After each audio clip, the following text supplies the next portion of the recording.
Chapter 100, The Origin of Shadow. Wano Kuni is destined. Wano Kuni. Koshiki Hiri looked at the lei Dianying in front of him with some surprise. Is this the treasure you found? Koshiki Hiri asked in disbelief. Yamato nodded confidently, yes, he is the treasure I found. AD. Advertisement. Looking at the lei Dianying with a blank expression and no rebuttal, Saitsuki Hiri was thoughtful. Otoko next to him asked worriedly, your friend seems to be a little. She seems to have lost her memory, so she looks a little abnormal. Yamato smiled carelessly and did not hide the mental state of lei Dianying. So that's it. Koshiki Hiri nodded thoughtfully. By the way, Xiaozi, I have another thing to ask you. Yamato said and handed the notebook in his hand to Koshiki Hiri. Can you help me translate the content above? Yamato's eyes were full of expectations. Koshiki Hiri looked at the notebook in his hand and nodded helplessly. Although Kaido is considered her father's murderer, Koshiki Hiri does not hate Yamato. After all, the relationship between Yamato and Kaido is known to almost everyone in Wano Kuni and Onigashima. The people in Wano Kuni are too much. It's just a little sea stone. They want to fight to the death. If it weren't for the mercy of God, I would have to destroy the Koshiki family. However, considering Koshiki Hiri's future, you should be patient for now. There is no need to argue with a fool. Abe. Looking at the notebook in her hand, Koshiki Hiri almost suspected that her identity was exposed. That. Yamato, where did you find this notebook? Koshiki Hiri asked calmly. Yamato pointed at lei Dianying and explained, this notebook was found in the box under the feet of this woman. Koshiki Hiri nodded thoughtfully, and she was quietly relieved in her heart. She almost thought that her identity was exposed and that this notebook was deliberately used by Kurozumi to test her. But who is the owner of this notebook? The malice towards the Koshiki family is so great. It was obviously me who stole Sea Stone first, and the Koshiki family just wanted to get back what was stolen. Just because of this? You want to destroy the Koshiki family? And why does the owner of this diary know my name? Thinking of this, Koshiki Hiri couldn't help but look at the notebook in his hand carefully. This is a notebook with traces of time. Judging from the yellowing marks of this notebook has at least hundreds of years of sedimentation. But how can people from 100 years ago know me? And I let the Koshiki family go at that time. Soon Koshiki Hiri thought of two guesses. The first guess is that they have the same name, and the other guess is his mother, the time traveler who ate the time fruit. Forcibly suppressing the doubts in his heart, Koshiki Hiri turned to the next page. Wano Kuni is not completely useless. At least the sword forging technology of this country is still quite good. The emission technique of armament haki is also quite good. It is considered the second stage of armament haki. Armament haki and emission are the same thing. There is no doubt that there are three stages of armament haki: ordinary armament haki flow and gathering, and armament haki internal destruction. The second and third types of Wano Kuni are both called emission. Armament haki flow and gathering can defend an output, but the flowing armament haki is divided into two levels: external destruction and internal destruction. For example, Leopard Goro is external destruction, and Rayleigh is internal destruction. Armament haki. Ray Movie was thoughtful. Flow and convergence. Lei Yingying raised his right hand curiously, and the dark purple armament haki instantly covered Lei Yingying's right arm. Koshiki Hiri also looked at Lei Yingying's right hand with some surprise.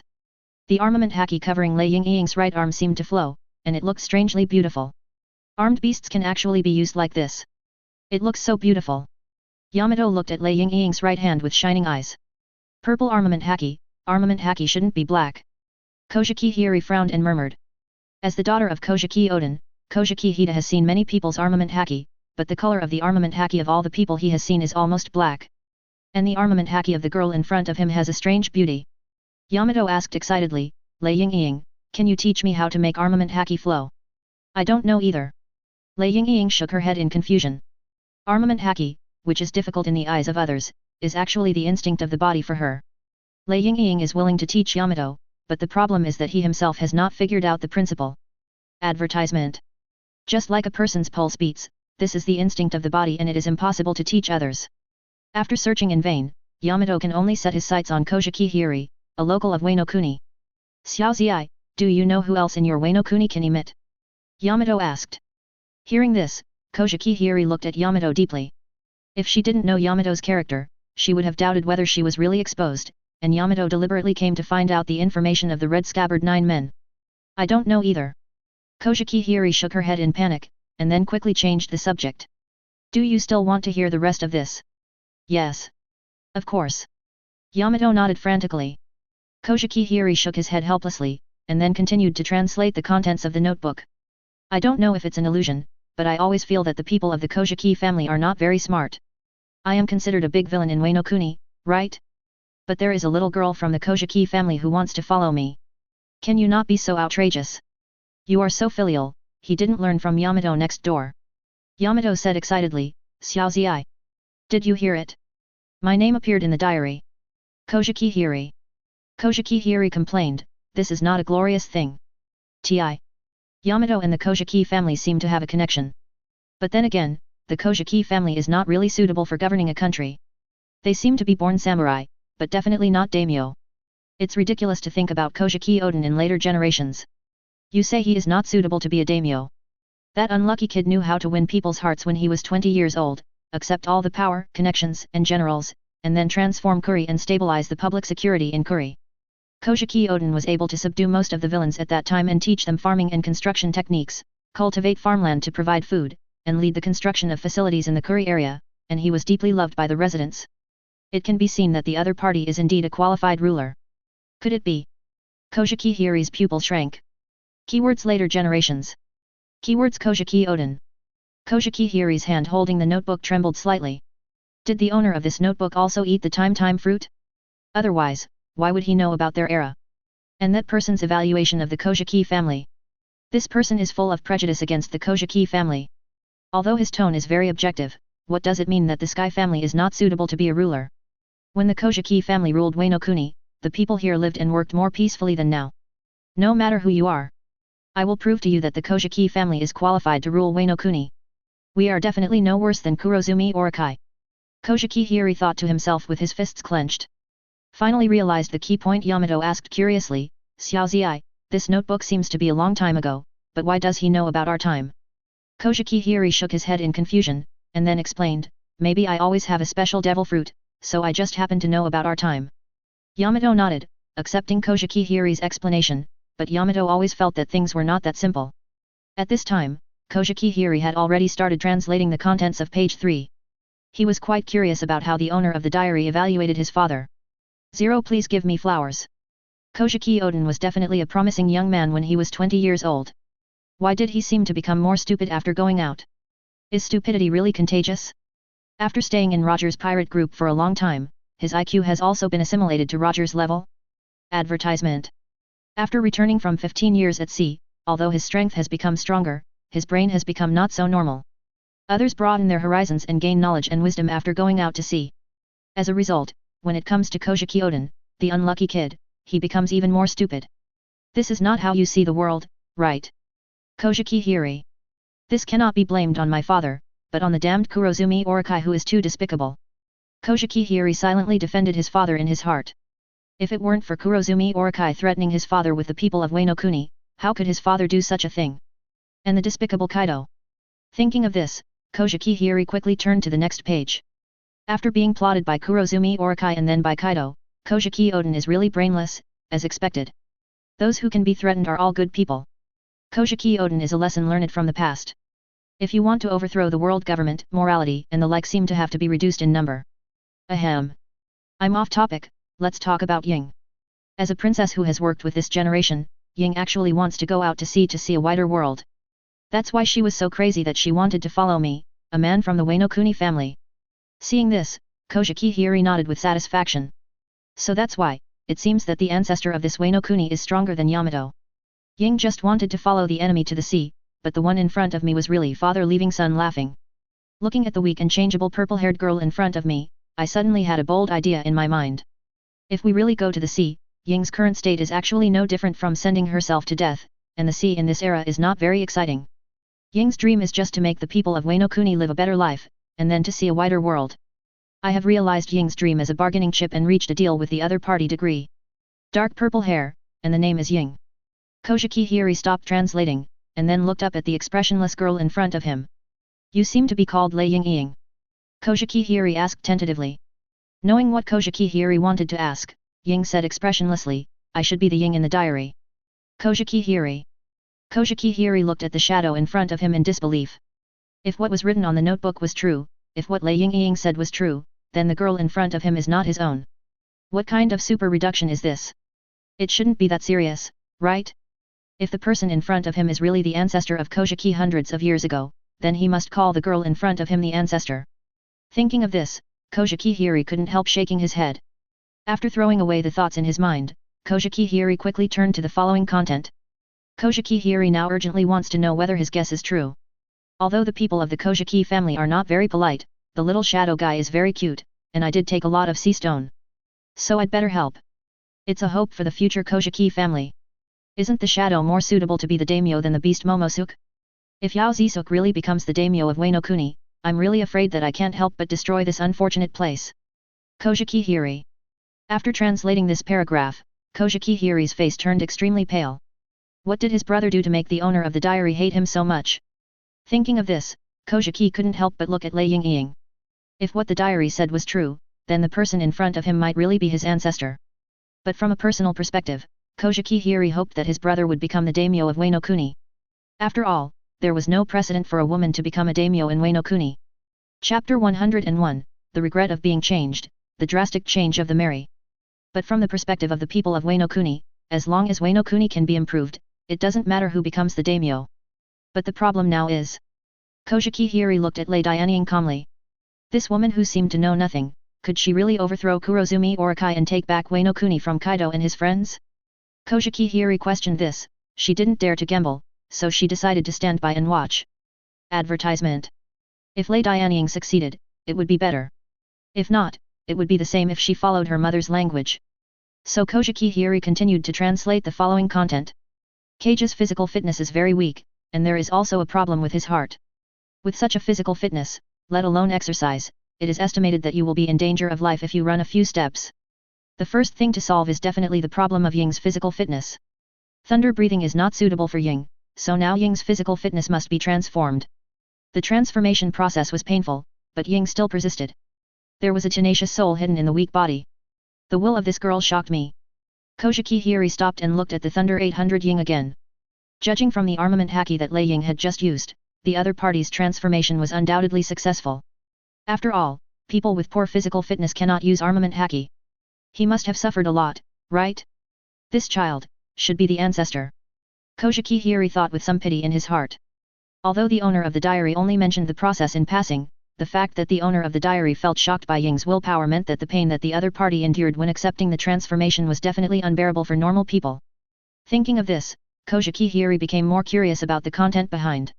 After the transformation of natural energy and the heart transplant surgery, Ying's physical fitness was improved to an astonishing level. But side effects followed. Ying's soul was not adapted to the body that had been greatly transformed, and in order to successfully control the body, Ying needed a long time to run in. This is exactly what I want. I decided to add something to Ying's body, such as the bloodline factor of the Thunder Fruit ability user and my partial application instinct of natural energy. Everything is ready. Ying, see you in 270 years. So this is the truth of the matter? A reformer from 200 years ago. Kojiki Hiri exhaled heavily. Yamato next to him also looked at Lei Ying with sudden enlightenment. Yamato asked curiously, the owner of the diary said that your physical fitness is very strong. How strong is it? Lei Ying shook his head in confusion and said, I don't know. What is natural energy? The owner of the diary seems to value that special energy. Kojiki Hiri couldn't help asking. Lei Ying replied expressionlessly, a very powerful force. Kojiki Hiri. Forget it. It's useless to ask again. Yamato explained for Lei Dianying has lost a lot of memories, and only remembers his mission and power. At this time, Lei Dianying took the initiative to ask, there should be more content behind it. A voice told me that this book can help me find my companions. Kojiki Hiri nodded, and then turned to the last page of the old notebook. There is a map on it. This should be the map where only you can find your companions, right? Kojiki Hiri said. Yamato urged excitedly, Xiaozi, help me translate quickly. I want to continue treasure hunting.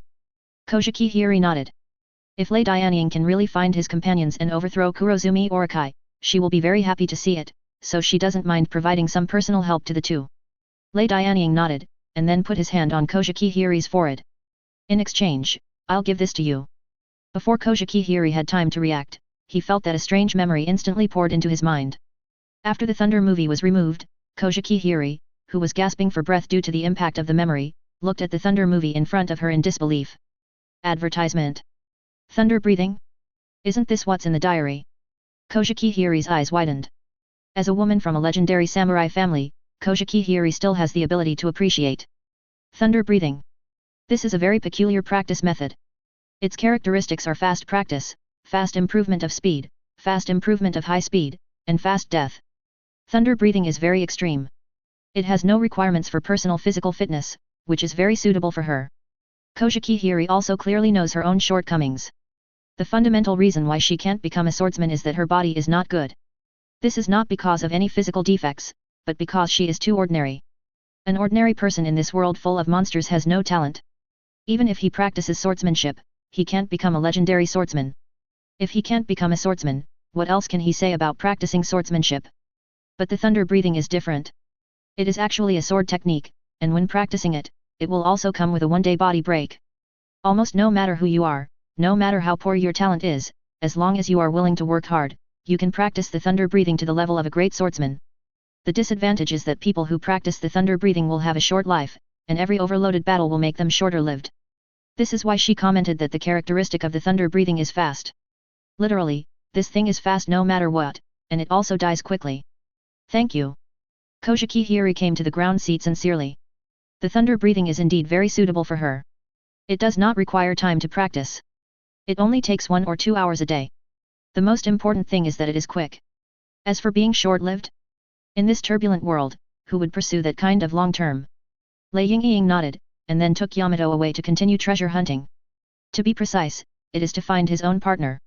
2 days later. Water City. After Victor's transformation, the Mary has a brand new look. The biggest change is that the Mary has become more technological than before. Looking at the Mary in front of him, Sanji took a puff of cigarette and commented, "It feels heavier 0. And stronger." Usopp excitedly stroked the laser cannon on the Mary, and then grinned, "This 800 million is worth it." May. Advertisement. Nami. I just felt a pain in my heart. Nami smiled hard beside me. 800 million. A full 800 million. The gold they brought down from Sky Island was directly consumed. Victor sighed, "I put some black technology on the Mary, and you can communicate with the Mary in the future. This special spirit is really a natural intelligent life." At this time, Chopper suddenly asked in confusion, "Strange, why didn't I see Robin today?" Hearing this, everyone finally remembered. Nami asked with concern, "Robin seemed to have gone to the library to read last night, why hasn't he come back today? He won't stay up late to read there." At this time, Nico, who was coaxing a seagull, interrupted, "No. She was taken away last night, and now she is probably leaving the Water City by the sea train." What? Robin was captured? The Straw Hat crew was shocked when they heard this. After thinking for a while with some doubts, Nico said, "She should have been captured, right? They said they would take Robin back for trial." "No. We have to rescue Robin quickly. No matter who they are, I will never allow them to hurt my companions." Luffy clenched his fists and shouted angrily. Victor next to him said calmly, "Mary is now understaffed and cannot start. I suggest you take the car on the sea to chase." Frankie next to him asked in confusion, "Ah. Is there a sea train in Water City?" Victor said, "Yes. When I was researching the internal test of the sea, I eliminated a sea train with excellent performance but high cost. If you need it, I can lend it to you temporarily." Hearing this, Straw Hat crew hurriedly thanked, "Thank you so much, Mr. Victor. Go quickly, although the sea train I built is very fast, the people who took your companions away have been gone for a while," Victor urged. Just like that, Straw Hat crew hurried away. Looking at the background of Straw Hat crew, Victor muttered to himself in a metallic tone, "The task assigned by the Saint has been completed, and the Child of Destiny has returned to his original track." Nico turned into a seagull and flew to Victor's side and complained, "I don't know what's so special about this group of people. The master actually values them so much." Victor glanced at Nico. This seemingly simple and innocent girl was the real drama queen, and she was also very good at disguise.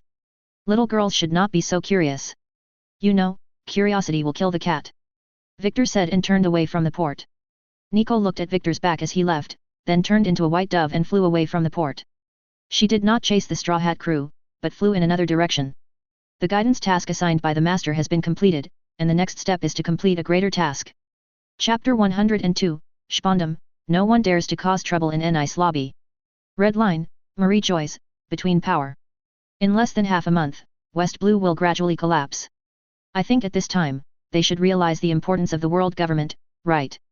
Isam Baran Vinasu Shulangshen said with a smile at home. As a financial expert, Isambara v Nasu Shulangshen is the main person in charge of this operation. After seeing the whole West Blue fall into panic, their confidence is unprecedentedly high. Shepherd 10 Peter Saint, we give them fear, and they kneel down to pray. This is what the world should be like. As the god of agriculture, Shepherd 10 Peter Saint sent people to burn some of West Blue's granaries. Although the new Marine has tried its best to prevent it, it was still caught off guard by the pervasive world government agents. Advertisement. Fearing that the old guys would be too arrogant, Saint Topman Voculi reminded them, don't be too happy. Now that the new Marine is prepared, we can't burn their food back. Saint Marcus Maz sneered, it doesn't matter. The food produced by West Blue itself is simply not enough for the people of West Blue. Now the whole world will no longer have a certain amount of food flowing into West Blue. What we have to do now is to quietly wait for West Blue to collapse and for the inferior people there to fight back against the new Marine. I believe that after the lesson of this incident, those inferior people should be much more honest. This is a dead end. It is a dead end for both West Blue and the people of West Blue. Now the only hope for the new Marine to turn the tables is that a large amount of food will flow into West Blue, but the question is this possible?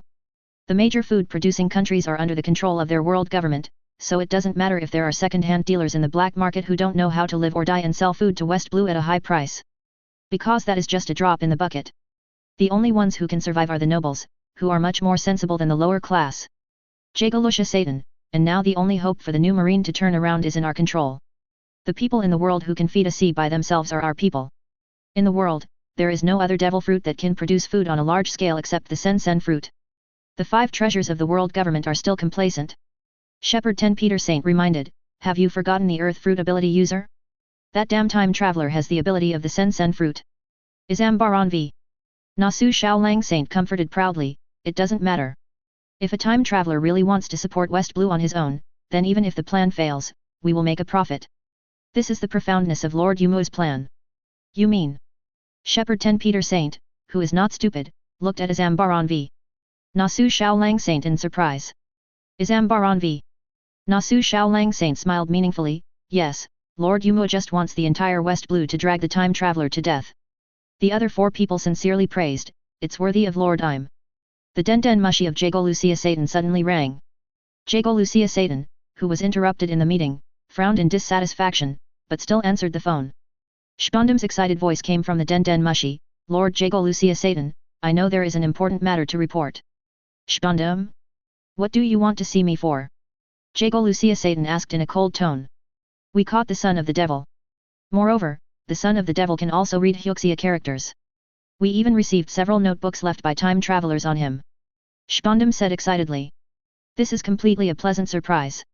Shpondam originally just wanted to catch Robin, the surviving son of the devil of O'Hara. But they never expected that Robin actually gave them a surprise. Robin actually carried several notebooks left by time travelers on his body. Hearing this, Jagalucia Satan's eyes lit up. He didn't care about Robin, the son of the devil. After all, he was just a lucky survivor of O'Hara. If Shpondam disturbed their meeting just because of this matter, Jagalucia Satan would never let Shpondam go. But the notebook of the time traveler was different. They could know the layout of the time traveler through the notebook left by that person. Now the world government has regarded the time traveler as a real confidant and a big threat, and its threat is even greater than that of Joy Boy. Secondly, the things left by the time traveler are very valuable for research. Even if they only point to a direction, they can benefit the world government infinitely. Although there are no people with divine talents like the time traveler in the world government, Vegapunk can be regarded as a low-profile version. They don't expect Vegapunk to copy the technology left by the time traveler 100%, even if it is only 1/10 of it, it is enough. Send the notebook here immediately, I will send the CPO to find you. No. I will send the Admiral directly, and make sure to send the notebook here. Jagalusha Satan Saint said very seriously. Yes. Lord Jagalusha Satan Saint, don't worry, I'm in a nice lobby now, and there will be no mistakes on my side. Shpondam promised excitedly. After hanging up the phone, Shpondam was extremely excited, and his promotion was one step further. Advertisement. Robin, who was tied up, looked at Shpondam angrily. Robin gritted his teeth and said, Luffy will never let you go. Shpondam ordered Rob Lucci, seal his mouth for me, this is the person that Lord Five Elders wants. Rob Lucci nodded expressionlessly. Shpondam patted Rob Lucci's shoulder with satisfaction, and then casually drew a big pie for him. You did a great job this time, don't worry. When I get promoted, I will not forget your contribution. Shpondam said and left the interrogation room excitedly. Rob Lucci glanced at Robin, and then said coldly, your companions can't come to save you. This is a nice lobby. Even the 4 emperors of the New World dare not come here to make trouble. Robin said viciously, you are the running dogs of the world government. You will definitely regret it.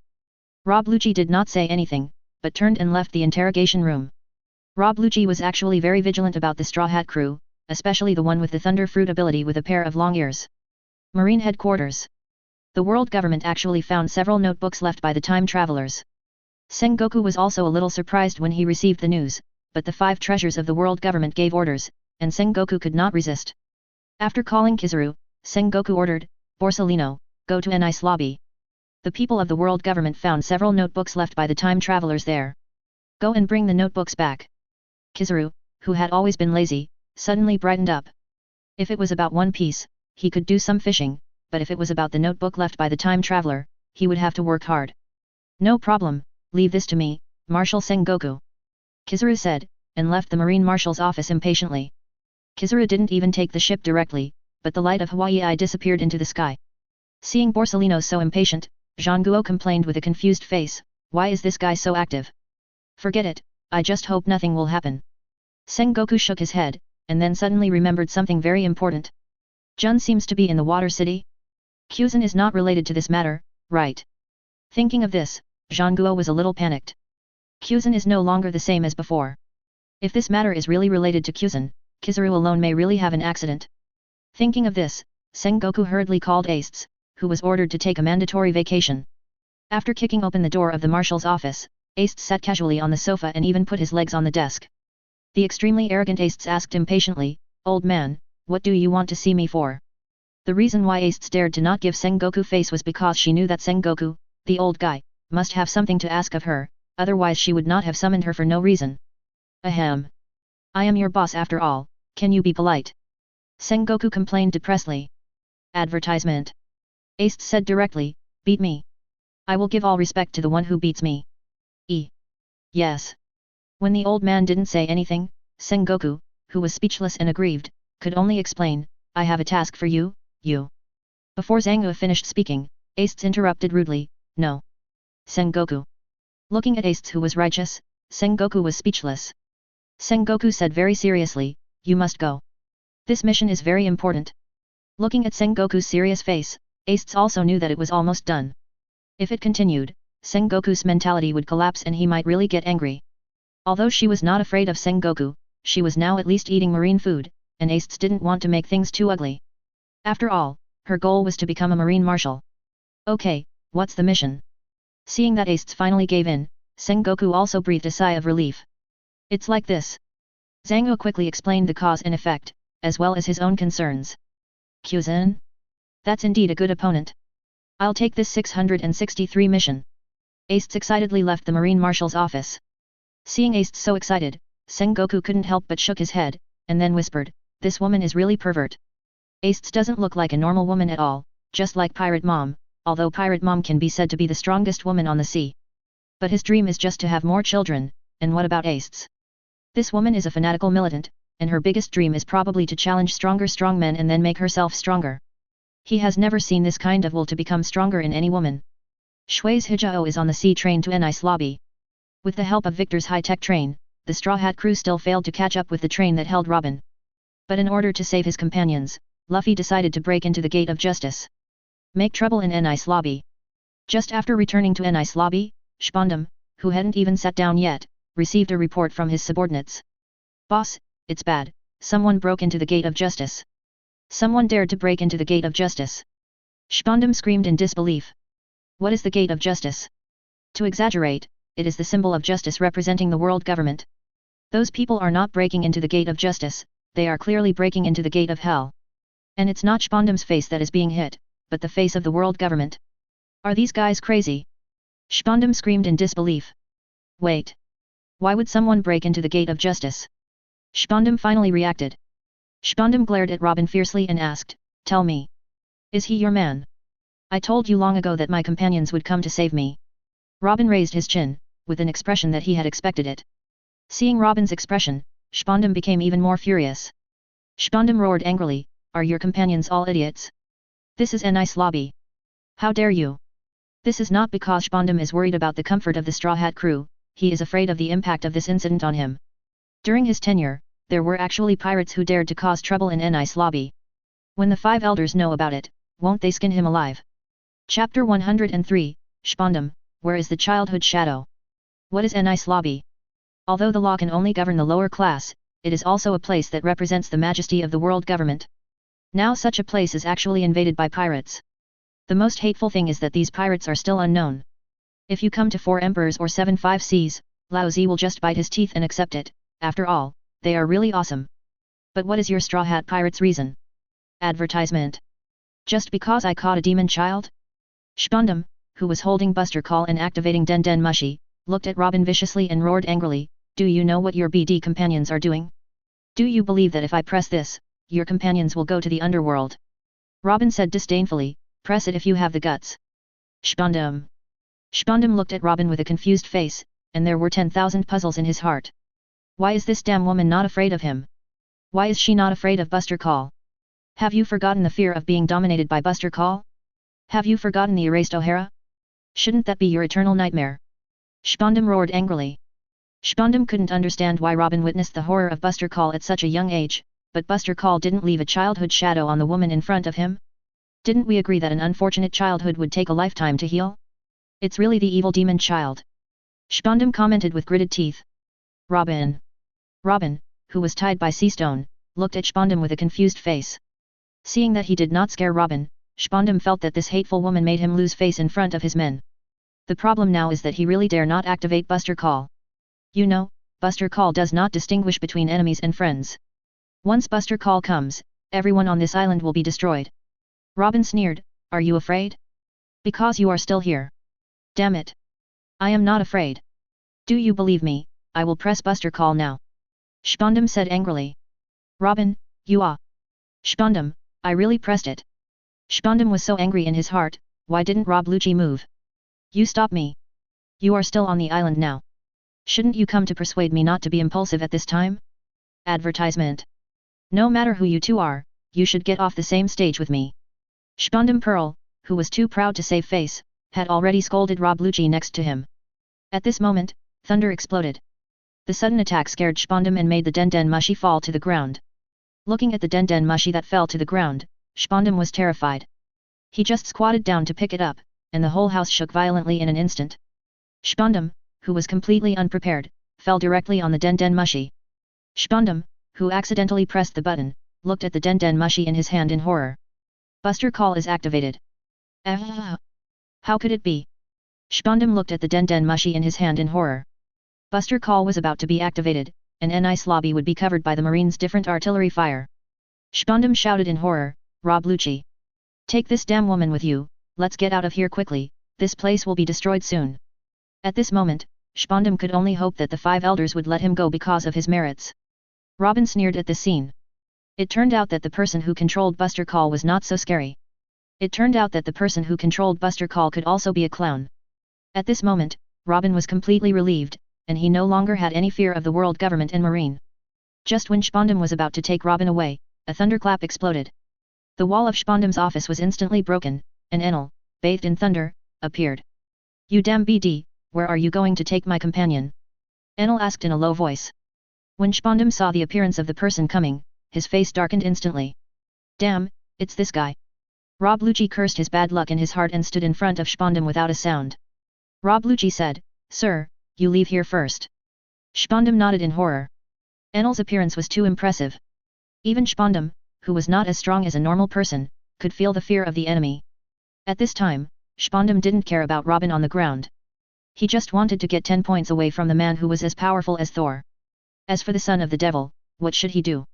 Spondum didn't dare to gamble.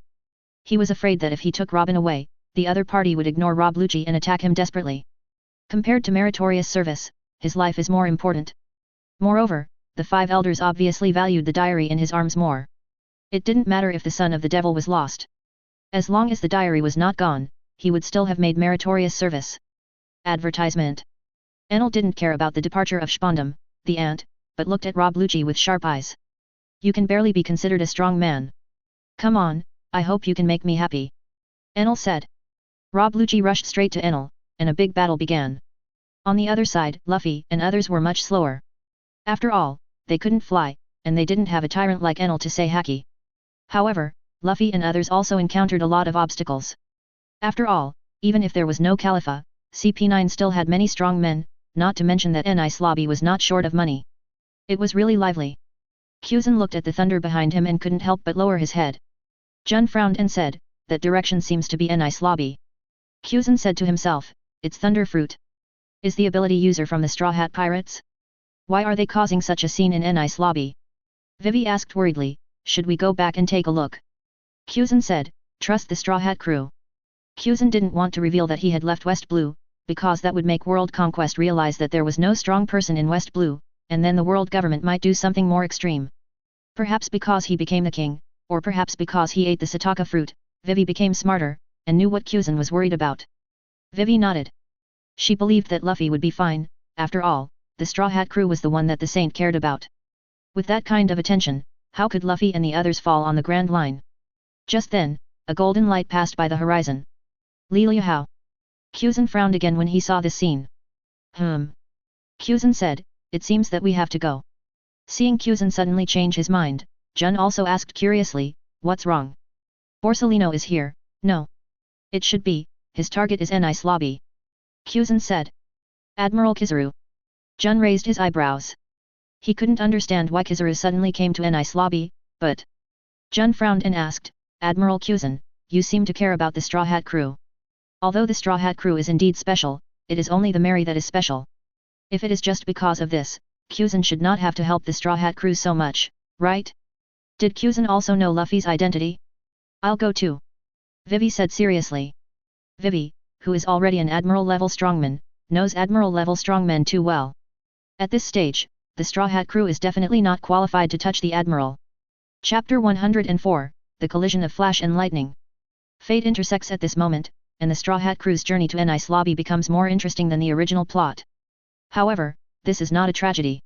After all, the Mary survived, and the biggest tragedy of Nice Lobby has long changed. In a mysterious space, a whisper sounded, in fact, I am still very good to my good grandson. On Nice Lobby. Enel has solved Rob Lucci. Rob Lucci, who was charred by the electric shock, did not die. The vitality of humans in the pirate world, especially those strong ones, is incredibly strong, comparable to the cockroaches of immune to death. Advertisement.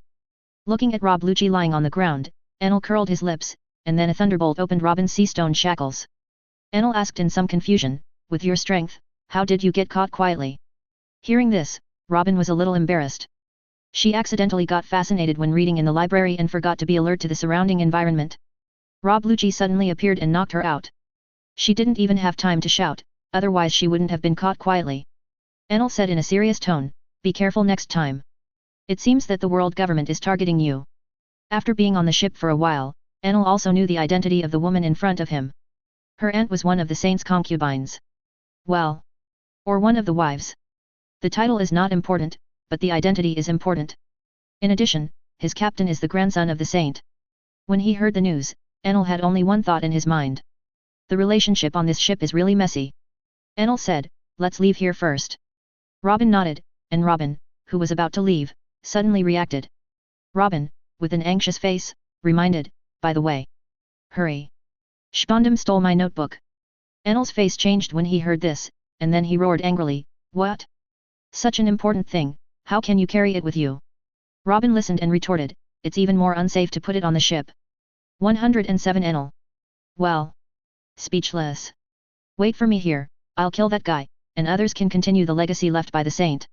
After saying this, Enel disappeared from the spot. Looking at the empty office, Robin's mouth twitched slightly and said, the word legacy is not used correctly. He should be called property. After all, the saint is not dead, how come everyone knows about it this time? Enel quickly caught up with Spondum who almost escaped from the gate of justice. A thunderbolt fell from the sky, and Enel blocked the gate of justice. Looking at the man who suddenly appeared in front of him, Spondum's pupil shrank, and then he shouted in horror, why are you here? Damn trash. He was defeated so quickly. What genius that only appears once in 800 years. It means he is just a trash. Spondum cursed Spondum fiercely in his heart. Enel said coldly, hand over the notebook, and I will give you a decent death. Enel is not Luffy, and he usually beats the enemy away when facing him. Spondum has been sentenced to death by him a long time ago. Advertisement. Dare to touch his companions, and then dare to covet the property left by the saint. If such a person is not killed, will he be kept for the new year? Spondam's heart trembled when he heard this, and then he asked tremblingly, I will return the notebook to you, can you let me go? After Spondam finished speaking, a flattering smile appeared on his face. Now Spondam just wants to survive. As for the mission, he is definitely not counting on promotion and wealth. Now he just prays that he can survive. No. Enel said coldly. Please let me go. I really know I'm wrong. Spondam knelt on the ground, crying and wiping his nose. What an ugly posture. Enel looked down at Spondam and asked, how dare you, such an ugly person, attack my companion? Spondam didn't dare to answer, and could only kowtow. Kid, just as Enel was about to attack, a golden light suddenly flew towards him. Enel disappeared instantly with his observation color fully activated. Boom. A big pit suddenly appeared in the position where Enel just occupied. Ouch, he actually dodged it. A sarcastic voice sounded. Enel looked at Kizaru with a serious face. Marine Admiral Kizaru, this is one of the targets he has been paying attention to. He is also a Logia fruit ability user, and the opponent's strength is about the same as his own. Enel has been looking forward to the celebration of his fight with the opponent. Enel didn't expect this day to come so soon, but unfortunately, today's time is not right. Brother, you are the legendary thunder fruit user, so scary. You dodged my attack so easily. Kizaru said with a sarcasm. Seeing Kizaru with a frivolous face and calling him scary, Enel's forehead was instantly covered with black lines. This damn BD is so cheap. Kizaru, come on. Then let's see which is faster, light or lightning. Enel invited with a fighting spirit. When Spondam saw the Marine Admiral coming, his face was immediately full of happiness. This kind of joy of surviving a disaster was too exciting. Ha ha ha ha ha. Kizaru Admiral, you came just in time, kill this guy quickly. Spondam roared excitedly, no longer humble and timid just now. Kizaru's mouth twitched slightly. If it weren't for his identity, he would have wanted to kick this guy aside. Kizaru Admiral, this is the time traveler's notebook I found. I'll give it to you now and I'll leave first. Spondam gave all the notebooks hidden in his arms to Kizaru, and then looked at Enel arrogantly. Spondam's idea was very simple. Giving the notebook to Kizaru meant that he had completed his mission. On the one hand, he could prevent the Thunder Fruit ability user from targeting him, and on the other hand, he could put the task in his pocket. Even if the mission failed, he would not be blamed. Spondam, who was free of blame, rolled and crawled towards the gate of justice. Enel saw this scene and did not stop him. After all, his target was now on Kizaru. In this way, the two ability users who were famous for their extreme speed kicked off the prelude to a war. The Marines next to them could only see the constant collision of light and thunder, and sometimes they could not even catch the light and thunder. The battle between the two can only be described in 4 words, that is, dazzling. Is this the real strong man? Even the speed that can't be captured by the observation haki. Too powerful. The fastest sparkling fruit, the strongest thunder fruit, I didn't expect to see such a battle in my lifetime. As expected of Admiral Kizaru, the speed of light is completely unattainable to me, and that damn pirate, his lightning is also very fast. Naval Headquarters, Marine Marshal's office. Buster call. Which idiot launched the Demon Slayer in Nice lobby? Sengoku's exasperated voice spread far away. Although very angry and confused, Sengoku still contacted the 5 vice admirals including Ghost Spider and asked them to launch a buster call on Nice lobby. The world government's buster call is like this, no questioning is allowed, let alone asking. After determining the target location, the Marine Director will take action. I hope this buster call will be successful, otherwise the face of the Marine and the world government will be rubbed on the ground. Sengoku prayed silently in his heart. As the saying goes, 3 times is the limit of error. If buster call fails once or twice in a short period of time, it is the limit of error that can be allowed. If it fails again and again, then the magic power will no longer have any deterrent effect. The most important thing is that buster call never deters pirates, but those dark forces that are ready to move against the world government. Especially those restless countries and certain families, if they realize that buster call has no deterrent effect, the world government will really be close to disintegration. Sometimes it is not necessarily a lucky thing to witness history with your own eyes. Sengoku thought bitterly. He did not want to witness the disintegration of the world government with his own eyes, because he is now the Marine Marshal. Such history is a shame for them. Kuzan looked at the lightning and thunder in the distance, and urged anxiously, have we met? We have to speed up. Advertisement. Vivi nodded, and then used her acceleration ability to the maximum. Wait. Vivi suddenly said. Jun looked at Vivi in confusion, what's wrong?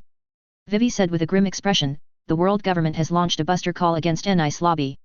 The Sataka fruit gave him many abilities, among which a little wind could bring him distant voices. She had just heard the panicked shouts of the marine stationed at N-Ice lobby. Jun and Kuzan looked at Vivi in shock. The world government has launched a buster call against N-Ice lobby. Jun confirmed with a little disbelief. Vivi nodded. Jun, who got the confirmation, couldn't help but sighed, is the world government crazy? She could understand that the world government launched a buster call against O'Hara.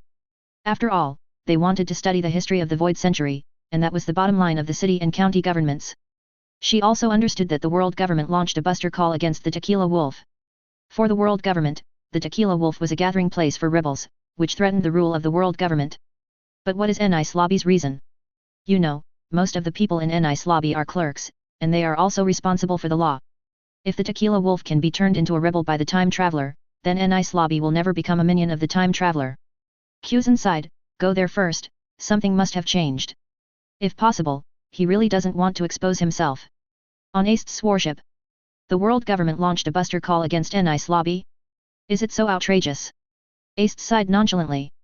Although she is a rebel following Lu Li, Aced doesn't really care about the lives of others. In her eyes, her whole world is only Wu Ming. By the way, add her sister and niece, the two of them together count as one.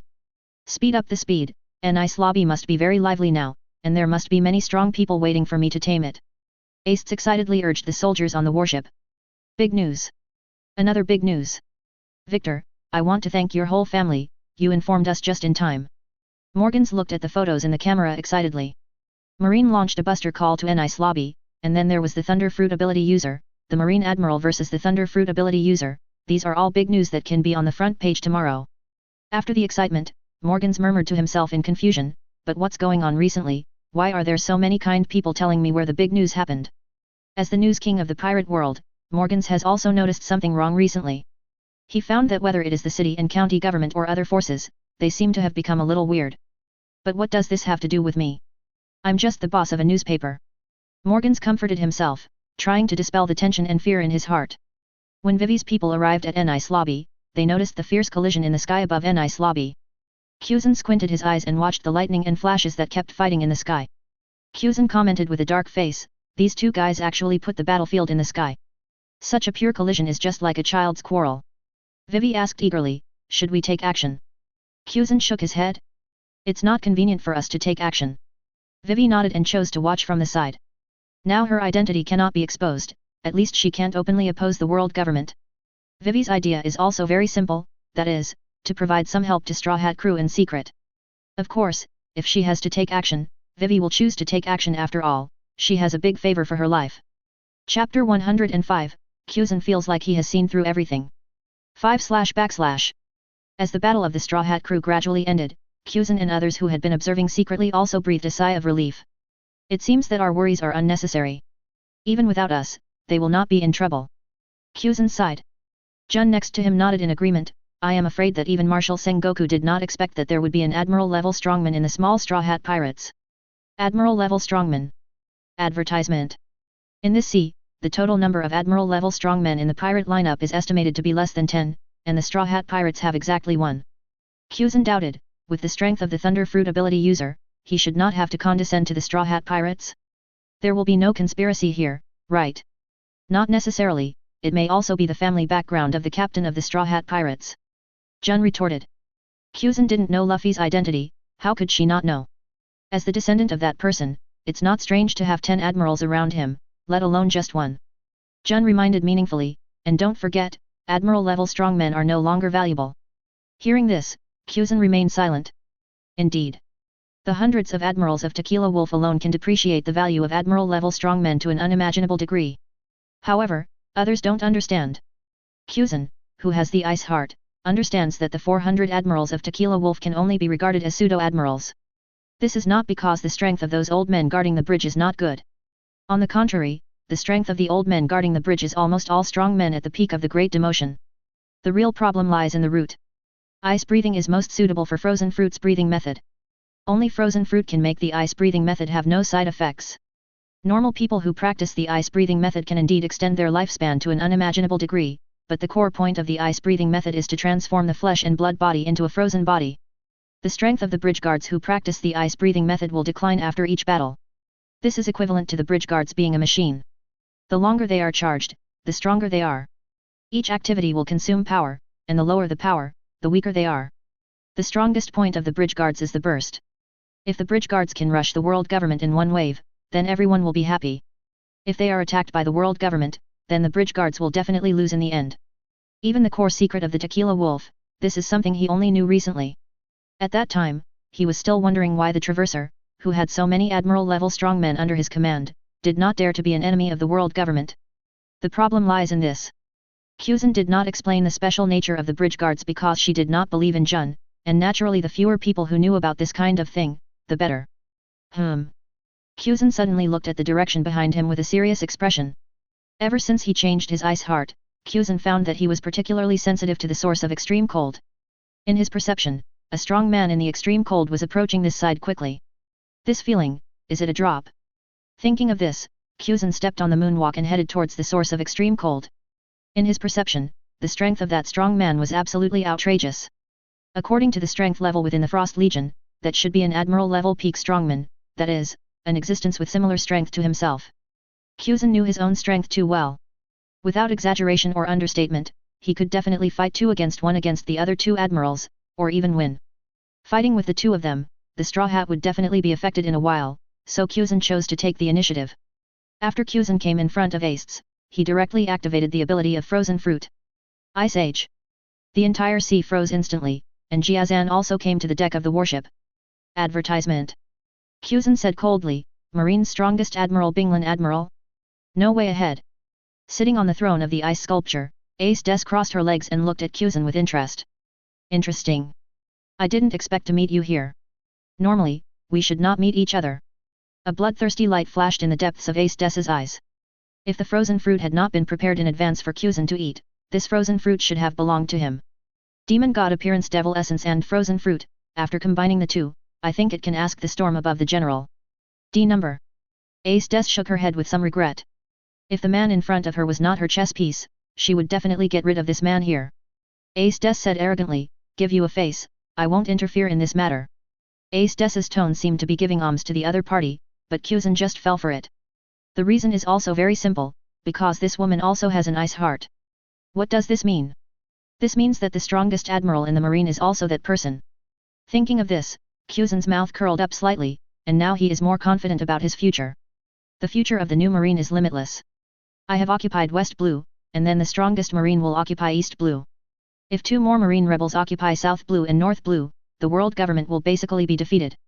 Kuzan also roughly knows what Ace needs now. Reputation. What Ace needs most now is the reputation in the marine, so Kuzan doesn't mind cooperating with Ace at this time. Kuzan didn't notice the greed in Ace's eyes at this moment.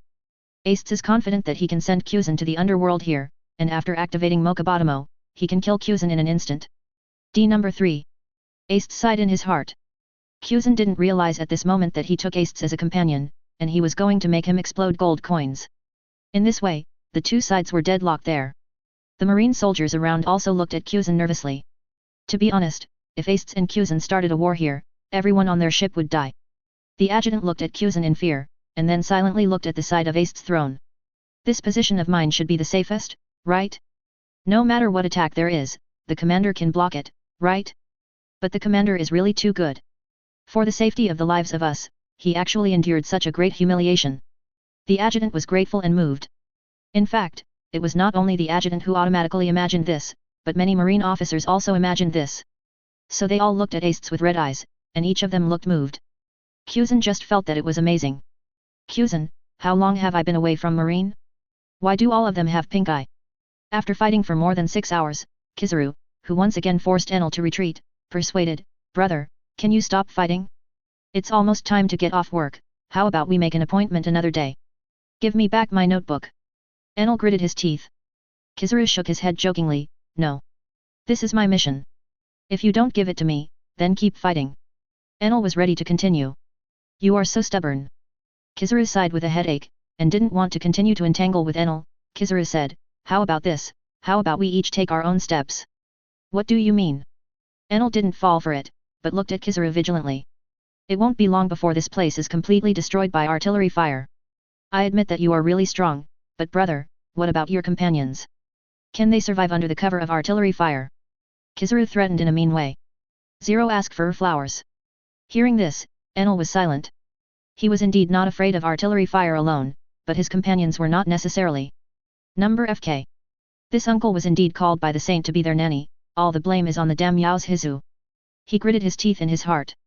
Enel nodded, and then asked, how about we both take a step back?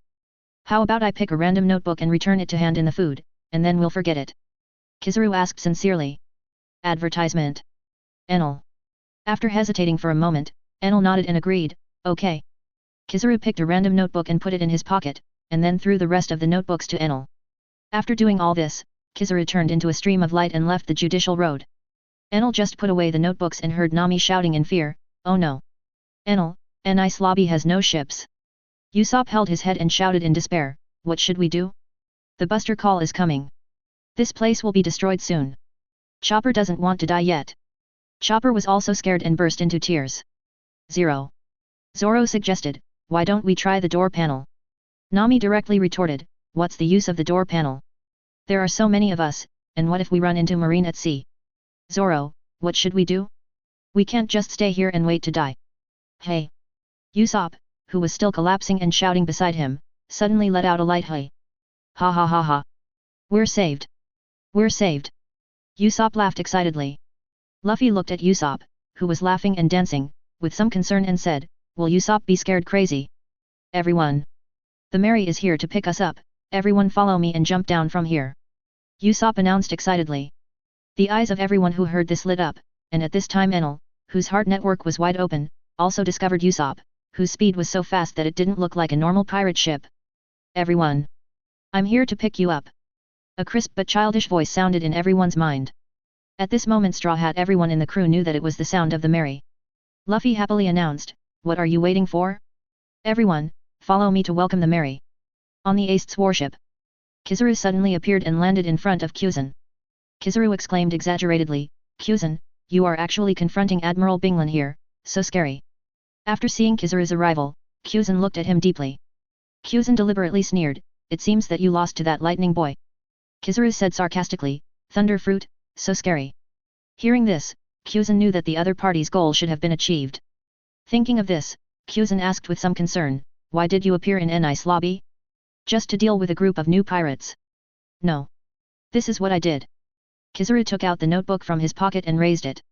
Looking at the notebook in Kizaru's hand, his pupil shrank. How could the Straw Hat Pirates also have the notebook left behind? And it was snatched away by the world government. Kyuzan's first reaction was to grab the notebook. But Kyuzan soon reacted. Ace Day is still here. If they really fight, even if Ace Day is lazy, he probably won't get any benefits. And his leaving West Blue has been exposed, and now he must return to West Blue as soon as possible. Thinking of this, Kyuzan looked at Kizaru deeply, and then stepped on Moonwalk and left without looking back.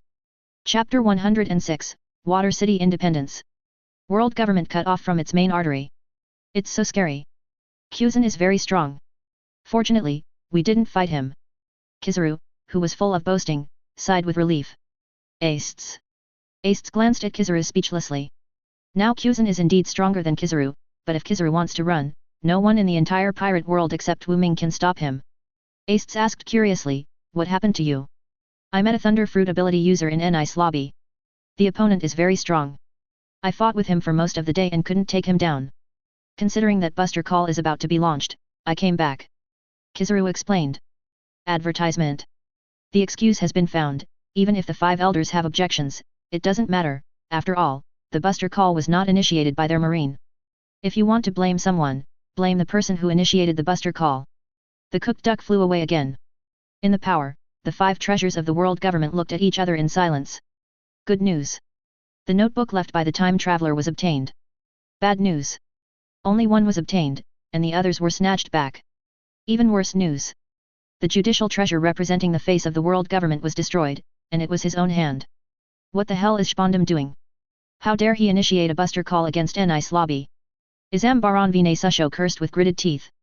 This can't be blamed on Spondum 583 damn, it was the Straw Hat Pirates who broke into Nice lobby and initiated the Buster Call to protect those notebooks.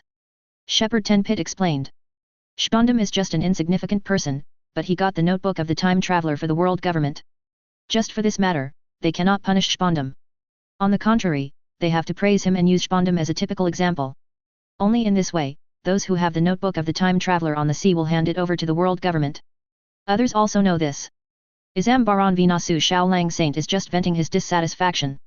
Topman Wachurai Saint said, it's still Marine who is too incompetent. Both Marine admirals failed to keep those notebooks.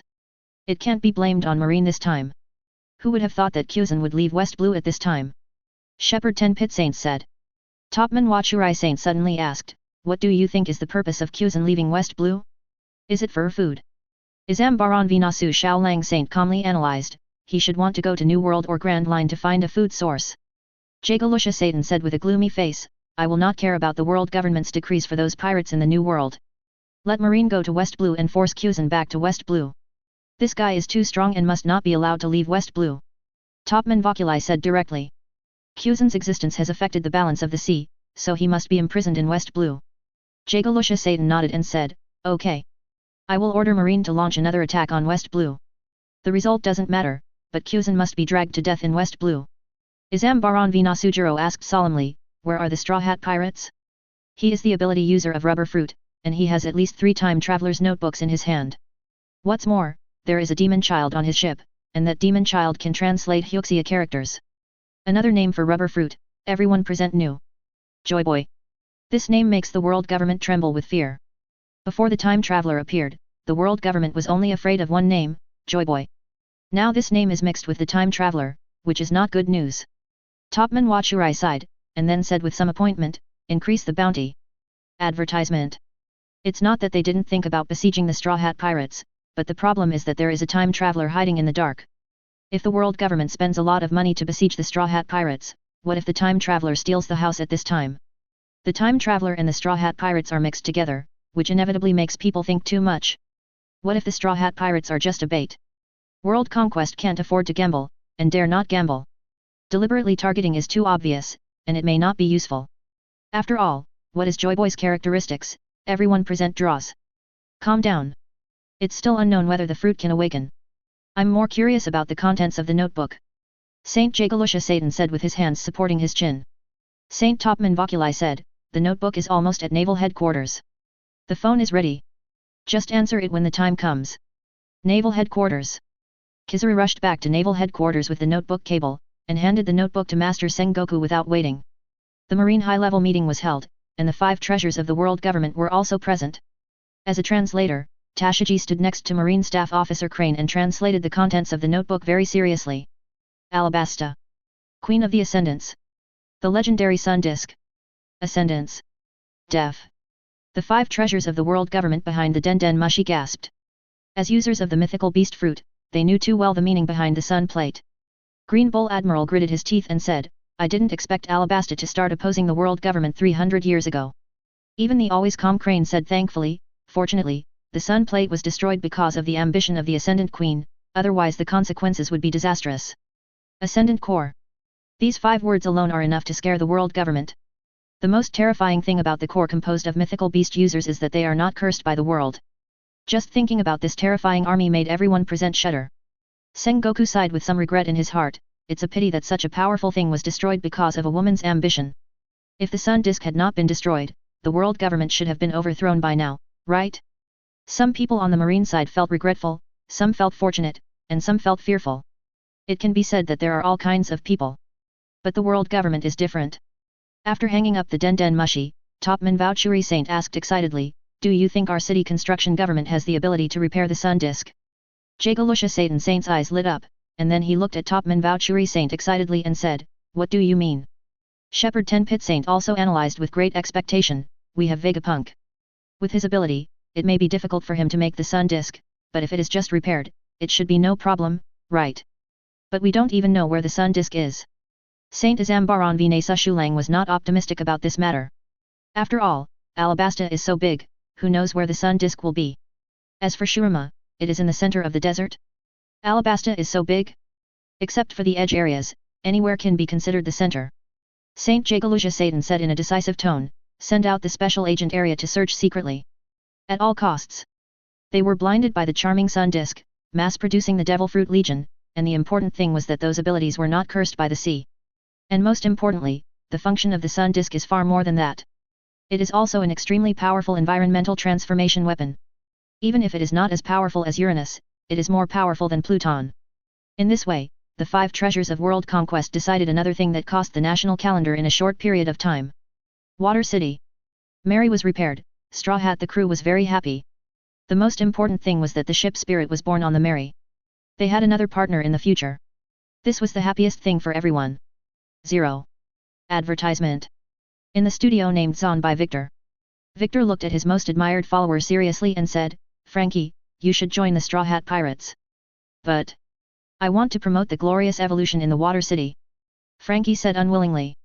Victor patted Frankie's shoulder gently and said in a cold heavy metal voice, "You should bring the glorious evolution to the world. Go and follow the Straw Hat Pirates to turn the world upside down. Only in this way can the world see how great our glorious evolution is," Victor encouraged. Hearing this, Frankie's eyes instantly shone with an unprecedented light. "Yes. I should bring the glorious evolution to the world. There are so many disabled people in the world who don't know the glorious evolution." "Yes. Teacher, I will join the Straw Hat Pirates now, and I will be known by everyone in the world." Frankie nodded heavily. Seeing Frankie finally fooled by him, Victor was relieved. Frankie is such a good tool, he is actually reluctant to let him go. The philosophy is the same as his own, the most important thing is that the knowledge reserve is enough, and he is also very hard-working. Such a good follower Victor really wants to bring the other party with him. Unfortunately, all this is the order of the saint. Frankie's destiny is in the Straw Hat Pirates. Before the Straw Hat Pirates fulfill their destiny, Frankie must follow the Straw Hat crew. Office of the Chairman of Carrera Company. Nice. The lobby collapsed. Mr. Iceberg stared at the port in the distance with a dull look. The evil place of the teacher in the trial finally reached its end, and everything was the same as the saint predicted many years ago. After the collapse of Nice lobby, Water City should also usher in a bright future. "Olina, give the phone back to Khalifa and ask him to report to the city and county government. I announce in the name of the mayor that from today on, Water City will officially break away from the world government." After Mr. Iceberg finished speaking, he added, "Tomorrow I will hold a press conference with Mr. Victor to announce this news to the world. The upper level of Water City is basically under his control, and the lower level is basically under Victor's control. The two of them can almost decide the future of Water City together. For this moment, he has waited too long." Olina nodded expressionlessly. After Oriana left, Mr. Iceberg whispered, "Frankie, you are leaving tomorrow too. This is the last gift from my senior brother to you. Between power." Before the last meeting was over, the 5 treasures of the world government received bad news from CP9. Jigalyasha Satan roared angrily, "How dare you! How dare the man under the iceberg! Water City is a municipality directly under the world government. You should know that Water City is not one of those member states, it is a municipality directly under the world government. If a member state withdraws, it will be a loss of an ally at most. But if Water City withdraws, it means that the brother is the meat of the government. As the world's largest shipbuilding factory, Water City not only purchases the beds of the municipal construction government, but also most of the warships of Marine are purchased here. Now that Water City suddenly breaks away from the world government, this knife is completely stuck in the aorta of the world government. To rebuild the world's first shipbuilding factory, it is not just a matter of resources. Buster Call. Buster Call must be launched." Isambharan Vinasu's Horo roared angrily. Hearing this, the eyes of the other people became faint. They just launched a Buster Call to hit themselves in the face, and now they are launching a Buster Call to cut their own aorta? How will the other member states view this? Will they think that the 5 of them are crazy? Chapter 108, 68-year-old Big Mom can still give birth to a child. Noticing the strangeness of the crowd, Saint Isambharan Vinasa Shulang, who had reacted, was also a little embarrassed. Saint Shepherd 10 Peter said, "Do you think this is the conspiracy of the time traveler?" He saw that a joy boy did not lure us into the trap, so he deliberately created another Water City. DAF. Everyone who had imagined it took a breath. This possibility is indeed very high. Advertisement. Saint Jagalusha Satan asked, "What should we do? We can't just pretend that we didn't see it." Saint Topman Voculi tried, "How about letting Marine go?" Saint Makasmaz asked speechlessly, "What about West Blue?" Hearing this, Saint Topman Voculi was silent. West Blue is more important than Water City. Saint Jagalusha Satan said directly, "We can't send out the Knights of God, right? The Knights of God is one of the trump cards of the world government, and it must not be used rashly. The last time the Knights of God were sent out, it was in the Valley of God, but those 10 times also suffered losses." At this time, Saint Shepherd 2010 Pit whispered, "How about, replicate the last operation?" Right. Saint Topman Voculi looked at Saint Shepherd 10 Pit thoughtfully. Saint Shepherd 10 Pit said, "Isolation plan. Just like isolating West Blue before. Hearing this, the eyes of the other 4 people lit up. Water City is not as big as West Blue. West Blue is also able to produce its own food. It is impossible to completely block it. But Water City is different. It is so big. If it is completely blocked, everyone in Water City will starve to death. You know, Water City doesn't produce food, and it's not a mining island. As long as no one buys Water City's ships and there's no food flowing into Water City will collapse sooner or later, and those rebels who follow the inferior iceberg will starve to death. Marcus Maz Saint excitedly decided, that's it. Let Marine assist, and we will directly block the entire Water City. Marshal Marine's office. Sengoku, who had just finished the meeting, was still immersed in the former glory of Alabasta. But soon, Sengoku was thrown off balance by the sudden bad news. The world government actually ordered Marine to attack West Blue. This order had just been issued, and Sengoku was about to notify it, but received another order. Advertisement. Marine assisted the world government in blocking Water City? When Sengoku received this order, he was numb. Is the world government going to die? It just hit itself in the face with Buster Call, and now it is hurting itself? What is Water City? That is the shipyard of the world government. Even most of their marine ships were purchased in Water City. The most important thing is that the world government had a large-scale conscription before, and their marine ordered 300 warships from Water City. Now the deposit has been paid, but the warships have not been delivered. In this situation, the deposit has gone down the drain? You know, that is 3 billion Baileys. The world government only allocated 5 billion Baileys before. What does the world government want to do? Jagalusha Satan Saint also had something to say when he received this reply. What does Water City's blacklisting of your orders have to do with my world conquest? Don't you know that Water City is no longer under the control of our world government? Under the order of the 5 elders, Zhang Guo had to bite the bullet and follow this order. If it weren't for the previous large-scale conscription, their marine would definitely be screwed by the world government this time. In the end, the god of finance made a guarantee, if you do a good job on West Blue, we can allocate more funds to your marine. After hanging up the phone, Sengoku thought silently, I'm sorry, Kuzan, the 5 elders gave too much. Sengoku, who was unwilling to give up, contacted Mr. Iceberg on the phone again. As a serious businessman, Mr. Iceberg is still quite trustworthy. Marine's warships will not be withheld, and Carrera Company can only guarantee that the warships will be handed over in batches. Sengoku, who was originally prepared to be blackened, was overjoyed after hearing this. What is called a bright future after a dark one? Although I am very grateful to the conscientious businessman Mr. Iceberg, I still have to obey the orders from the world government. Without hesitation, Sengoku directly sent a vice admiral from the headquarters to the Water City and asked him to take marine to block all routes in the Water City. After all, the main force this time is the agents of the world government, marine was just pretending. 1 day later. Advertisement. The news of Water City's declaration of independence spread throughout the world in just half a day. Everyone was surprised, but more people still thought that Iceberg was crazy. How dare you take the lead in resisting the world conquest? How many divisions do you have in Water City? Of course, the most uncomfortable people are not the people of Water City, but a group of people who have nothing to do with Water City. The new pirates of the 4 seas suffered a lot. You must know that Water City not only builds ships for the world government, but also for pirates. To make a great voyage, a sturdy ship is indispensable, and the only well-known shipbuilding port on the Grand Line is Water City. Without Water City, the pirates can only go to Sabayati Island in the future, but which serious pirate sailed half of the Grand Line before changing ships? After witnessing the press conference of the Declaration of Independence of Water City, Luffy and others left Water City and started a new adventure. New World 10,000 countries. Finally recovered from his injuries, Kaido came to Wonguo as promised. Kaido asked himself carelessly, Linlin, you are already old, are you sure you can still have children? Charlotte Linlin is almost 70 years old now, and normal people have gone through menopause long ago. Although Kaido knows that this old woman has a strong physical fitness, it shouldn't be so outrageous, right? Kaido. Don't worry about my business, anyway, I can have children. The ant was not angry, but asked seriously, are you sure you didn't lie to me? Is there really a new race on the Skull Island you mentioned? Of course. And it is a new race comparable to giants. Kaido answered decisively. Charlotte Linlin invited, in that case, let's have a big meal before leaving. Kaido did not refuse.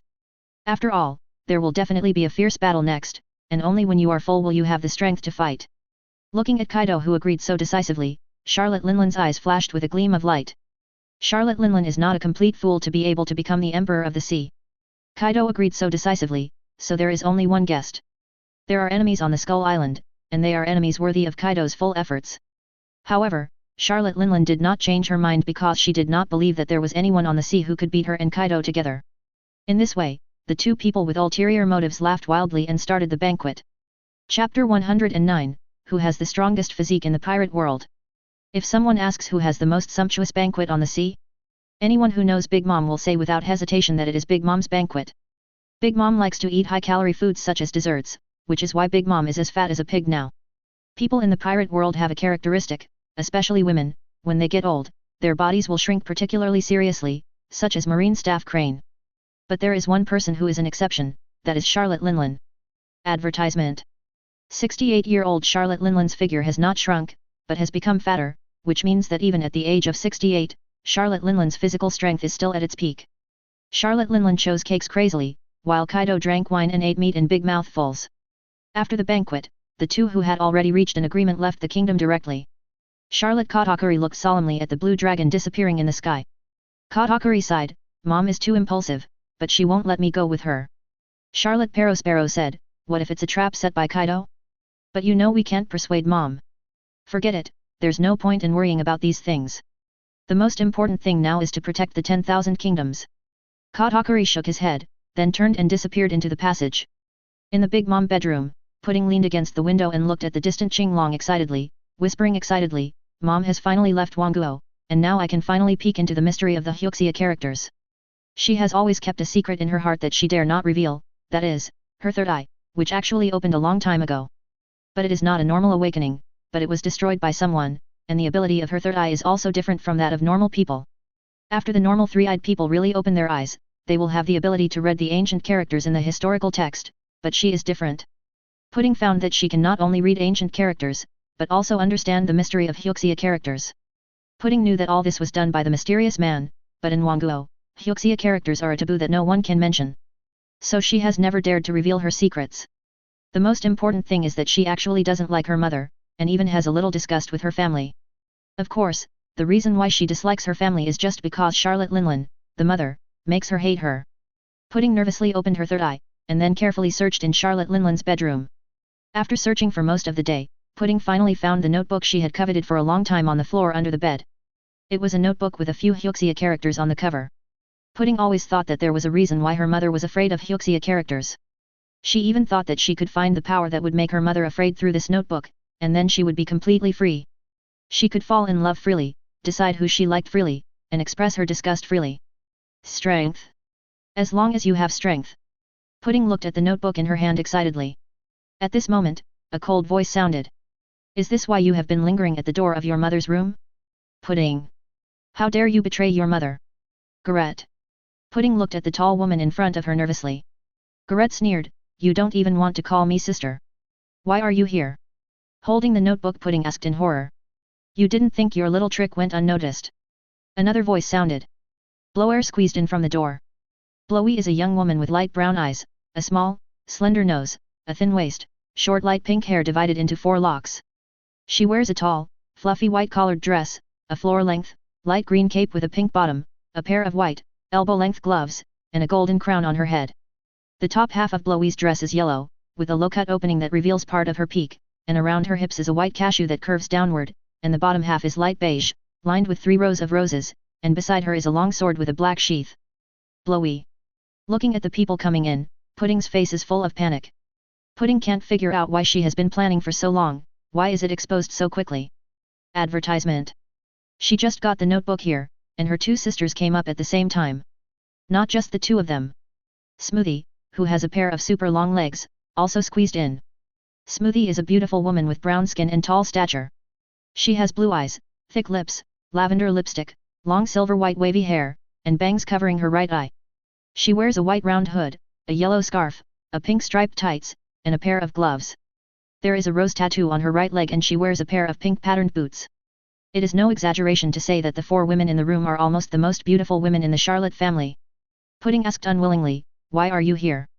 Smoothie said seriously, "Of course I want to see what you want to do. Do you know the consequences of letting my mother know about this?" Pudding held up the notebook in her hand and asked, "Aren't you curious? What's in this notebook?" "A notebook that records information in Hyuxia characters." Blowire took a curious look at the notebook in Pudding's hand. "The world government is collecting everything about Hyuxia characters. This matter has made a big fuss, and of course they all know it. But they didn't expect that their mother, who was afraid of men, would hide this notebook written in Hyuxia characters in her bedroom. Garrett said in a cold tone, "But this is my mother's secret, you shouldn't read it secretly when he is away. It may have the reason why my mother is afraid of Hyuxia characters, and I can read the Hyuxia characters on it. Aren't you curious about this secret?" Pudding continued to seduce the three people in the room. Hearing this, Rong Hui closed the door of the room calmly. Blo Hui said, "I am curious." Hearing this, Garrett and Smoothie looked at Blo Hui in disbelief. They didn't expect Blo Hui to be so bold. Facing the doubtful eyes of the two, Blo Hui sneered, "Don't tell me you two are not interested." Blo Hui is the oldest of the four girls, so she is also the most majestic. In fact, the relationship between brothers and sisters in the Charlotte family is still quite good. Garrett admitted helplessly, "Okay. I admit that I am a little curious." Now it's 3:1, Smoothie could only nod helplessly. Smoothie said seriously, "Anyway, I will tell Mom about this matter when she comes back." "Whatever you want." Garrett waved her hand impatiently, and then urged, "Quickly translate the contents of this notebook for us, I want to know why the world government and Mom react so strongly to Hyuxia characters." Pudding nodded, and then couldn't wait to open the notebook. "This is a very strange world, and many strange physiques will be born. I have always been curious about these special physiques. Can they start manufacturing?" Garrett frowned and said, "It sounds like a research note. Is there a date on it? Do you know the name of the person who wrote this notebook in Hyuxia characters?" Smoothie asked. "It's written on the cover." Pudding nodded quickly, and then explained, "This is a note from 200 years ago. The name of the person who wrote this notebook is Wu Ming." "Nameless? Does it mean no name?" Garrett raised her eyebrows. Pudding explained, No. It's not that there is no name, it's Wu Ming." Blowy urged, "Okay, since it's a research notebook from 200 years ago, then you continue to translate." Pudding continued to translate. "Since we have come to this place called Cake Island in later generations, it is necessary to talk about Charlotte Linlin. This woman who is called the innate child-bearing holy body, The special thing about Charlotte Linlin's body is not only that she is good at giving birth to sons, but also that she is born with a steel balloon physique. She is one of the outrageous examples of special physiques." Smoothie interrupted Pudding and asked, "Wait. You just said that this notebook is 200 years old? The content on it was also written by people 200 years ago." Pudding nodded, "Yes, what's wrong? You ask me what's wrong?" Smoothie looked at himself, Pudding in disbelief. "People 200 years ago knew about today's Big Mom pirates, and they were so familiar with my mother, you ask me what's wrong?" Blowy also felt that it was a bit outrageous, so he asked, "Are you sure you didn't translate it wrong?" "Absolutely not." Pudding retorted with great seriousness. "That's really interesting. People 200 years ago actually knew Mom and knew about her special physique. What do you think is the reason?" Smoothie said sarcastically. Pudding also found that this matter was indeed somewhat unreasonable, but there were many unreasonable things in this sea. "Do you think the owner of the notebook ate some special devil fruit? For example, the prophecy fruit? It can predict the future." Pudding analyzed. Blower complained speechlessly, "How could there be such an outrageous fruit in the world? Even if it is a prophecy, it can't be predicted so accurately, right?" Pudding comforted indifferently, "Why bother so much? Anyway, we just need to know that the owner of this notebook knows about our time, He may also know about Mom's time. She was looking for this notebook to seek power, not to solve the mystery. What does it have to do with her that the owner of the notebook knows about the things of this era? She just wants to know if she can get powerful power through this notebook, power that even her mother is afraid of." Advertisement. Garrett interrupted the discussion of the three people impatiently. "No matter how he knows the future world, just translate the content behind it," Garrett urged. Pudding didn't want to debate with her sisters, so she picked up the notebook and continued to translate. "First of all, it's the steel balloon physique and natural strength. How outrageous is this talent? Charlotte Linlin can beat a giant to death and then slap the giant's ribs during her nap with her natural strength. Although the giant was not prepared, it was enough to show how terrible Charlotte Linlin's anger was. That was 5 years old. 5 years old. Hiss." Hearing this translation, the four girls present all took a breath. Mom was so outrageous when she was a child? Is it fake? 5 years old. Pudding stared at the notebook with lifeless eyes. It was hard to imagine that her mother was so terrible during her nap. Pudding estimated her own strength and found that even if she faced her 5-year-old mother, she would probably be hung up and taught a lesson by her backhand. "I bought a cold one." Pudding shook her head and continued to translate. The steel balloon was even more outrageous. The giant's blade was broken when it slashed on Charlotte Linlin, who was only 5 years old. Even the rain of bullets could not add a trace of scar to her. Just like a steel balloon. She is invulnerable at the age of 5. Many people cannot learn armament haki in their lifetime. Charlotte Linlin can only say that it is the starting point. Throughout the ocean, Charlotte Linlin's talent is almost unmatched. With this talent, the protagonist Luffy has to kowtow twice when he sees her. What's the point of sit ups? She is indestructible. Mom is so scary. Pudding imagined in fear. Pudding felt that she was too conservative before. Not to mention a 5-year-old mother, Pudding suspected that she might not be able to beat a 2-year-old mother. Even the person who knows the future has such a high valuation of my mother. Her talent is unmatched. I know my mother is the strongest. Smoothie said proudly. Gillette and Blower nodded in agreement. How big is the gap between people? Many pirates generally use bounties to measure a person's strength. Some pirates pursue a bounty of over 100 million in their lifetime. That's because their mother had this ability when she was born. The end point that others pursue is just the starting point of their mother. No wonder those people say that my mother is a natural destroyer. Her talent is really unmatched. Smoothie said with emotion. With his blood boiling, Smoothie urged, what's next? Pudding nodded, 34. Then there is another talent of Charlotte Linlin. Charlotte Linlin has given birth to hundreds of children in her lifetime. Excluding those who died in infancy, when Charlotte Linlin was 68 years old, she had 85 surviving children. What is the concept? Even if we count it as 100, Charlotte Linlin's first child was born when she was 18 years old, which means that in 50 years, Charlotte Linlin has given birth to at least 2 children every year. The probability of multiple births is simply outrageous. Blowy complained speechlessly, Is this also a talent? Smoothie retorted seriously, how can this not be a talent? Mom gave birth to so many brothers and sisters of us alone. Pudding. Pudding was a little speechless and could only continue to translate. As we all know, a woman giving birth to too many children will hurt her vitality, and Charlotte Linlin conservatively gave birth to 100 children, even if her physique is heaven-defying, it will definitely hurt her foundation. In addition, this idiot hardly exercises and is always busy giving birth, which leads to a serious waste of energy after a few days. Looking at the entire ocean, the only one who is qualified to reach the level of admiral without relying on the devil fruit is actually Charlotte Linlin, but it's a pity that the idiot wasted her talent.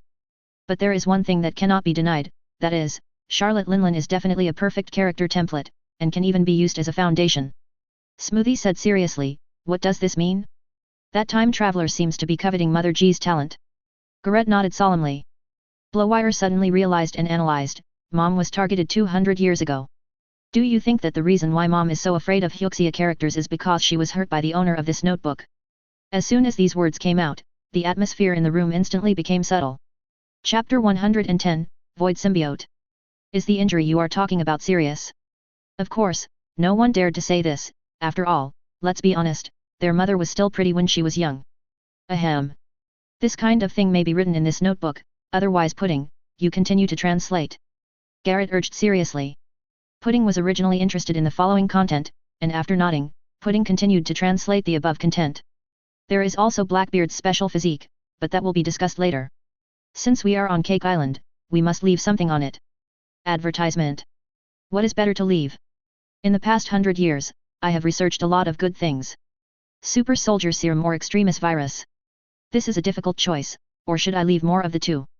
Super Soldier Serum and Extremis Virus. When translating to this point, Pudding suddenly regretted that he translated too quickly. Such an important thing should be concealed. After all, those things may be on Cake Island. If he can find them at that time, he may be able to completely change his shortcomings of poor cultivation talent.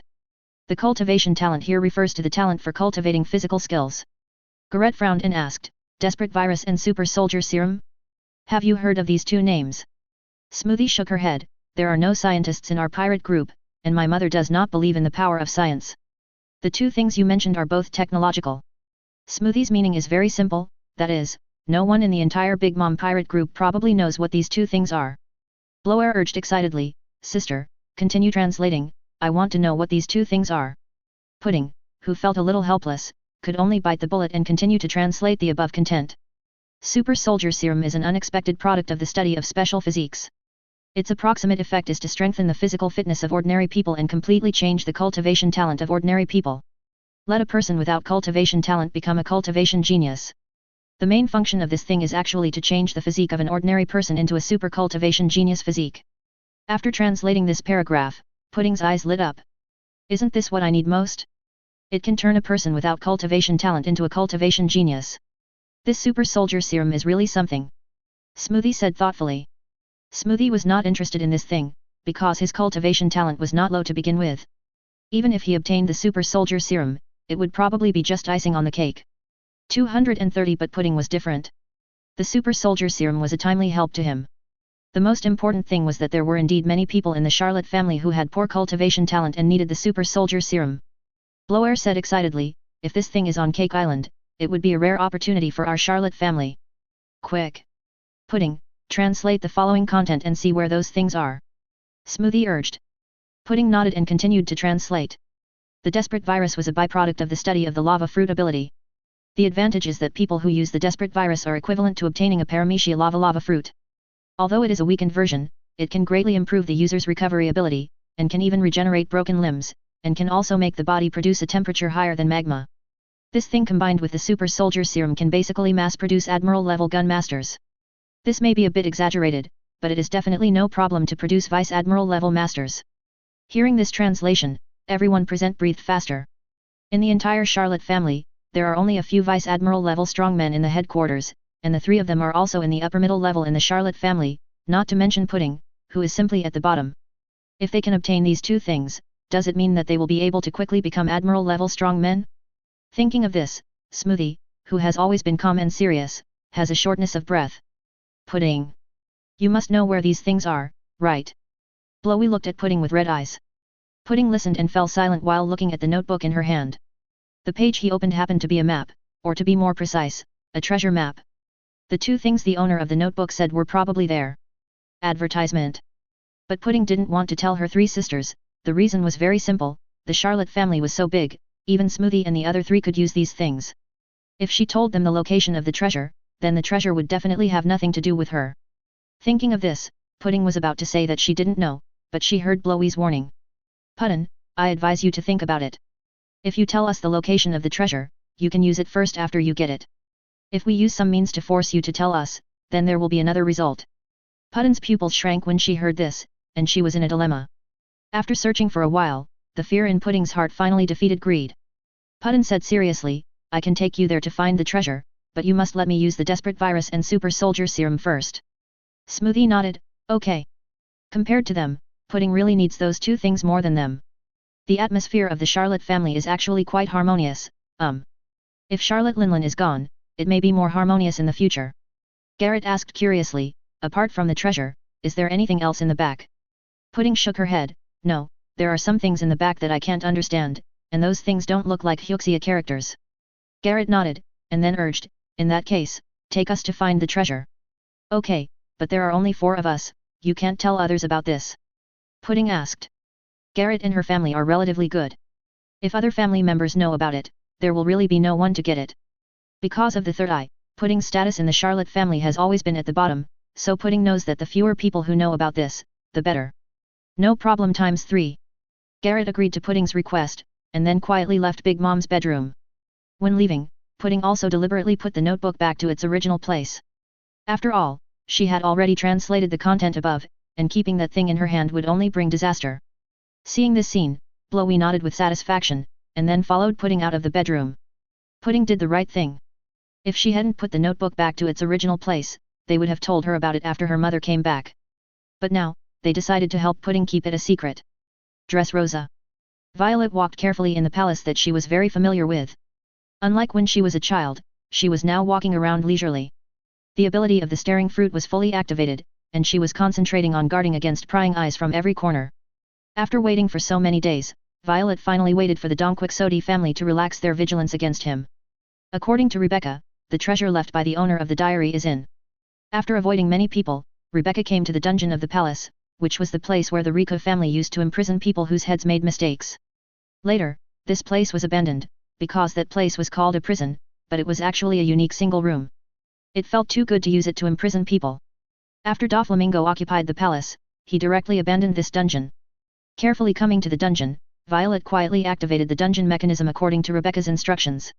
An underground secret passage appeared in front of her, and the door used to block the exit was made of sea stone. No wonder my whole fruit can't see through this passage.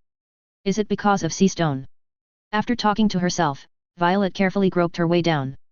After walking down a long staircase, Violet came to a huge underground square. This is a special underground square with dark purple as the base tone, cat. The most special thing is that the huge underground square is covered with a very strange moss. It is a green moss. From a distance, you can even see the purple energy flowing in it. Advertisement. In the center of the underground square is a huge blue pool, in which flows a very thick mucus, which is even beating slowly, as if the mucus has life. What the hell is this? Is this the treasure that Rebecca said? Violet looked at the pool in front of her with some fear. Whether it is the style of the underground square or the pool in front of her, it looks very unruly, even weird. Violet walked carefully to the front of the pool.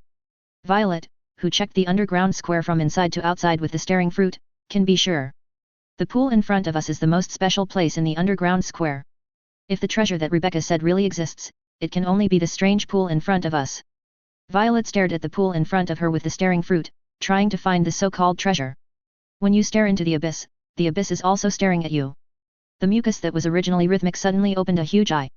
Seeing this sudden change, Violet's heart beat a beat slower. Before Violet could scream, several tentacles emerged from the pool and entangled Violet. Violet, who was entangled by the tentacles, tried to struggle hard, but how could Violet, who was not very talented in physical skills, break free from those tentacles? In endless despair and panic, Violet could watch herself getting closer and closer to the strange pool until she was completely swallowed by it. Rebecca. Auntie has been completely tricked by you this time. Before losing her last consciousness, Violet thought desperately and depressedly. I don't know how long it has been, maybe a few minutes, maybe a few days. The originally unchanging pool suddenly gave birth to a dark purple human hand. A humanoid creature crawled out of the pool. If you only look at the shape, the figure of this humanoid creature is well proportioned, especially the pair of big thunders that are most difficult to ignore. But if you look closely, you will find that the appearance of this humanoid creature is very terrifying, and the dark purple skin has a rhythmic rhythm, just like breathing. There are all kinds of dark red blood lights in the epidermis, and what flows in it does not look like blood, but scarlet energy. The most terrifying thing is the other party's hideous face and the rows of terrifying sharp teeth. So, this is the treasure left by that person. The legendary void symbiote. Violet, who regained consciousness, thought with great relief. Violet didn't expect that she could survive, and indeed gained extremely powerful strength. Violet whispered, "Nice to meet you, what should I call you?" "My companion." A hoarse and central voice answered, "Violet." "You can call me Violet." Violet exclaimed, "It's a nice name. From now on, we will be called Violet in this state." The symbiote on Violet's face gradually faded, revealing his pretty face that was more charming and delicate than before. Violet, who was panting heavily, was full of relief in her eyes. Violet, who got up from the ground, took a deep look at the symbiote pool in front of her. She finally found a way to fight against the Donquixote family. It turned out that the owner of the notebook did not leave any treasure for their Rico family, but a group of special allies. Void Symbiote Family. No matter who is symbiotic with the Void Symbiote, their strength can reach the level of the Vice Admiral of the headquarters. Well, it mainly depends on the strength of the person being symbiotic, which is basically at the level of the Vice Admiral of the headquarters. For example, now, because of the ability of the staring fruit, Violet feels that she can at least fight against the Admiral candidates of the naval headquarters. The symbiote directly makes up for her physical deficiency, officially giving her a terrifying recovery ability and various convenient means. Each community has its own unique ability. Violet's ability is void shooting, which can condense a special void bow, and the arrows condensed by void energy are fired. This place must not be discovered by the Donquixote family, otherwise these communities will become allies of the Donquixote family. Thinking so, Violet took a deep look at the void symbiote pool, and then left the underground square without looking back. You don't have to worry that my people will become your enemy's power. After taking you into the void symbiont pool, it is equivalent to you and your family reaching a contract with our master. From today on, you will become one of the forces under the master, and our void symbiont family will also become your power. As long as you do not violate this contract, the void symbiont will not attack your family. Violet explained. Violet was relieved to hear this. Violet, who was symbiotic with the void symbiont, knew too well how terrifying the void symbiont family was. Mass production of Vice Admiral level strongmen, such a terrifying power, no matter who falls into the hands of it, can shock the whole world. Violet asked curiously, how many members are there in your void symbiont family? I don't know, anyway, the void symbiont pool can give birth to a symbiont every year. The void symbiont pool was built more than 200 years ago. It is conservatively estimated that there are at least more than 200 symbionts in the void symbiont pool. Violet said. Violet is a relatively young symbiote. She was able to seize Violet's symbiote rights because she was young and strong and didn't want to argue with the elderly. That's right. It was Violet who dragged Violet into the Void Symbiote pool. Chapter 111, The two emperors join forces to break into Skull Island. It's terrible. He created a whole new race by himself, and it's such a terrible race. Violet couldn't help thinking in her heart. For the owner of the diary, Violet felt more fear than respect. Violet quietly returned to Rebecca's residence. After seeing her aunt come back, Rebecca forced herself to suppress her excitement and asked carefully, "Aunt, what's wrong?" After using the power of the staring fruit to check the surroundings and found that no one was watching, Violet explained, "It succeeded, but it was not as successful as we imagined." Advertisement. Rebecca had obtained and looked at Violet. What does it mean to succeed, but not as successful as imagined? Before the transformation, Violet first gave Rebecca a vaccination. "Cover your mouth with your hands, I'll show you something." Rebecca nodded, not knowing how powerful it was, and then cooperated with her hands to cover her mouth. The lilac sticky liquid instantly enveloped Violet's whole body, and Violet's height of 1.78 meters suddenly soared to more than 2 meters.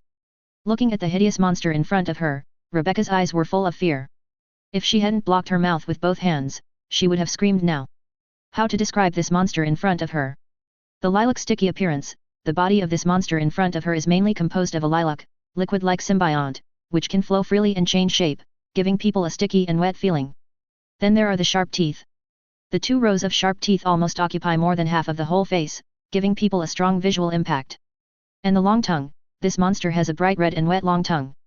Of course, the most eye-catching thing is its extraordinary muscle lines, which are emphasized by the tight symbiont covering, and appear to be very fit. "Auntie, why did you become like this?" Rebecca's tone was a bit crying. A hoarse voice asked, "Am I not beautiful like this?" The tone of this voice was a little angry, and Violet even licked Rebecca's little face with her tongue maliciously. Rebecca trembled again after being licked. This was Violet's voice coming from the monster's body. "Okay, Violet, don't argue with Rebecca, he just hasn't seen half of the body." Hearing this, Rebecca mustered up the courage to look at the monster in front of her curiously. Advertisement. At this moment, half of Violet's face automatically retreated, revealing Violet's delicate face. Although only half was exposed, Rebecca was also sure of one thing, that is, her aunt is fine now. Soon Violet put away Violet, and Violet, who returned to normal, explained, "This is the treasure left to us by the owner of the notebook. It can't be considered a treasure, but more like an ally." "Bait?" Rebecca looked at Violet curiously. "Yes." Violet nodded, and then explained, "The name of the symbiote in me is Violet, from a race called Void Symbiote, and it is also one of the powerful races created by the owner of the notebook." "Void Symbiote? Is it strong?" Rebecca asked nervously after calming down. "It's not scary to become a monster, but it's scary that they can't take back their country from Doflamingo, that BD. Even if an ordinary person gets the favor of the symbiote, he can get the strength of Naval Headquarters Vice Admiral. Now I even have the strength of Quasi-Admiral," Violet said confidently. "Doflamingo, the strongest of the Don Quixote family, is only at the Quasi-Admiral level. In other words, I am now evenly matched with Doflamingo. So powerful." Rebecca looked at Violet in surprise, or more precisely, the Violet in Violet's body. Thinking of the terrifying strength of the Don Quixote family, Rebecca said a little frustrated, "But this is not enough. The things left by the owner of the notebook are really shocking, allowing an ordinary person to instantly have the strength of the Vice Admiral level of this department. If it was before Dressrosa was occupied, such strength would be enough, but now the Don Quixote family is the controller of this country. Just a Quasi-Admiral level combat power cannot change the tragedy of this country." Violet smiled complacently, and then asked back, "What if I say that there are more than 200 symbiotes like Violet?" Hearing this, Rebecca jumped up from the ground. Rebecca was sitting on the ground because she was scared by Violet just now. "More than 200? Rebecca looked at Violet with ecstasy. "We don't need more than 200, just 10, we are enough to repel the Don Quixote family." Violet said bitterly, "The secret of the Void Symbiote must not be discovered by the Don Quixote family, so it is actually quite difficult to gather 10, after all, we don't trust many people." "It doesn't matter, we can take our time. I don't believe that such a big Dressrosa can't find 10 loyal fans of the Rico family," Rebecca encouraged. Violet nodded after hearing this, "We can plan slowly, after all, the dawn of victory is just around the corner." In the Qinglong state, Kaido, who was running all the way, finally returned to East Blue 2 days later. Big Mom, riding on the back of the Azure Dragon, looked at East Blue below with some suspicion, so he asked, "In East Blue, Kaido, you are not lying to me, are you? What powerful moves can East Blue, which is called the weakest sea, Have. Kaido's face darkened when he heard this, and then he retorted, Roger is also from East Blue. And Garp, you don't really think East Blue is the weakest sea? Zero asking for flowers. He. Kaido, UBD, what you said makes sense. Satisfied Big Mom smiled strangely and nodded. Soon the two arrived at Skull Island. Then is your destination? An island that looks like a skull? The name is quite suitable. Big Mom commented. Okay, I'm ready to go down, be prepared for battle, the strong on this island are very strong. The strength is not inferior to mine. Kaido said seriously with a serious face. Big Mom sneered, I'm afraid he is stronger than you. Hearing this, Kaido did not refute. After all, they have come here, and Big Mom can't go back. Seeing that Kaido did not refute himself, Big Mom's face also showed a serious look. 0. Advertisement. Kaido and Big Mom just landed on the island and heard an angry roar. Big Mom, who had just landed, was frightened by the sudden roar. What kind of giant beast is this roar? Big Mom asked angrily. Kaido, holding a mace, looked at King Kong nervously and said, the guardian of this island, he will come soon. Damn Kaido! How dare you come to Skull Island? Before King Kong arrived, Zhou Yin arrived first. Kaido laughed wildly, ha ha ha ha. Lao Zi tells you, Lao Zi will definitely win Skull Island.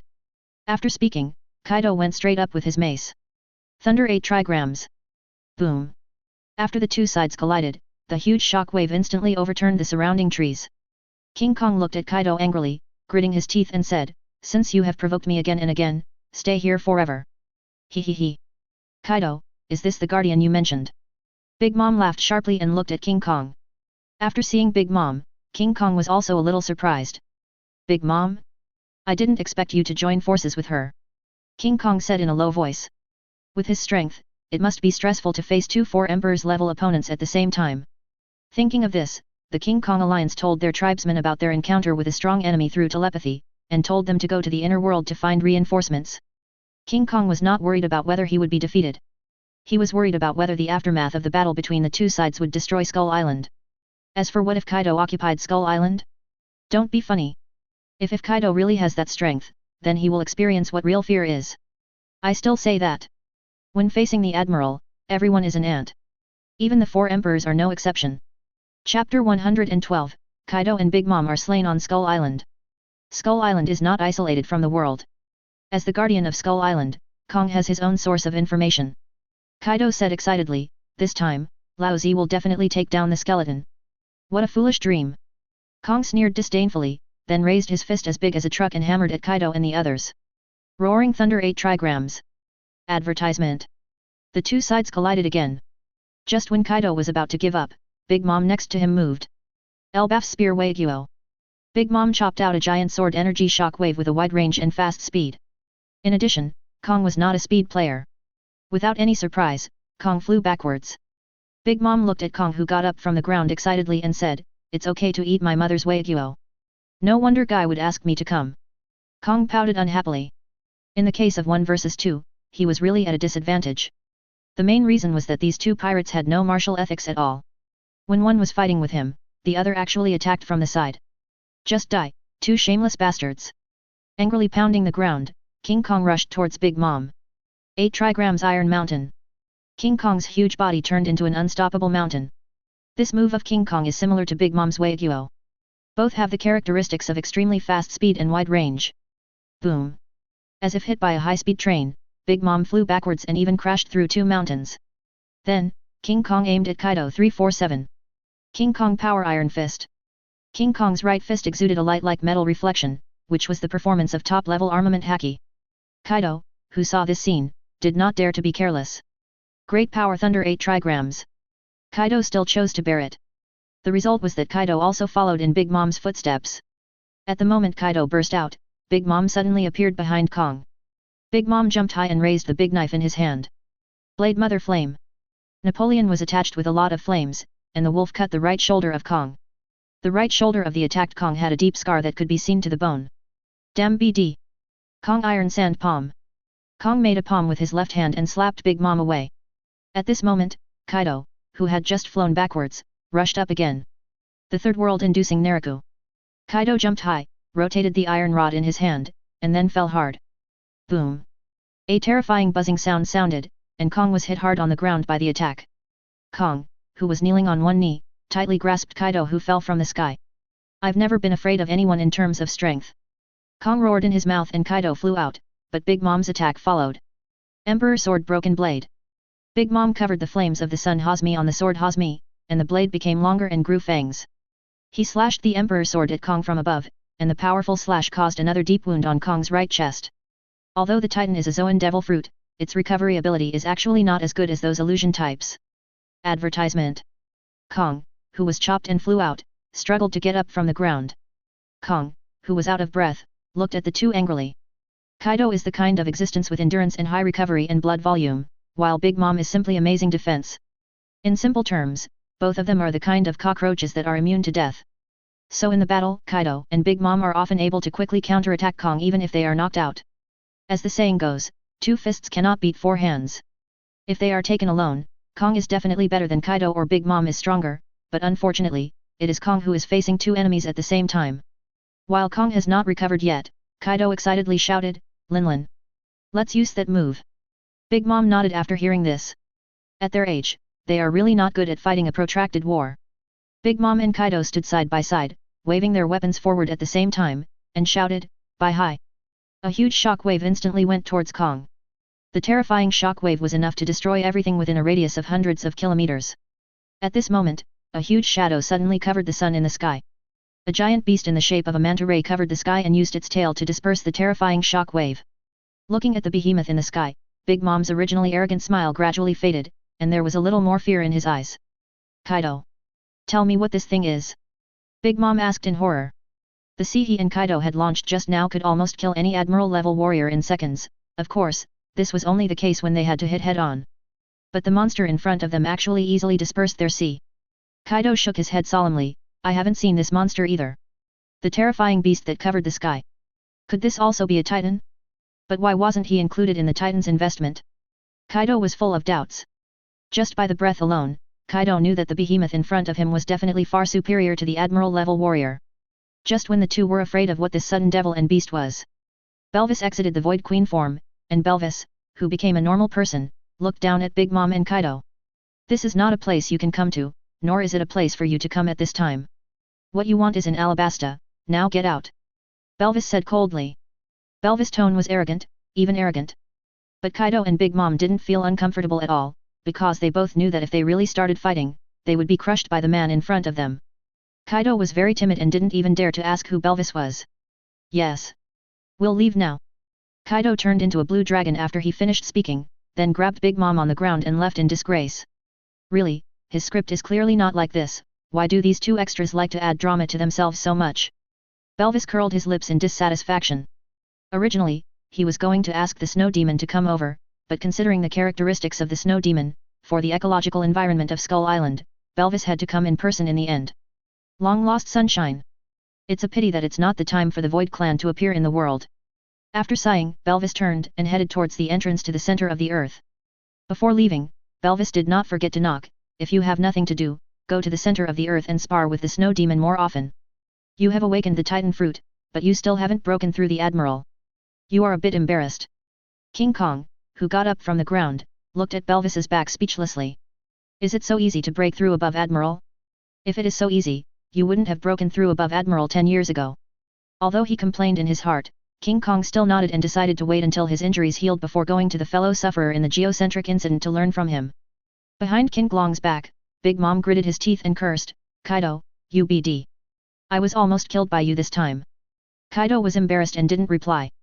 He didn't expect that there would be such a terrifying existence on the island. Kaido explained aggrievedly, "Big Mom, you can't blame me. I didn't know there would be such a monster on Skull Island."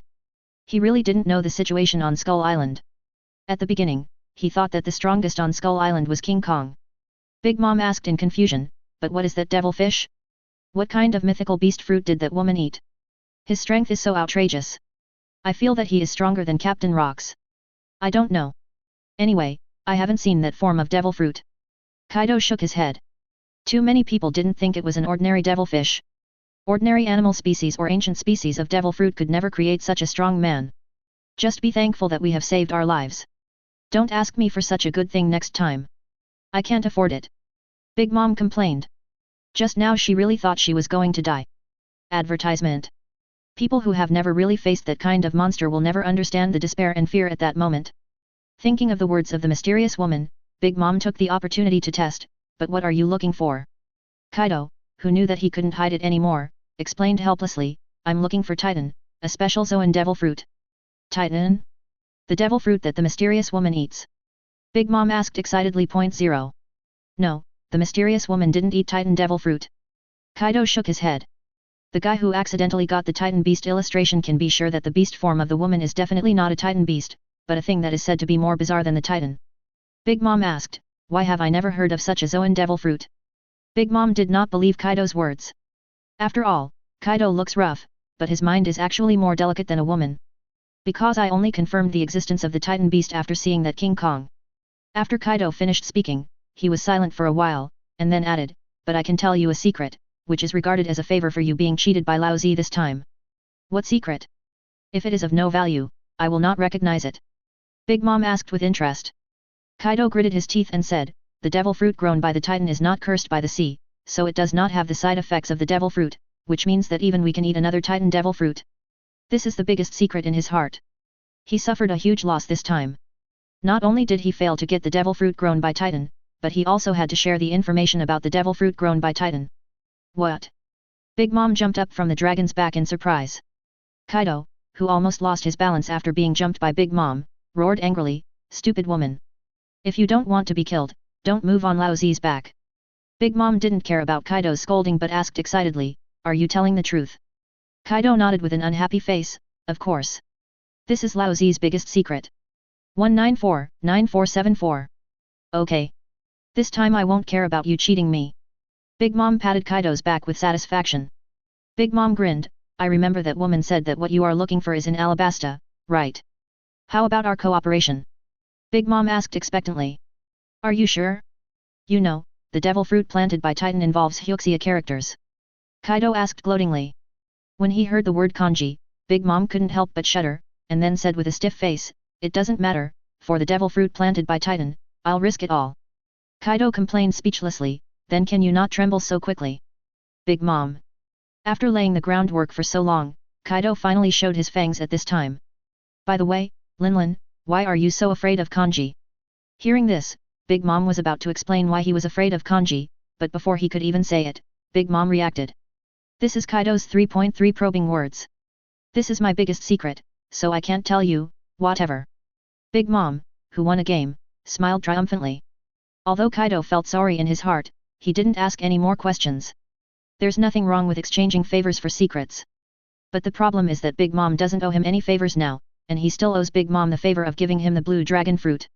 Kaido, who was worried that Big Mom would betray his teammates, warned, let's send people to Alabasta together, but we have to do it secretly. If things get out of hand, the world government will know about it, which will not be good for us. Big Mom nodded.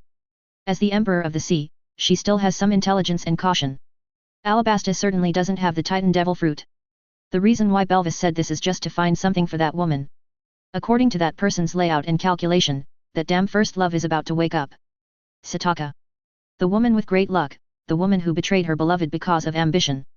The woman who got a blessing in disguise and inexplicably gained the supreme power of Admiral. For Sataka, Belvis added more jealousy and hatred. Jealousy because Sataka's luck is really good, hatred because Sataka's ambition failed her beloved.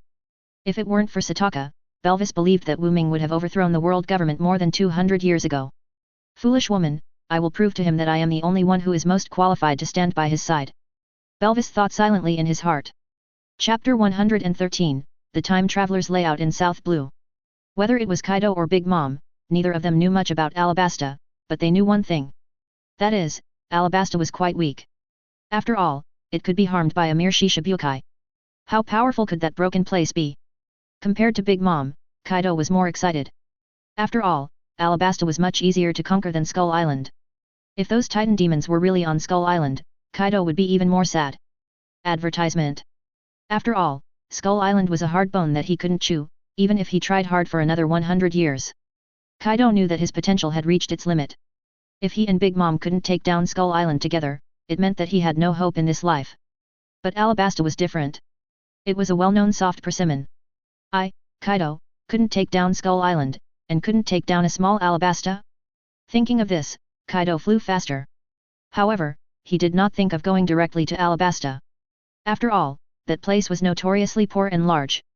It would be like looking for a needle in a haystack to search for a Titan Devil fruit in such a large place.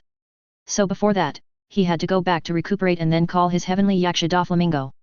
The intelligence system of the beast's pirates was not very good, even worse than that of the Big Mom pirates, so the importance of a useful tool man was revealed at this time. West Blue. Kuzan, who returned to West Blue, soon received information from the Marine. When he heard that Marine was going to attack West Blue, Kuzan did not feel strange or panic. Because he had already opened up the purpose of the world government. Do you want to nail me to West Blue forever? Kuzan sneered. Being able to become a Marine Admiral, Kuzan has never been a fool. After thinking and pondering over the past few days, Kuzan also roughly knew his position and the role he played in this chessboard. The arrangement and task that the Saint gave him was very simple, that is, to lead West Blue and make West Blue separate from the world government. In fact, this task had been completed when the new Marine was established, which means that he does not need to worry about other things now. In the end, even if he does nothing, the Saint will ensure that West Blue will not return to the city government. And the only thing he has to do now is to maintain this situation. The purpose of the world government is even simpler. They just want to circle West Blue and grow on their own. For this, Kuzan is also happy to cooperate with the world government. After all, with the strength of the new Marine, it can only ensure that West Blue will not have any problems. So, Saint, who is called omniscient and omnipotent by believers, what will be your next move? East Blue? Or other sea areas? Kuzan whispered softly. The Saint's purpose is obviously to dig the roots of the city and county governments, so after West Blue, it must be other sea areas. But what Kuzan didn't expect was that there was a desert after West Blue. Water City is actually independent. What does this mean? This means that the world government will lose a huge shipbuilding factory, which means that the world government's maritime hegemony will be hit again. If it is Water City, then the next step should be East Blue. Naval Headquarters. Sengoku looked at the two people with a heavy tone and pleaded, Garp, Crane, I may trouble you two with something. Hearing this, Garp and Crane looked at each other. Sengoku's expression was too wrong. The last time Sengoku showed such an expression was when their old friend withdrew from Marine. What is it? Crane asked. After calming down, Sengoku said very seriously, I want you two to go to South Blue. I received a tip that Zephyr and his two students appeared there. Hearing this, Sengoku frowned. He had heard about his old friend's crazy idea. Because of his strong doubts and distrust of Marine, Zephyr resolutely withdrew from Marine and established Neo Marine with the goal of annihilating pirates all over the world. The so-called Neo Marine is a new Marine, which means the same as Kuzan's new Marine. It's a pity that Zephyr doesn't have Kuzan's background, and there is no property waiting for him to inherit, so they have never taken Ned Marine seriously. The new Marine is not so easy to make. Advertisement. Whether it is the top executives of the world government or the naval headquarters, they all know that Zephyr can't make any waves in this sea, because Zephyr has neither people nor money. For such a person to make a new Marine is basically the same as a joke. But not long ago, they received some other news. It is said that Zephyr actually wanted to take away the explosive rock stored by world conquest and destroy the world. When they heard the news, they were already prepared for their old friend to die. The companion who fought side by side with them in the past died, leaving only a retired Marine full of hatred. But even so, the three of them did not take this matter to heart. Unless Zephyr really took the explosive rock, they would not send Marine to catch Zephyr. And even if Zephyr took the explosive rock, it would not matter. At that time, as long as Kizaru was dispatched, the matter would be completely resolved. He lost his arm, and then lost his faith. In addition, he was old and weak, and his magic was weaker than the Vice Admiral of the body. What Tsuru couldn't understand now was why Sengoku called them too. Even if the Admiral was not dispatched for this kind of thing, there was no need to trouble Garp, right? According to the tip-off, Zephyr found a notebook of a time traveler, and coincidentally, Zephyr's student Anne happened to be able to translate Hyuxia characters. Sengoku emphasized the word coincidence. There is no coincidence in the world. Tsuru asked with a twinkling look, where are they now? South Blue. Hearing this, Tsuru sneered, it seems that the next target of the time traveler is South Blue. Sengoku nodded, he thought so too. He used to believe in coincidences, but now, Zhangguo no longer believes in that stuff. Since the time traveler appeared, Zhangguo no longer believes in coincidences. The same is true for Tsuru. As long as it involves time traveler, there is absolutely no coincidence in the world. What do you mean? Tsuru asked with his arms crossed. The world government means that this is an internal matter of Marine, let us handle it ourselves, they just want the notebook of the time traveler. If our marine is unable to handle it, then the world government will accept it, and then no Neo Marine will be left. Sengoku explained helplessly. That's why he had to take action. Whether it was because of comradeship or other reasons, Sengoku hoped that Marine would handle this matter. He nodded and said, Garp and I will go. I'm at ease with you doing it. Sengoku smiled and nodded. He also smiled meaningfully. They were all ready to consider a way out for Marine. Neither Sengoku nor he thought of going all out to stop the rebellion. If it is confirmed that the time traveler did not use Zephyr and Neo Marine as cannon fodder, then it would be normal to return empty-handed at that time. After all, to be able to get to the top of Marine, the most important thing is to be able to act, and even the unreliable Garp is quite reliable in this regard. When it comes to acting, the senior executives of Naval Headquarters are all first-rate actors. Wei no Kuni. Yamato followed Lei Dianying, who was on a journey to find his companions. Yamato lowered his head and looked at the map in his hand, then said, This place is a bit far from us. If we walk there, it will probably take about 2 days. Then walk slowly. Lei Dianying said calmly. Yamato nodded after hearing this, and then said with some regret, I found that Wei no Kuni is quite short of food. Lei Dianying comforted him seriously, soon Wei no Kuni will not be short of food. Yamato looked at Lei Dianying with a serious face and asked, Why? Lei Dianying calmly uttered 2 words, intuition. XO. Okay. I hope you can really make people here live a good life. Yamato sincerely wished. Dressrosa. Doflamingo, who hung up the phone, frowned and fell into deep thought. Kaido suddenly lost interest in Skull Island? This is even more outrageous than pirates suddenly stopping robbing. Kaido, who pursued the beasts, actually gave up his pursuit for many years. Doflamingo couldn't believe it. As the saying goes, a dog can't change its eating habits, not to mention that the Titan Devil Fruit is what Kaido has been pursuing for all these years. Advertisement. Now that the thing he has been pursuing is right in front of him, Kaido actually gave up and asked about Alabasta. This is a bit weird no matter how you look at it. Alams. Thinking that he sent several fleets to test there, but there was no splash, Doflamingo felt a little depressed. Originally, he thought that Kaido could take it down, and he could follow behind and have some soup. As a result, Kaido actually got scared. Yes. Doflamingo felt that Kaido was scared. He didn't believe that Kaido would give up Skull Island for no reason. With Kaido's reckless character, there was only one possibility for him to give up Skull Island, that is, he couldn't do anything about Skull Island.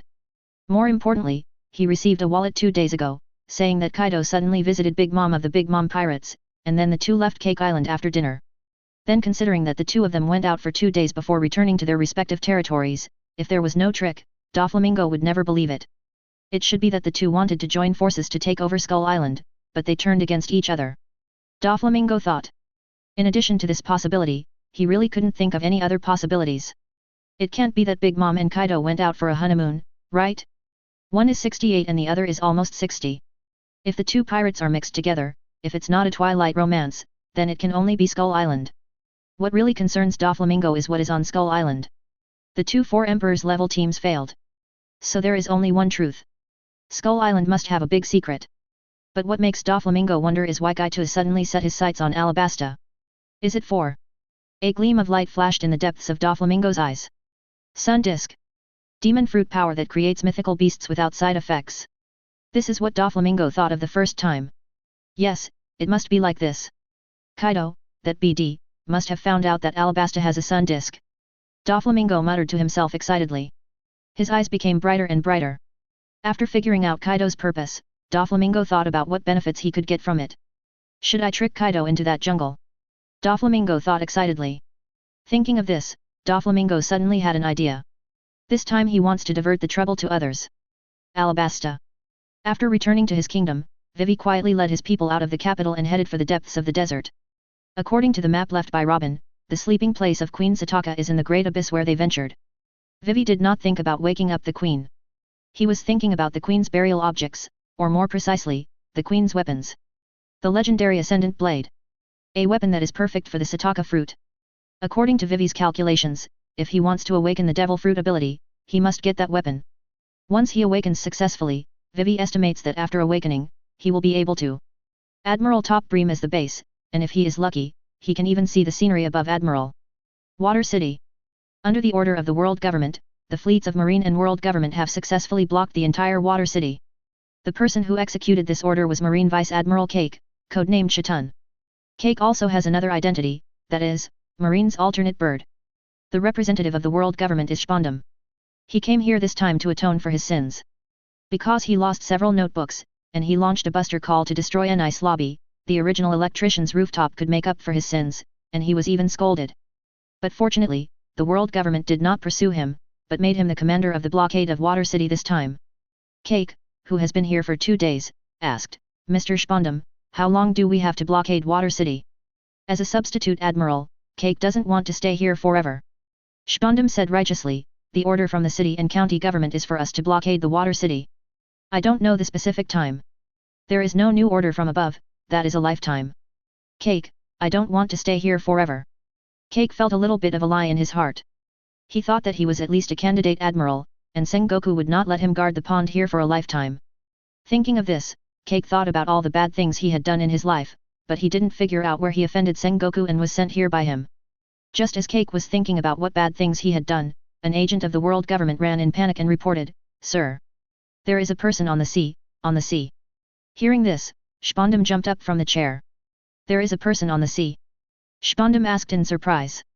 At this time, the marine adjutant who just ran in also added, yes. A guy wrapped in metal, he actually walked on the sea. It's incredible. Chapter 114, The Legend of the Shadow Mask. I'll go take a look. Spondum hurriedly took the telescope and went out, followed by Kaji. Water City dared to sing against the world government so openly. If you say there is no trump card, Kaji doesn't believe it. So the world government and marine adopted a siege strategy. The purpose is to force Water City to reveal its trump card step by step. Of course, it would be better if there is no trump card, so that Water City can be trapped directly. Advertisement. Kaji also reacted at this moment. It's bad. This is not guarding the pond, this is clearly being used as cannon fodder. Thinking of this, Kaji recalled the bad things he had done in his life, but still couldn't figure out how he offended Marshal Sengoku. After walking onto the deck, Kaji saw the metal man they were talking about. After seeing the appearance of the person, Spondum shouted in surprise, Mechanical Pioneer Zone Victor. Spondum was not unfamiliar with Victor at all. He had invited Victor to join on behalf of the city and county government. Unfortunately, the other party ignored him completely. The worst thing was that the other party was also very strong. They were planning to force Victor back. The result was that CP9 was taught a lesson by the other party. Spondum's face was gloomy, and he gritted his teeth and said, I should have thought of that guy earlier. Do you know him? Kaji asked curiously. This guy is a lunatic. He advocates the weakness of flesh and blood, and the ascension of machinery. Spondum explained. Which decent person would be willing to give up his body and be trapped in a metal shell forever? How much fun would he lose in that way? Others don't say it, anyway, Spondum thinks it's stupid. Kaji asked cautiously, is he strong? It's not a question of whether he is strong or not, he is really special. Spondum didn't know how to describe Victor's strength. They did fight Victor several times before, but Victor didn't show any amazing physical skills, nor did he show haki, and he didn't even show the devil fruit ability. But the opponent has some extremely dangerous technology, and the lethality is amazing. Just as the two were talking, Victor, the third hand on his shoulder began to flash a dazzling red light. Kaji, who was frantically warning of observation haki, changed his expression and quickly grabbed the hand next to him. Spondum seemed like another ship. At the same time, Kaji also warned loudly, no. The enemy's attack is coming. As soon as Kaji finished speaking, a dazzling red laser flashed by, and the position they were just in was instantly cut in half, and the warship under their feet was also cut in half. Kaji, who escaped, looked at the warship that was cut in half in surprise. If they had not dodged just now, their fate would probably be the same as the warship. Kaji roared in shock, what kind of attack? How can it be so fast? After standing firm, Spondum explained seriously, this is technology. Point. I know it's technology, what I want to ask is. Why does the opponent have such strong technology? Kaji roared. According to our intelligence, the opponent is not good at physical skills, I suggest you get close to him and take him down. Spondum explained. After Spondum finished speaking, he sighed with some regret, it's a pity that CP9 was completely wiped out, otherwise he might be able to cooperate with you to take him down. Kaji. Stay here. Kaji finally chose to trust Spondum. Looking at Kaji's back, Spondum said to himself with some uncertainty, with the strength of the reserve admiral level, I should be able to take this guy down, right? How dare he rush over? Victor looked at Kaji with some surprise as he rushed over to him, and then casually threw a heavy blade at Kaji. Facing such a powerless key, Kaji didn't even think about it and wanted to kick the heavy blade away. As soon as his right foot covered with Conqueror's haki touched the heavy blade, Kaji's face changed suddenly. He found that the heavy blade actually stood directly on his leg, and what was even more terrible was that this thing was very heavy. Kaji, who was stepping on moonwalk in the air, was directly pulled down by the sudden gravity. You have to know that this is not the ground, but the ocean below. If the heavy objects tied to his body fell into the sea, even if Kaji didn't eat the devil fruit, he would definitely die. Advertisement. Looking at Kaji, who was killed in an instant, Spandam was stunned. Not only Spandam, but also the marines on other warships were confused. Did Shitun get his position as Vice Admiral by bribing Marshal Sengoku? Spandam asked in a horrified tone. The adjutant next to him was also confused.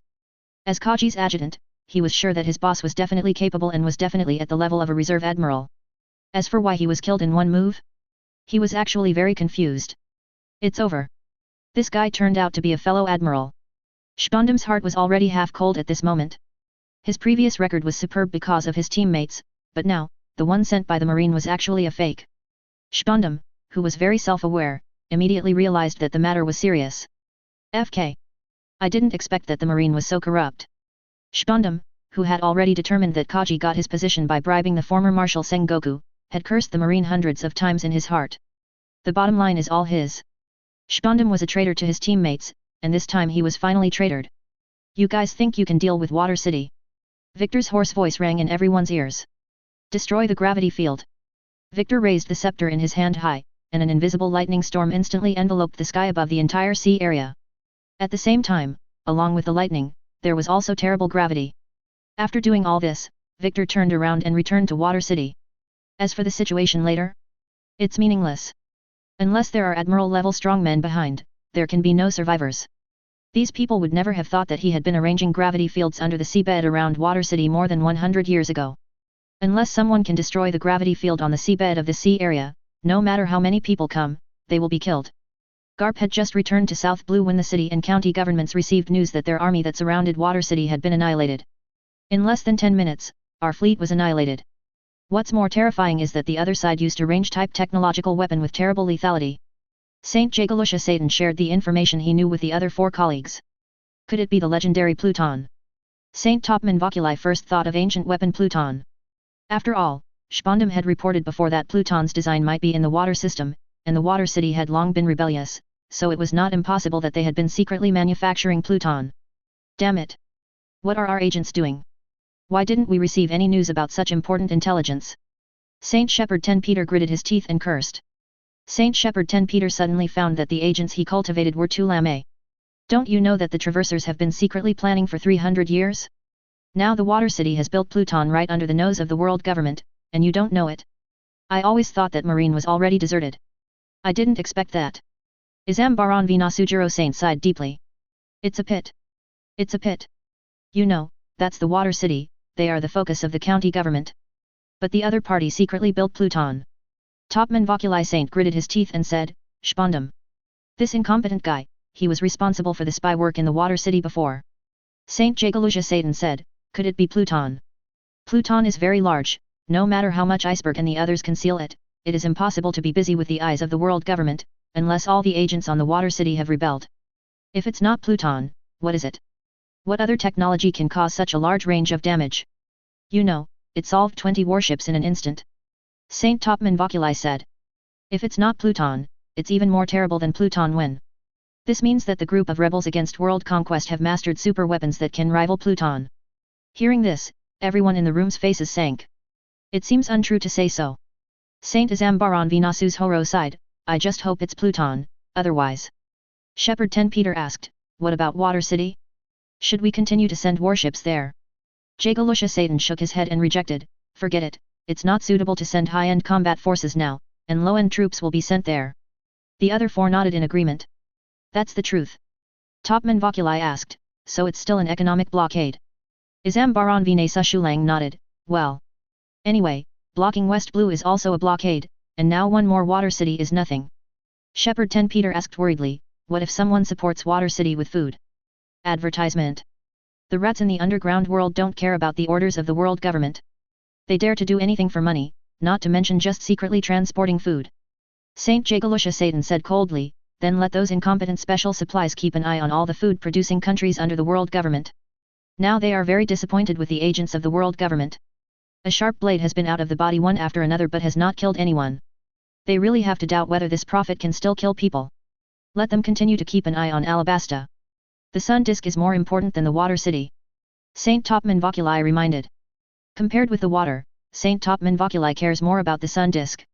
After all, that thing is real and can enhance the overall strength of the world government, especially the strength of the 5 of them. South Blue.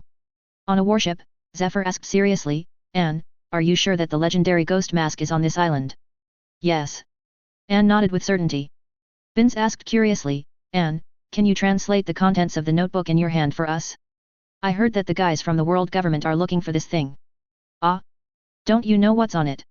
Anne asked in surprise. Binz shook his head, and even Zephyr next to him said, I don't know what's on this diary, so can this ghost mask really allow us to establish a new marine and eliminate all the pirates in the world? Just as Anne was about to speak, she was suddenly interrupted by a loud laugh. Wow, ha ha ha ha. Anne, I'm also curious about the contents of this diary, can you share it? He jumped directly onto the deck of the warship by stepping on Moonwalk. After seeing the person coming, Zephyr immediately asked nervously, Garp? What are you doing here? Restraining the smile on his face, Garp said seriously, Zephyr, we are old friends, there is no need to be so hostile, right? Just as Zephyr was about to speak, he heard Garp say, he is here too, he wants to talk to you. Hearing the words of his former comrade, Zephyr roared emotionally, what can we talk about? I am already disappointed with Marine and world government. Zephyr didn't know when he started to be disappointed with Marine. Since the establishment of Shishibukai? Or when the city and county governments invited Whitebeard too, who slaughtered the new elites of Marine, to join Shishibukai. Maybe it was earlier. Zephyr only knew the time when he was completely desperate. Zephyr, you still haven't come out. Just then, Shue's voice came from afar. He came to the deck and looked at Zephyr, his former comrade, with a complicated expression. T.S. Zephyr's face changed again, and then he said very seriously, I can't turn back. He shook his head, don't worry, this time we are not here to persuade you, nor to stop you. Then why are you here? Zephyr asked back. Crane sighed, and then said earnestly, we don't want you to be used as cannon fodder by others. What do you mean by cannon fodder? Zephyr looked at the two of them in confusion. Now he has no immediate superior, how could he be used as cannon fodder? Although a little confused, Zephyr couldn't help but sarcastically said, haven't I been cannon fodder for world conquest enough? Number. Thinking of the tragedy of that group of students, Crane's face also flashed with a trace of pity. It is no exaggeration to say that the damage caused by Whitebeard 2 to Marine is greater than the damage caused by the Whitebeard pirates to Marine. After all, Whitebeard likes to play house, and his murderous intention is not so strong, but Whitebeard 2 really made Marine extinct. We are also helpless about Whitebeard 2, but... Crane was interrupted by Zephyr before he finished speaking, that's why I left Marine. Looking at the emotional Zephyr, Crane quickly comforted him, okay, Zephyr, we are not here to talk to you about this today. They really are not here to fight this time, and he is also afraid that Zephyr will lose control of his emotions, and then things will really get serious. Child, can you tell us what is in this notebook? He asked kindly. Anne and Binz are the only two survivors of that tragedy. Whether out of guilt or reluctance, they don't want anything to happen to them. Anne still respects Marine hero Garp and Marine staff officer He. Anne hates those pirates and the world government. For Marine, Anne is more disappointed. But what I am more curious about is, Anne girl, how did you learn Hyuxia characters? You know, Hyuxia characters are called the most difficult to learn and the most difficult to translate in the world by the world government. Garp asked curiously. Why did Garp ask this question? Because Garp was worried that his beastly brother would not even let go of a little girl like Anne. You know, when Jun was harmed, she was only 16 years old. Anne, holding a notebook, replied, my neighbor's brother taught me. Garp. Hearing this, Garp had a bad premonition in his heart. So far, Garp has never heard of any man who can read Hyuxia characters, except for his own father Guangsheng. Chapter 115, Shadow General Zephyr? How do you know him? Garp asked in a depressed tone, feeling a little speechless. He's my neighbor. When we were very young, he called me his neighbor and taught me a lot of things. Anne had a sweet smile on her face. Garp. Garp realized at this time that his unreliable father was a pure beast who liked to play with cultivation. When did he start to be very young? Advertisement. 2 or 3 years old. FK. It shouldn't be that bad, right? Garp didn't think about it anymore, because he was afraid that if he continued to think about it, he would burst into a curse. At this time, he asked calmly, what is the shadow mask? Let me show you the contents of this notebook, and you will know when the time comes. Anne opened the notebook. In fact, he had memorized the contents of the notebook a long time ago, but in order to prevent himself from making mistakes in his explanation, Anne still began to translate according to the notebook. What a pleasant surprise! I unexpectedly caught a shadow fruit user. I remember that 200 years later, the shadow fruit will be eaten by Gecko Moria. Its main ability is to control its own shadow or cut off other people's shadows, absorb the shadows that leave the human body or put the shadows that leave the human body into the corpse to make zombies. But I always think that the unlucky child played with the shadow fruit. What a stupid setting is the combination of the body and the shadow. Hearing the name Gecko Moria, he sighed, Gecko Moria, I didn't expect that guy would be predicted in advance by that person. As one of the Shishibukai, Gecko Moria's bounty is only over 300 million. He is definitely not a strong one in the Shishibukai, and can even be said to be at the lower level. He is a fellow sufferer with the killing crocodile, but Gecko Moria should be a little stronger than the sand crocodile. Garp asked in confusion, so the guarantee he left behind is not related to the shadow fruit, right? This thing should not be of any help to you, right? No. The things left by the owner of the notebook are very special, and they are really helpful to us Marine. With him, we can wipe out the pirates of the entire South Blue. Anne retorted. Hearing this, Garp did not question Anne. After all, the notebook was in her hands, and she had already seen the notebook, so she must know more than him. Seeing that Garp was not talking, Anne nodded with satisfaction, and then continued to translate the following content. First, let's confirm the special nature of the shadow. It has been confirmed that the 900 shadows created by the shadow fruit do have the characteristics of immortality. This reminds me of the legendary Shadow Army. The shadow fruit and the Shadow Army sound very compatible. Zephyr asked excitedly, Shadow Army? Anne, is that thing related to the Shadow Mask? Anne nodded. When Garp and he heard this familiar name again, a hint of anger flashed across their faces. No. Such an interesting fruit should not be wasted like this. It just so happens that devil fruit replication technology has matured, and the shadow fruit is a good new ability. Maybe I can create a new dimension on the other side of the world. Wait. He stopped Anne, who was about to continue translating with a look of astonishment on his face. He asked, Anne, can you translate this again? Anne nodded, and then translated the content again. After making sure that he had heard correctly, he looked at Garp beside him with a serious expression, and even Garp was shocked. He said in disbelief, mature devil fruit replication technology, something that world conquest dreams of pursuing, has actually been researched more than 100 years ago. Zephyr also looked serious. As a former Marine Admiral, Zephyr certainly knew what such technology meant. Mass production of demon fruit power. Is it fake? Or is the cost of manufacturing devil fruit very high? Otherwise, Zephyr didn't dare to finish his words, because the content behind it was really too scary to think about. If devil fruit can really be replicated and mass-produced, what if the other party creates 100,000 lava fruit users? Then they can directly destroy the world. 100,000 lava fruit users can definitely create a volcanic eruption that destroys the world. Advertisement. Zephyr sighed sincerely, is this the time traveler you mentioned? Is this thing so outrageous? He nodded in agreement, if you know him well enough, you will find that he is even more outrageous than you thought. Garp reminded, no. Shouldn't the real horror be another content? The owner of the notebook seems to be able to eat a variety of devil fruits at will. He shook his head calmly and explained, no. Compared to this, the most terrifying thing is that devil fruit can be copied and manufactured. No matter how strong a person is, can he destroy the world? Anyway, he doesn't believe that there are such people in the world. To be more precise, she doesn't believe that there are people in the world who can destroy the world without the help of tools. After all, the upper limit of personal strength is there. No matter how strong a person is, he is probably only at the level of Aestes. He, who has never seen the existence above Admiral, doesn't believe that there is anyone in the world who can be stronger than Aestes. Even if it is the legendary time traveler, his strength is probably only a little stronger than Aestes, but it will definitely not be much stronger. Individual power cannot destroy the world, but the power of the group can. He said very seriously. Hearing this, Garp's mouth twitched slightly. Thinking of the manta ray that covered the sky and the sun, and then thinking of the terrifying attack, Garp could only say that Zayahi still had little experience. Admiral is real. He asked curiously, are the technologies you want to fight these two? If Marine can get these technologies, then Marine. Well, I can't think about it anymore, thinking about it again is a bit rebellious. Anne shook her head and explained, no, the person in the notebook didn't say where the two technologies came from. Then it seems that it should be in other notebooks.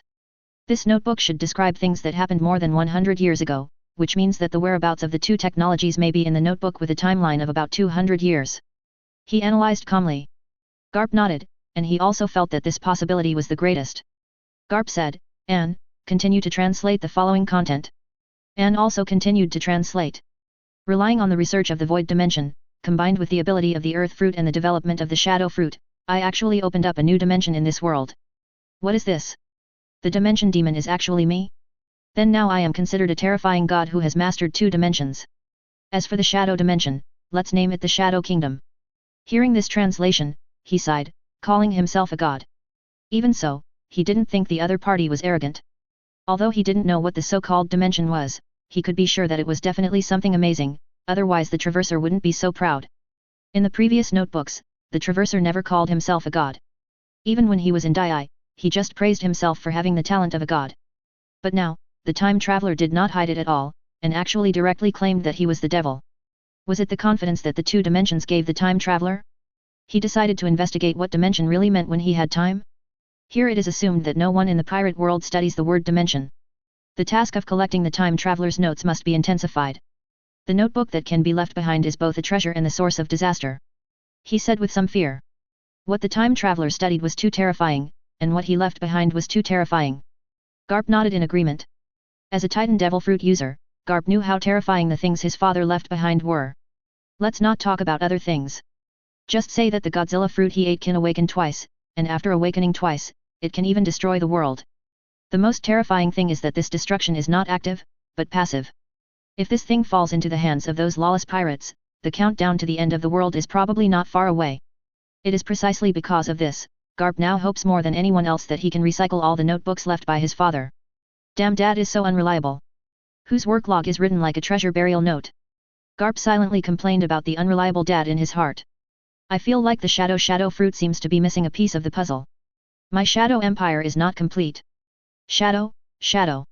Now there is only shadow but no darkness. How can it be called the Shadow Empire? Thinking of this, I remembered the most special Logia Devil Fruit Dark Fruit. If this puzzle is filled, does it mean that my ability will become stronger? The Devil Fruit puzzle theory has been verified on the Earth Fruit. Now the Shadow is just a further verification. Speaking of this, I think of the Forest Fruit and the Growing Fruit. Devil Fruit puzzle. A hint of doubt flashed in Crane's eyes. It should be that the Devil Fruit's abilities complement each other, such as the Dark Fruit and the Shadow Fruit, the Forest Fruit and the Growing Fruit. Speaking of the Growing Fruit, Bins, I remember that you are the ability user of the Growing Fruit, right? Garp asked. Bins nodded and replied, my lush fruit can control nearby plants and speed up their growth, but I don't know about the Forest Fruit. It's complementary. Crane nodded in sudden realization, and then said with heartfelt emotion, it's worthy of the notebook left by that person. Just a few words can open a new door for us. Garp looked at Bins deeply, and then said sincerely, you should be careful recently, and the contents of this notebook must not be known to others, otherwise you will be in danger.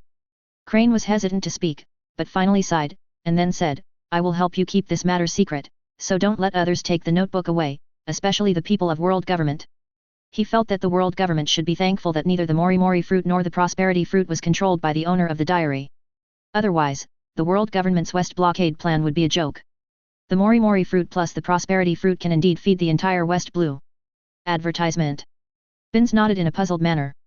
Compared to his 2 students, Zephyr knew more, you know what it meant. The Mori Mori fruit user, codenamed Green Bull Admiral, is said to be an avid Celestial Dragon's supporter, and there is no dispute in his heart. If the notebook owner's fruit complement theory is followed, Bins is very likely to become the target of the Green Bull Admiral. Anne, continue translating the following content. Zephyr said. Anne nodded, and then explained, this notebook is actually not complete, and many pages have been lost in the middle. The power of the dark fruit and the shadow fruit is combined into one, and with the dimension I specially opened up, the shadow dimension was finally successfully built by me. This is a dark world.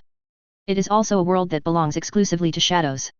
The shadow world can continuously create shadow soldiers that belong to me.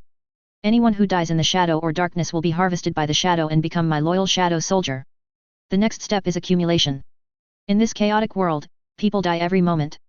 I will not comment on those who die in the light, but for those who die in the shadow, I will let them stand up in the Shadow Kingdom. Deaf. The 3 old men present took a deep breath at the same time. What on earth does this man want to do? Zephyr's words were a little incoherent. Look at the contents of the notebook. Anyone who dies in the darkness and shadow will have their shadow become part of the Shadow Kingdom. This notebook is from more than 100 years ago. That is to say, in the past 100 years, the shadows of those who died in the shadow of this world will become part of the Shadow Kingdom. Even if those shadows are different from the real me, the quantity has changed. God knows how many shadows there are in the Shadow Kingdom after more than 100 years? Garp spitted, and then asked in a dry tone, Zephyr, you are not looking for the Shadow Kingdom, right? Zephyr shook his head quickly. I didn't, no, don't talk nonsense. Zephyr denied it 3 times in a row. Why do you look for the Shadow Kingdom? Do you really have nothing to do? According to the description of the notebook owner, who can be considered a Shadow Kingdom? Seeing Zephyr's big reaction, Garp asked helplessly, then what are you looking for? Zephyr sighed, and then said, we are only looking for the Shadow Mask, you will know when you listen to the following content. Anne also said quickly beside him, our goal is indeed to make a Shadow Mask. After Anne finished speaking, he continued to translate the following content. There are soldiers, but there is no general to lead them. A shadow that is strong enough, capable and wise enough must find a carrier in the real world. What can be used as a replacement? Human life is limited, and they cannot be carriers. Why not come to the mask? Although other objects with immortality properties are also fine, I feel that masks are more authentic. The mask with atom base whose broadsword should be enough to be a carrier. Based on the 9 Admiral Army, I created 9 masks. Anyone who wears it will gain command of some shadow warriors in the Shadow Kingdom. But at the same time, people with weak will be attacked by the Shadow General in the back after wearing the mask, and become the carrier of the Shadow General. This thing reminds me of the several darken weapons I created. There is indeed a similarity between the two. By the way, there is a mask of the Shadow General, let's name it the 10 Shadow Masks. Is it just because of personal preference? However, what you are looking for is such a dangerous thing. He looked at Zephyr with some concern. It has been said above that the Shadow Mask is not a dead object without consciousness. It is the carrier of the Shadow General created by the owner of the notebook. The person wearing the Shadow Mask can indeed gain the command of those Shadow Warriors, but at the same time, he will also be eroded by the Shadow General in the back. It's a competition of wills. He doesn't think that Zephyr's 2 students have the ability to resist the erosion of the Shadow General, so it goes without saying who the person wearing the Shadow Mask is. Zit. Can your will defeat the Shadow General? Chapter 116, Moria and the Shadow Kingdom. If it was before, when Zephyr was still the one who didn't kill Admiral, Crane believed that Zephyr's will could definitely resist the Shadow General. But now, Crane fell silent as he looked at the huge iron wall crusher on Zephyr's right arm. Before his hand was cut off, Zephyr had always been the purest supporter of physical supremacy, just like Kaido thought Haki was above everything, Zephyr believed that physical strength was above everything. But now Zephyr is using technology. I can. And I must be able to. Advertisement. Zephyr said with his left hand clenched into a fist. Garp didn't say anything. Unlike Crane who thought more, Garp chose to date Zephyr. Being able to become a pawn of an unreliable father, the other party must have his own destiny. Now that Kuzan already has West Blue, South Blue will definitely be divided by a marine, so this person can only be Ze-Fa. Garp, who was not worried, asked curiously, Anne, what's the content behind it? There is no content behind it, only the introduction of the 9 Shadow Generals, and a map, which records a map of a Shadow Mask. Anne explained. So the thing you are talking about is on this island? This seems to be an uninhabited island, right? Garp looked at the island not far away curiously after he finished speaking. It was a very special island. There was a huge dark cloud above the island. The island covered by the dark cloud looked particularly gloomy. The most special thing is that the overall environment of this island is damp and rotten, and it looks like the whole island is moldy. Due to the lack of sunlight for a long time, the green plants on the entire island are basically dead, and the plants that can survive are all plants that tend to be negative. Zephyr asked firmly, you two won't stop me, will you? He said seriously, I want to see the power of that mask. If you lose, we will stop you. If Zephyr loses in the contest of wills, then Garp and she will take action and bring the mask back to naval headquarters. Hearing this, Zephyr smiled. Ha ha ha ha. Thank you. Zephyr thanked sincerely. Let's go together. After saying this, Crane gave Garp next to him a gas mask. He said, there must be gas barriers on this island. It's safer to wear a gas mask. Hearing this, Zephyr's eyes lit up, and then he put the papaya on Anne and Binz. I'll get it right away. Binz nodded, and then ran directly to the warehouse to get the gas mask. After a while, Binz hurried back with 3 gas masks, and gave the masks in his hand to Anne and Zephyr. Grand Line, the terrifying Devil's Triangle. Hogback laughed excitedly, thief ha ha ha ha ha. Perona, come on. Can't you translate the legendary Huxia characters? Look what I found on this corpse. Hearing this, Moria, who was originally sitting in the captain's seat, suddenly opened his eyes and looked at Hogback curiously. What did you say you just found? Moria asked. Seeing that Moria was there, Hogback quickly explained, Captain, it's a notebook written in Hyuxia characters. Notebook written in Hyuxia characters. Perona looked at Hogback curiously, and then took the notebook from him. The cover of the notebook was already a little moldy. As a lady, Perona frowned with some disdain, and then curiously opened the notebook. Hogback looked at Perona expectantly, and then urged, Perona, translate it quickly. What is written on it? Is it a great secret treasure? Perona nodded and translated the content on it. Moria also pricked up her ears curiously. The world government cares too much about Hyuxia characters, so Moria is also curious about what is on this notebook. Today I came to the Devil's Triangle, which is a sea area that is said to be shrouded in fog forever and never see the sun. The sea areas in this world have always been magical. Sometimes, even at a very close distance, there are several environmental changes. It was still sunny the moment before, but 1 meter after sailing forward, it might be snowy. However, the Devil's Triangle has not changed much. It was like that more than 100 years later, and it is still like this now. But then again, is Moria's skin natural or something he developed after coming here? After translating to this point, Perona couldn't help but cover his mouth with his hand. Did he just scold Moria? Advertisement. Perona, who always respected Moria as a father, looked at Moria a little embarrassed. Moria also frowned. Of course, his skin was not natural. Although he was a ghost, his skin was so pale because he ate the shadow fruit. How could people from more than 100 years ago know me? Is it a coincidence? Moria frowned and talked to himself. Hogback was also a little confused, but he was more curious about how Moria's abnormal pale skin was caused. Feeling the gaze of his subordinates, Moria's face darkened, and then he gritted his teeth and explained, this is caused by me eating the shadow fruit. Hearing this, Hogback and Perona nodded in sudden enlightenment. Moria urged, continue translating, I am quite interested in the contents of this diary.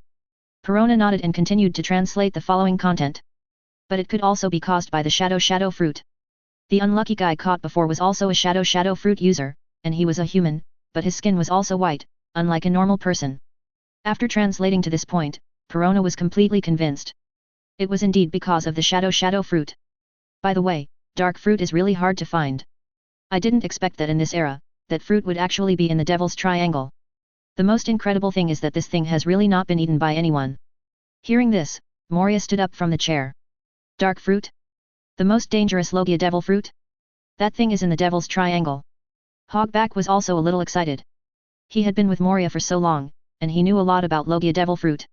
Although Hogback didn't know dark fruit, the skill of Logia devil fruit could be called the most vicious, so that fruit must be very powerful. Hogback asked excitedly, Perona, did it say where he put the devil fruit? He was the only one among the officers of the Thriller Bark Pirates who didn't eat the devil fruit. If he found the devil fruit. Hogback was excited when he thought of this. Perona nodded, and then curiously turned to the next page. After getting the dark fruit, I just randomly asked a human trafficker to eat the fruit. After all, it is a consumable.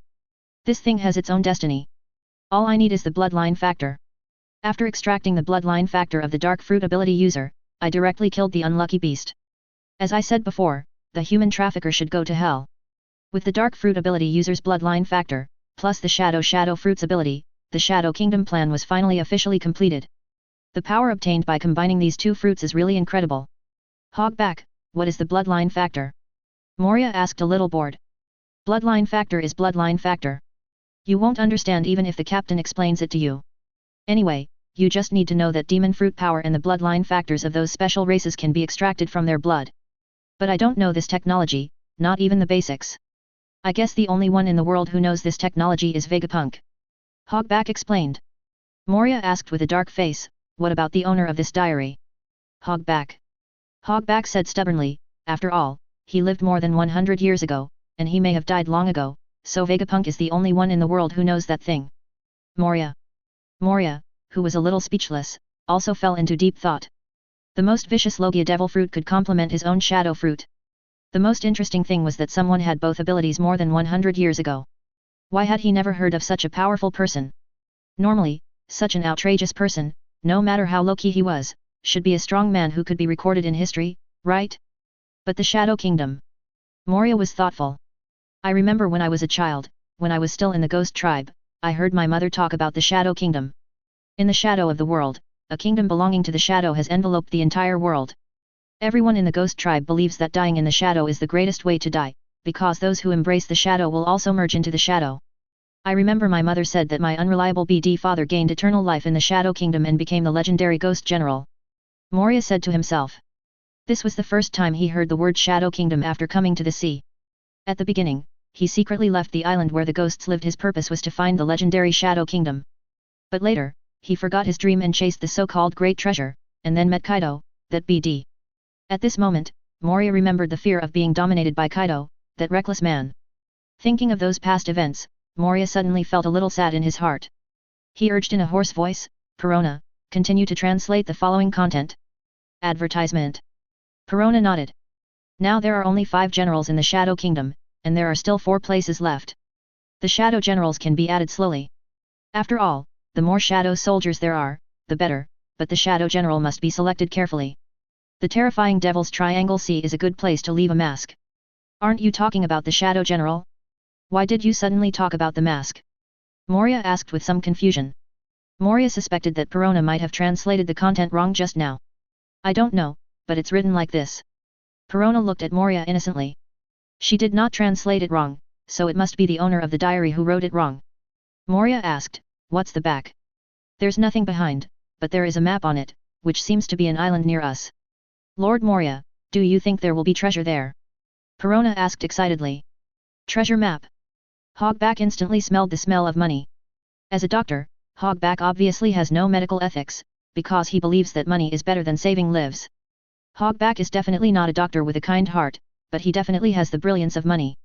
Perona nodded, it does look like a treasure. Hogback looked at Moria excitedly, and then urged Perona, hurry up and translate it, let's go find the capital. Hogback, who knew who was in charge on the ship, looked at Moria with a pleading face. Captain, just go to that island and take a look, it's nearby anyway. Hogback had an expression that said, if you don't go, I will cry for you. Unable to bear the pitiful middle-aged fat man like Hogback, Moria nodded in a dark tone, go, go. In fact, Moria was also very interested in the treasure, after all, it was related to the treasure of the Shadow Kingdom. In Moria's heart, the Shadow Kingdom was a country more powerful than the world government, although he had never heard of the name of the Shadow Kingdom in the sea, and didn't even know where they were. But Moria, who grew up listening to the stories of the Shadow Kingdom, felt that the Shadow Kingdom must be very powerful. In this way, Moria and his group also embarked on the adventure of finding the Shadow Mask. South Blue, on the island shrouded in shadows. Garp complained, so the name of this broken island is the island shrouded in eternal shadows. Garp kept looking around vigilantly, and even kept his observation color turned on. Garp, who had the experience of treasure hunting once, knew too well the strength of the guards who guarded the treasures left by the traversers. The bottom line is that admiral-level existence.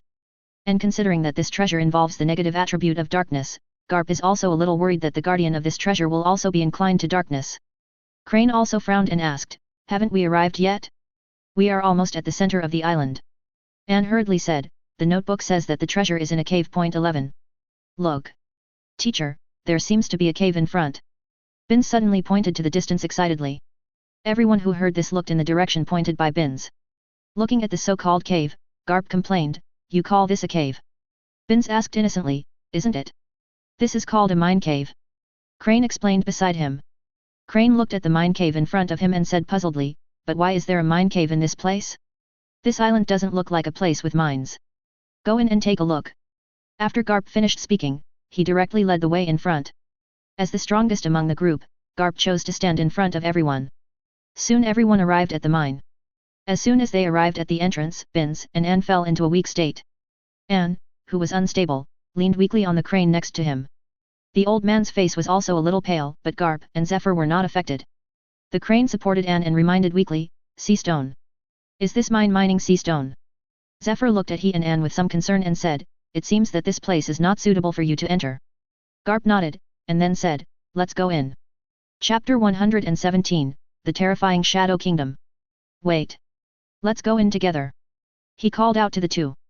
Facing the two's puzzled eyes, he explained, you don't know Hyuxia characters, what if there is something inside that needs Aeon to translate? Then Aeon can just go in with us. Garp said carelessly. His face darkened, and then he gritted his teeth and said, Aeon needs someone to support her now, and I am also very interested in you. Garp. Advertisement. Zephyr asked a little worriedly, what if there is danger inside? This is obviously a mine, and it is an abandoned mine. More than 100 years have passed, and there should be no danger inside. He comforted. Garp doubted, are you sure you can do it? It's like this at the entrance. Garp's worry is not unreasonable. This mine mines sea stone. He and his friends will only become weaker if they go in, just like a person with ability falling into the sea. So you should stay here. After Garp finished speaking, he pulled Zephyr in hard. In front of the mine, Garp did not forget to assure, don't worry, I will take pictures of the contents inside with a camera. Looking at Garp and the others gradually disappearing in the mine, his eyes flashed with worry, and then turned away from the mine. After entering the mine, Garp and the others followed the track to the depths of the mine. As the two continued to go deeper, the temperature became lower and lower, and the humid air wrapped around the two. Even a man with an amazing physique like Garp felt a chill, and the temperature difference was particularly obvious. The mine was full of various sounds, from the sound of dripping water from a distance to the sound of gravel rubbing gently under their feet, all of which reminded the two of the silence and emptiness here. The rock wall was covered with a thin layer of moss and lichen, and some places were covered with 487 strange fungi, emitting a faint fluorescence, adding a bit of mystery to this dark space. From time to time, scattered tools and equipment debris can be seen on the ground. These are traces of the miners' past labor. In some places, there may still be old wooden supports. Although they are rotten, they still stubbornly support the rocks above their heads. The air is filled with a unique smell of dust, rust, and moisture. As we go deeper into the mine, some small ponds and streams with accumulated water are becoming more and more common. The water surface is as calm as a mirror, and occasionally small creatures can be seen swimming in the water. The water seeping from the cracks in the wall gathers into a stream, winding along the lower terrain. Zephyr, who was holding a lamp in his left hand, suddenly asked, it's strange. Along the way, we saw all kinds of mining tools, but why didn't we see anything that can illuminate? There are so many strange races on the sea. The one mining here may be a younger race. They don't need light. Garp answered casually. There are so many strange races in the sea, and there are races that can see without light. Zephyr shook his head, then pointed to the traces on both sides and said, the people mining here are definitely human beings. At least their movements and appearance are similar to humans. You can see the mining traces next to them. These are the traces of normal people mining. Wait. Garp's eyes suddenly lit up, and then he suddenly realized, is there a possibility that the people mining here are not human? What do you mean? Zephyr looked at Garp, who suddenly became smart, with some doubts. What he couldn't guess, how could Garp, a guy with a big nerve, guess? Garp said, shadow soldiers. Shadow soldiers created by the owner of the notebook. You mean, the owner of the notebook used those shadow soldiers to mine sea stone here? Zephyr asked in surprise. Garp nodded as a matter of course. That must be overthinking.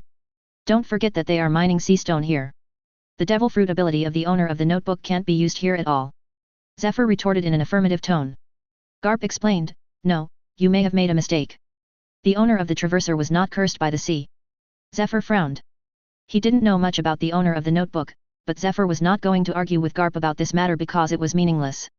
Soon the two of them came to the end of the mine. Strangely, there was a small room that was specially dug out at the end of the mine. The room was filled with densely packed masks, all of which were carved from wood and then painted with brightly colored paint. The appearance of these masks looked very hideous, like demons from hell. Garp complained, it's over. There are at least 20 masks in this room. The mask we are looking for is not among them. Zephyr suggested, why don't we take all the masks out? Garp complained, why don't you try them one by one? What if none of the masks here are there? Zephyr thought it made sense, and then he couldn't wait to pick up the masks on the wall and try them. 2 minutes later. As the last mask on the wall was thrown away by Zephyr, Zephyr looked at the empty wall with a dark face and complained, a hole. They are all fake. Aren't they playing tricks on people? This is when Garp pointed to the wall in front of him and said, no, the owner of the diary didn't want you. Looking in the direction Garp pointed, Zephyr realized that there was something wrong with the wall in front of them, and he gently stroked the rough wall with his left hand. After Zephyr knocked gently, a look of understanding flashed across his face. He gently exerted force with his left hand and punched the wall in front of him. The wall collapsed, and a larger space appeared in front of the two. And most importantly, the room was actually bright. Very strange candles, it feels like they have been collecting them for a long time. Zephyr said as he looked at the candles on the wall. Garp always kept his eyes on the center of the room, where a treasure chest made of sea stone lay quietly. The treasure chest did not have a key, but there was a small rectangular groove on the top of the treasure chest. Advertisement. Garp suggested, this should be the treasure we are looking for. I suggest taking it out first. There are some patterns and words on it, and these words are Hyuxia characters. Zephyr nodded, then grabbed the box on the ground with his left hand. Let's go. Zephyr left the room first with the box, and Garp followed.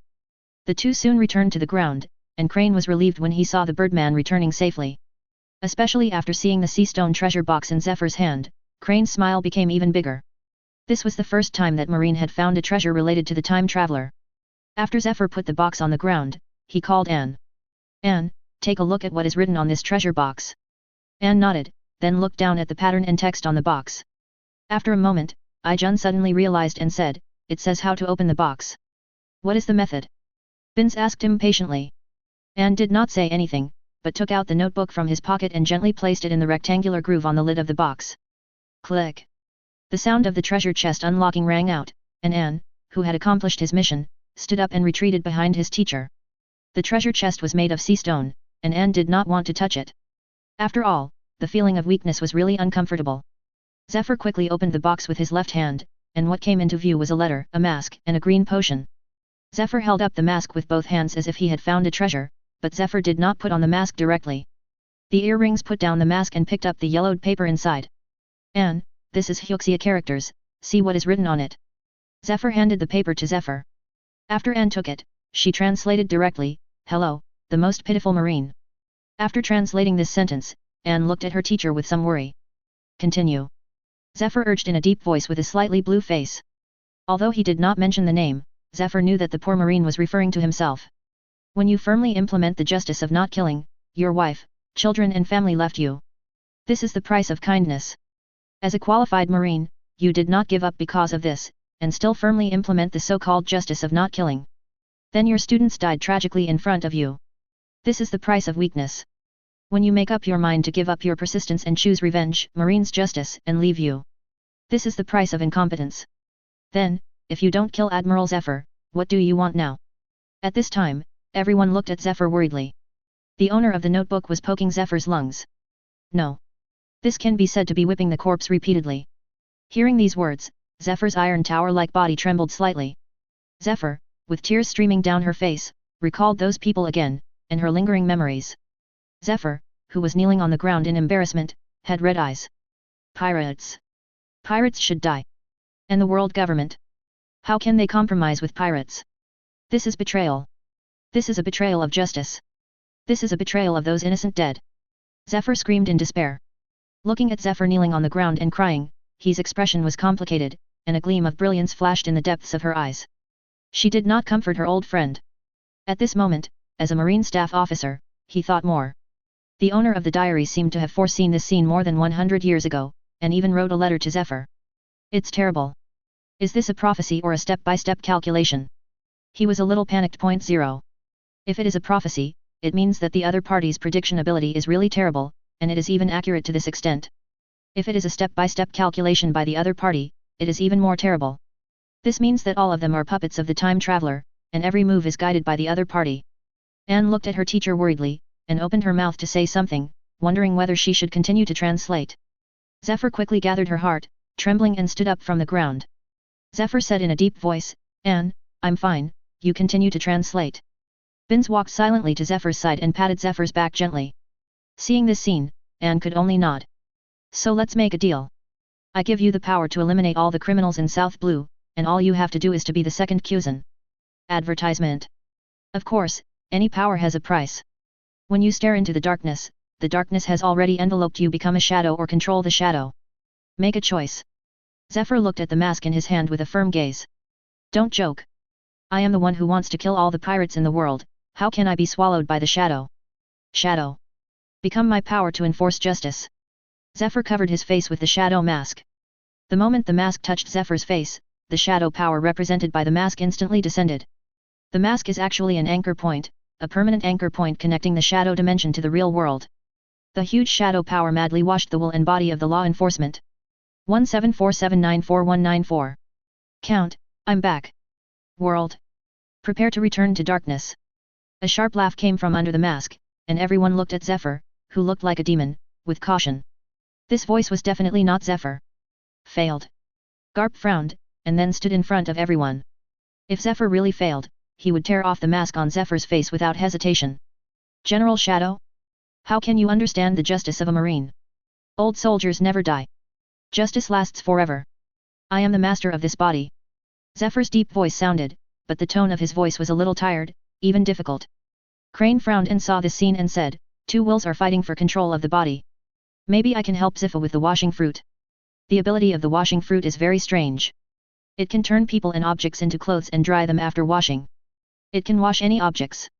The washed objects will lose their shape, and the living things will lose their power. It can also wash away people's evil hearts a little, making people's evil weaker. There is no doubt that the Shadow General represents evil. Garp said, try it. For Zephyr now, any help is precious. Crane nodded, and then launched the washing fruit towards Zephyr. Zephyr did not turn into clothes, but his mind was cleansed. The ability of the washing fruit cannot completely wash away the evil in the heart of Shadow General 0.3, but even a little bit is enough. Although it is only a little help, Zephyr still won the control of the body. Hey! Zephyr breathed a sigh of relief after regaining control of his body. Crane asked excitedly, Zephyr, did you succeed? Zephyr smiled bitterly and shook his head. It was not completely successful.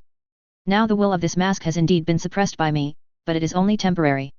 When my will is not weak, the other party will take the opportunity to come out and snatch my body. Hearing this, Garp frowned. This power is too evil, and the side effects are too great. Garp suggested, why don't you give up this mask? Zephyr shook his head firmly and refused, no.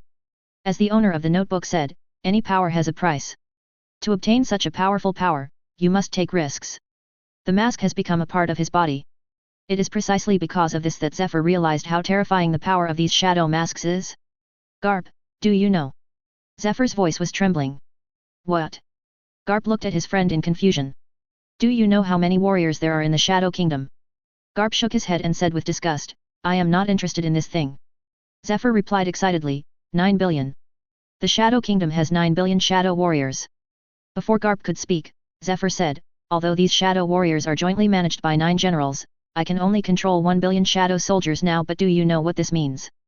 Zephyr spoke in a high tone, and his whole body trembled with excitement. Normal people call this an intracranial OM. Chapter 118, Special Ability Serum. What is the concept of a billion shadow warriors? Let's put it this way, all the forces of the world government, including the Marine, cannot come up with 1 billion soldiers. Zephyr has only one idea at this moment, that is to sweep the whole world. Excited Zephyr soon found out that something was wrong with him, and he found that his ambition was inexplicably magnified. After all, the purpose of his previous search for the Shadow Mask was just to eliminate the pirates in this world. Why did he suddenly have the idea of sweeping the whole world? Advertisement. Is the mask affecting me? Zephyr frowned. I don't know, there is a phrase called carrying a sharp weapon and killing with determination. Zephyr began to reflect on himself. But Garp and Crane next to him were confused. Do you want to hear what you are talking about? 9 billion soldiers? I can only drive 1 billion soldiers? The Marine Staff Officer Crane, who is known for his calmness, has lost his expression control at this moment. Zephyr, you just said that you can now summon Shadow Ascension? Do they have any defects? Crane's tone was a little hopeful. How she wanted her old friend to answer yes at this moment. If this thing has no defects. It should have no defects, right? Zephyr hesitated while reflecting on herself. After thinking for a while, Zephyr said, the only flaw is that they have no potential for growth. Is this a flaw? After hearing this, he was speechless.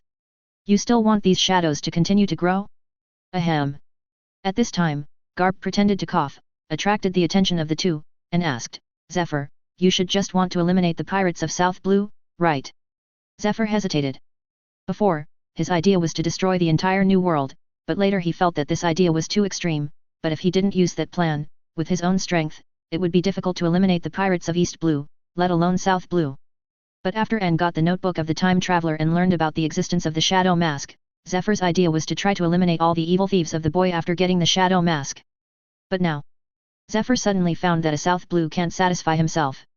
There are a full billion Shadow soldiers, and these soldiers are absolutely loyal to him. He can also completely control these soldiers. He already has so many Shadow soldiers. Isn't it too narrow-minded to limit himself to South Blue? Looking at the hesitant Zephyr, Garp secretly said in his heart, oh no.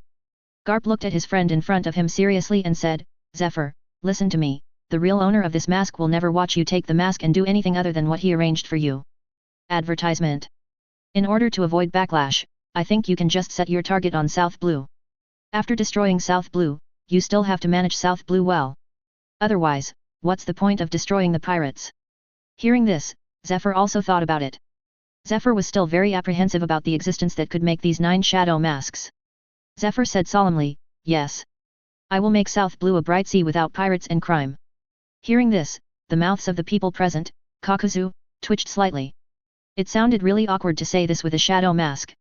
Seeing that he had finally convinced Zephyr, Garp Sing Zhong also quietly breathed a sigh of relief. And Crane frowned, thinking about the impact of the shadow mask in his heart.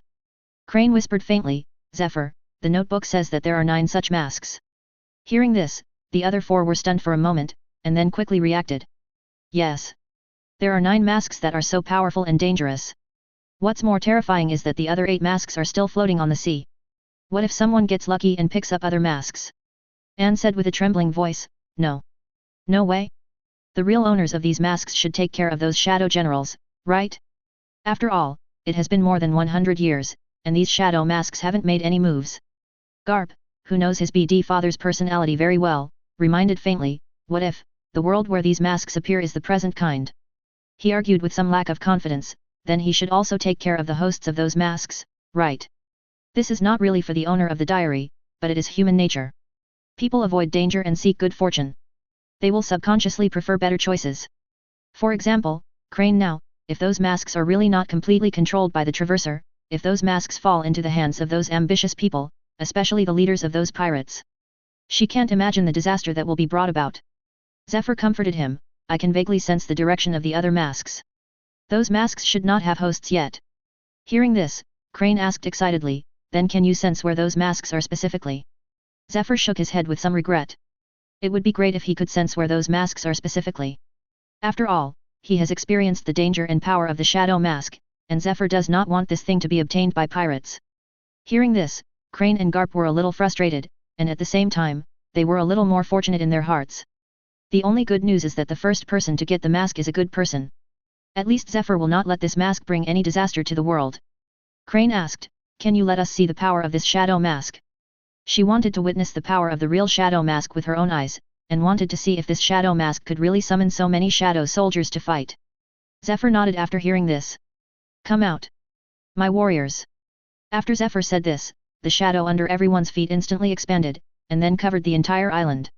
As darkness enveloped the entire island, densely packed shadow warriors stood up from the darkness. These shadow warriors.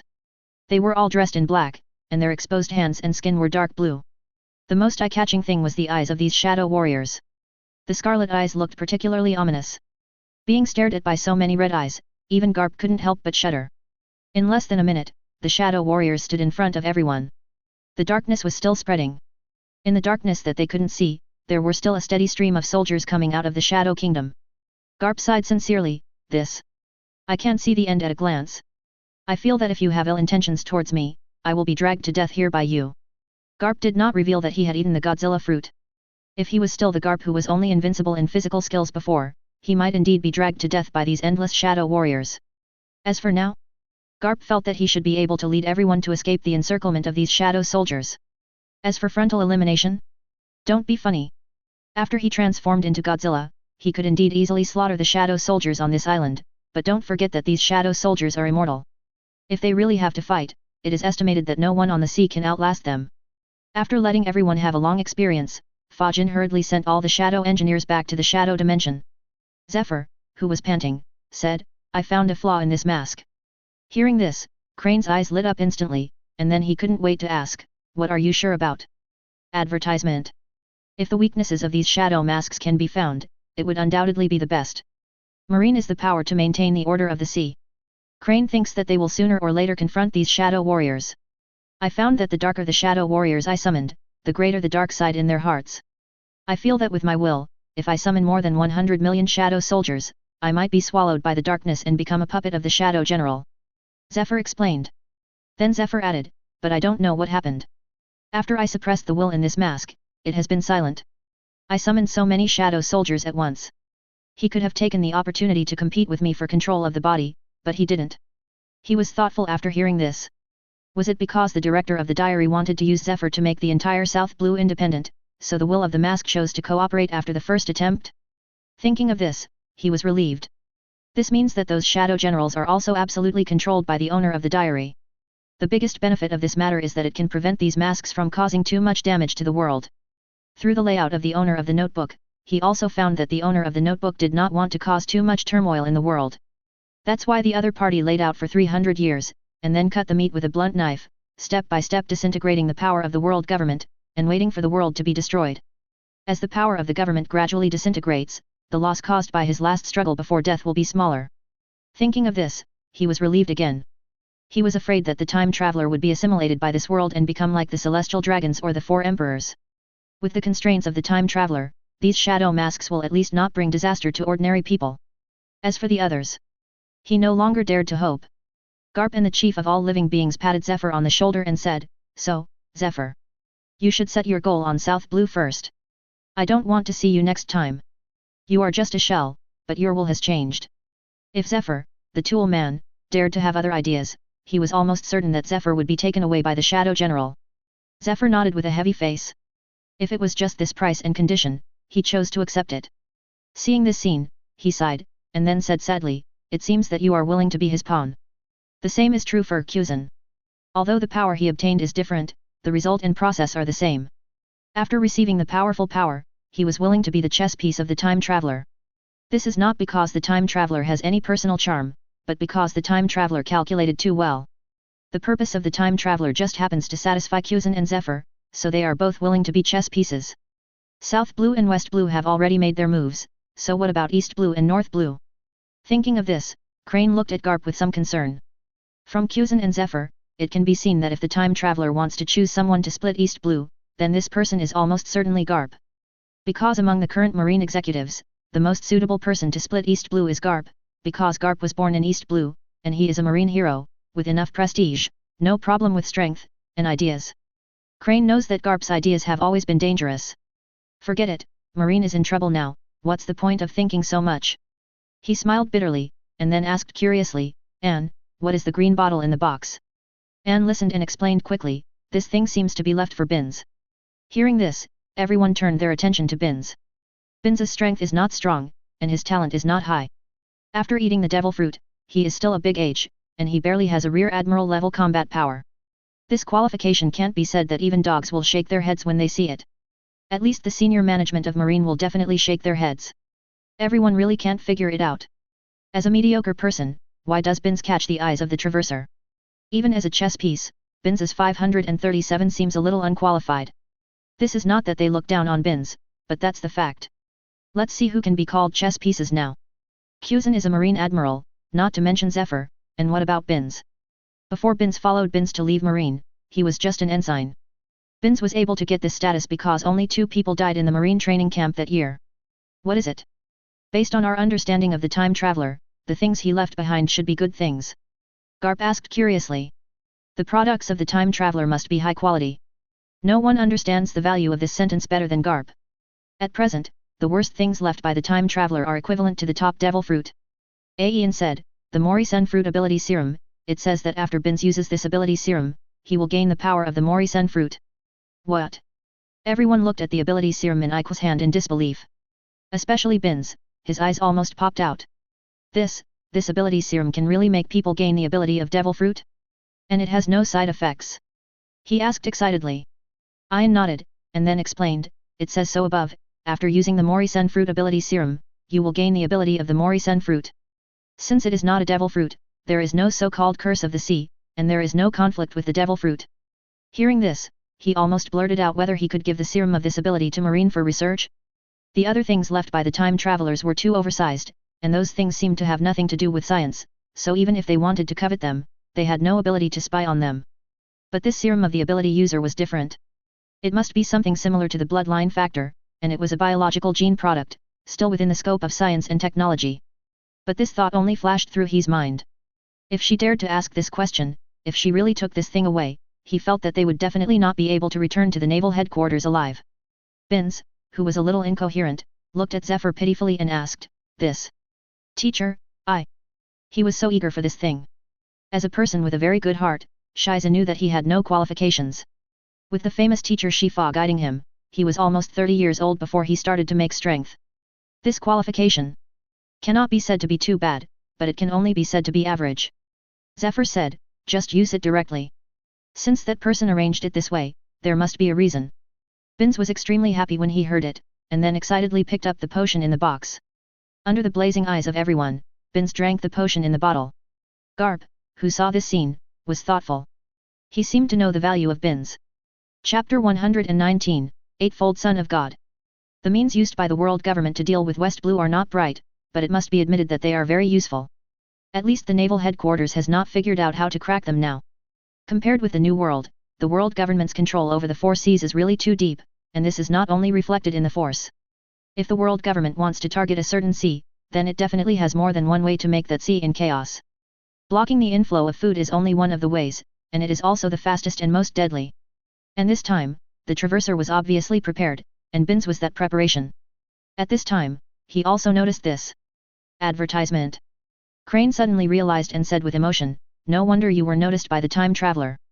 Anne asked in confusion, "Two seniors, what do you mean?" Crane explained, "Binz's combat power is indeed poor. Even if he obtains the ability of the Sen fruit, he can't become a top combat force, but he has an important ability, which is to make plants grow quickly." "You mean?" Zephyr also reacted. Crane had a smile on his face, looking at Binz as if he was looking at some rare treasure. "That's right, let him provide you with food." The owner of this notebook once said that after combining the lush fruit and the Sen fruit, the ability user can even feed a sea.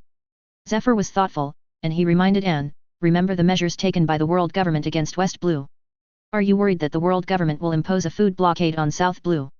Anne understood, and Zephyr looked at Binz with some relief. At this time, Zephyr was no longer extreme enough to want to destroy the entire new world, so Zephyr sincerely thanked the time traveler for giving Binz this thing. "If being a chess piece can be like this, I really don't recommend you to use it more." Zephyr smiled at the corners of his mouth, thinking sincerely. He said with relief, "Okay, now it seems that the time traveler has considered more comprehensively than us, so we won't be the villain. Since you are here, do you want to drink some wine before leaving?" Zephyr invited cheerfully. Garp said carelessly, "Of course. I will definitely drink your traitor today." Who is afraid of who? Whoever arrives first today is the grandson. Looking at the two people arm in arm, he and Anne both laughed with relief. At this moment, they were also grateful to the time traveler. After all, no matter what the purpose of that person was, at least he brought them light, not darkness. New World Wano Kuni. After a long journey, under the leadership of Yamato, Lei Yingying finally arrived at the place where his partner was sleeping. Along the way, Lei Yingying became more determined to rebuild Inajima. The environment in which the people of Wano Kuni live is shocking even for someone like Lei Yingying who has lost a lot of memories. If it weren't for Yamato pulling him, Lei Yingying would definitely go directly to kill Kurozumi the snake and bring all the disasters. In front of a mountain, Yamato excitedly announced, "If nothing goes wrong, the treasure we are looking for is here.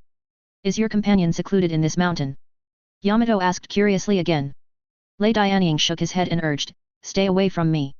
Yamato, who didn't know how powerful he was, cooperated and distanced himself from the two. Now, when the thunder roars, Lei Dianying slowly pulled out a sharp blade from the Twin Peaks sword. Yamato, who was standing next to him, was stunned when he saw this scene. Awesome! How could there be weapons hidden in that place? While Daihi was exclaiming, he looked at the mace in his hand curiously, then compared it with his chest, and finally came to a regrettable conclusion, and then shook his head with regret. "It's a pity that my weapon is too big." Yamato sighed. Lei Yingying said, "This sword is called Dream One Heart." Then he raised his hand and the sword fell. The mountain in front of him was split into two halves in an instant, and then the huge red amber in the middle of the mountain was revealed. After a while of earthquakes, Daihi looked at the split mountain in front of him in surprise. With her strength, it's not that she can't flatten the mountain in front of her. What really surprised Yamato was that Lei Yingying perfectly split the mountain in the middle, but didn't destroy the whole mountain. Advertisement. Let's go. Lei Yingying walked directly into the canyon. Yamato also hurriedly followed. Yamato, who was following behind Lei Yingying, said, "In fact, it doesn't have to be like this. If we look carefully, we can still find the entrance. It's faster this way." Lei Yingying replied calmly. Yamato's mouth twitched slightly when he heard this answer, but he still followed carelessly. Soon the two came to a red amber. Yamato said beside him, "This is the same pure crystal as yours before, but yours is lavender, and this one is lavender. But how come this person is asleep? Will he not remember anything after waking up?" Yamato was a little worried. "By the way, one Lei Yingying is enough of a headache. Can I really take care of 10 more? I don't know, but I have to wake up my partner first. After Lei Yingying finished speaking, he raised his white jade hand. The right hand gently touched the crystal, and then the crystal faded at a visible degree. Yamato asked with some doubts, strange, why do your partners look so thin? From the perspective of the pirate world, Lei Yingying is definitely a disabled dwarf, and the person in this crystal seems to be about the same height as Dang Yingying. Such a height may be normal in other worlds, but it is definitely not normal in the world of pirates. After complaining, Yamato also looked at the girl in front of him curiously. If we only talk about appearance, the appearance of this girl in front of him may be more outstanding than Lei Dianying. She has a gorgeous and attractive appearance, with long smooth pink hair tied at the end of her hair, and earrings inlaid with purple gems on her fox-like ears. The earrings of the cloth ears are inlaid with 10 treasure eyes of Kishi. She is wearing a Miko costume with red and white as the main colors, and the same color furisode is separated from the top and fixed on the upper arm as a sleeve. The wide black waist knot is tied at the back of the waist, the legs are exposed, and the feet are wearing a pair of wooden clogs. It looks weak and doesn't seem to be very strong. He complained again. As a typical pragmatist, Yamato always values strength rather than appearance. Lei Dianying said seriously, she is just a civil servant who helps me manage Inajima. Yamato suddenly realized, but was worried in her heart. If a civilian employee loses his memory, he will be useless. Ye Shenzi, who finally woke up from her deep sleep, slowly opened her eyes. Ye Shenzi, who opened her eyes, first squinted at the sky, and then looked at Lei Dianying. You really woke up, and the master's efforts were not in vain. Ye Shenzi looked at Lei Dianying and said with relief. I came to seek help. Lei Dianying said expressionlessly. She didn't know Ye Shenzi, but there was a voice in her mind telling her that this person was a trustworthy companion who would help her build Inajima. I know. Ye Shenzi nodded, and then asked cunningly, after all, we are companions, and colleagues in the future. Don't you want to introduce yourself? Beelzebub Shadow, you can call me Lei Dianying. Lei Dianying did not say his last name. For the surname Kojiki, Lei Dianying found that he seemed to have no sense of belonging to this surname. The carefree Yamato smiled heartily, then extended his hand and introduced himself, Yamato. You can call me Yamato. Ye Shenzi gently shook Yamato's hand, and then introduced, Ye Shenzi, this is the name given to me by the master. Yamato, who pretended to know, admired naively, Ye Shenzi? It's a nice name. Oh? Really? What's good about it? Ye Shenzi looked at Yamato and joked. How do I know? Yamato was a little speechless in his heart, and could only smile awkwardly but politely. Ye Shenzi, who was not joking with Yamato, said seriously, okay, if we want to build a country, we first need manpower, and the more the better. But where should we find it? Now Wanakuni's name is Kurozumi the Great Snake. Yamato said. The master has anticipated all this. Ye Shenzi smiled mysteriously, and then explained, let's go. I will take you to find the foundation left by the master for us. Of course, Dahi, who has always been enthusiastic about treasure hunting, has no objection, and Lei Yingying, who completely believes in Ye Shenzi, has even less objection. After spending such a long time together, Yamato actually discovered that Lei Yingying is abnormal, such as Lei Yingying can actually not eat. For 2 whole days, Lei Yingying not only did not eat, but also did not drink a drop of water. The most incredible thing is that Lei Yingying seems to not even need to sleep. In Yamato's eyes, Lei Yingying is no longer a normal person. I hope this time will be a little more normal. Yamato couldn't help but look at Ye Shenzi. Yamato wanted to find a friend who could eat meat and drink with him, but unfortunately this dream has never been realized. Xiao Ziyi is half, but Xiao Ziyi is too polite, and eating with her is not pleasant at all. New World, an island in Wangguo. Pudding and others finally found the property left by the owner of the notebook. Advertisement. Unfortunately, there were only 5 potions in the treasure chest. One of them is Super Soldier Serum, and there are 4 desperate viruses. The owner of the notebook really has the ability to predict. It seems that what he left behind is just enough for us to share. Pudding said excitedly. The Super Soldier Serum and the Extremis virus were obviously reserved for him, and the other 3 did not need the Super Soldier Serum, so the Extremis virus was left for them. What a coincidence. Garrett sneered at the potion in the treasure chest. What should we do? Do we share it? Mani Yi asked. She was still very interested in the Extremis virus. It was equivalent to eating a superpowered lava fruit. The great reputation of lava fruit was personally identified by the Marine Admiral. Smoothie did not speak, but directly picked up an Extremis virus in the box and inserted it into his neck. Seeing this scene, Pudding was worried that his potion would be robbed, so he quickly took the Super Soldier Serum in the box and injected it, and then inserted the Vibrio virus into his thigh. As the 2 potions were injected at the same time, Pudding's body instantly heated up. Mani Yi and Garrett were speechless when they saw this scene. These two guys were really too impulsive. What if these potions were fake?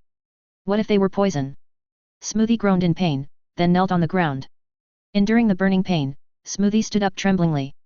After a while, Smoothie finally opened his eyes. With flames burning in his eyes, Smoothie excitedly swung his fist at the boulder next to him. Boom! Without the help of armament haki, his fist sank directly into the rock. Smoothie said excitedly, "This temperature. It's close to 2000 degrees Celsius. Mob."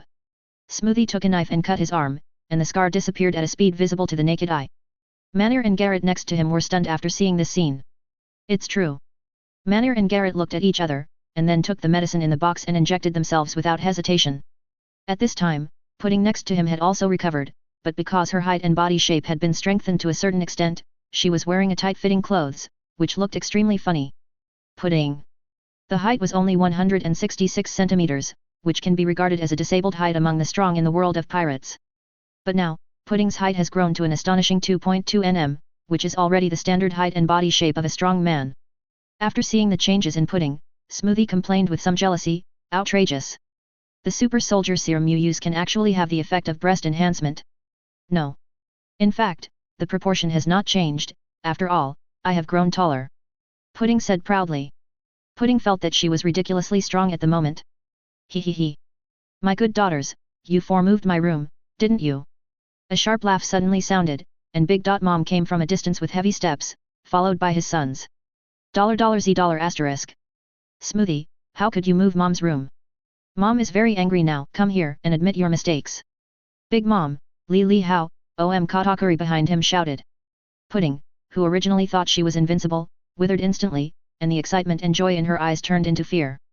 In the Charlotte family, when there is no danger, their mother is the biggest danger. Almost without hesitation, Pudding and Smoothie slid and knelt in front of Big Mom very decisively. Moni and Garrett, who had just awakened, knelt beside Pudding tremblingly before they had time to feel their own strength. The four said in unison, "Mom, we know our mistakes." Big Mom looked at Pudding fiercely and asked, "So? Pudding, you little girl know those annoying words?" Pudding was frightened and pale, nodded in fear, and replied tremblingly, "Yes. Yes, after my three-eyed blood awakened, I have this ability. He. Don't be afraid, you are my daughter. I won't hurt you." Big Dot Mom gently patted Pudding's shoulder with his fat palm. Big Dot Mom said, "You all get up." Hearing this, Lin and others breathed a sigh of relief. When she was not bulimic, Big Dot Mom was still good to her children, well. Not the kind of good a mother is to her son, but the kind of good a pirate leader is to his subordinates. Big Dot Mom knocked Pudding and others in a gloomy tone. "I am very happy that you can find the treasure left by the owner of the notebook, but you didn't give me this guarantee. I don't like such behavior." Hearing this, the four people who had just felt relieved were worried again. Pudding and others looked at Big Dot Mom in horror. "Mom, we were wrong." Pudding and others knelt down decisively again. "As for resisting the attack? Don't be funny, not to mention that such an act is disrespectful, in the Charlotte family, who dares to resist Mom? That's courting death." Chapter 120, South Blue Independence. Katakuri also looked at Big Dot Mom with concern, fearing that Big Dot Mom would go berserk. "I'll forgive you for what happened today, but each of you has to conquer 10 islands for me." Big Dot Mom finally made the decision. Hearing this, everyone breathed a sigh of relief. Such a punishment is not too harsh. After all, with the strength of the Charlotte family, 40 islands are not a difficult task. There are as many islands as stars in the sea, and with the help of their brothers and sisters, even Pudding can complete this task. Advertisement. Pudding, you don't have to. There will be more important things for you to do slowly. Big Dot Mom looked at Pudding and said. Big Dot Mom is also interested in the legendary Titan Devil Fruit. Although she has decided to join forces with Kaido, Big Dot Mom has a new idea in her mind after seeing Pudding. Pudding can translate Hyuxia characters, so why doesn't she do it alone? Thinking of this, Big Dot Mom's mouth curled up slightly. Pudding looked at Big Dot Mom nervously, thinking that her mother wanted to embarrass her. Big Dot Mom said, "Go to Alabasta, go there to find traces of Titans for me." Hearing this, Pudding was relieved. If it was just a search mission, it was not unacceptable. Big Dot Mom said again, "Remember to act secretly. After Moni and the other three complete their mission, I will let them assist you." On the surface, the cooperation with Kaido still needs to continue. After all, with Kaido's shrewdness, if she directly expressed her interest in Titans, Kaido would definitely be suspicious. "Okay, that's it. I'm a little hungry." After Big Dot Mom finished speaking, she turned around and left with heavy steps. After Big Mom left, the 4 girls breathed a sigh of relief. Manir said excitedly, "It's a big profit. This adventure is worth it." The other 3 people were full of relief for surviving the disaster. 2 days later. Another sea area is independent again. Almost overnight, the terrifying shadow assassins almost slaughtered all the pirates of South Blue. The most terrifying thing is that these shadow seas controlled the marine base of South Blue. At the beginning, World Conquest thought that these shadows came from Gecko Moria. After all, Gecko Moria, one of the Shishibukai, was quite impressive. It was not until the law enforcement was broadcast live to the world through the King of News that everyone realized that the mastermind behind the shadow assassins was the former marine instructor Zephyr. It's that damn time traveler again. The ability of the traitor Zephyr must have been given to him by that time traveler. Shepherd Tenpit roared in exasperation. Izambaron Vine Sushulang gritted his teeth and said, "First it was West Blue, then Water City, and now it's South Blue. Does that BD really think that our city and county governments can't do anything to him?" Topman Voculi, who was originally very angry, was speechless after hearing this. "You really don't say it, the world government really can't do anything about the time traveler. The reason is very simple. Up to now, they don't even know what the time traveler looks like. Let alone dealing with the time traveler, it's difficult to even find the time traveler. Of course, Topman Voculi can become a 5 elders, so he still has some emotional intelligence." Topman Voculi just nodded beside him and didn't discourage his good colleagues. Jagalusha Satan supported his chin with both hands and said solemnly, "After West Blue, South Blue has also been separated from the control of our world government. This is very bad." Saint Macasmaz gnashed his teeth and said, "It's Marine again. Why do Marines always betray? First it was Marine Admiral Aokiji, then Marine Instructor Zephyr. Although the world government sometimes did not take Marine seriously, it was a bit too much for you to betray world government." None of the 5 people present felt that it was the world government's fault, but that Marine's loyalty was too low. Alas! If there was no traverser, our plan would be correct. We would support Marine and pirates, and then consume the manpower of other countries and forces to keep them in balance. Unfortunately, the appearance of the traverser directly broke this balance and took a lot of power from Marine. Saint Izambaron Vine Susho sighed. In the past, they looked down on Marine and did not take Marine seriously because you don't serve world government, but some people do. Because they were sure that those Marines would not turn their knives against world government even if they left Marine. But the appearance of the traverser changed this. That time traveler has only been guiding us. Do you think we can replicate it? Saint Topman Voculi asked thoughtfully. Saint Shepherd Tenpit's eyes lit up, and then asked, "What do you mean?" Advertisement. Recognize the other party's legitimate rule, and then let the other party become a member of the world government. Saint Jagaluja Satan said. Saint Topman Voculi asked, "Who are you going to recruit? Kuzan or Zephyr?"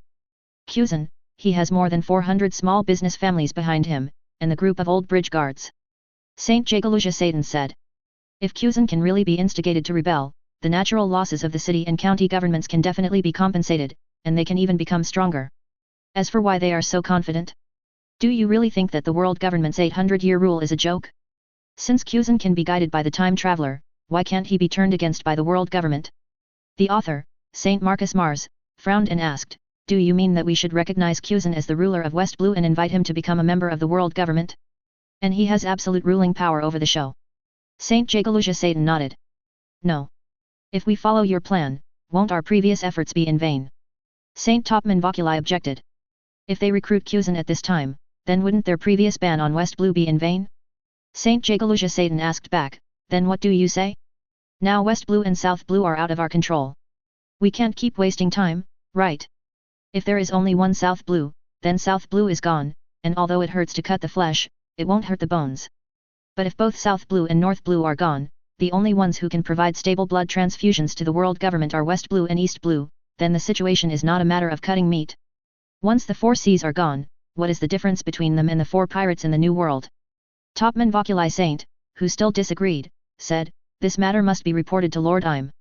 Jigalyasha Satan Saint frowned, and then said in a deep voice, "I will report this matter to Lord Im." For a moment, they did have the idea of directly touching the full power of the world government to kill Zephyr. But the problem is that if we really talk about threats, Kuzan's threat is much greater than Zephyr. We can't let Kuzan go, right? If we really do this, it would be better to kill Kuzan directly at the beginning. But the question is, if we kill Kuzan, the chess piece, can they rest assured about their world conquest? What if the traverser hiding in the dark gets another chess piece? It's impossible for the world government to fight the chess piece of the traverser every time, right? Shepherd Tenpit Saint, who had been silent, had a flash of worry in his eyes. He found that the Traverser had just stepped on the bottom line of the world government in every step. For various reasons, World Conquest chose to be patient, and then the Traverser began to test their bottom line step by step. If this continues, the bottom line of the world government will only get lower and lower, and then become weaker and weaker. At first it was West Blue and now it is South Blue. If they don't take any countermeasures, then will it be North Blue and East Blue next? Jagalusha Satan Saint's proposal does make some sense. Chess players cannot fight with chess pieces directly, so the best way is to let chess pieces fight each other. And now the world government and the Traverser are obviously preparing to fight around Kuzan. I will personally take people to negotiate with Kuzan and try to pull him to our camp. Jagalusha Satan Saint said with some excitement. If the plan succeeds, then the Traverser will really lose both the wife and the army. The other four could only nod. Shepherd Ten Pit Saint reminded, you'd better report this matter to Lord Yim first. Jagalusha Satan Saint nodded, then stood up and left the meeting room. Under the Void Throne. Jagalusha Satan Saint prostrated himself on the ground respectfully, telling his strategy and plan. Yim listened thoughtfully, and then said, if the plan is feasible, you can try it, whether it is Kuzan or Zephyr, or even the Water City, you can fight for it. My lord, what do you mean? Jagalusha Satan Saint looked up at the throne carefully. Yim said, 10 years, I still need 10 years to prepare, and you also need to find the Traverser as soon as possible, so no matter what you can do, you must maintain the rule of the world government within 10 years. For example, West Blue, either pay the Sky Gold to provide nutrition to the city and county governments, or become a world-conquering force to provide strength for the world government. Jagalusha Satan Saint was thoughtful. I'm added, if Kuzan agrees, you can even make him a celestial dragon. Advertisement. With the entire West Blue as a bargaining chip, Jiazan is indeed qualified to become a celestial dragon. Jagalusha Satan Saint hesitated now. As a pure celestial dragon, Jagalusha Satan Saint knew what this meant. Some heads could not be opened. Once opened, the team would be difficult to lead. The orthodoxy of celestial dragons must be maintained, and other bloodlines must not be polluted, which is related to the interests of all of them. I'm said, don't worry, Kuzan will only live for a few decades. After a few decades, his descendants will be secretly dealt with by the Knights of God. It's not that celestial dragons cannot be killed, but celestial dragons cannot be killed by others. Hearing this, Jagalusha Satan Saint's eyes lit up. He probably guessed what I meant. After Kuzan's family moved to Marie Joyce, didn't they have the final say on whether he lived or died? Your Excellency is wise. Saint Jagalusha Satan kowtowed and flattered. With the temptation of the celestial dragons, he was more confident in persuading Kuzan. Go down. I'm waved his hand tiredly. Saint Jagalusha Satan retreated respectfully. What a terrible enemy. Even more annoying than Joy Boy. I'm sighed. Even with the help of Uranus's power, he couldn't find the trace of the traveler. Although he didn't find the traveler, I didn't get nothing. At least he found Joy Boy. Although the Nika fruit hasn't awakened yet, he can only pay a little attention to it. But now the most important thing is the traveler. Joy Boy, who hasn't awakened yet, can even be said to be not worth mentioning. It's not like no one has eaten rubber fruit in the past 800 years, but there has never been one who awakened the Nika fruit in the past 800 years. This is why he is relieved that Luffy is fooling around. I didn't even dare to send 2 strong opponents to chase Straw Hat Crew, because the most unacceptable thing about that outrageous fruit is stimulation. Dressrosa. South Blue is also independent. Doflamingo looked at the newspaper in his hand in surprise. He found that this world was getting more and more strange. First it was West Blue, then it was Water City, and now even South Blue jumped up to resist world conquest. Through this information, Doflamingo keenly sensed the weakness of world government and its superficial strength. As a former celestial dragons, Doflamingo did not underestimate the seemingly weak world conquest. As long as the Knights of God of world government are still there, world government can stand firm. The most important thing is that the master behind world government does not fall even if the whole world is gone. It is meaningless. Treble, is there any movement from Rebecca? Doflamingo asked curiously. He always thought that Rebecca might have concealed the contents of the notebook, which might involve the treasure left by the owner of the notebook. But strangely, Rebecca has not left the room for the past few days, which made Doflamingo doubt his guess. Treble explained, it's still the same. The woman has been staying in the room and has never come out. It's just that Violet often visits her. Hearing this, Doflamingo narrowed his eyes and asked, is Violet a problem? No. He has completely surrendered to the family. He should not dare to betray the family, right? Treble said hesitantly. Doflamingo just smiled and said nothing. Fear is meaningless. Ordinary people are afraid of celestial dragons, right? But when celestial dragons lose their power, those ordinary people still dare to attack celestial dragons. Compared with fear, he cares more about loyalty and power. Only fear without losing power can intimidate people, and only without loyalty can people still follow even when losing power. Doflamingo smiled coldly, let Rebecca go free, I am a fisherman. Chapter 121, Anne is so hidden. She fooled everyone. The turmoil in South Blue did not affect the pattern of New World. The only ones who were really uncomfortable were South Blue and the world government. Especially the nobles in South Blue. Except for those truly ambitious people, almost all the pirates were actually supported by the country. To be precise, it was the nobles of those countries. After all, pirates can make money much faster by plundering than by doing business, and they can also suppress other countries in the name of pirates. But since the emergence of Zifa, things have changed. Advertisement. Almost the entire South Blue is shrouded in his shadow. Anyone who dares to go out to sea as a pirate is almost certain to die. Order is a very outrageous thing. If it is too stable, the whole society will be lifeless and people will lose hope for the future. But if it is too chaotic, the whole society will become turbulent, and it will also make people at the bottom despair of the future. The difference between the two is that the former is too stable, and the bottom ants can hardly resist. But the latter is different. Chaos is a ladder. Most nobles hope that the world will become more chaotic. This group of damn nobles. I didn't expect that South Blue has so many seas supported by those nobles behind the scenes. Zephyr gritted his teeth and looked at the wallet in his hand. After hearing this, Anne sneered. This sneer was not directed at Zephyr, but at this world. Teacher, the truth is far more than this, you must hold on. Anne prayed silently in his heart. When the world government doesn't care about Rui, let alone the nobles of those countries. As the saying goes, if the upper beam is not straight, the lower beam will be crooked. The actions of the world government have already doomed the nobles to be impossible to be human under the world conquest and rule, at least 90% of the nobles will not be human. Is this why she has been trying to guide Zephyr to attack the nobles of South Blue? Wait, Wu Ming.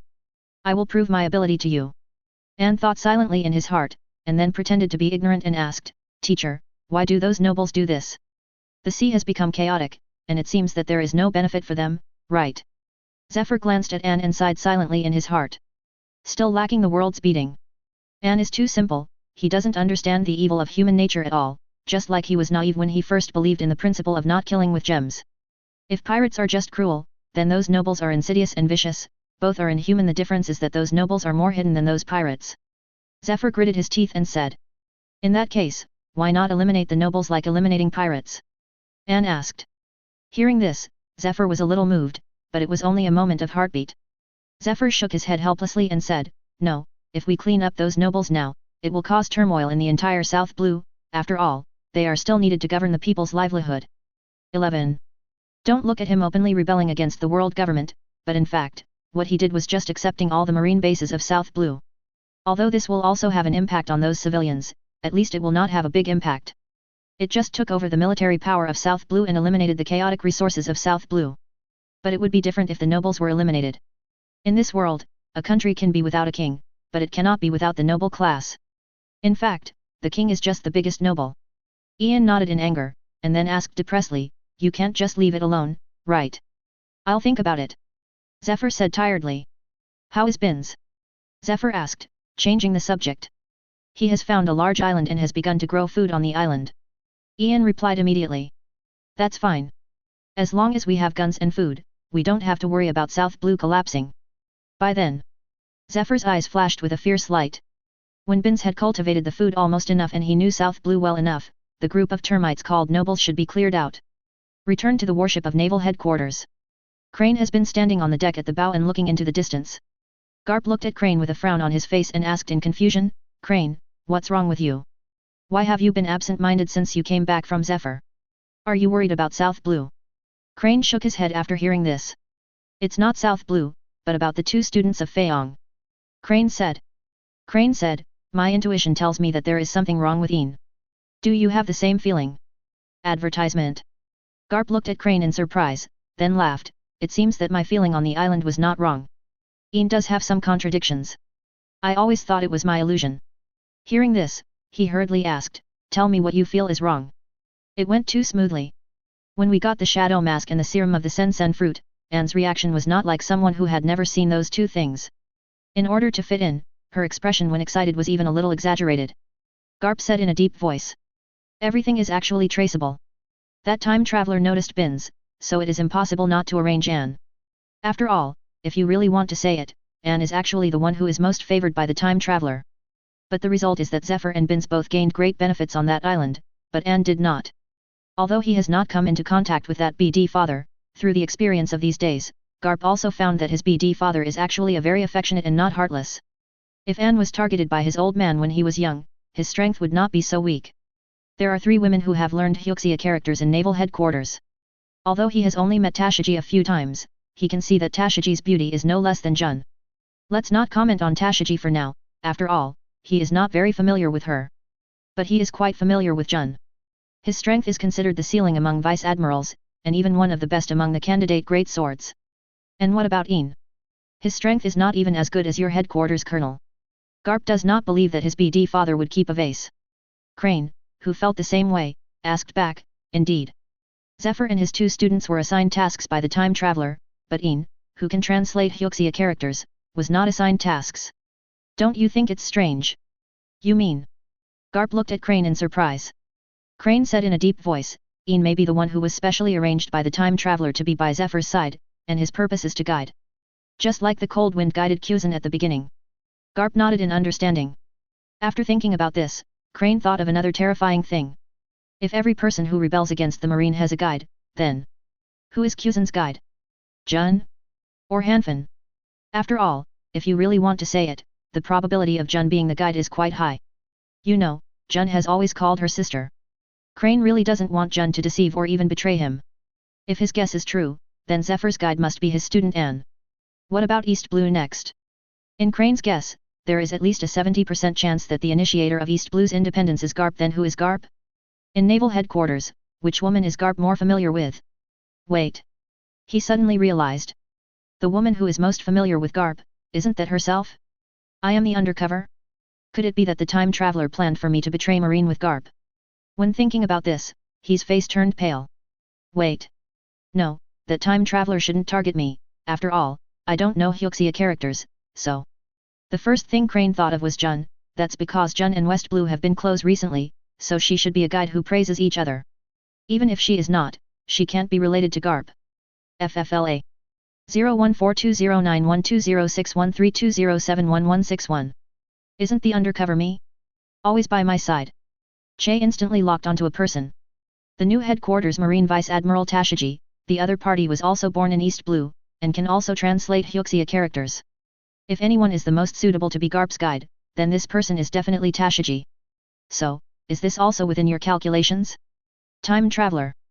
Che looked deeply at the seagulls flying in the distance, and his heart was in turmoil. Garp asked with some concern, should we remind Zephyr about this matter? Che shook his head and said, let's not talk about whether we will annoy the time traveler by doing this. This kind of thing without evidence, how could Zephyr believe it? Garp nodded and didn't say much.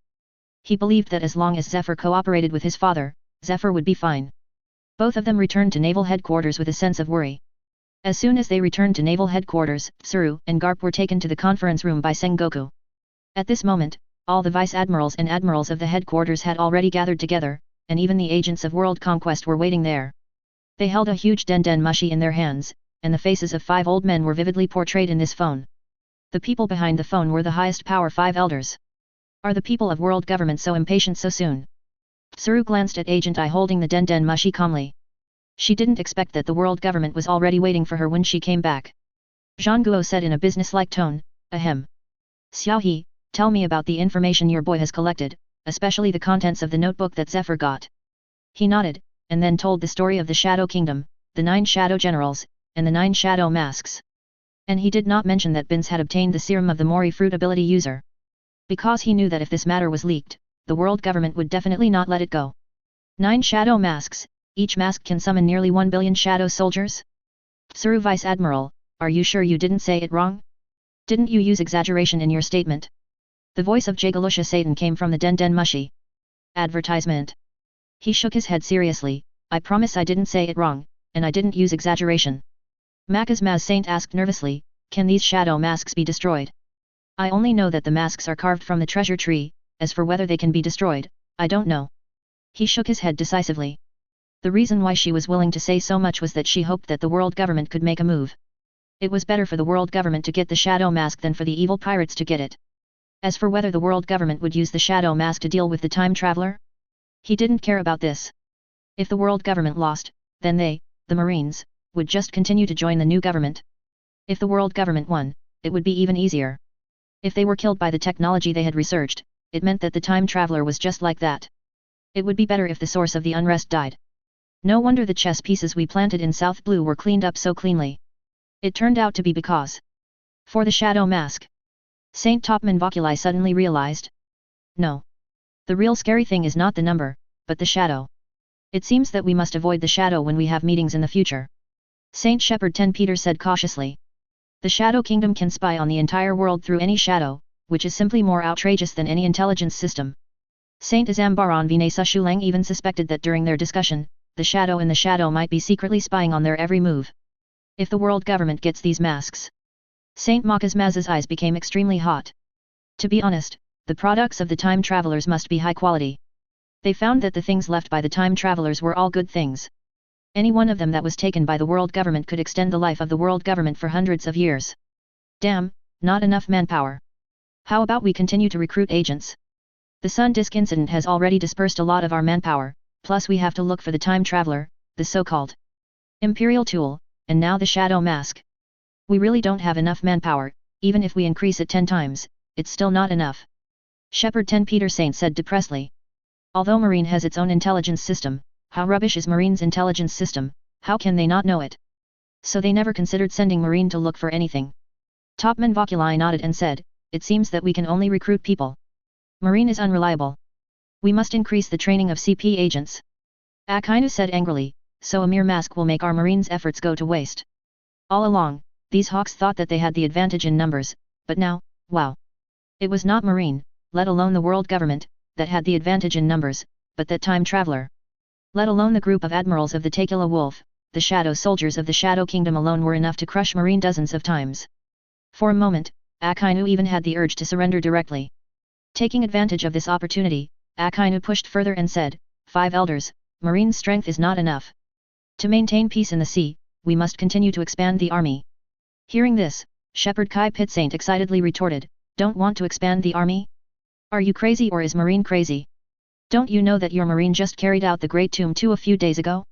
And don't forget that the 2 disasters in West Blue and South Blue now are all from your Marine. Shepherd 10 Pit Saint was really angry this time. He never thought that Akainu would dare to make such a request at this time. Akainu, who was rebuked, looked gloomy, but did not refute. Ace sneered meaningfully, Red Dog, can't you see it? The world government just wants Marine to be a dog, and doesn't want us to fight tigers. After all, raising a dog can guard the house, and treating a tiger will cause harm. The 5 elders did not refute after hearing this. In their eyes, Marine was originally a dog they raised. Humph. Akainu snorted coldly and didn't answer. Although he hates evil and doesn't have a violent temper, that doesn't mean he's stupid. He is now a Marine Admiral, and Sengoku is not far from retirement. The next step is to run for the Marine Marshal. At this time, you can't offend the 5 elders, at least you can't offend the 5 elders to death, after all, the appointment of the Marine Marshal still needs the consent of the 5 elders. Seeing such a sensible Akainu, the 5 elders nodded with some satisfaction, and then looked at Ace meaningfully. Showing off your edge, women can't be trusted. The 5 elders thought to themselves, and silently removed Ace from the list of candidates for the Marshal. Ace suddenly muttered thoughtfully, speaking of the shadow mask, I seem to have seen this thing somewhere. N. Chapter 122, The Transaction Between Hunter and Prey. Ace's words instantly attracted everyone's attention. The power of the shadow mask needs no further explanation. If Marine can get a pair of shadow masks, the benefits he will get are simply unimaginable. Apart from other things, the economic improvement brought by 1 billion laborers alone is unimaginable, not to mention that they are 1 billion shadow warriors who can go without food or drink and still have fighting power. Seeing that everyone's eyes were on him, Ace's mouth curled up slightly, and then he asked proudly, I will go there when I have time. It would be better if I can get the shadow mask. Huang Mu looked at Ace sharply and asked, wait. What do you mean? Advertisement.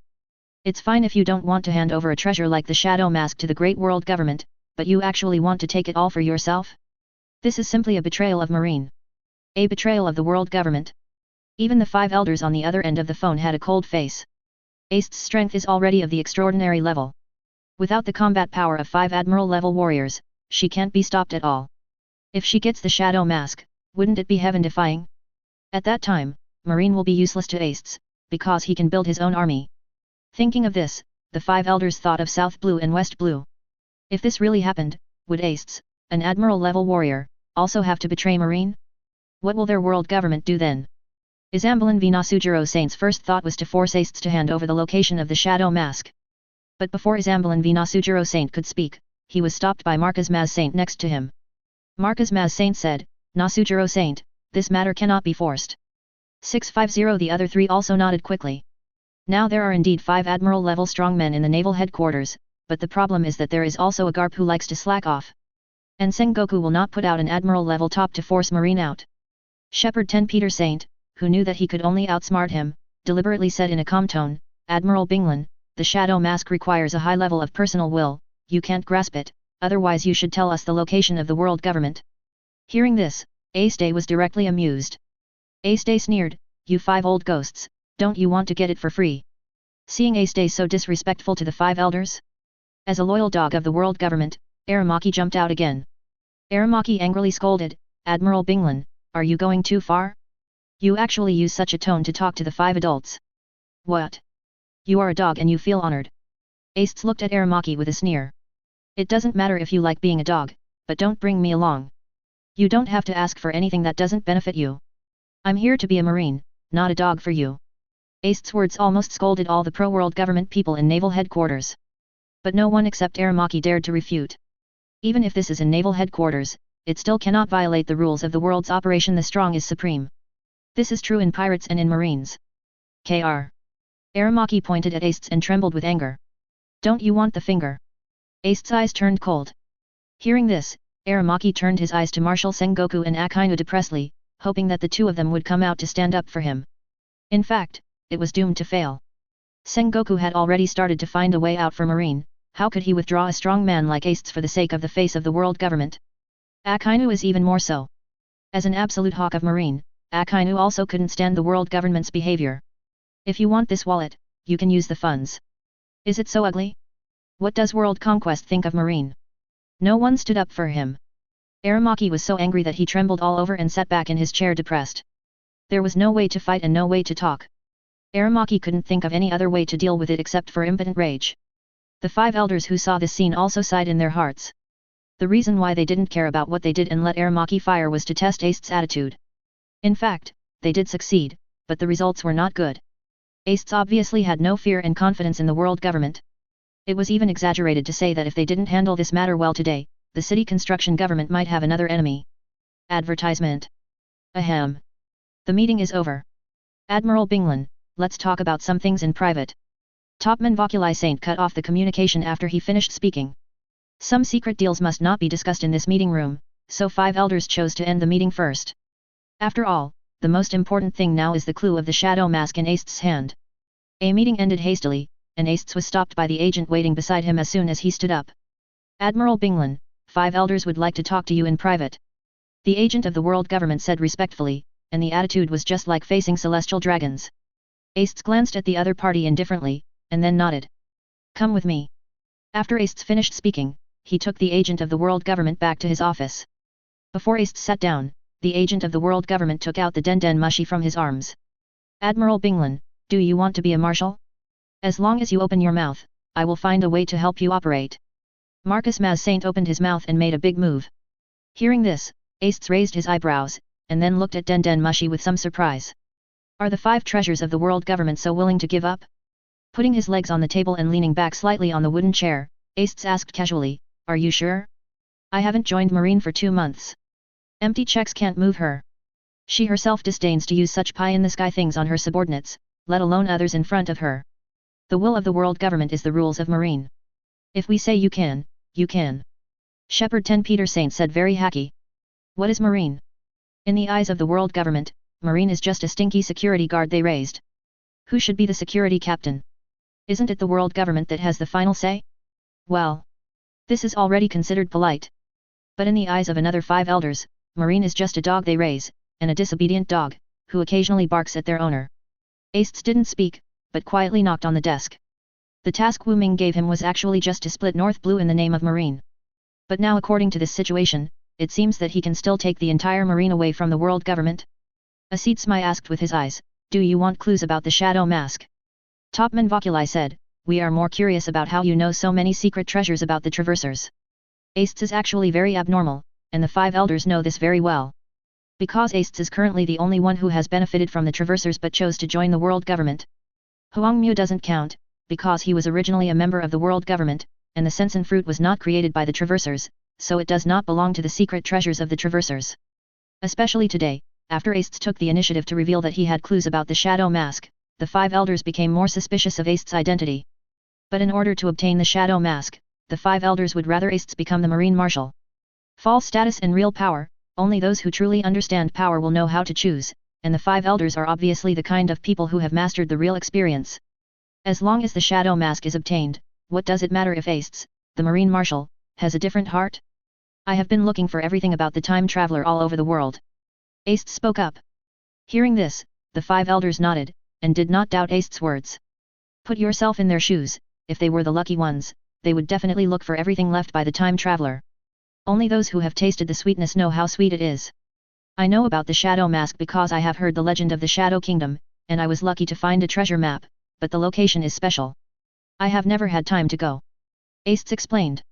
Hearing this, the 5 elders were already happy in their hearts. After all, Ace was ready to give in.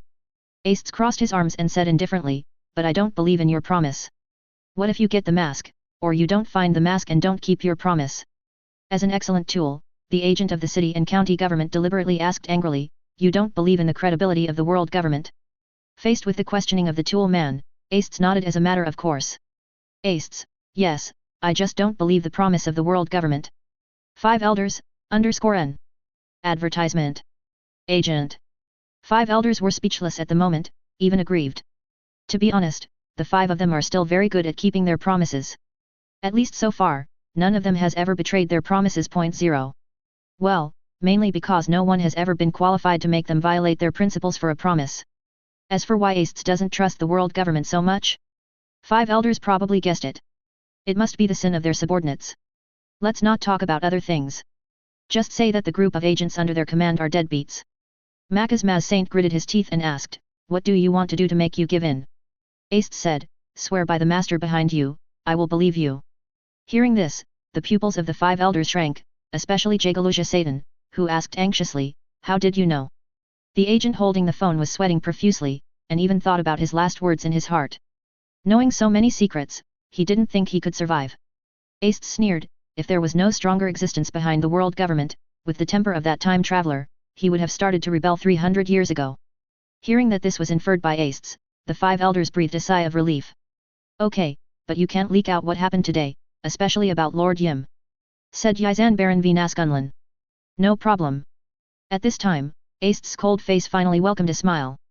Ace also kept his promise and took a pen to draw the map in her memory. I heard that the mask is in the Devil's Triangle, so I haven't been looking for it. With the ability of your world government, the possibility of the boss's mask should be greater than mine. After Ace finished speaking, he threw the map directly to the agent. The agent, who was excited to get the map, looked at the door nervously, and then asked, adults, what should I do next? Bring the map back. Isambulin v. Nasujiro said. The 5 elders no longer trust Marine. Such a terrifying thing, the world government must want to control it in their own hands. Isambulin v. Nasujiro, who was worried, warned, this thing cannot be obtained by Marine.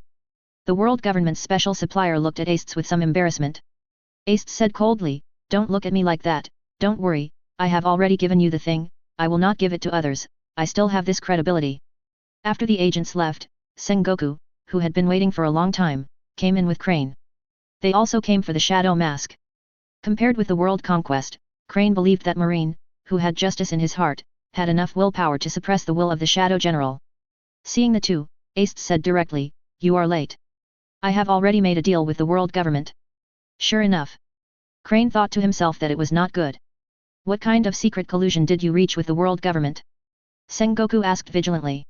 Ace did not reply, but looked at Sengoku meaningfully and said, Sengoku Laodeng, calculate the time, you should retire too, right? It's time to prepare for retirement. I can still fight for Marine for another 10 years. Sengoku replied with full energy. At this critical moment, Sengoku did not want to hand Marine over to other people. Ace sneered undeniably, and then sighed, many things in this world are not controlled by people. Hearing this, situation. No way. The group of idiots in the world government are not really that stupid, right? The crane who filmed the truth still couldn't believe it. What is the basis for the world government? No. It should be said why the world government is so confident. Isn't it afraid of the collective defection of Marine? Sengoku did not realize the seriousness of the matter at this moment, but looked at Ace Day with regret. I always thought you had your own persistence and justice. Although your hunting justice is too cruel, I really always thought you would be a. Sengoku sighed. Hunting criminals and hunting evil is their interpretation of Ace Day's justice in his heart. But now it seems that they seem to have guessed wrong. A person with such justice in his heart, shouldn't he treat celestial dragons as cats? Why should a cat man trade with cats? But the fact is that Ace Day really did it. Tsuru looked at Sengoku helplessly. Why do you still care about her justice at this time? Now her prey is the place under your butt. Chapter 123, A New Diary from Brook. Grand Line. Foolish people pursue the power of Hyuxia characters. Only the truly strong know what power is. Ace, join me. The Whitebeard pirates can only make you weaker. Blackbeard looked at Ace in front of him. Having obtained the dark fruit, his strength is no longer what it used to be.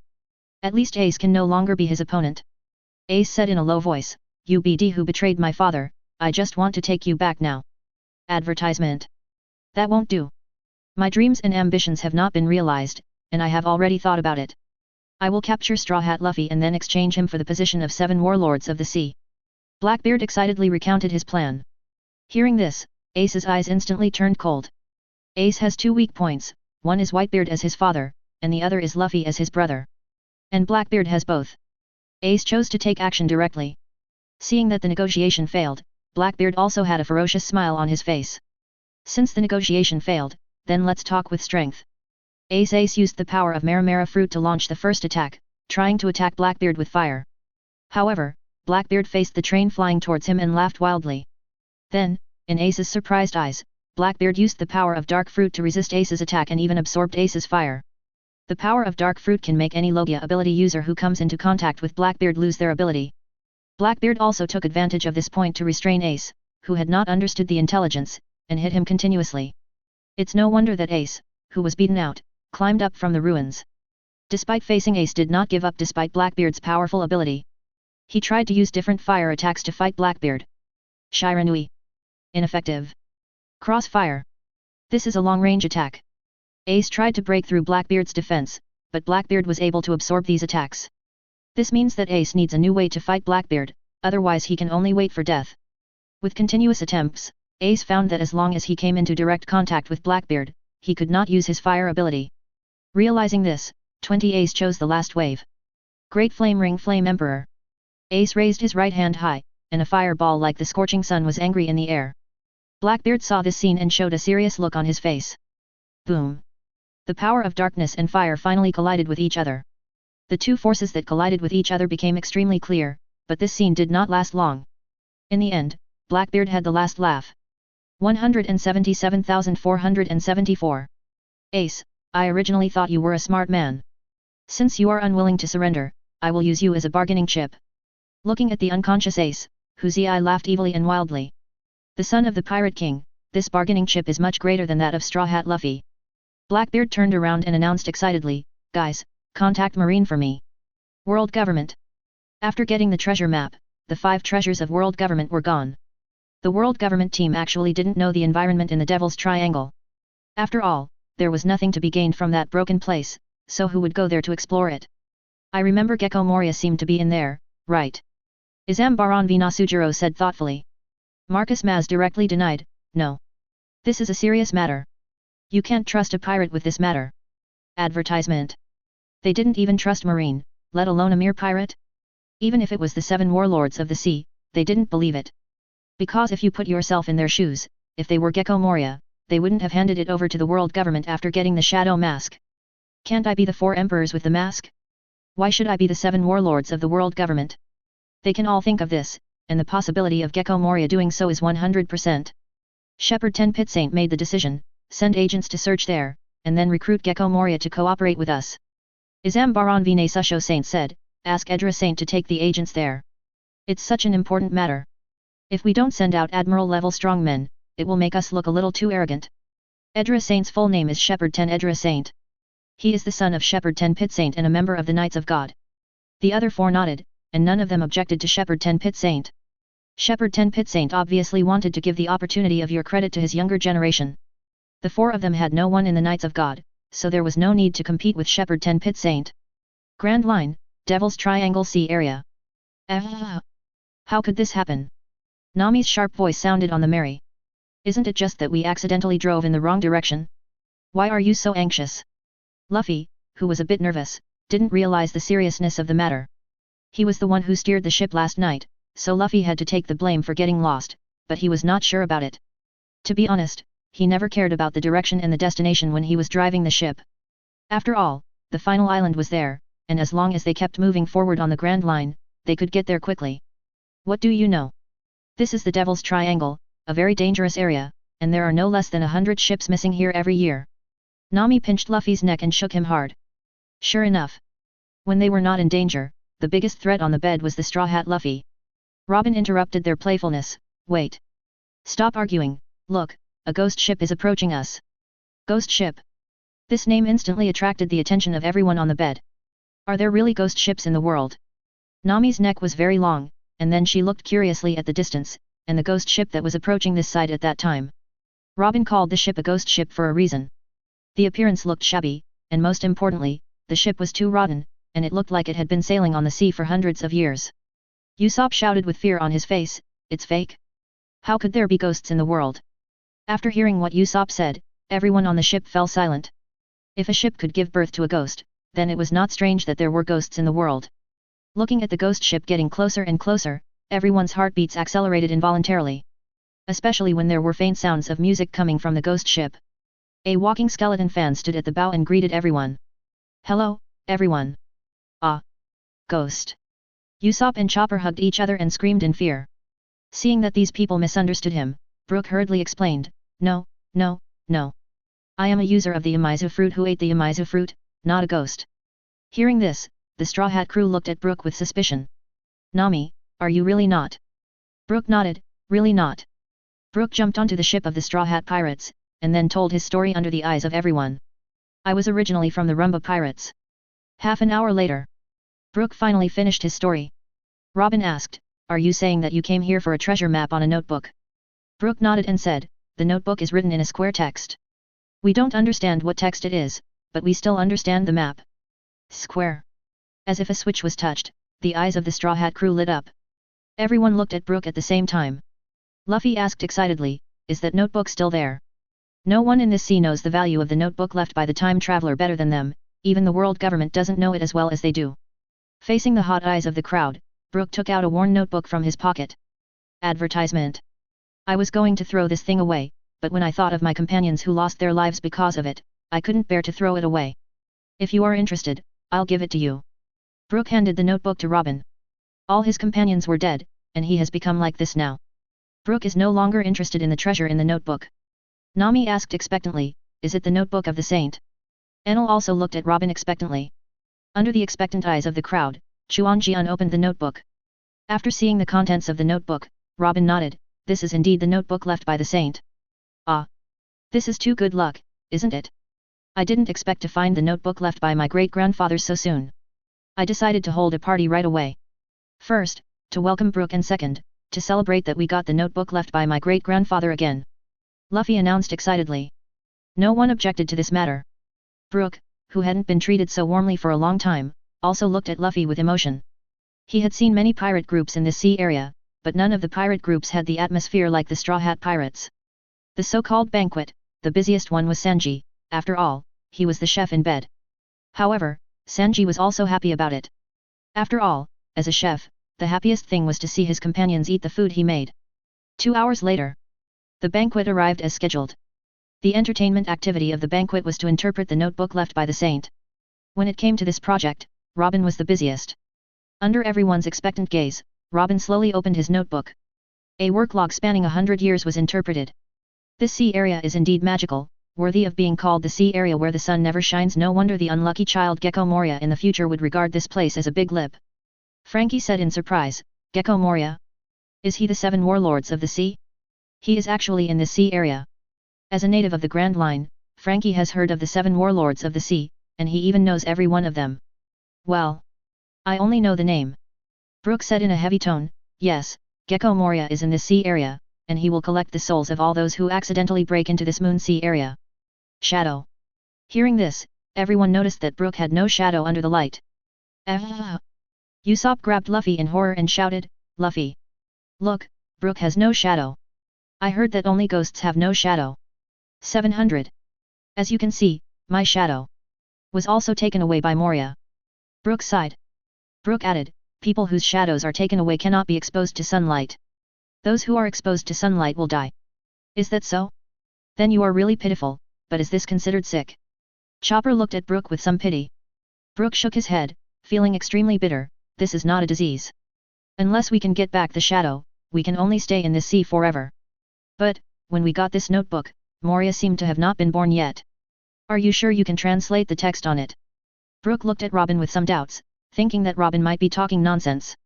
Seeing that her professionalism was questioned, Robin was not angry, after all, the content of her translation was indeed a bit incredible. When she first encountered this situation, Luffy and others also doubted her professionalism. As the biggest saint braggart in the Straw Hat Pirates, Usopp explained proudly, this is a notebook left by the saint. The saint has the ability to predict the future. He knows everything in the world. Robin nodded proudly. After all, the one who was praised was his uncle-in-law, so he was somewhat blessed. Is it so amazing? Brooke nodded in sudden realization, his tone full of surprise. It's amazing to be able to hear everything in the world. Brooke couldn't help but sigh in his heart. Looking at the expressions of the people who had long been accustomed to it, Brooke asked curiously, how do you know so clearly? Because you are not the only one who has seen the notebook left by the saint. Before you, we have seen at least 5 notebooks left by saints. Luffy happily shared his previous gains. Hearing this, Brooke's heart skipped a beat, and then he asked nervously, is this thing very common? If this thing is not valuable, and all his companions died for it, then the death of his companions would be too worthless. Of course this is very precious. Even the world government is collecting these things in a big way. Every notebook is precious, more precious than devil fruit. Robin explained very seriously. Robin's water uses devil fruit as a metaphor because Brooke is the beneficiary of devil fruit. Only in this way can Brooke know the preciousness of the notebook. Brooke said with tears, is that so? It's a pity that there was no one who knew Hyuxia characters on our ship at that time. Please continue, I want to know why my companion died. Brooke pleaded respectfully. Robin nodded and continued to translate. Chapter 124, Shadow Island in the Devil's Triangle. I found something very interesting, that is, there are no islands in the Devil's Triangle. No wonder it is said that it is difficult for ships that enter the Devil's Triangle to get out. Now I think they probably got lost in it and starved to death, but there is one thing that is also strange.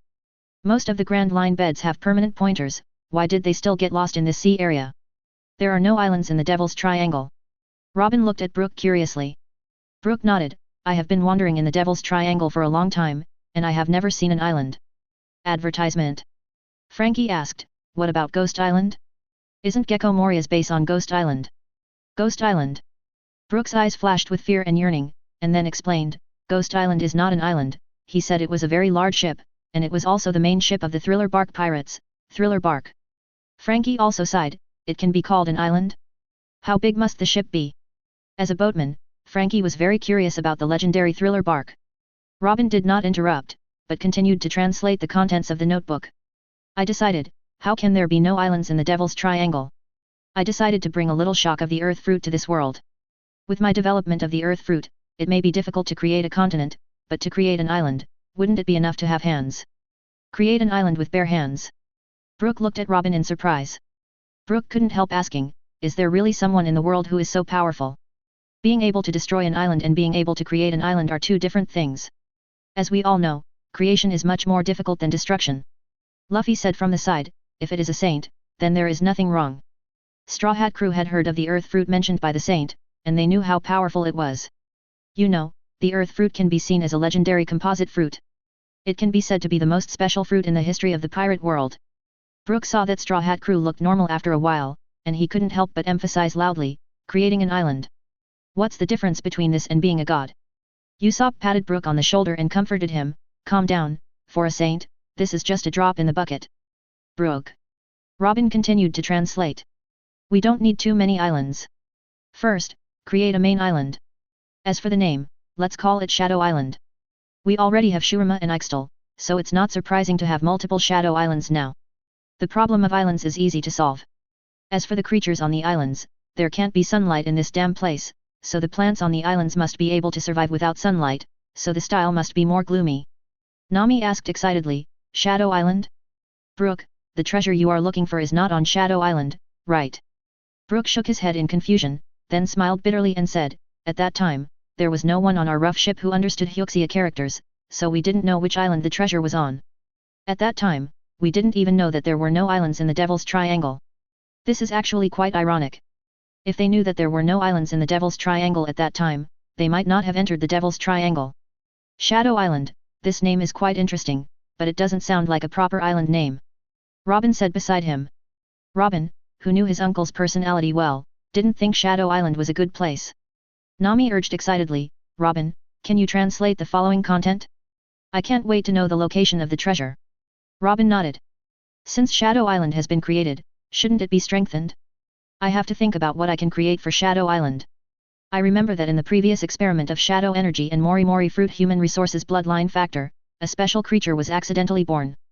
I originally wanted it to become a Shadow General. But now it seems that Mao Gai is more suitable for living in Shadow Island. After all, Mao Gai hates sunlight, and there is no sun on Shadow Island. In addition, the shadow power here is indeed very strong. If Mao Gai is left in Shadow Island, maybe he will have a chance to see the demeanor of Admiral Keshin. After listening to this translation, Enel looked at Luffy worriedly, and then asked, Robin, when did the saint write this notebook? Robin looked at the cover of the notebook and speculated, judging from the material, it should be more than 100 years ago. The exact time is not sure, but it is probably 140 to 180 years ago. It's been so long. If that special life called Mao Gai is still alive, he might have really become above Admiral. I think. Enel wanted to persuade Straw Hat Crew to give up the idea of going to Shadow Island. Although his strength is considered strong among admirals, facing the strong above admirals, he, an admiral, is actually no different from an ant. Advertisement. The order of the saint is to protect the Straw Hat Crew and find that person called what? If the Straw Hat Crew is directly defeated in Shadow Island, it will be a lot of fun. And the person on Shadow Island seems to be one of us. If they really die in the hands of one of us, it will be too ironic. Luffy said very seriously, we have said before that we must follow the footprints left by our great-grandfather, so we must go to Shadow Island. I am a man who wants to become the Pirate King. How can I stop because of difficulties and fear? Or even give up my dream? Luffy's tone was firm, and he said that he would die on Shadow Island even if he died. Seeing this, Enel sighed depressedly. Luffy comforted him, Enel, don't be too pessimistic. Maybe the guy named Mao is willing to be friends with us. That's not necessarily true. Shadow energy is one of the special energies studied by the saints. That thing is much more dangerous than natural energy. The one born with shadow energy, I don't think the other party is an easy existence to get along with. Enel shook his head. He actually didn't see the saint in person, but he had been with the queen for so long and he had heard about the saint's deeds. The saint has talents comparable to gods, and almost every project he studies can subvert the whole world. There are good and bad projects in these projects. Enel is sure that the Shadow Island project is definitely not a good project. At least it will not be as lawful and kind as natural energy and angels. Robinson did not persuade Luffy to give up going to Shadow Island, nor did he support Luffy's decision to go to Shadow Island. Because at this moment Robin was not sure whether Shadow Island was dangerous or not. You said it was dangerous, the things left behind by others were dangerous, but these dangers seemed to have nothing to do with them. After all, they received many gifts from saints, and each time they only got benefits and nothing bad. The worst time was when Luffy was beaten up, but Robin felt that it was worth it. The power of natural breathing method can only be said to be good by those who have used it. Don't make a decision in a hurry. Let's finish reading the contents of this notebook first. Robin persuaded. Luffy and Enel both nodded. Mao Gai is a very strange life. Since there has never been such a life on the sea, I named it a tree spirit. Like the legendary ship spirit, Mao Gai was also born in the tree, but because it absorbed the shadow energy during the birth process, it became what it is now. But there is one thing that is very strange. Mao Gai was not affected by the shadow power. You know, the personalities of the shadow generals created before were distorted by the shadow power, and even became very evil. Bad news. The shadow power is indeed an evil power. Good news. The shadow energy did not affect the Mao Gai. Luffy smiled proudly, I said we would definitely make friends with Mao Gai if we go there. Enel's face was uncertain. Shadow energy can distort a person's personality. Mao Gai was indeed not affected, but after so many years, who knows if Mao Gai was affected later. Enel said, I still think this is not very reliable. Robin did not speak, but continued to translate the above content. If there is only one life on Shadow Island, what is the difference between it and a cage? So I decided to create a batch of lives on Shadow Island. Speaking of this, I remembered the Black Widow Spider Fruit ability user of Zoan who was captured by me not long ago. Advertisement. Although the poor child died in the experiment of upgrading from ordinary species to fantasy beast species, the research results are also half successful. After all, although that person has become a vegetable now, at least his devil fruit has indeed evolved, and there are fantasy beast species that have evolved from ordinary species. If we inject a new soul into the body of that unfortunate child, or let a new soul be born, can we revive him? Zoro couldn't help but exclaimed, Zoan ordinary species upgraded to mythical beast species? Devil fruit can be played like this. This is normal. Don't forget the Saint's Sun disc and the experiment of mass catalyzing mythical beast species devil fruit. Nami said calmly. Hearing this, Chuanshi beside him also nodded. This kind of thing is indeed incredible for other people, but if it happens to that person, it is a routine operation. Brooke asked in a state of collapse, wait. Aren't you surprised? Devil fruit can actually advance. Brooke found that Straw Hat crew was too calm. They accepted such an outrageous thing and even thought it was very reasonable.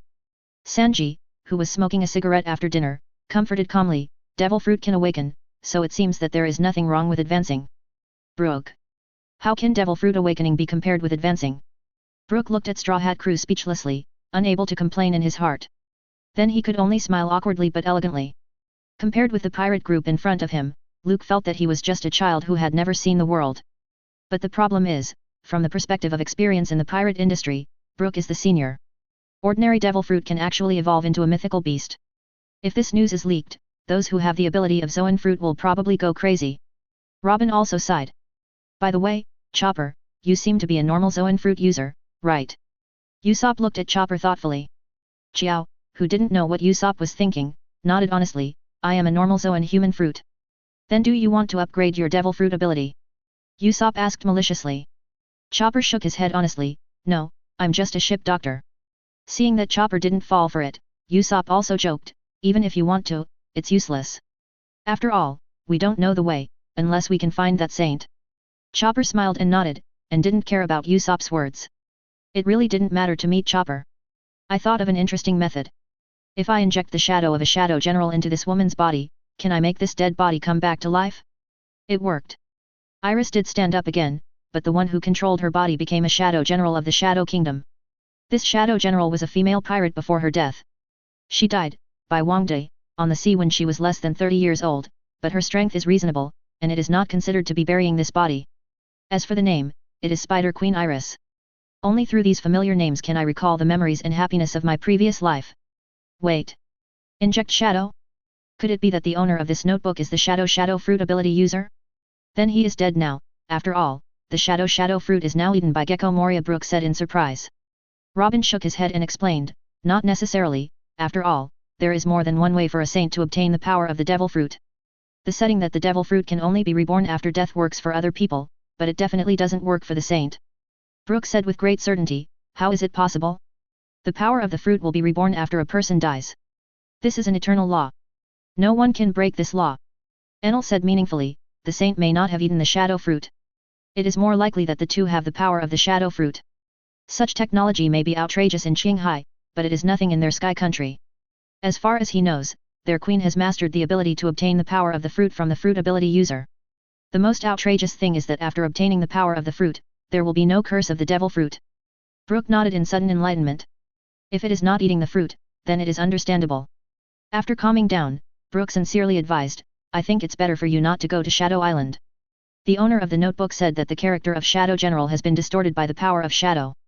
Now if you go to Shadow Island, even if the tree spirit named Maokai has not become evil, the Spider Queen of Iris is definitely not a good person. Chapter 125, The Clouds Move in All Directions. The Gathering of the Shadow Isles. We really can't go to Shadow Island. As an old senior, Brooke knows too well how dangerous Shadow Island is. Luffy didn't give a reply. I continued to look at Robin and signaled him to continue translating. Leave the shadow mask on Shadow Island, Let Maokai guard it here and wait for the Man of Destiny to come and take the mask. Luffy asked curiously, what is the shadow mask? Advertisement.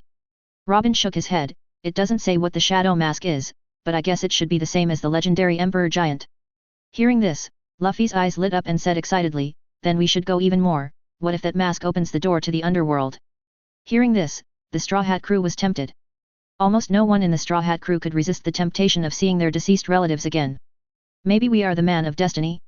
I think we can go there. Robin suggested after closing the notebook. Even Usopp, who is afraid of death, is eager to try. Indeed, I think we can go. Looking at the Straw Hat crew who have made up their minds, Brooke said with some excitement, well. If you are really determined to go to Shadow Island, why don't you take me with you? Anyway, I have died once. No problem. We are friends. Luffy nodded. But Robin looked at Brooke warily. I hope this guy has no bad intentions. Robin thought to himself. On the Ghost Island, Thriller bark. Perona, are you sure it is on the Shadow Island? I remember some old logbooks said that there is no island in the Terror Triangle. Gecko Moria asked with some doubt. Perona nodded confidently, I definitely didn't translate it wrong. It's definitely on Shadow Island. I even know where it is. Since you're sure, let's go find the so-called Ghost Island. Anyway, as long as we don't take the Terror Triangle out of the Terror Triangle, it'll be fine. Gecko Moria finally chose to believe Perona. Of course, more importantly, Gecko Moria also longed for the treasure left by the Shadow Kingdom. Red line, between Power 477. Shadow Island in the Devil's Triangle? I finally know what's wrong. Shepherd 10 Peter Saint frowned and looked at the map in his hand. Shepherd 10 Peter Saint said with a dark face, Ace Day, that woman, won't deceive us? If I remember correctly, there is no island in the Terror Triangle. The explorer who conquered the world once conquered the Devil's Triangle and confirmed that there were no islands in the Devil's Triangle. It was a worthless sea area. Although that happened more than 500 years ago, the documents left by the city and county governments are well preserved, so they can be sure that there are absolutely no islands in the Devil's Triangle. Izam Baron V. Nasusho said, I don't think Ace would be stupid enough to use such a map to deceive us. Izam Baron V. Nasusho didn't think Ace was deceiving him, after all, such a deception was too clumsy and too easy to expose. There are no islands in me, this secret is said to be known to everyone, but anyone who knows navigation knows. Marcus Maz interrupted meaningfully, there were indeed no islands in the Devil's Triangle 500 years ago, but after the Traverser came to this world, it is uncertain whether there are islands in the Devil's Triangle. World Conquest has not explored the Devil's Triangle for 500 years. God knows whether the Traverser will create 3 islands in the world after he came to it 300 years ago. The world government can do this kind of thing, let alone the Traverser. Saint Jagalusha Satan nodded, yes, there are definitely new islands in the Devil's Triangle, and it is impossible that there is only Shadow Island. Saint Edla has already gone to the Devil's Triangle. Whether Ace has lied to us or not, the truth will be revealed at that time. Saint Shepherd 10 Peter said. Naval Headquarters. Sengoku, with a worried face, is still searching for the future of Marine. Since the first diary of the time traveler was exposed, the team has become more and more difficult to lead. Kizaru is mysterious every day and no one knows what he is doing. Aramaki is even more, cacked, that guy is simply a slave of the world government and has no sense of belonging to Marine at all. Even Garp has been worried recently, as if he is hiding something from him. Advertisement. 0419. The voice of the Den Mushi suddenly sounded, and Sengoku picked up the Den Mushi on the table in confusion. Sengoku said expressionlessly, this is Marshal Sengoku. Kyo. Marshal Sengoku, it's really not easy to contact you. Blackbeard's malicious voice came from the phone. Hearing this voice, Sengoku frowned. Just from the laughter, he could tell that the person who called him was definitely not a good person. Sengoku asked coldly, who are you? Blackbeard introduced himself, I'm Blackbeard, Marshal Sengoku should know me, right? Of course Sengoku knew the name Blackbeard. After all, the Whitebeard pirates had made a big fuss about this name before. Sengoku, who was in a worse mood, said sarcastically, traitor of the Whitebeard pirates? How dare you, a pirate, come to me? Blackbeard was not angry, but comforted him, don't be so quick to get angry, I came to you today with sincerity to discuss a deal. Sengoku said righteously, Marine never makes deals with pirates. Blackbeard on the other side of the Den Mushi almost laughed when he heard this. No, buddy. Usually, you big guys fool your tools, but you fooled yourself too? Have you done few deals with pirates? Blackbeard didn't know why Sengoku said such shameless words. Let's not talk about other things for now. Just the deals between Marine and pirates that he knew were not like the main sect. Even now, Sengoku can still say that Marine doesn't make deals with pirates? At this moment, Blackbeard seemed to know how Sengoku became the Marine Marshal. It is impossible for a person with a bit of shame to sit in the position of Marine Marshal, and to do it for more than 10 years. Blackbeard sneered, he, are you sure? I have information about the Pirate King's son. Hearing this familiar name, Sengoku's face immediately changed, and then he couldn't help asking, is it really the Pirate King Roger's son? Absolutely guaranteed. Blackbeard patted his chest and said. How could Roger's son not die? So many users died in that tragedy, how did Chuanja's wife and children survive?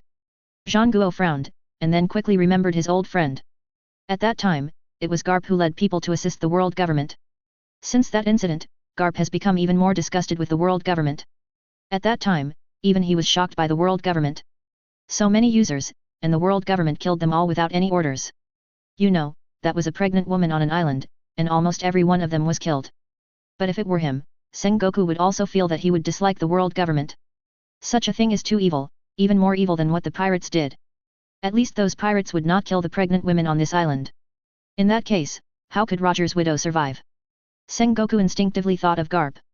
Is this related to Garp's BD? Sengoku, who had a bad feeling in his heart, asked, why should I believe you? Now that so many years have passed, who knows if you will just find someone to claim it. Advertisement. Don't worry, I definitely came with sincerity. After Blackbeard finished speaking, he explained, my deal is to use Roger's son as a bargaining chip in exchange for the identity of a 7 warlord of the sea.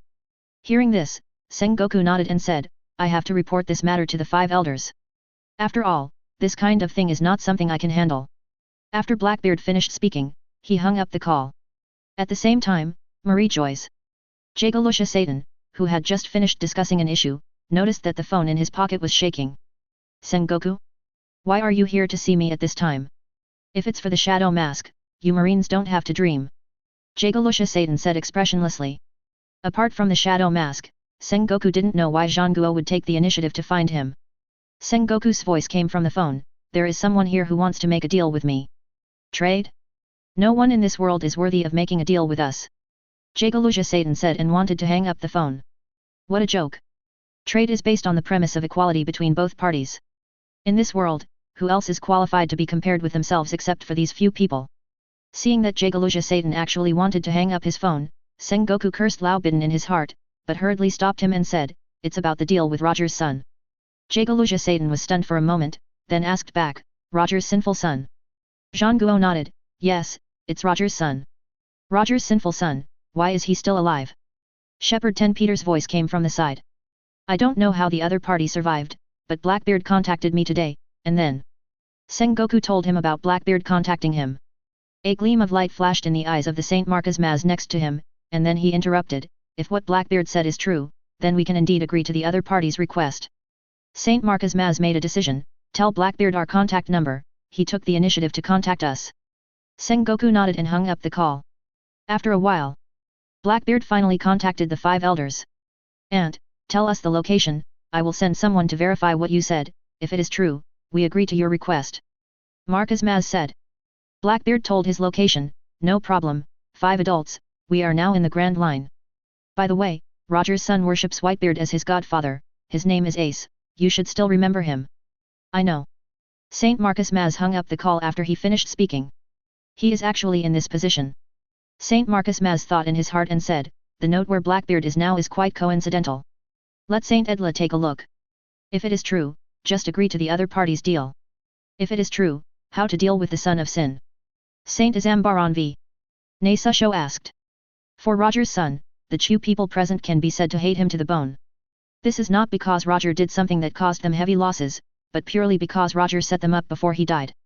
The feeling of being pressed to the ground with intelligence can be said to be the ultimate insult for them. Saint Jagalusha Satan said viciously, after we get the person, we will publicly execute him in front of the whole world. The world government has lost enough people in the past few months, so we must find a target to establish our authority, Luoji's sinful son, and Whitebeard's adopted son. If the plan goes well, we can even take the opportunity to eliminate Whitebeard. Now the balance of the sea has been broken by that time traveler, and those damn pirates really shouldn't be left alive. Hearing this, the eyes of the other 4 people flickered. You mean, take action against the pirates of the New World? Will this? Saint Marcus Maz was a little worried. Now a time traveler is enough to give them a headache, if they go to war with the pirates of the New World. Saint Jagalusha Satan said, we are not going to attack the pirates of New World, but we just caught an opportunity now. 17. Saint Azambaran v Nasujiro agreed, Whitebeard is old, and the destruction of the Whitebeard pirates can indeed be used to shock those ambitious people who are ready to make a move. In this case, let's vote to decide. The final public execution of Ace was voted in by 5 votes. West Blue. Kuzan didn't expect that the World Conqueror would come to visit. What's more interesting is that the city and county governments would come to recruit him. This is something Kuzan never expected. The world government recognizes me as the king of West Blue? I only need to pay the world government the gold every year to recognize my legal status, and the world government will also help West Blue. Kuzan looked at the agent in front of him with deep eyes. Chapter 126, Shadow Isles Gathering. Advertisement. Kuzan didn't know what to say for a while. Originally, Kuzan thought there must be some conspiracy, but after considering the character of the world government, Kuzan suddenly understood a little.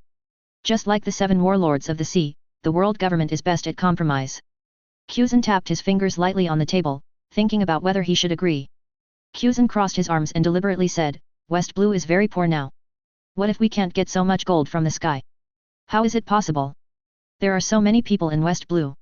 As long as those untouchables suffer, will the gold from the sky come? Agent KP asked back in disbelief. This is not that Agent CP deliberately mocked Kuzan. In fact, many countries play this way. In order to hand over the gold from the sky, some countries generally choose to throw the pressure on the lowest people. Those nobles who are high above don't care about the lives of the lower people. Hearing this, Kuzan's eyes turned cold. Before the establishment of the new marine, the people suffered. Now that I have established the new marine, I don't want to make the people suffer? Kuzan was very unhappy. Unlike those nobles who were high above, Kuzan was a man with a true sense of justice. Kuzan directly refused, no, there is no oil and water to be squeezed from the people of West Blue. The CP agent didn't know what to do. After all, Kuzan neither agreed nor promised. Feeling the movement of the Den Mushi in his arms, the CP agent hurriedly said, you can be exempted from the Tian Shang Jin for 1 year, but you must teach next year. Advertisement. Kuzan, who was ready to take action, was stunned when he heard this. He didn't expect the world government to compromise to this extent. Okay. Kuzan smiled meaningfully. Anyway, the current situation is to delay it for 1 year. After all, after 1 year, the world government may be gone. Even if the world government is still there, he has a reason to refuse to hand over the Tian Shang Jin again. Seeing that Kuzan finally agreed, the CP agent nodded with satisfaction, and then went further and said, your power is equivalent to that of the member states. If necessary, the world government can force West Blue to support the member states that the world government expects. No. It must be. I am also qualified to refuse the secrets of the world government. After all, I don't trust you. What if you ask me to complete a mission that will surely lead to my death? Kuzan shook his head and refused. Forced conscription. The right to interpret and the initiative of this thing are all on the side of the world government. Even if Kuzan is not sensitive to politics, he can't agree to such an outrageous request. After hesitating for a moment, the CP agent nodded depressedly, the documents from the world government will be delivered soon. Happy cooperation. After the CP agent finished speaking, he turned around and left Kuzan's office. Hey! This is also a pleasant surprise. Kuzan took out a document from the drawer. On it was the document sent by Alabasta. The general content was the reward that Alabasta needed to transport food for West Blue. 20% of the food as a reward is not too much to ask. Kuzan nodded with satisfaction. What West Blue needs to do next is to collect food in large quantities to prepare for the war 1 year later. If the world government is gone 1 year later, then everything will be fine. Advertisement. If the world government is still there 1 year later, West Blue will have to face the wrath of the world government. After all, his behavior can be regarded as fraud. Devil's Triangle Sea Area. Saint Edra looked at the endless sea in front of him and fell into deep thought. Normally, there should be a super large sailing ship here, named Thriller Bark, or Ghost Island. Standing in front of the deck, Saint Edla roared angrily, where is the Ghost Island? Such a large Ghost Island can disappear out of thin air. The agent next to him asked cautiously, Sir, the Ghost Island is a ship after all. Although it is a super large ship, it can move. Should we look for me nearby? Send 2 flying fruit ability users to look around. Saint Edla said with a dark face. After Saint Edla finished speaking, he cursed, Damn pariah, why are you running around for no reason?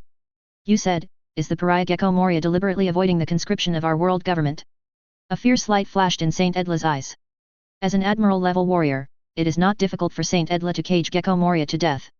If Gecko Moria did it on purpose, then Gecko Moria must not be kept alive. Gecko Moria probably doesn't have the guts. In Shishibukai, Gecko Moria's strength is not strong and he is at risk of being replaced at any time. He doesn't dare to go against the world government. The agent next to him analyzed. Saint Edla nodded, even if I were him, he wouldn't dare. More than an hour later. A sturdy eagle as big as two people landed on the deck, and then spoke in human language, "My lord, we found Gecko Moria, and he is now heading to the center of the Devil's Triangle. Central area." Edla Saint's face changed, and he couldn't help but guess in his heart, isn't that the location of Shadow Island? Did that guy get some news? However, this idea was quickly rejected by Edla Saint. The number of people who knew the map was no more than 10, and none of them could be contacted by Gecko Moria. Edla Saint urged, "Let's catch up." At the same time, the Straw Hat Pirates were driving the Mary towards the direction of Shadow Island.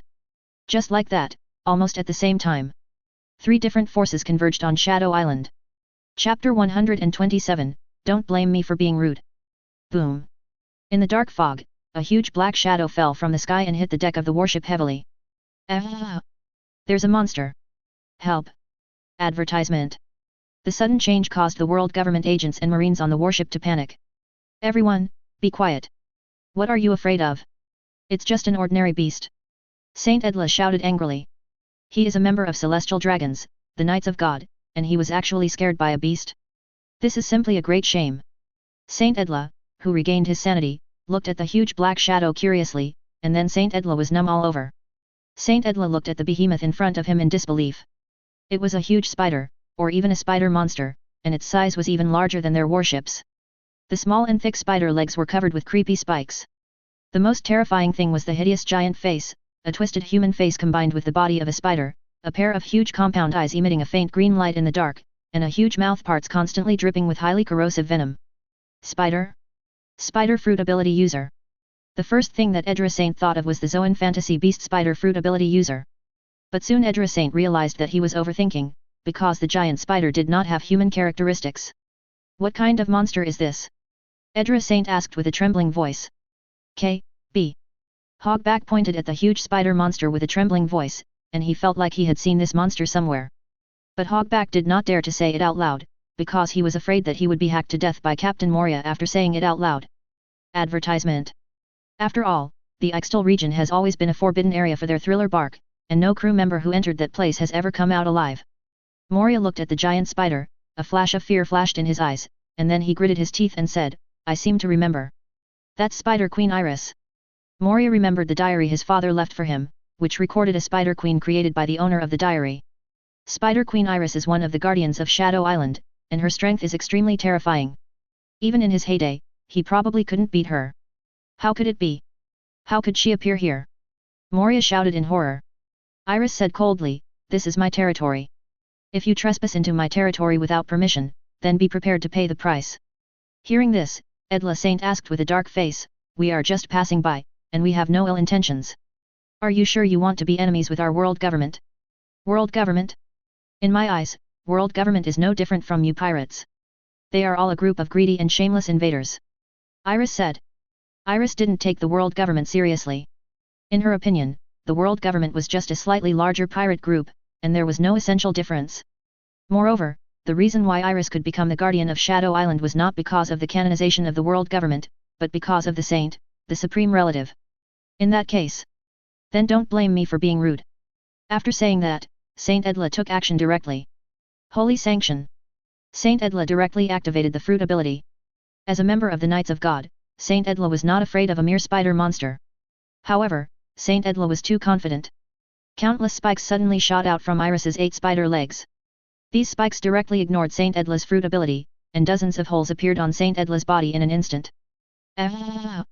Saint Edla fell to the ground in horror, and the whole person curled up in pain. "Ants!"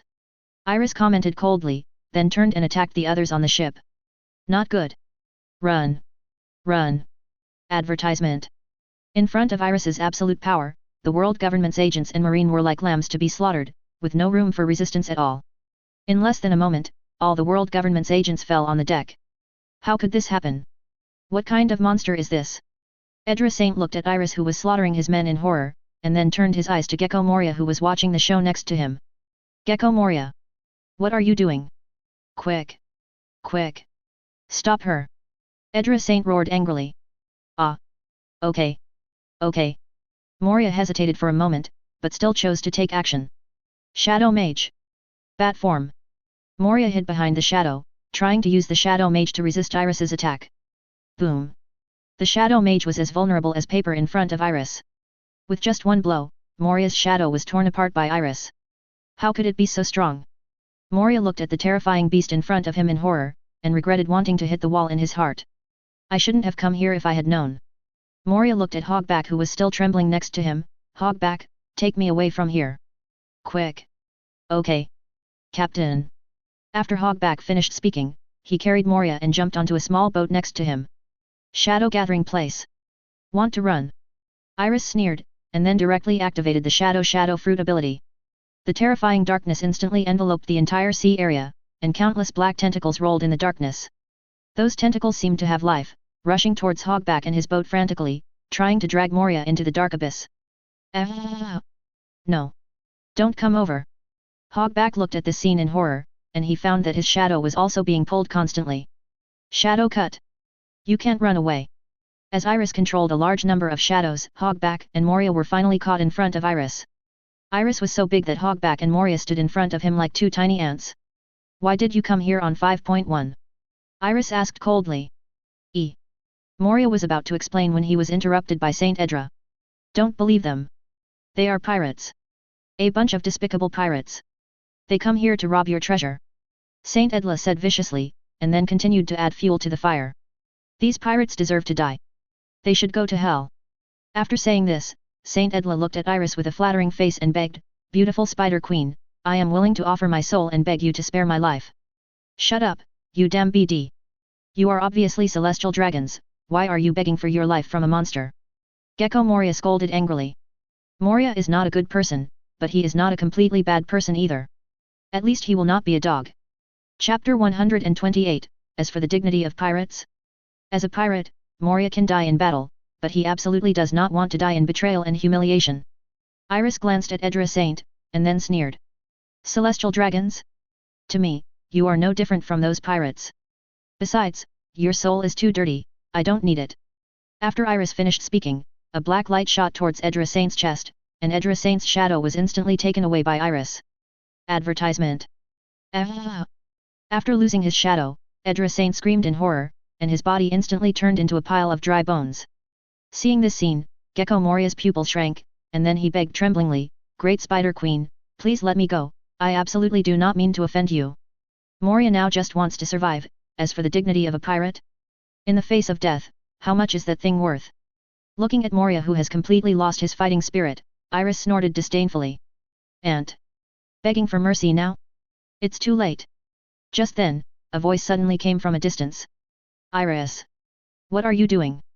-20 A huge figure walked out of the woods, holding a huge branch, and his body was covered with dense leaves. Mao Gai. Looking at the person in front of him, Iris greeted respectfully. Hello, sir. Mao Gai sir. Seeing the person coming, Moria and Hogback were both surprised. Sir? Is he the tree spirit mentioned by the owner of the diary? Sir, please save us. Moria and Hogback both knelt on the ground and begged. Mao Gai did not speak, but looked into the distance thoughtfully, and then whispered, Here it comes. Who? Iris looked at Mao Gai curiously, and then followed Mao Gai's gaze. At this moment, a special power suddenly descended. Iris looked at the distance in horror, and then quickly retracted her power. After returning to normal, Iris knelt on the ground respectfully and said, Meet the saint. Mao Gai also put away his tree spirit form, and then knelt on the ground respectfully. Meet the saint. Saint. Moria and Hogback, who were confused, also knelt down hurriedly, and then looked at the mysterious figure walking in the distance curiously. BB. Chapter 126. The visitor was the Straw Hat Pirates. When Moria saw Luffy, he was completely dumbfounded. Advertisement. How could it be him? The grandson of the marine hero is actually. Moria shouted in his heart. Of course he knew Luffy, after all Luffy's grandfather is the marine hero Garp. Even if Moria is isolated from the world, he has heard of Garp's name. On the other side, Hogback was thinking in his heart whether he should run away. Garp's grandson? My god! I shouldn't have come here if I had known. This is the grandson of the marine hero. How could I be so stupid as to attack the grandson of the marine hero? Although Moria is a Shishibukai, Hogback is very clear about the combat effectiveness of their pirate group. If they really face Garp, they will probably be beaten. If he could do it again, Hogback would never agree to Moria's plan, and would even stop Moria directly. What are you two doing? Why are you kneeling? Luffy looked at the two strange people in front of him curiously, and then looked at Iris not far away curiously. She was a woman wearing a black tights and dark purple hair. Although she was very beautiful, Luffy didn't feel anything. After all, for Luffy, except for meat, nothing else was important. What a big spider, and it can talk. Luffy came to Iris curiously. What a beautiful lady. Nami exclaimed beside her, and then asked curiously, Robin, is that woman also a demon fruit power? Robin shook his head, no. She should have been transformed by something. When he saw Iris for the first time, Robin thought of Victor. But after thinking about it carefully, Robin felt that it was unlikely. Victor was on the technological side, and Iris in front of him was more like a special life. Hello. Are you the Spider Queen? Luffy looked at Iris in front of him curiously, and then asked, can we be friends? Hearing this, Iris and Mao Gai's mouths twitched slightly. You, a pirate, actually want to make friends with the Guardian of Shadow Island? Is this kid serious? Or is this one of the arrangements of the saint? Iris was full of doubts. Although she didn't know much about the saint's thoughts, as the Guardian of Shadow Island, she knew the saint's greatness better than others, and knew that the saint had the ability to predict the future. Advertisement. Iris was amazed in her heart, and then glanced at the Mao Gai next to her calmly. Mao Gai said quickly, Master Luffy, of course we are happy to make friends with you. Luffy laughed excitedly and said, then it's settled. Hogback, who had been afraid to speak, finally found an opportunity and said quickly, we too.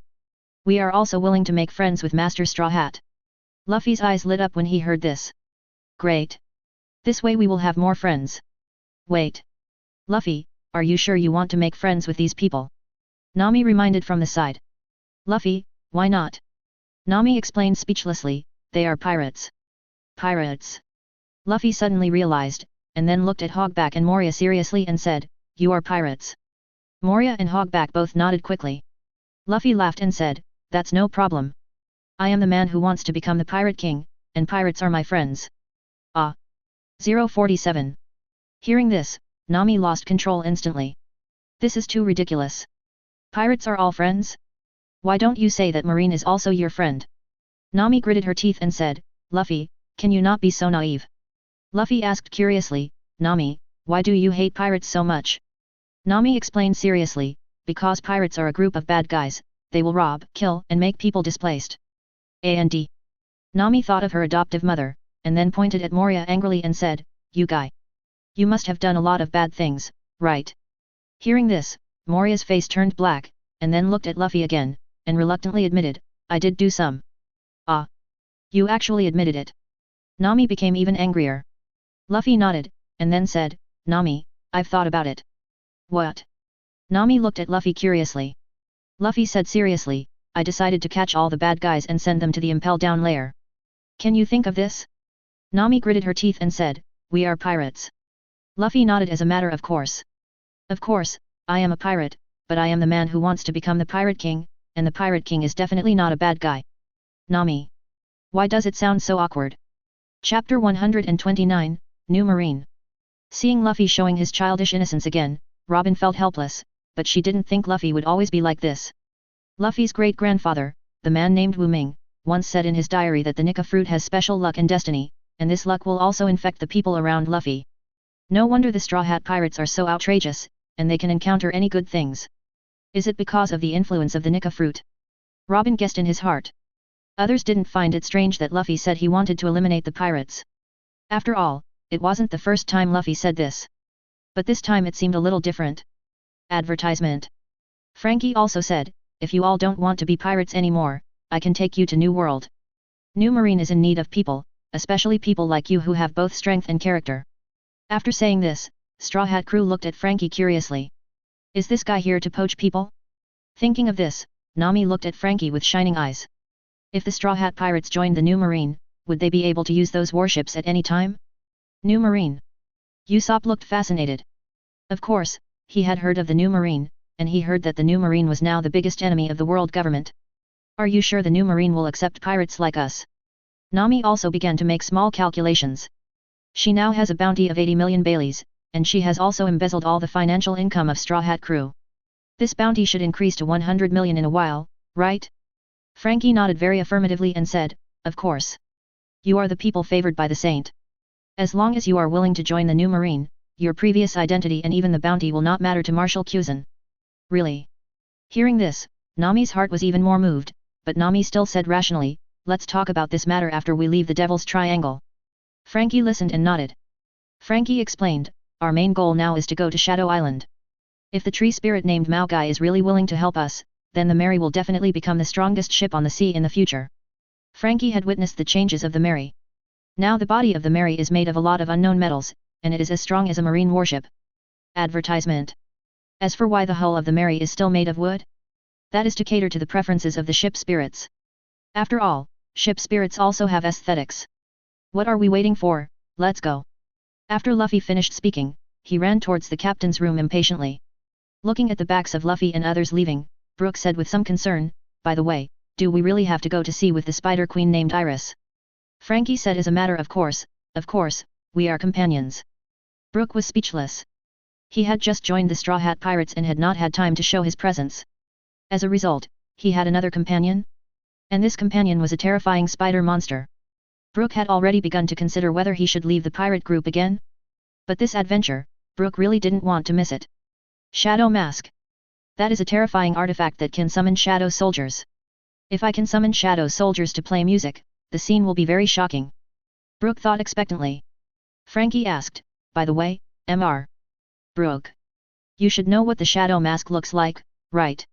Brook shook his head and said, I don't know, but my father once told me that the shadow mask is the key to summoning shadow warriors, and he witnessed the shadow mask coming to the world with his own eyes. Brook explained, but that was more than 100 years ago. 100 years ago, our ghost tribe could even compete with celestial dragons.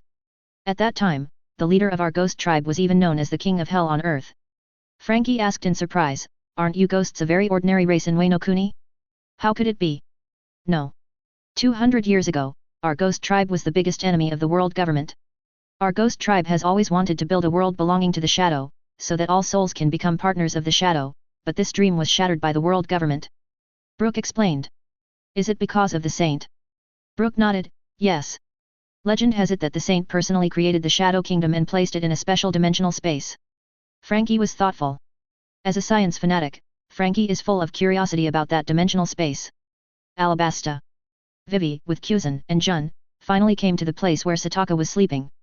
Looking at the huge pit in front of him, Vivi said with a complicated expression, this is the place mentioned in the diary. Kuzan curiously opened the observation haki, but Kuzan found that his observation haki would be blocked in this place. Advertisement. Strange, my observation haki doesn't seem to work here. Kuzan muttered to himself. Hearing this, Vivi smiled and said, this is normal, this is a place arranged by the saint himself. You marine admirals are not the same as us mortals. Hearing this, Kuzan and Jun's faces turned black, but they couldn't refute it. Vivi said a little embarrassedly, that we didn't bring any professional tools, so we can only jump down. Kuzan frowned and asked, are you sure it's safe down there? Vivi smiled and shook her head, I don't know, but there should be something written in the notebook that the saint left for you. Kuzan. He's right. Jun nodded affirmatively beside her. She had translated many notebooks, so she knew how deceptive that person's diary was. Kuzan had already made all preparations in his heart. After taking a deep breath, Nuzan said, then let's go. The three of them jumped into the abyss together. During the fall, Vivi's clothes suddenly began to deform, and a pair of huge wings appeared on Vivi's back. Sataka wings. Kuzan looked at this scene in surprise, and said in his heart with relief, fortunately, the world government did not launch a buster call against Alabasta, otherwise. Kuzan didn't dare to think about it anymore. He could control metal, accelerate instantly, and now he could create a pair of wings out of thin air. If Alabasta really joins forces with the saint, the world government will probably suffer heavy losses, and even Jian. Well, Kuzan did not continue to think about it. After all, thinking too much about this kind of thing will only make him more panicked, and he is now the marshal of the new marine, and his mentality cannot collapse. Jun looked at Vivi's wings curiously and asked, is this the ability of the Sataka fruit? Can it really create wings out of thin air? Chapter 130, Sand can also be used. Vivi explained a little embarrassedly, it's not made out of thin air, it's turning clothes into wings. Steel wings? Jun asked. Vivi nodded, and then said proudly, yes. I can make wings with steel, or sand. Vivi said and fell to the ground. After Vivi landed, the huge wings behind her turned back into clothes. Advertisement. Kuzan looked at the top of the abyss curiously, and then sighed, this abyss is a bit deep, how long will it take us to climb up? Jun did not answer, but turned on the flashlight and shone it around. He found that they were now in a huge square with several strange altars on the square. This should be Shurima. The Shurima mentioned in the diary is in the center of the desert. Vivi explained. Wait. Jun suddenly looked at a pool not far away in horror. It was a very large pool with a dark purple mucus flowing in it. The mucus was even wriggling constantly, as if the mucus was alive. Jun's face turned pale with fear and he shouted, Kuzan. Quick! Let's get out of here. Vivi and Kuzan looked at Jun curiously, and Kuzan even used his observation haki to 807 chi to explore the direction of the pool. Kuzan asked, what's there? Jun did not answer, but took out a worn-out notebook, turned to the last page, pointed at the picture and said, see it? That's it. Kuzan and Vivi looked over, and there was a large round pool drawn on it, with dark purple mucus inside, and next to it was written. Pool of Void Symbionts. What is a Void Symbiont? Vivi looked at Jun curiously. Advertisement. Jun explained, the owner of this diary has researched a strange life form, which can coexist with other intelligent life forms and greatly enhance the strength of the host. The most terrifying thing is that their number is ridiculously large, and their strength is very strong. Thinking of the contents recorded in the notebook, Jun couldn't help but shudder. At this moment, Kuzan found that the liquid in the pool suddenly boiled, and then a cold air swept over instantly. Jun shouted, not good. Let's run. After Jun finished speaking, he grabbed Vivi's hand and flew out of the underground square with her. Kuzan did not hesitate to see this, but turned into ice chips, and then followed the two people out of the underground square. Red line, between power. Topman Vachalai looked at the notebook in his hand and asked in confusion, is there no mention of the void symbiote in this? Shepherd Tenpit shook his head, no, this notebook records how the owner of the diary came from the Tajira wolf in East Blue to West Blue and how he established a new force in West Blue. Topman Vachalai asked worriedly, what should we do? If I remember correctly, the void symbiote family has more than 200 admiral-level strong men. Izam Baron Vinesa Shulang Saint comforted, don't worry, the Traverser said that the void symbiote family will not participate in the plan to overthrow the world government. They will only protect Alabasta. Hearing this, Shepherd Tenpit also breathed a sigh of relief. As the agricultural warrior god of the world government, Saint Shepherd Tenpit knows how terrible the void symbiote clan is. They are a race that can transform any environment at will. If the void symbiote clan cooperates with the Traverser, the world government would have been GG by now. Saint Azambaron Vinaysusho reminded, it seems that Alabasta has completely come together with the Traverser. We must solve the secret of Ikathia as soon as possible. Alabasta? They should have gone to Ikathia now, right? Saint Topman Voculi said. Kakjay, Saint Marcus Maz also added, yes, our people have already targeted Princess Vivi. She left the palace with Kuzan and Jun yesterday. Saint Jagalusha Satan said, we must solve the secret of Ikathia as soon as possible.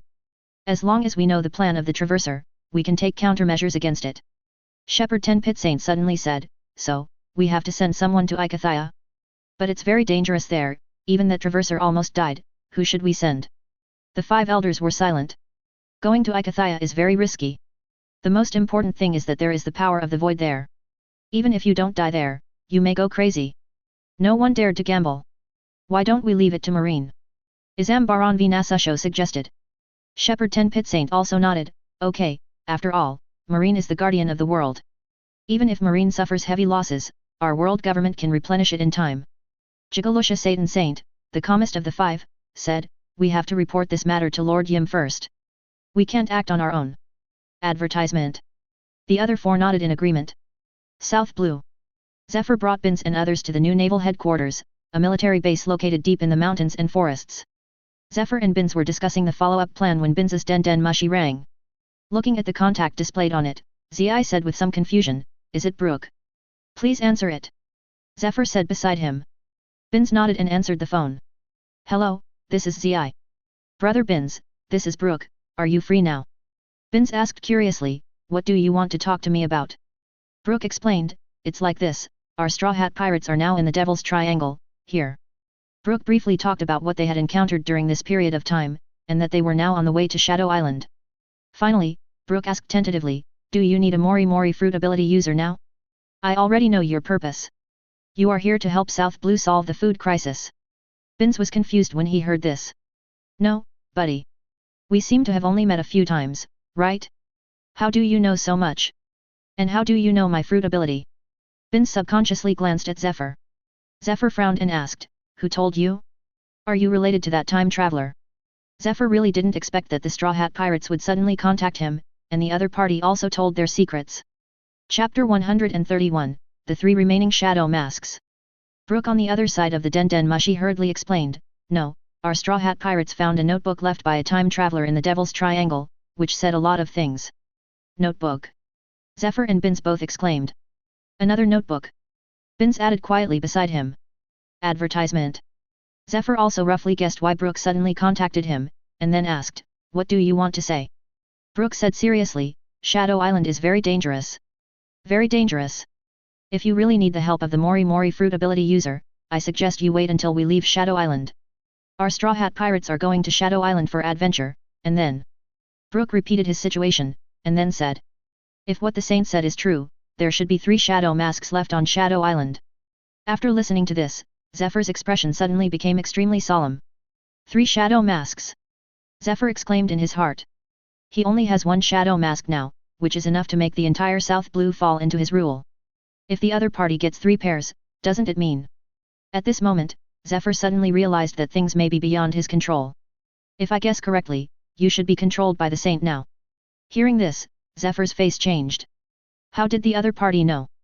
Zephyr asked tentatively, "Who are you?" Luffy's voice came from the other end of the phone, "My name is Luffy, I am the captain of the Straw Hat Pirates, and I am also the man who wants to become the Pirate King." Hearing this name, Zephyr suddenly realized that it was you. Zephyr knew that he could not refuse Luffy, or even stop Luffy, because this was something that the man had arranged long ago. After all, he was a time traveler. A person who is good at calculations and has been planning for 300 years. "We will wait for you here, and we also hope that you can take me to the Shadow Kingdom. We ghosts are full of yearning for the shadow," Brooke said excitedly. Zephyr smiled bitterly and nodded, "Of course, if you can really come out of the Shadow Island alive, I will take you to the Shadow Kingdom." Hearing Zephyr's assurance, Brooke hung up the phone with satisfaction. Zephyr took the communicator and asked, "Anne, do you think what he said is true?" Binz also said at this time, "Teacher, I think we should believe Brooke, after all, he is not a bad person, and we are not sure enough to deal with 3 sets of shadow masks." Zephyr nodded in agreement. The situation in South Blue is still unstable, and Neo Marine is short of manpower. If the Straw Hat crew really brought 3 masks from Shadow Island, and all 3 masks were obtained by pirates, the consequences would be disastrous. Could it be that the saint wants to support a group of pirates and let them subvert the rule of the world government? Zephyr thought to himself, but Zephyr felt that this idea was too outrageous. After all, in the context of One Piece, how could pirates become a force for justice? This is obviously impossible. B. Advertisement. Zephyr thought of the contents of the diary and the unreliable father, and suddenly realized that this possibility was not impossible. After all, the time traveler created a new race, and it was a race that could transform the natural environment at will. What happened to the pirates? Can't the pirates turn over a new leaf? Thinking of this, Zephyr felt his head buzzing. All of this showed that the time traveler was too unfathomable. Zephyr finally decided, then do what he said first. Hearing this, Anne, who was next to him, couldn't help but breathe a sigh of relief, and then secretly said, "Wu Ming, don't let me down, I have tried my best." 5 days later, Straw Hat crew finally arrived at the Dark Plague. Looking at the Shadow Island in front of them, everyone felt gloomy and terrifying, like a huge ghost town, and the sky above the entire island was permanently covered by a dark cloud. This is the Shadow Island. As soon as they set foot on the island, they could clearly feel the malice from the earth, as if some force was repelling them. At this moment, a powerful conqueror's haki instantly enveloped the entire island. Zoro and Sanji were forced to kneel on the ground, staring at the huge black shadow in the distance with horror. It was a huge tree man, 100 meters tall. Mao Gai, the guardian of Shadow Island. The terrifying pressure made Frankie and Brooke sweat and even had difficulty breathing. This momentum was like a mountain pressing down on their heads, making it hard to breathe. In front of this power, they were like candles in the wind, which could go out at any time. Luffy didn't care, but shouted excitedly, "It's great! I haven't met such a powerful guy for a long time." Advertisement. Are you here to get the shadow mask? Luffy nodded carelessly, and then explained, "We heard that there is something here that can open the entrance to the underworld, and 0. Before Luffy finished speaking, Mao Gai interrupted rudely, "Then accept the test. Only those who pass the test are eligible to get the shadow mask." Mao Gai is not a good man or a believer. Although his personality is not distorted by the power of shadow, it does not mean that he likes humans. To be precise, Mao Gai hates all creatures that destroy nature. Over the years, if it were not for the order of the saint, Ixtal would have been razed to the ground by him. In Mao Gai's eyes, except for plants, all life is sinful and should be purified. Test? What test? Fight. Luffy asked excitedly. Looking at Luffy, who was eager to try, Mao Gai sneered disdainfully. He certainly knew Luffy's strength. After all, he was the son of destiny chosen by the saints and was born with the potential of admiral level. Coupled with Luffy's special fruit, this guy will sooner or later break through to above admiral level, even stronger than him. But Mao Gai didn't care, because there was someone behind him. Mao Gai didn't answer immediately, but turned and went deep into the island. If you want to get a test, then follow me. Looking at Mao Gai leaving, the Straw Hat crew was stunned for a moment, and then hurried to catch up. Brook was speechless. What kind of test is this? A running race? Frankie didn't care about Mao Gai's behavior. After all, as a former mechanical cyborg, Frankie had long understood a truth, that is, all tests will eventually return to fighting beggars. Chapter 132, 9 Huge Stone Pillars. And it was indeed so. Under the leadership of Guy, the group came to an open plain. In the center of the plain was a huge altar, with 9 huge stone pillars placed around it.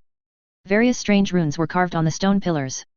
These runes looked very old, as if they were from ancient times. If you pass the test of the altar, you can get the shadow mask, but...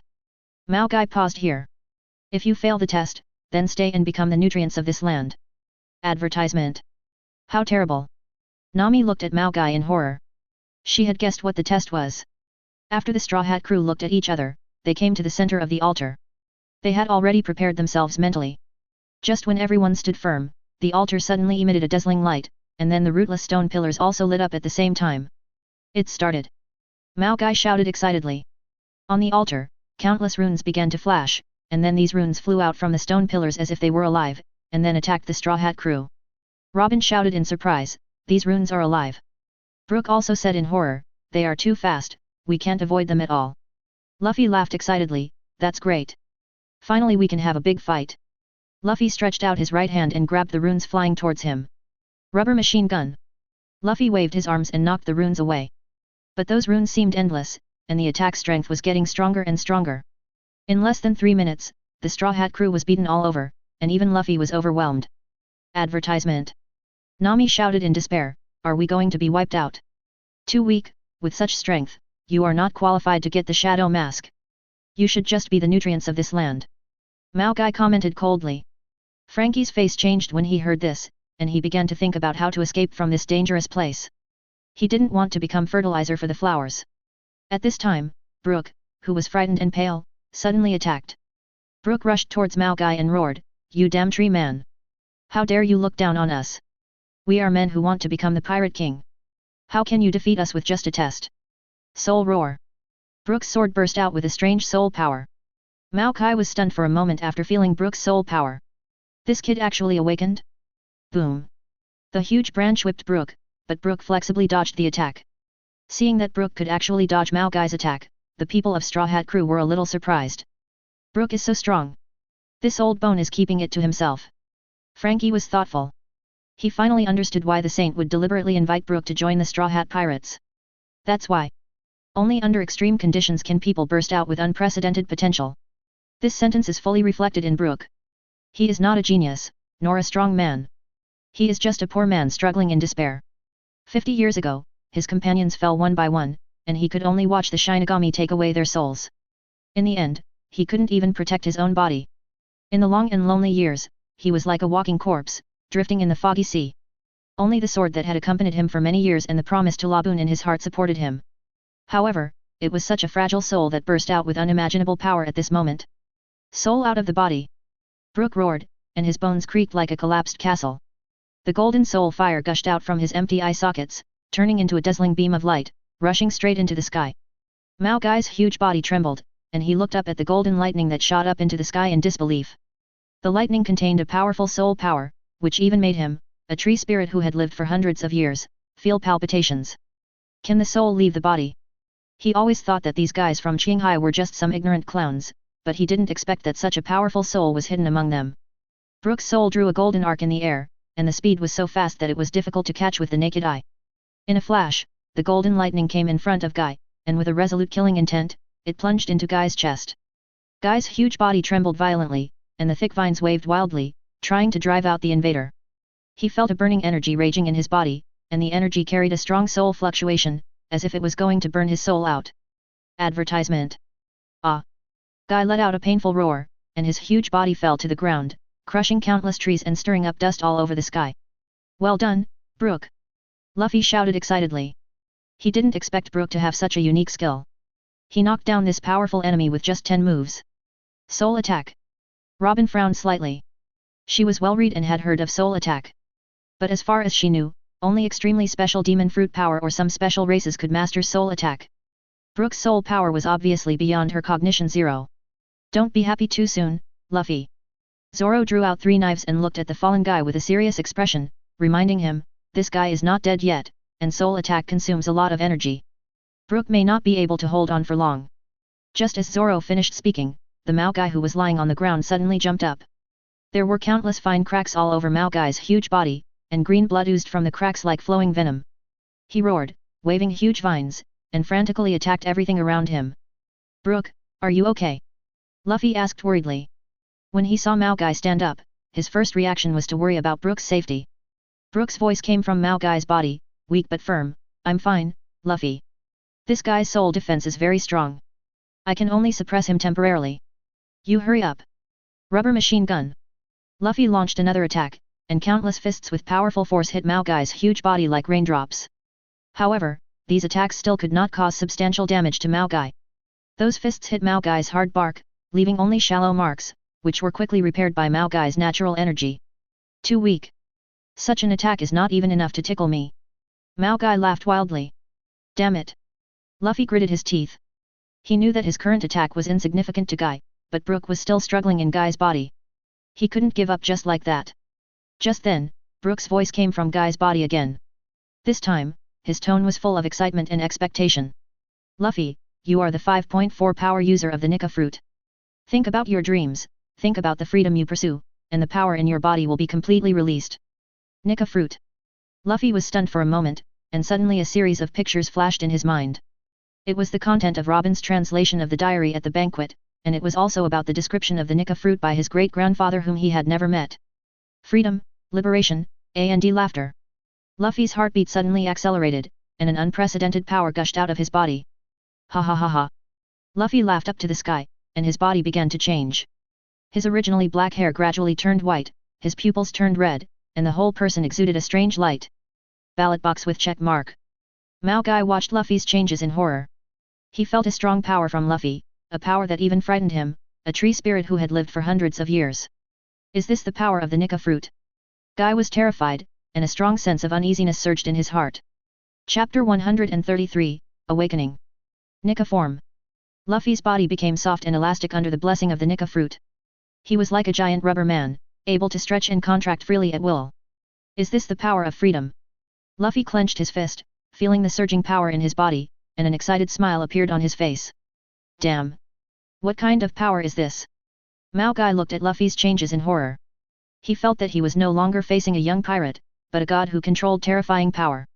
Rubber giant. Luffy's body expanded rapidly, and in an instant he turned into a giant as high as 100 meters. He stood there like an insurmountable mountain. Even Mao Guy seemed insignificant in front of him. Advertisement. Take it. Mao Guy. Luffy waved his huge fist and smashed towards Mao Guy. Mao Guy wanted to dodge in horror, but Luffy's speed was too fast, and he had no time to react. Bang! Luffy's fist hit Mao Guy's face hard, making a deafening noise. Guy's huge body flew backwards like a kite with a broken string, and hit the ground heavily, stirring up dust all over the sky. 20 so strong. The people of Straw Hat Crew were shocked by Luffy's power. They didn't expect Luffy to become so powerful in such a short time. Nami looked at the huge figure in the distance, her eyes full of worry. Luffy's current appearance is really too strange. Although he is very powerful, Nami feels a little strange. Kit. Frankie also noticed Luffy's abnormality, and his heart was even more worried.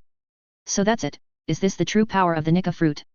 Robin remembered the contents of the diary, and thought to himself, after the awakening of the Nika fruit, it will gain the strongest power, and at the same time.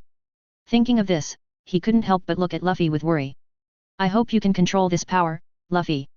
On the other side, Mao Guy, who was lying on the ground, struggled to stand up, but Luffy's attack was too terrifying. Just one punch made him lose the ability to resist. Izzy. Mao Gai coughed out a few mouthfuls of green blood. How could this happen? How could he be so strong? Mao Gai was full of reluctance. He was the guardian of Shadow Island and a powerful life created by the saint himself. How could he lose to a young boy? Advertisement. I'm not willing. I'm not willing. Mao Gai roared and tried to stand up again, but Luffy would not give him this opportunity. Rubber rocket launcher. Luffy launched another attack, and countless fists shot at Mao Gai like cannonballs. Boom. Boom. Boom. Under Luffy's violent attack, Mao Gai's body gradually collapsed and eventually turned into sawdust all over the sky. Win. Zoro looked at the huge figure in the distance.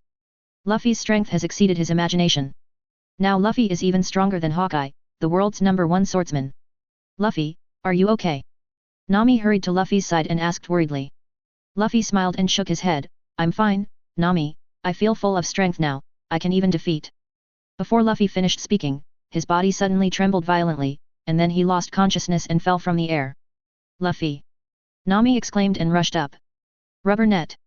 Luffy's body was caught by a layer of rubber net in midair, and then slowly fell to the ground. Luffy, what's wrong with you? Nami looked at Luffy worriedly. She found that Luffy's face was pale and his breath became very weak. Not good. Luffy seems to be overdrawn. Chopper hurried forward to check on Luffy's condition. His body is not injured, but...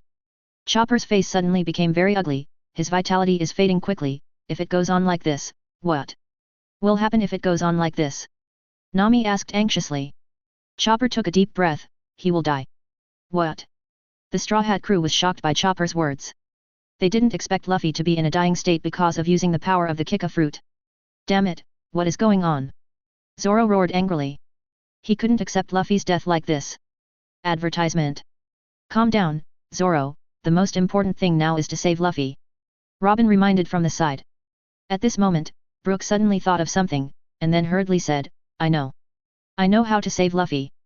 You know? You know how to save Luffy? Nami asked hurriedly as if she had grabbed a life-saving straw. Brook nodded, and then said, Luffy's current situation is the same as when I ate the Umizu fruit. His soul is trapped in another world. As long as we can pull his soul back, he can survive. Another world. Nami and others didn't quite understand what Brook said. Brook explained, you should all know that devil fruit is actually the incarnation of the devil, and the Nika fruit is the most special of all devil fruits. It represents not only power, but also... Brook paused here, and freedom. Freedom. Nami and others didn't understand what Brook meant. Brook continued, Luffy's soul is now trapped in the free world, and what we have to do now is to help him break the shackles of freedom and let him return to the real world. How to break it? How can we pull Luffy's soul back? Nami asked anxiously. Brook did not answer immediately, but turned to look at Iris not far away, and asked, Miss Iris, you should know what to do, right? Iris nodded, and then said, I can open the door to the free world, but... But what? Nami and others asked hurriedly. Iris explained, the free world is full of dangers, and... Iris looked at the people of Straw Hat crew, and then said, moreover, only those with strong souls can survive in the free world. Strong soul. Nami and others did not understand what Iris meant. Iris continued, to put it simply, only those with strong will and strong faith can find their way home in the free world, otherwise. Iris did not continue, but her meaning was already very clear. If the will of the Straw Hat crew is not strong enough and their faith is not strong enough, then they will lose themselves after entering the free world and stay in this world forever. I am willing to go. Chapter 134, Lost in the Ocean of Freedom. Nami said without hesitation that she would never let Luffy die like this. Even if she had to sacrifice her life, she would definitely save Luffy. I'll go too. I'll go too. Zoro, Sanji, Usopp, Chopper, Frankie, Robin, Brook, everyone stood up. They were all members of the Straw Hat Pirates and Luffy's most important partners. They would never abandon Luffy. Advertisement. Okay. Since you have decided, follow me. After Iris finished speaking, she turned and walked towards the altar. Iris led everyone to the center of the altar, and then she stretched out her palm, and a black energy surged from her hand and injected into the runes of the altar. The runes on the altar lit up again, the light was more dazzling than before, and the 9 stone pillars also vibrated violently, making a buzzing sound. Be prepared, the door of freedom is about to open. Remember, no matter what you see in the free world, don't lose yourself, otherwise. Iris paused here, otherwise, you will be lost in the ocean of freedom forever. As soon as Iris finished speaking, a huge Uzumaki suddenly appeared on the altar. The Uzumaki was full of colorful light, as if it was the entrance to another world. Is this the door of freedom? Nami looked at the Uzumaki in front of her, feeling both excited and frightened. Let's go. Let's go and bring Luffy back. Zoro was the first to rush into the Uzumaki, and the others followed closely, jumping into the gate of freedom. I hope you can return safely. Free world. Straw Hat crew felt like they were sucked into a huge pipe. It was pitch black around them. They couldn't see anything and could only hear the whistling wind. After an unknown amount of time, everyone finally flew out of the pipe and fell heavily to the ground. It hurts. Nami rubbed her butt and ran. The others also got up and looked around. They found themselves on a vast grassland. There was a huge golden sun hanging in the sky, shining on the earth. The warm sunshine sprinkled on the body, making people feel extremely comfortable. Is this the free world? Usopp looked at the surrounding environment curiously. He found that the flowers, plants, and trees here were more lush than those in the real world, and there was a strange fragrance in the air. Sanji took a deep breath, and then said intoxicatedly, "This smell is like the smell of freedom, so strong." The smell of freedom. Nami and others didn't quite understand what Sanji said, but they could feel the difference in this world. This world is full of vitality, as if everything is so beautiful and so free. Advertisement. Luffy. Nami suddenly remembered the purpose of their coming here, and then hurriedly asked, "Brook, do you feel where Luffy is?" Brook closed his eyes, carefully felt the soul fluctuations around him, and then said, "Luffy's soul is nearby, but..." "But what?" Nami asked anxiously. Brook explained, "His soul seems to be bound by something, and I can't get close to him." Bound. Everyone didn't understand what Brook meant. At this moment, bursts of cheerful laughter suddenly came from a distance. Day. The laughter sounded very familiar, and the Hat group reacted almost at the same time. "It's Luffy!" Nami shouted excitedly, and then ran in the direction of the laughter. Others followed closely, and ran in the direction of the laughter. Soon, everyone came to the place where the laughter came from, and they found Luffy sitting under a huge tree, eating fruit happily. "Luffy!" Nami shouted happily. Hearing Nami's voice, Luffy raised his head, and then said with a smile, "Nami, you are here, come and eat fruit together, the fruit here is delicious." Nami and others were relieved to see that Luffy was safe, but they found that Luffy seemed to be a little wrong. "Luffy, what's wrong with you?" Advertisement. Nami asked worriedly. Luffy smiled and said, "I'm fine, Nami, I just feel very happy, I feel free now, without any constraints." Luffy said while eating fruit happily, he was completely unaware of his current situation. "Luffy, we are here to take you back." Nami said. "Go back? Where?" Luffy asked curiously. "Of course, go back to the real world." Nami explained. "Real world?" Luffy shook his head and said, "No, I don't want to go back. I'm very happy here. I don't want to go back to that world full of constraints." "Luffy, what are you talking about? Have you forgotten your dream? Aren't you going to be the man of the Pirate King?" Nami said anxiously. "Pirate King?" Luffy was stunned for a moment, then smiled and said, "What's so good about the Pirate King? It's better to eat fruits freely here." Luffy's words made Nami and others completely desperate. They didn't expect Luffy to become like this. "Brook, what exactly are you talking about?" Nami turned to look at Brook and asked. Brook explained, "Luffy's current situation is like a child addicted to games. He is confused by the joy of freedom and has forgotten everything in the real world. What should we do? How can we bring Luffy back?" Nami asked. Brook shook his head and said, "I don't know, but I know that if we can't make Luffy remember his dream and his responsibility, then we will never be able to bring him back." Responsibility? Dream? Just then, there were sudden bursts of violent explosions in the distance. Boom! Boom! Boom! The explosion sounded very terrifying, as if the end of the world was coming. "What's going on?" Nami and others hurriedly looked in the direction where the explosion came from. They found that a huge black hole appeared in the sky in the distance, and the black hole was full of terrifying energy, as if it was going to swallow everything. "That's..." Brook's face changed drastically and he said in horror, "That's the Abyss of Freedom. It's the most dangerous place in the free world." "Is the Abyss of Freedom bitter?" Brook explained, "The Abyss of Freedom is the darkest and most terrifying place in the free world. It is full of despair and destruction. Anyone who enters the Abyss of Freedom will have their soul devoured and be lost in it forever." Luffy. Nami suddenly thought of something and shouted, "Luffy is walking towards the Abyss of Freedom." Chapter 135, We Will Die If We Go In. Nami and others looked towards Luffy and found that Luffy was walking towards the Abyss of Freedom, and his face was full of excitement and expectation. "Luffy, come back soon. It's dangerous there." Nami shouted loudly. But Luffy seemed not to hear Nami's words, and continued to walk towards the abyss of freedom, and his speed was getting faster and faster. Luffy. Advertisement. Nami and others shouted desperately. They knew that if Luffy really entered the abyss of freedom, they would never be able to bring Luffy back. What should we do? What should we do? Nami asked desperately. We must enter the abyss of freedom and bring Luffy back. What? Are you crazy? That's the abyss of freedom. We will die if we go in. Usopp said in horror. Brook said seriously, I know, but we have no choice. If we don't go in, Luffy will really be hopeless. But... Nami and others wanted to say something, but they couldn't find a reason to refute. Brook was right, they had no choice. If they didn't go in, Luffy would really be hopeless. Let's go. Let's go and bring Luffy back. Zoro was the first to run towards the abyss of freedom 603, and the others followed closely behind, all running towards the abyss of freedom. Wait for me. Nami also hurriedly followed. The abyss of freedom, as the name suggests, is a bottomless abyss. Straw Hat the crew stood on the edge of the abyss, looking at the bottomless darkness, their hearts filled with fear. In the abyss, there was a disgusting stench, as if it was the smell of countless souls rotting, which made people feel creepy. Advertisement. Is this the abyss of freedom?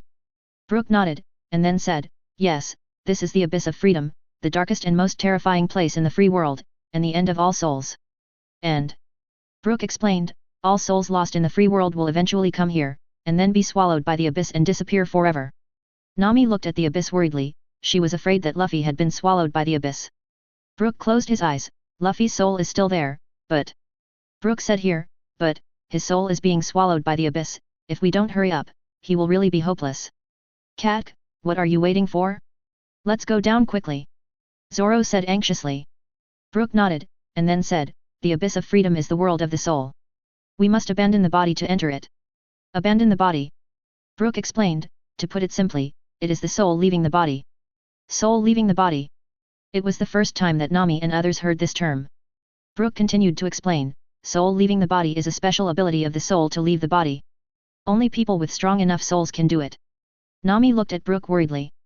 Among them, only Brook could have a soul leaving the body, and no one else could. Brook smiled and said, don't worry, I will help you. After Brook finished speaking, he began to chant the ancient spell. With my soul, I will guide you, open the shackles of the soul, and release the free will. As Brook chanted, a strange energy surged from him and enveloped everyone.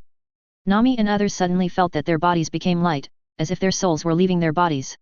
Is this the soul leaving the body? Advertisement. Nami looked at her body curiously, and she found that her body became translucent, as if she had become a ghost. It feels so strange. Usopp also looked at his body curiously, and then stretched out his palm, trying to touch his body, but his palm passed through his body. Ah! I became a ghost. Usopp shouted in horror. Usopp, calm down, you are just a soul leaving the body, not really a ghost. Nami hurriedly comforted. Zoro and Sanji did not speak, but looked at the surrounding environment curiously. They found that the surrounding environment had also changed. The dark abyss had turned into a colorful world, full of floating souls. Some of these souls were happy, some were sad, some were angry, and some were desperate. These are all souls lost in the free world. Brook explained. Then how can we find Luffy? Nami asked. Brook said, follow me, I will take you to find Luffy. After Brook finished speaking, he flew in one direction and Nami and others followed closely, flying towards Brook. The abyss of freedom is a very strange world. There is no time, no space, no direction, only countless souls drifting in it. Straw Hat crew followed Brook and shuttled through the abyss of freedom. They saw all kinds of souls and all kinds of scenes. They saw happy souls dancing and sad souls crying, they saw a world full of hope and a world full of despair. The abyss of freedom is like a huge manjiki, full of infinite possibilities. However, the abyss of freedom is also a very dangerous place. It is full of temptations and traps. If you are not careful, you will lose yourself and sink into it forever. Be careful. Brook suddenly stopped and reminded, there is danger ahead. Nami and others stopped quickly and looked in the direction Brook was looking. They found a black fog in front of them, which was full of terrifying energy, as if it was the entrance to hell. What is that? Nami asked. Brook explained, that is the temptation of freedom, one of the most dangerous traps in the free world. The temptation of freedom. Brook continued to explain, the temptation of freedom will make people indulge in the joy of freedom, forget everything, and eventually lose themselves and become slaves of freedom. Then what should we do? Nami asked. Brook said, we must bypass the temptation of freedom and keep moving forward. After Brook finished speaking, he took everyone to fly in another direction. The abyss of freedom is like a huge maze. Brook led everyone to wander around in it, but he could not find the right direction. The surrounding scenery kept changing. Sometimes it was a paradise with birds singing and flowers blooming, and sometimes it was a hell of Shura with mountains of corpses and seas of blood, which made people dizzy and uneasy. Brook, are you sure we are not on the wrong road? Nami couldn't help asking. She felt that they had been walking for a long time, but they still couldn't find Luffy. Brook carefully sensed the soul fluctuations around him, frowning. Luffy's soul breath appeared and disappeared from time to time, as if it was disturbed by something, making it difficult for him to lock the exact location. Chapter 135, No need to find a translator, I'll read it. Luffy's soul is very weak and unstable. I feel like, he seems to be trapped somewhere. Brook said in a deep voice. Trapped? What should we do? Nami asked anxiously. She wanted to find Luffy immediately and take him out of this ghost place. Brook thought for a moment and said, the Abyss of Freedom is a world built by countless souls. Each soul has its own will and memory. These wills and memories are intertwined to form the rules of this world. If Luffy's soul is trapped, it means that he may be trapped in the memory of a soul. If we want to find him, we must enter that memory and find him. Enter someone else's memory? How can this be done? Usopp looked unbelievable. For him, the soul is something illusory, not to mention entering someone else's memory, which is no more outrageous than a fairy tale. Advertisement. Nothing is impossible. Brook smiled faintly, revealing a skull-like smile. In the world of souls, everything is possible. After Brook finished speaking, he closed his eyes and began to concentrate, trying to sense the specific location of Luffy's soul. After a while, Brook opened his eyes, pointed in a direction, and said, "Follow me, I feel Luffy is over there." Everyone no longer hesitated and followed Brook in that direction. As they continued to go deeper, the surrounding scenery gradually changed. The colorful scene gradually disappeared, replaced by a grey space, and the air was filled with a depressing atmosphere, making people breathless. Where is this place? Why does it feel so gloomy? Chopper shrank his neck and asked uneasily. This place seems to be a prison. Robin observed the surrounding environment and said slowly. They came to a huge iron gate, which was covered with rust and exuded a rotten smell. Through the gaps in the iron gate, they vaguely saw many souls imprisoned inside. Some of these souls were wailing in pain, some were struggling in despair, and some were sleeping numbly, as if they had lost all hope. Here, it seems to be a prison of souls. Brook said in a deep voice. Prison of souls? That Luffy. Nami's heart sank suddenly, and an ominous premonition came to her heart. Brook did not speak, but closed his eyes and probed his soul power into the prison, trying to find Luffy's trace. After a while, Brook opened his eyes. I found Luffy, he was imprisoned in the deepest part of the prison. Brook said, but, the door of the prison was sealed by a powerful force, and I couldn't open it. What should we do? Are we just going to watch Luffy trapped inside? Nami asked anxiously. Brook shook his head and said, no, there must be a way to open the prison door. He carefully observed the prison door, trying to find a flaw in the seal. Advertisement. This seal looks like some kind of ancient spell. Robin observed the runes on the gate and said slowly, I seem to have seen similar runes somewhere, but... Robin tried hard to recall, but he couldn't remember where he had seen these runes. Just when everyone was at a loss, Zoro suddenly pulled out 3 knives and rushed towards the prison gate. Who cares about the seal, just cut the circle open with 1 knife. Zoro roared, and swung 3 knives at the same time, and 3 sharp sword energies slashed towards the prison gate. Zoro, don't! Brook hurriedly stopped him, but it was too late. Zoro's 3 sword energies slashed fiercely on the prison gate, making a deafening noise. However, the prison gate did not move at all, and Zoro's 3 sword energies disappeared without a trace like a drop in the ocean. Damn it! What the hell is this? Zoro cursed, and swung his sword at the prison gate again, but the result was still unchanged. It's useless, Zoro. Brook shook his head helplessly and said, the power of the seal is very strong, and it can't be broken by brute force. You know. Everyone looked at Usopp in surprise. They didn't expect that this usually timid guy would come up with a solution at this time. Yes, I know. Usopp smiled triumphantly, and then said, do you remember what we encountered on the horror mainmast ship before? Thriller bark. Nami shuddered violently, as if she had returned to the horror island shrouded in thick fog and ghosts. She rubbed her arms and got goosebumps. Don't mention that place. I still feel numb when I think about it now. Others also showed expressions of lingering fear, but Usopp's eyes were shining with excitement, as if he had thought of some wonderful idea. Hey, that time. Usopp jumped up excitedly, speaking quickly, Do you remember how Moria controlled the shadows? It's a special ritual and spell. Advertisement.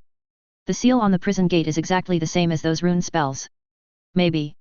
He paused deliberately to whet everyone's appetite. Maybe we can use Moria's method to open it. Usopp's words were like a stone, stirring ripples on the calm lake, and everyone's faces showed surprise and confusion. Moria's method. Zoro frowned and put the 3 knives back into the sheath. That guy only knows some unorthodox methods, what's the use? Zoro, don't underestimate Moria. Usopp puffed up his chest and retorted, he is a guy who ate the shadow fruit. He knows much more about shadows and souls than us. Zero seeking flowers. Even if he knows those evil ways, how can we know what to do? Sanji held the cigarette in his mouth and blew out a puff of smoke. Did you learn Moria's secret technique? Usopp smiled smugly, showing an expression of everything is under control, and said, Sanji, you are right. He said, pretending to be mysterious, and took out a tattered book from his arms. There was a skull on the cover, exuding a gloomy atmosphere. What is this? Nami asked curiously, and others also gathered around curiously. Hehe, this is what I borrowed from Moria's room. Usopp proudly shook the book in his hand. It contains a lot of knowledge about the shadow ritual. Maybe there is a way to break the seal. Point 0. Everyone's eyes were instantly attracted by the tattered book, as if they saw the dawn of hope. However, Robin noticed that Usopp was obviously a little guilty when he said the word borrow. Usopp, are you sure you just borrowed it? Robin looked at Usopp with a smile. Usopp was frightened by Robin's eyes. He laughed dryly and said, of course, I am an honest and reliable sniper, how could I do something sneaky? Really? Robin's mouth corners slightly raised, revealing a meaningful smile, but I remember that you seemed to have said before that what you are best at is escape. Nami said first. She was Usopp's character is well known. He is a boaster, but when he is in danger, he runs faster than a rabbit. Hehe, that's all in the past. Usopp scratched his head awkwardly, trying to change the subject. Let's take a look at this book now, maybe there is a way to break the seal. Everyone stopped pursuing Usopp's tricks and focused their attention on the tattered book. However, when they opened the book and saw the contents, they were dumbfounded. The pages were densely filled with all kinds of strange symbols and words, and they couldn't understand a single word. What the hell is this? Frankie said in surprise, his eyes widened. What is written in this book? Is it a ghost painting? This should be some kind of ancient text. I have seen similar text in history books before. Robin explained, however, this kind of text is very rare, and I can only recognize part of it. What should we do? Do we need to find a translator? Nami asked anxiously. Just when everyone was at a loss, Brook suddenly said, no need to find a translator, I will read Sichuan. Chapter 136, isn't this too much of a coincidence? When Brook said this, everyone was shocked. Can you read the words on it? Robin asked in shock, and a huge wave of emotions was stirred in her heart. Although she could translate Hyuxia characters, it was also after years of study and accumulation, and she was still half-baked. Many times, she still needed the help of reference books and context to barely understand the meaning of Hyuxia characters. But Brook, a figure from more than 100 years ago, a ghost, actually said that he could read the words on this ancient book that was obviously of extraordinary origin? Isn't this too outrageous? Advertisement. Zoro even drew his knife and pointed it at Brook. Skeleton, you'd better tell the truth, are you playing tricks on us? Otherwise, my knife has no eyes. Sanji also stared at Brook with an unhappy face and said, you are not trying to take advantage of the opportunity to cheat us of our treasure 550. No. How dare I? Brook quickly waved his hand to deny, and then explained, I can indeed read the words on it, and I know the owner of this book. You know the owner of this book? Everyone exclaimed again, this is too much of a coincidence, isn't it? Brook nodded, more than 100 years ago, I followed my captain, York, the captain of the Rumba Pirates, to a place called Shadow Island. There, I met the owner of this book. He is a very powerful and mysterious existence. He taught me a lot of things, including this kind of text. He called himself Wu Ming, a traveler from otherworld. He said that this world is full of miracles and dangers. He hopes that we can find our own miracles and overcome all dangers. When everyone heard this, they believed Brook's words in their hearts. After all, Brook didn't need to lie at this time. Moreover, the man named Wu Ming that Brook mentioned was very similar to the description they saw in other notebooks. Robin asked curiously, what did he ask you to do? He hopes that we can find Shadow Island, and then find 9 shadow masks, and use these masks to protect this world. At this point, Brook added, he also said that a huge crisis will come to this world in the future, and only we can stop this crisis. A huge crisis? Nami and the others were all confused. They didn't know what the crisis Brook was talking about was. Your great-grandfather also said that the man named Wu Ming would destroy the world. Luffy interrupted. Destroy the world. Advertisement. Brook shook his head and said, no, Wu Ming is not a bad person, he just... Brook didn't finish his words. He didn't know how to describe Wu Ming. After all, Wu Ming gave him a very complicated impression. He was powerful, mysterious, and wise, but also dangerous, crazy, and even, a little scary. Brook only knew that Wu Ming was definitely not a person who could be defined as good or bad. He was like a mystery that was hard to figure out. Okay, let's solve the current dilemma first. Robin interrupted Brook's memories and said, Brook, can you read the contents of this book? Maybe there is really a way to break the seal in it. Brook nodded, then opened the book and began to read. As Brook read aloud, everyone gradually understood the contents of the book. This book is called Shadow Ritual, which records a lot of knowledge about shadows and souls, as well as many ancient rituals and spells. Brook read very slowly and seriously. He translated every word very accurately, as if he had poured all his accumulation of more than 100 years into this moment. Everyone listened very seriously. They seemed to have opened a new door and saw a brand new world. Shadows, souls, rituals, spells, these things that originally only existed in myths and legends, at this moment, became so real and so within reach. Everyone present, except Luffy, was full of curiosity and awe about these things. As for Luffy, he was yawning out of boredom at the moment. Brook read for 2 hours and finally finished the whole book. Advertisement. Brook let out a long breath, and then said, the knowledge recorded in this book is too profound. I still haven't fully understood many things. Hearing this, everyone came back to their senses from that wonderful world. So, is there a way to open that door? Nami asked Zero. Yes. Brook nodded affirmatively, then pointed to the last page of the book and said, it records a ceremony called soul sacrifice. As long as we sacrifice a soul, we can open this door. Sacrifice soul. Nami and others changed their faces. They didn't expect that they had to use this method to open the prison door. Wait. Soul sacrifice? Isn't this too cruel? Nami objected. Zoro didn't care, but said excitedly, sacrifice, sacrifice, as long as Luffy can be saved, even if I sacrifice my soul, I am willing. Zoro. What are you talking about? Nami looked at Zoro with dissatisfaction.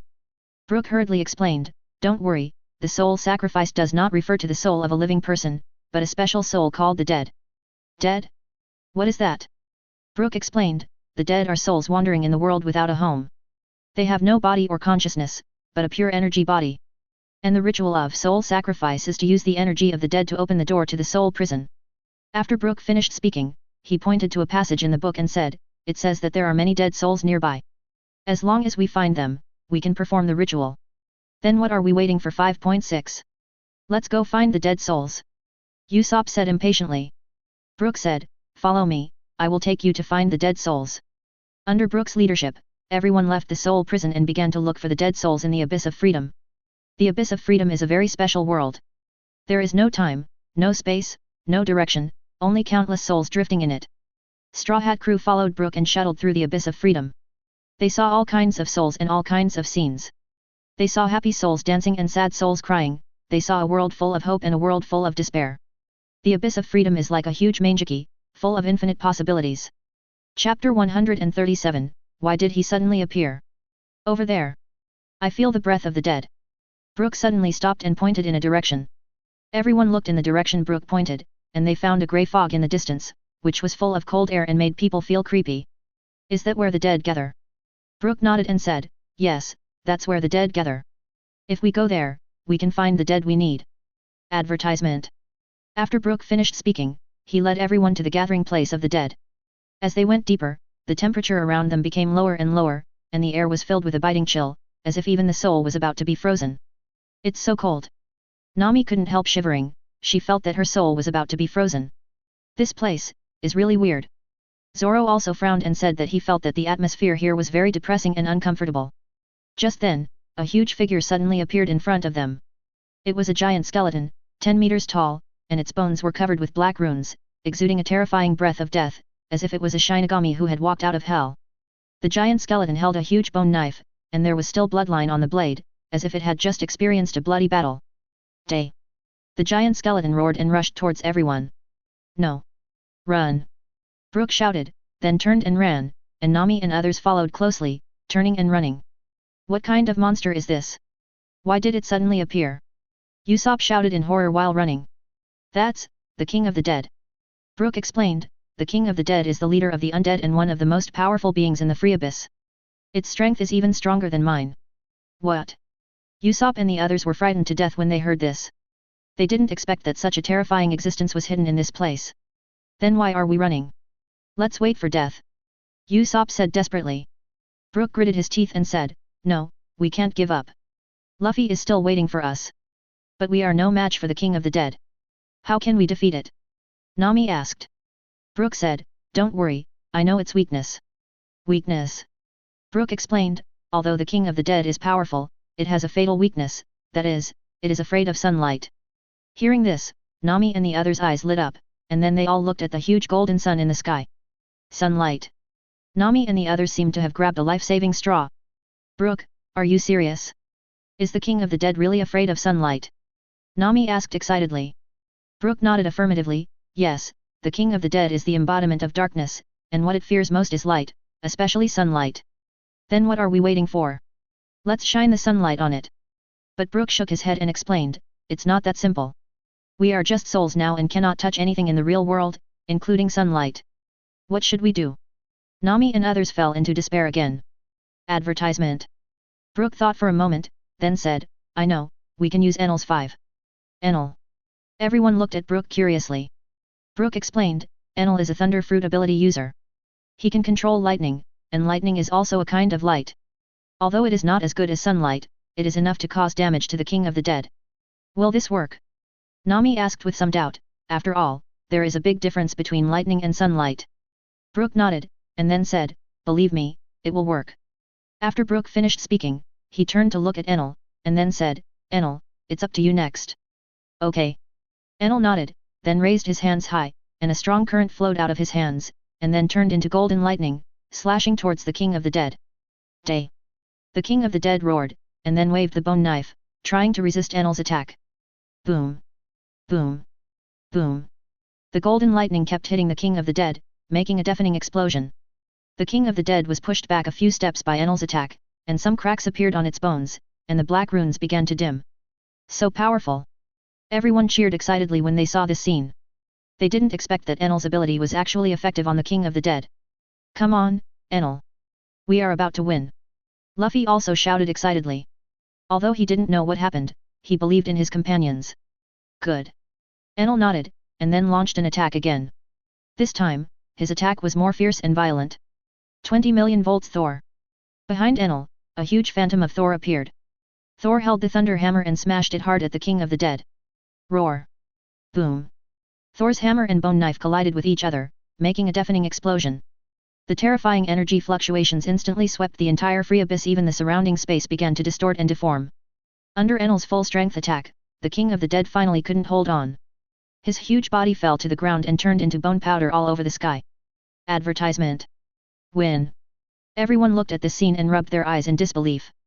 They didn't expect that Enel actually defeated the King of the Dead. Enel let out a long breath, and then said, finally solved. At this time, Brook walked to the place where the King of the Dead disappeared, then bent down and picked up a piece of black bone. This is the undead we need.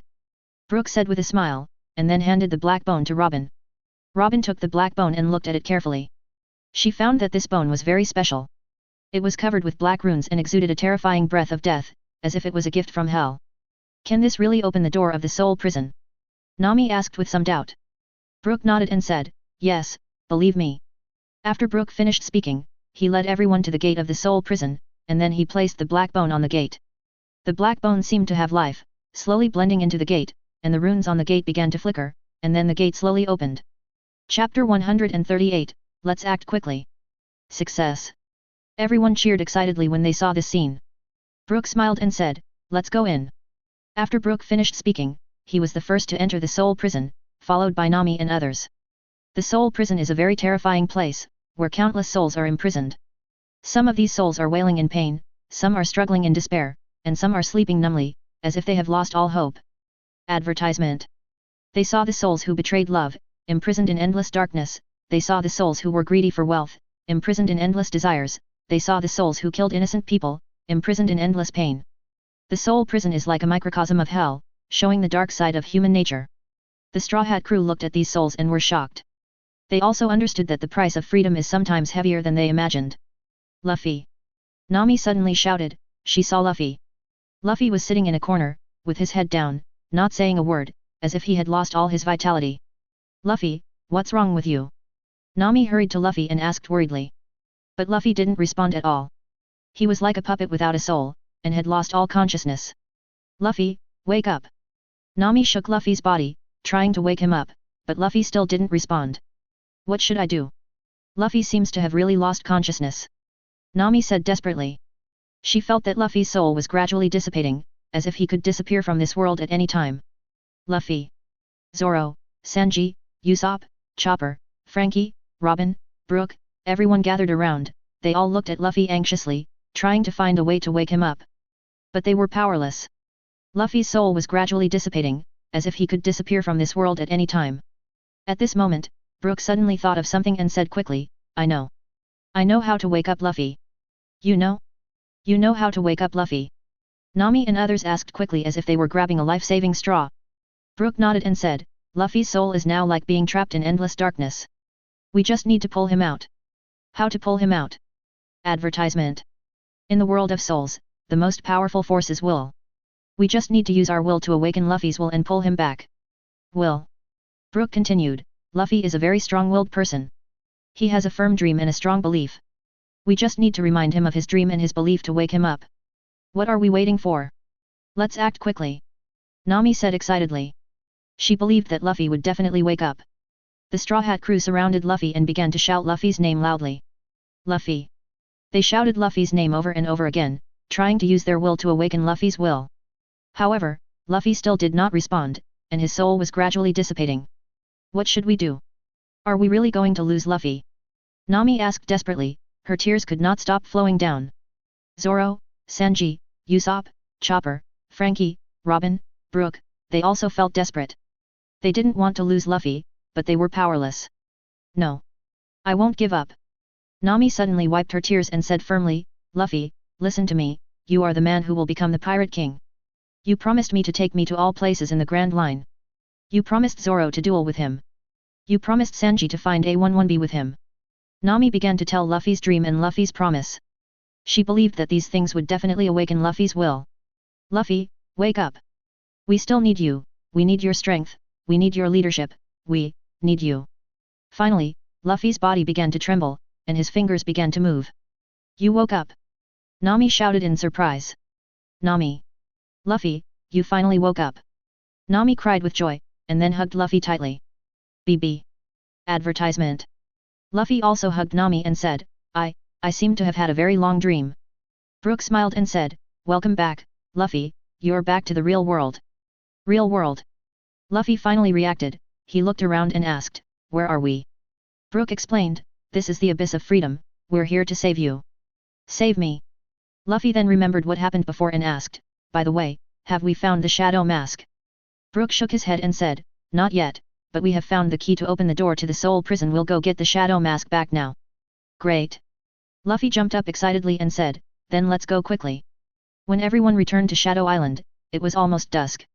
The sun was setting, and the blood-red light enveloped the entire Shadow Island, adding a touch of weird color to this gloomy and terrifying island. The Straw Hat crew stood on the edge of the altar, watching the sun gradually sinking into the horizon, and their hearts were full of emotion. They finally came back from the Abyss of Freedom and finally completed their mission. Brook placed the black bones on the altar, and the runes on the altar lit up again, and then the altar slowly opened, revealing a passage leading to the underground. Follow me, the shadow mask is below. After Brook finished speaking, he was the first to walk into the passage, and the others followed closely and walked into the passage one after another. The passage was very long and dark, and only the soul fire in Brook's hand emitted a faint light, illuminating the road ahead. After walking for a long time, the crowd finally came to the end of the passage. They found themselves in a huge secret room. On the walls of the secret room, there were various strange runes carved, and these runes emitted a terrifying shadow power. As if it was a curse from hell. In the center of the secret room was a huge stone platform, on which 3 masks lay quietly. Each of these 3 masks emitted a terrifying shadow power, as if it was a messenger from hell. Chapter 139, Terrifying Artifact. The first mask was a black ghost mask with ferocious fangs and blood-red eyes, as if it was a demon crawling out of hell. The second mask was a white skull mask with empty eye sockets and white bones, as if it was a ghost walking out of a grave.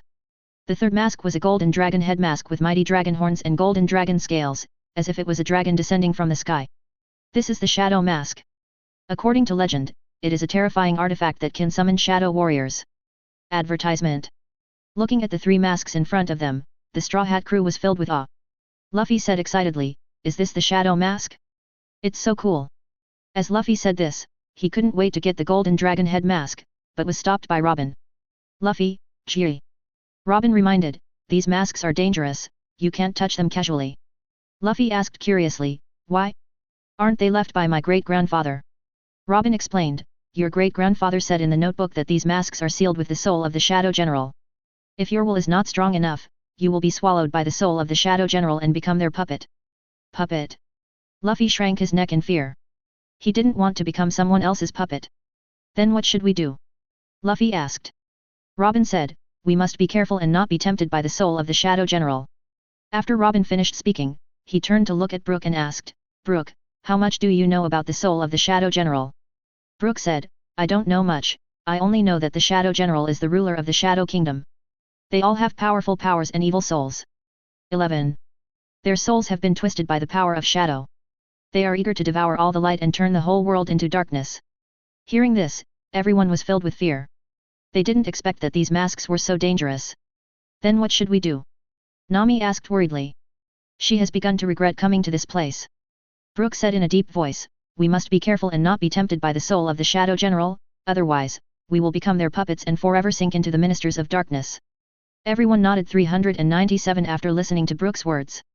They decided to be careful and not be tempted by the soul of the Shadow General. Brook turned to look at Zoro, and asked, "Zoro, how much do you know about sword spirits?" Zoro said, "I know a little. Sword spirits are the souls of swordsmen. They will choose the strongest swordsmen as their masters, and then dedicate their strength and will to their masters. Sword spirits are the souls of swordsmen."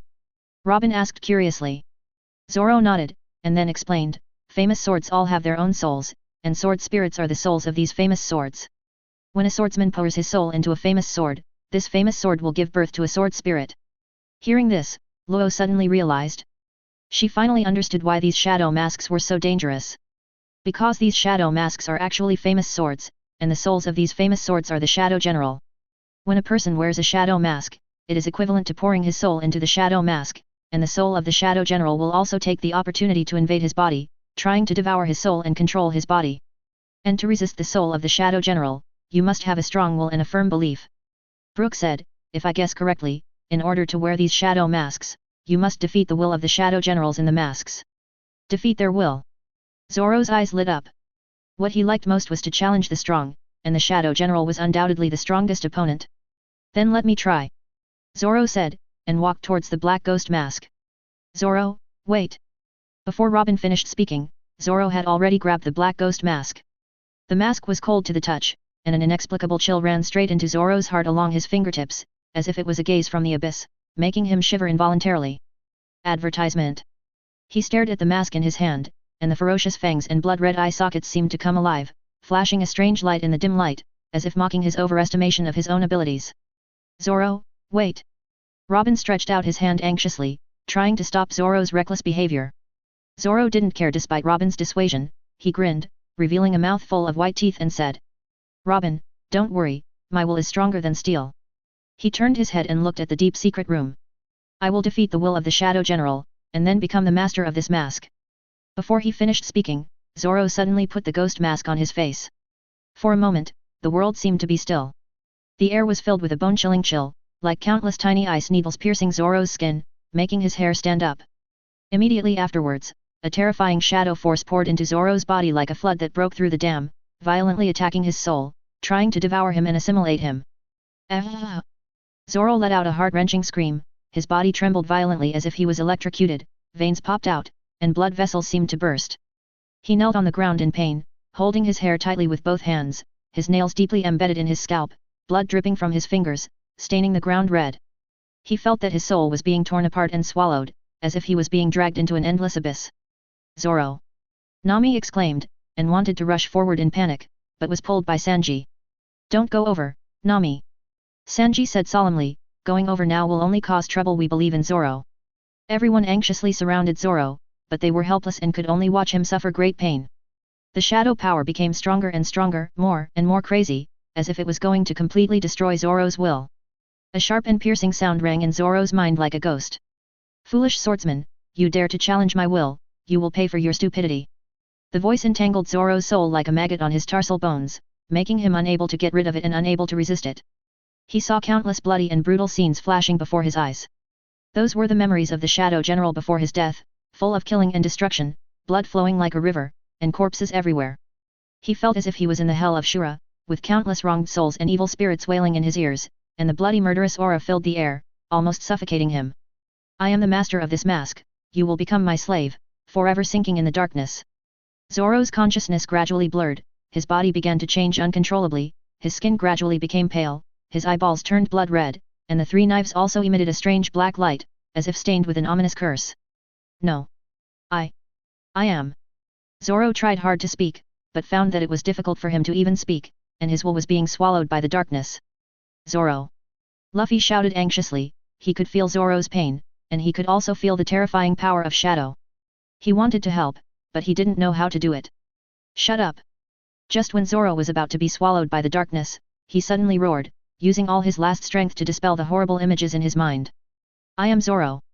I am the man who wants to be the world's greatest swordsman, and I will never be anyone's health. The cry from the depths of his soul was full of unyielding will and firm belief, like a dazzling light, dispelling the darkness that enveloped Zoro. My will is harder than steel. My belief is firmer than diamond. I will never succumb to you. Zoro roared, and his body trembled violently again, but this time, it was not because of pain, but because of anger and unwillingness. His soul seemed to burn, turning into a raging flame, burning the invading shadow power to ashes. Zoro's body gradually returned to normal, his skin returned to its original healthy color, his eyeballs turned back to black, and the black light on the three knives disappeared, as if nothing had happened. Zoro was panting heavily, his clothes were soaked with sweat, but he felt unprecedented relief, as if he had unloaded a heavy burden. He stood up slowly and looked at the black ghost mask in his hand. I won. Everyone looked at Zoro in surprise. They didn't expect that Zoro would actually defeat the will of the Shadow General. However, just as everyone was cheering for Zoro's victory, something strange happened. The two masks that were originally lying quietly on the stone platform suddenly trembled violently, as if they had sensed some terrible power and wanted to escape from here. Advertisement. Not good. Those masks. Robin's heart sank suddenly, and a chill ran from the solace of her feet to her head. She saw that the two masks that were originally lying quietly on the stone platform were now like being controlled by invisible hands, trembling slightly, and slowly floating up. Not good. She cried out in shock, the souls of the Shadow Generals in those masks may have awakened. Before she finished speaking, the two masks suddenly shot out from the stone platform like awakened beasts, with a sharp sound of breaking through the air, and headed straight for the exit of the secret room. Don't even think about running. Zoro roared. He had just experienced a baptism of the soul and was full of fighting spirit. How could he watch the spoils slip away? He flashed and rushed towards the two flying masks like a cheetah. Three knives were unsheathed, flashing cold light, turning into three sharp sword auras, heading straight for the two masks. Just when Zoro was about to touch the mask, a terrifying pressure fell from the sky like a mountain, making him breathless. Zoro was startled. He instinctively felt a powerful force approaching. The power was so strong that he even felt desperate. A huge black shadow fell from the sky and landed heavily in front of Zoro, blocking his way. Boom! The earth shook violently, countless rubble flew, and smoke and dust filled the air. The black shadow was like a hill, covering Zoro in the shadow. Zoro raised his head and squinted his eyes, trying to see the true face of the black shadow, but was blocked by the thick darkness. He could only see a pair of scarlet eyes, flashing strange light in the darkness, like a gaze from hell, which made him shudder. He. Want to stop me? You are not qualified. A cold and piercing voice came from the black shadow's mouth, and the voice was like a steel knife scraping bones, piercing Zoro's eardrums and making him uneasy. The black shadow slowly raised his right hand, and Zoro saw that he was holding a huge black sword in his hand. The sword was covered with black runes, emitting a suffocating shadow. Power, as if it was a curse from hell. Who are you? Zoro clenched his three knives. The black shadow was not in a hurry to answer. He slowly raised his head and lifted his hood, revealing his face hidden in the shadows. It was a face full of evil and madness, with pale skin, deep eye sockets, and twisted facial features, as if it was a demon crawling out of hell, making people shudder. A cruel smile appeared at the corner of his mouth, revealing 2 rows of sharp teeth, like the missing teeth of a beast, flashing a cold light. Zoro's breathing became rapid, and his fingers that were holding the handle of the knife turned white because of excessive force. He met a very terrible opponent today, an enemy that was enough to force him into a desperate situation. Shadow King. Zoro's pupil shrank, and these 4 words exploded in his mind like a thunderbolt. The prophecy of the owner of the diary, Wu Ming, the description of the Shadow General, and the terrifying pressure just now, all made him realize that the black shadow in front of him was definitely not an ordinary person. He clenched the 3 knives in his hand, and his knuckles turned slightly white because of excessive force. The cold light of the blade reflected on his face, but it could not cover up the burning fighting spirit in his eyes.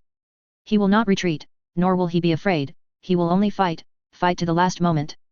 Zoro took a deep breath and slowly exhaled, trying to calm the surging fighting spirit in his heart. He held 3 swords across his chest, posing a 3-sword style, staring sharply at the Shadow King in front of him, ready for battle. The temperature of the entire secret room dropped sharply, as if even the air was frozen.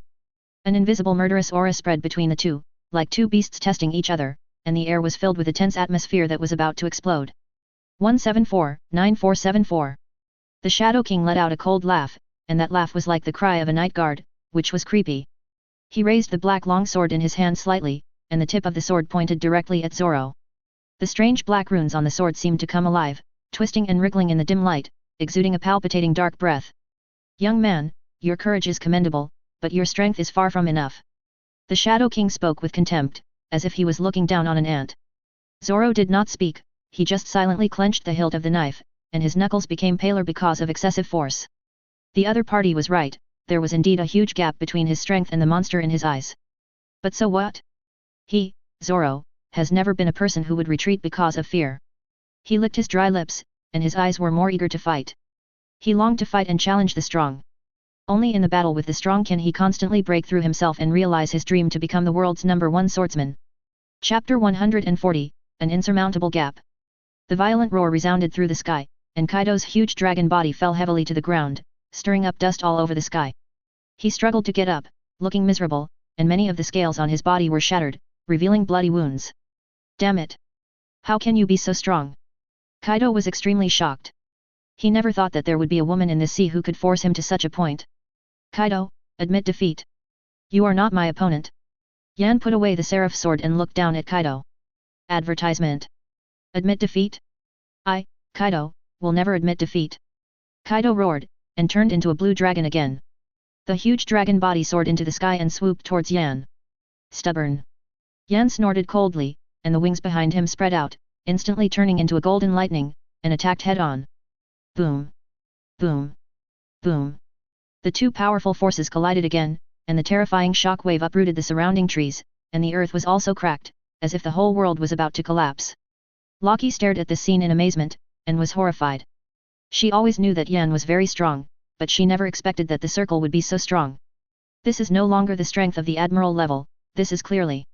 Luffy didn't dare to think about it anymore, she was afraid that she would collapse because of this. Her Majesty the Queen actually. In Lucky's mind, the prophecy that was widely circulated in the Kingdom of Sky suddenly emerged. The Trial of Thunder. Could it be? Could it be that the saint had predicted all this long ago? Lucky's heart was in turmoil, and she suddenly realized that the task given to her by the saint might be more important and more dangerous than she thought. And Kaido on the other side had completely fallen into madness. He launched attacks again and again, but was repelled by Yan again and again. His body was covered with wounds, and the blood dyed the earth red, but his eyes were still burning with raging fire, which was an unyielding will and a desire for power. I won't accept it. I won't accept it. Kaido roared, he couldn't accept that he would lose to a woman, and a woman who looked so weak. The weak are only worthy of being dominated by the strong. Yan said coldly, and then launched an attack again. This time, Yan did not hold back, the seraph's sword in her hand turned into a golden lightning and stabbed towards Kaido's heart. Kaido looked at the golden lightning stabbing at him. He finally understood that the gap between him and Yan was an insurmountable gap. Is this, the power above Admiral? Kaido closed his eyes and waited for death to come. However, at the moment when Yan's sword was about to pierce Kaido's heart, a black figure suddenly appeared in front of Kaido and blocked Yan's attack. Who is it? Yan looked at the man who suddenly appeared in front of him in surprise. It was a tall figure, covered in a black cloak, making it difficult to see his face. Who are you? Kaido also looked at the man who saved him curiously. Me? You can call me Shadow Demon. Shadow Demon? Are you also a titan? Kaido asked. The man shook his head, no, I'm just a passerby. A passerby? How dare you mind my business? This time, Yan's attack was more fierce and more vicious. The seraph sword in her hand turned into a golden storm and swept towards the man. The man did not dodge, he just slowly stretched out his right hand and then gently clenched it. Boom! The terrifying golden storm was actually blocked by him with one hand. Seeing this scene, Yan and Kaido were stunned. How is this possible? Blocking the full force attack from Admiral with one hand, this power. Who are you? I just happened to pass by here. The man repeated what he said before, then turned to look at Kaido and asked, do you want to get the power of the Titan? Of course. Advertisement. Kaido nodded without hesitation, that was the power he had always dreamed of. I can help you, but... The man paused here, you must agree to one condition of mine. What condition? Join my forces, become my subordinate, and conquer the world because of me. Hearing this, Kaido was stunned for a moment, then laughed wildly and said, conquer the world? This is what I dream of. I promise you. Very good. The man nodded with satisfaction, then turned to look at Yan, sneered, woman, you can't stop me, nor can you stop the fate of this world. Fate? What fate? Yan asked puzzledly. The man did not answer Yan's question, he just slowly raised his right hand and waved it gently. A black crack suddenly appeared in the air. Let's go, let's conquer this world. After the man finished speaking, he took Kaido into the black crack minister. Yan wanted to stop it, but the black crack suddenly disappeared, as if it had never appeared. Damn it! Yan punched the ground angrily, but it was useless.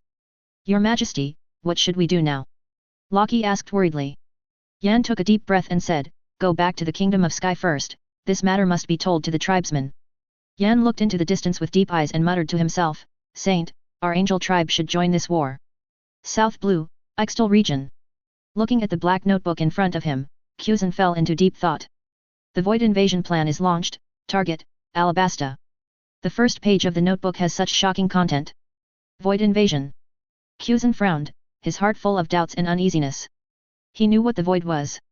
It was an extremely terrifying force that could even destroy the entire world. But why did the Saint invade Alabasta? That's his lair. Kuzan was puzzled, but he knew that this matter must be very complicated.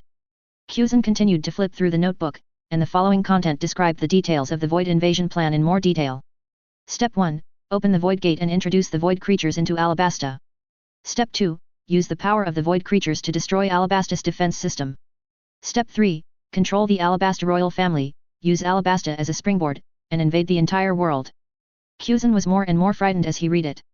He finally understood why the Saint wanted to invade Alabasta. The Saint's goal was not Alabasta at all, but the whole world. Damn it, he actually wants to destroy the whole world. Kuzan was furious, he couldn't accept such a thing happening. Kuzan turned his head to look at Jun next to him and asked, Jun, what do you think about this?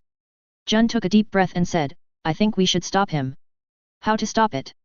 Have you forgotten that the Gate of the Void has been opened? Kuzan asked back. Jun nodded and said, I know, but we can't just give up, we must find a way to stop him. Kuzan was silent, he was also thinking about what to do.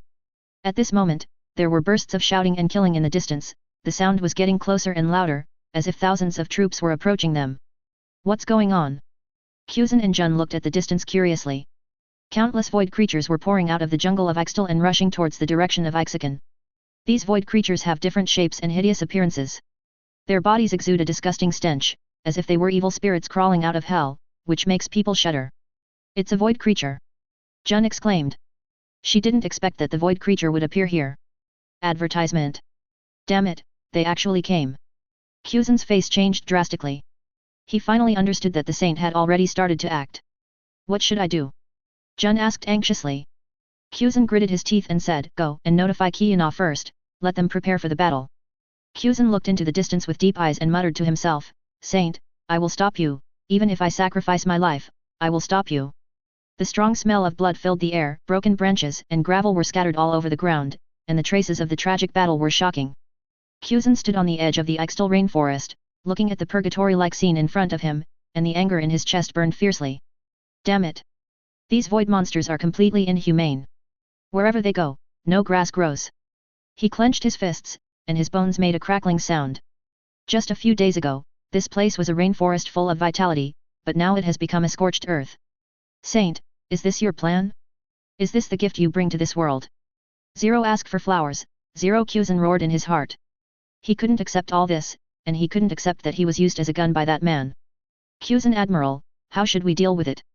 Jun next to him also had a solemn face.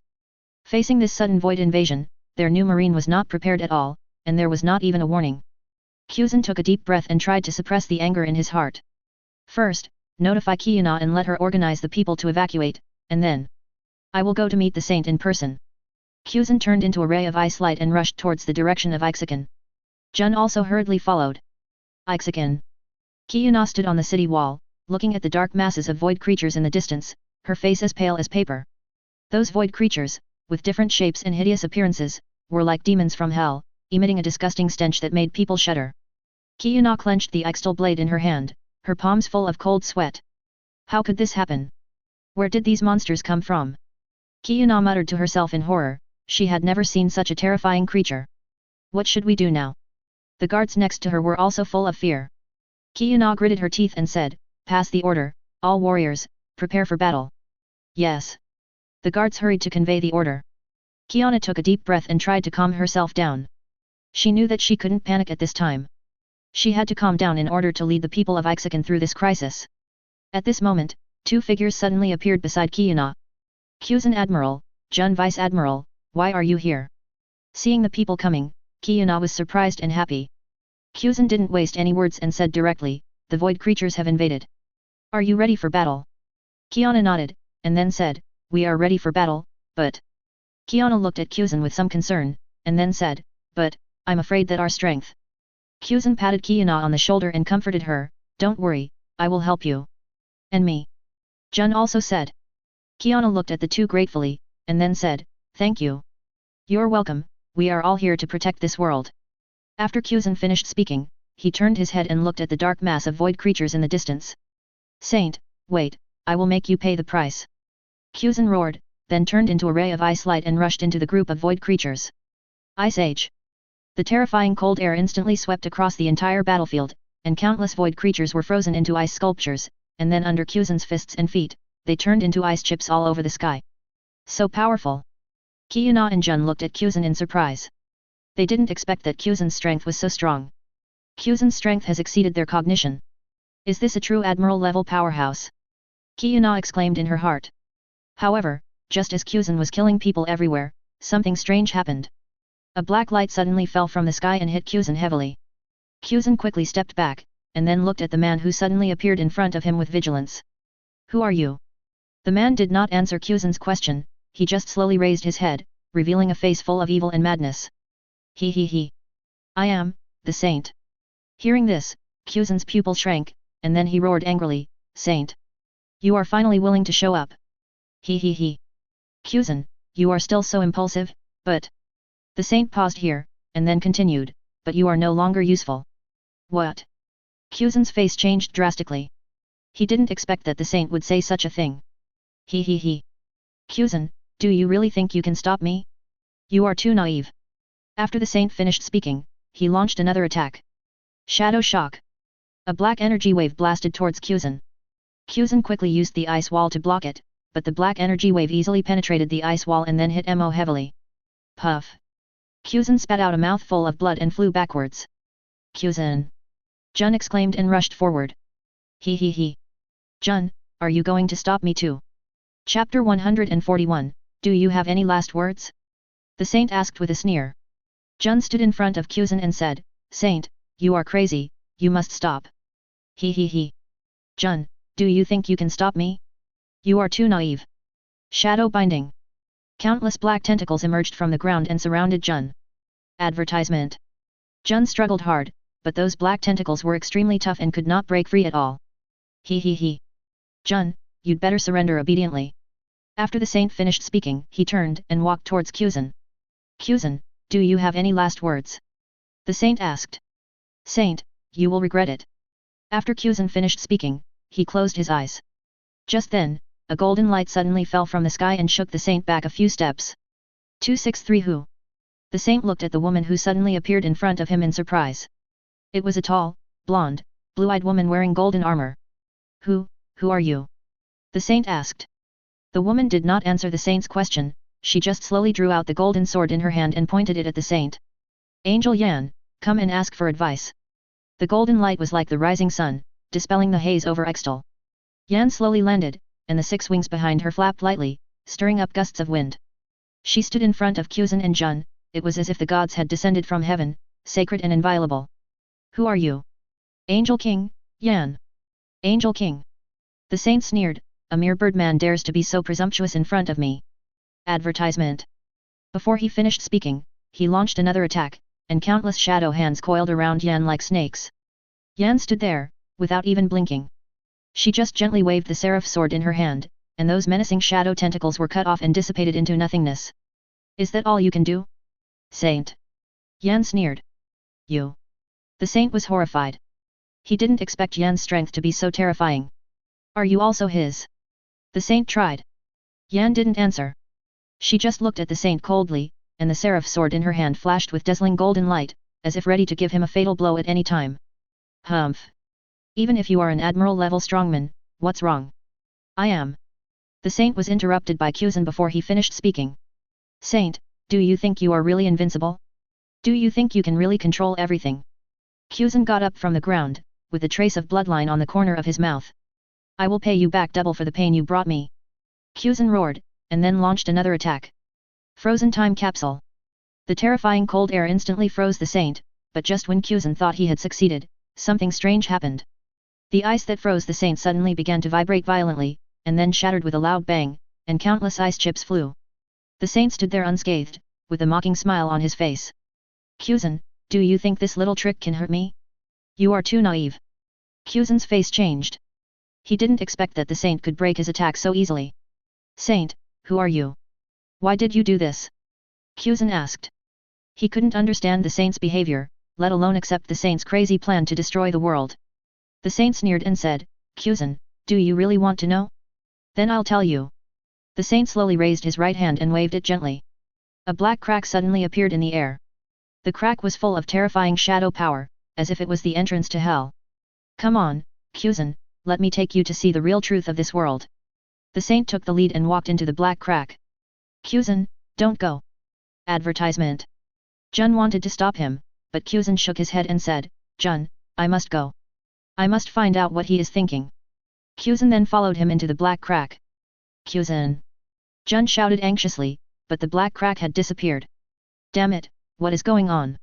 Jun knelt on the ground helplessly. She didn't know where Quzhan and the saint had gone, nor did she know what would happen to the two of them. It was a grey space, and the air was filled with a disgusting stench, as if it was the smell of countless souls rotting, which made people shudder. Quzhan looked around vigilantly, and he found himself on a barren land, with black gravel under his feet and a grey sky above his head. The whole space was filled with a dead atmosphere. Where is this place? Quzhan asked.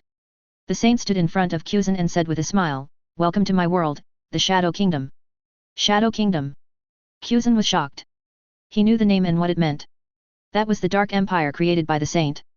It was the end of all souls and the forbidden place for all life. Why did you bring me here?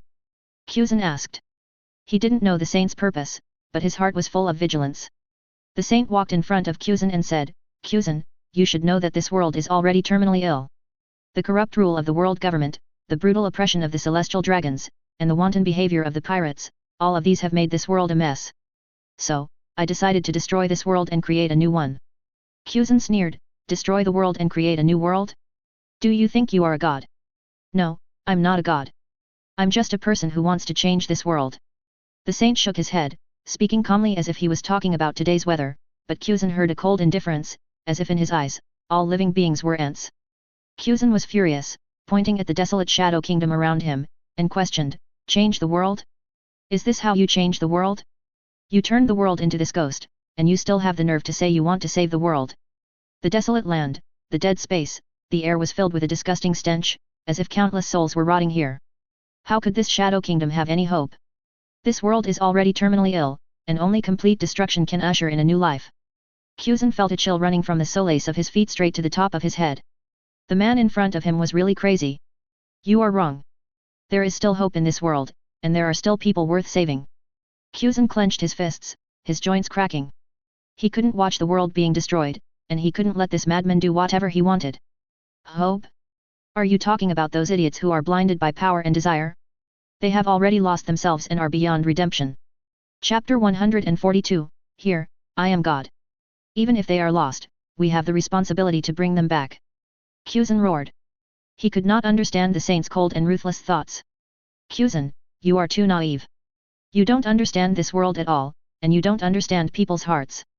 The saint approached Kuzan step by step, and every step seemed to step on Kuzan's heart, making him feel suffocated.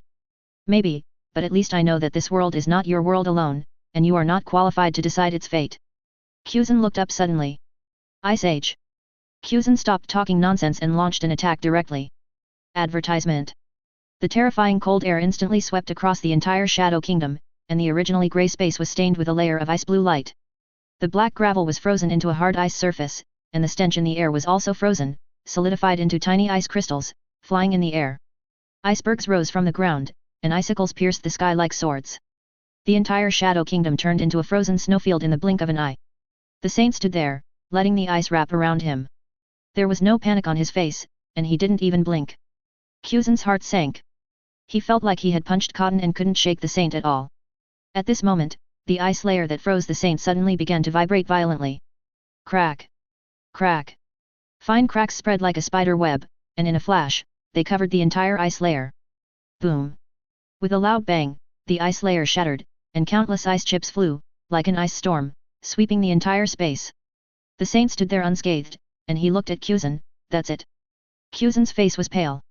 He never thought that his full-strength attack would be so easily resolved. This is my world, my domain, here, I am God. Shadow Storm. The saint launched another attack. This time, it was not a black energy wave, but a terrifying shadow storm. Endless darkness rose from under the saint's feet, turning into a huge tornado, sweeping towards Kuzan. In the storm, there were countless sharp shadow blades, as if to tear Kuzan into pieces. Kuzan realized that the power of this move was far greater than the previous shadow attack, and he did not dare to take it head-on, and quickly dodged to the side. Boom! The shadow storm brushed past Kuzan's body and hit the iceberg in the distance, instantly turning the huge iceberg into powder. Kuzan was horrified. The power of the shadow storm was so terrifying. He dared not hold back anymore and had to go all out. Kuzan, don't give up. Do you still remember the justice you uphold? Do you still remember the people you protect? Advertisement. This voice is... Kuzan looked up suddenly and looked at the figure that came out of the black crack. V. Kuzan looked up suddenly and his heart jumped wildly. The figure was tall and straight, and the familiar face seemed to be engraved in the depths of his soul. That was the father he had seen countless times in his dreams, Wu Ming, who disappeared before he was born. Father. Kuzan muttered to himself. Wu Ming stood in front of the black crack, looking at the violent shadow storm, without any fear on his face. He smiled slightly, stretched out his right hand, and waved it gently. An invisible wave spread from his hand, instantly suppressing the terrifying shadow storm, just like a violent storm being smoothed by an invisible hand, turning into wisps of light smoke and dissipating into the invisible. This. Kuzan was stunned, and his heart was horrified beyond words. He had never thought that human power could be so strong that it could dissolve such a terrifying attack with just a wave of his hand. He never expected that Wu Ming would appear here, and even more so that Wu Ming would intervene in his battle with Kuzan at this time. Wu Ming, you finally show up. The saint gritted his teeth and said. What? Are you surprised to see me? Wu Ming raised his eyebrows. The saint didn't say anything, but stared at Wu Ming, as if he wanted to see through him. Wu Ming ignored the saint's gaze, he turned his head to look at Kuzan. Kuzan, you've worked hard. Kuzan's nose was sore, and tears almost burst out. He never thought that he could still hear his father's concern, and he didn't expect that his father would appear at this time to save him. Father, you. Kuzan wanted to ask a lot of questions, want to know where his father has been all these years? Why did he plan all this? However, he couldn't ask anything, because he knew that now was not the time to say these things. Kuzan, you step back, let me deal with him. Wu Ming said. Kuzan nodded, then stepped aside. Saint? Are you worthy of being called a saint? Wu Ming sneered, you are just a madman blinded by power and ambition. You. The saint was furious, he couldn't accept Wu Ming's insult. Shadow Sword. The saint attacked again, and the black sword in his hand turned into a black lightning, stabbing Wu Ming. Wu Ming stood still, not even dodging. Just when the black lightning was about to pierce Wu Ming, he suddenly stretched out his right hand, and with 2 fingers, he clamped the unstoppable black sword at his fingertips. Advertisement. This. The saint was stunned. Your power is too weak. Crack. Wu Ming used 2 fingers to force, and the black sword condensed by the power of shadow was broken by him in an instant. The saint's face changed drastically. He could feel that Wu Ming's power had exceeded his imagination, and even. You have broken through the realm above Admiral. Wu Ming did not answer, he just smiled, and then said, do you know 76B? I have always been looking forward to the arrival of the end of the decade. Looking forward to this day. Wu Ming nodded, and then said, because I can finally end it all with my own hands. After Wu Ming finished speaking, he launched an attack. X. A red flame gushed out from Wu Ming's hand and instantly engulfed the saint. Ah! The saint screamed, his body was burned by the flames, as if it was about to be burned to ashes. How is it possible? You actually... The saint looked at Wu Ming in horror. He couldn't understand why Ming suddenly had such a strong defense zone. Wu Ming ignored the saint's doubts, he just looked at the saint coldly. It's over. After Wu Ming finished speaking, he waved his right hand again, and the red flame instantly burned the saint to ashes. Saint, die. Father. Quzhan rushed to Wu Ming and shouted excitedly. Quzhan, you have grown up. Quzhan nodded, and then asked, Father, where have you been all these years? Why did you? Quzhan wanted to ask many questions, but was interrupted by Wu Ming. Now is not the time to talk about these, let's leave here first. After Wu Ming finished speaking, he took Quzhan and Jun away from the Shadow Kingdom. Chapter 145, Yellowed Map. Ikshuoken. Qiyana, Jella and others were anxiously waiting for news about Quzhan and Jun. Suddenly, a golden light fell from the sky and landed on the city wall. It's Master Yan. Qiyana and others shouted in surprise. Advertisement. Yan looked at Qiyana and others and asked, where are Quzhan and Jun? Qiyana shook her head and said, they went to the Shadow Kingdom and never came back. What? Yan's face changed, and then he said, Shadow Kingdom? What are they doing there? To stop the saint from destroying the world. Qiyana explained. Yan listened, and his heart was suddenly filled with worry. Damn it, that man is really crazy. Yan gritted his teeth and said, I'm going to the Shadow Kingdom now. Lord Yan, you. Qiyana wanted to stop him, but Yan shook his head and said, don't worry, I will bring them back. After Yan finished speaking, he turned into a golden lightning and flew towards the direction of the Shadow Kingdom. On the wall of Ikshuoken, Qiyana watched Yan turn into a golden streamer and disappear into the sky, and she didn't know what she felt in her heart. The invasion of the void creatures made her exhausted. She thought the arrival of Quzhan and Jun could bring a glimmer of hope, but the two of them never returned, and their lives and deaths were unknown. Now Lian Yan has also stepped into the terrifying Shadow Kingdom to save them. In this chaotic world, hope seems to have dissipated. Your Majesty, can we really defeat those monsters? The invasion of void creatures has destroyed their understanding of the world. Those twisted monsters seem to come from hell. Wherever they go, there is destruction and despair. Qiyana took a deep breath and suppressed the uneasiness in her heart. She must cheer up because she is the queen and the pillar of everyone. She patted the guard's shoulder and pretended to be calm. Don't worry, we will definitely defeat them. We have the power of elements and the inheritance left by the saints. We will not lose. Having said that, she herself was not sure. They have seen the power of the saints. Even Quzhan is not his opponent, let alone those seemingly endless void monsters. At this time, an ice blue light flashed, and Quzhan and Jun appeared on the city wall. Although the two were injured, fortunately their lives were safe. Quzhan Admiral, Jun Vice Admiral, are you all right? Qiyana hurried forward. Advertisement. Quzhan waved his hand, indicating that he was fine, then turned to look at Jun and said, Jun, you stay here and assist Queen Qiyana, I'll go find someone. Where are you going? Jun's heart tightened. She knew that Quzhan must be going to find the saint, but the saint now was no longer the benefactor who saved them from the water and fire. He was more like a madman devoured by power, a demon who wanted to destroy the world. Go, a place you can't imagine. Quzhan did not answer directly. He looked at the rainforest in the distance that was ravaged by void creatures. Father, I hope you won't make any more mistakes. Quzhan prayed silently in his heart, then turned into a ray of ice light and disappeared into the sky. Jun wanted to ask something else, but was interrupted by Yi. Jun Vice Admiral, now is not the time to talk about this.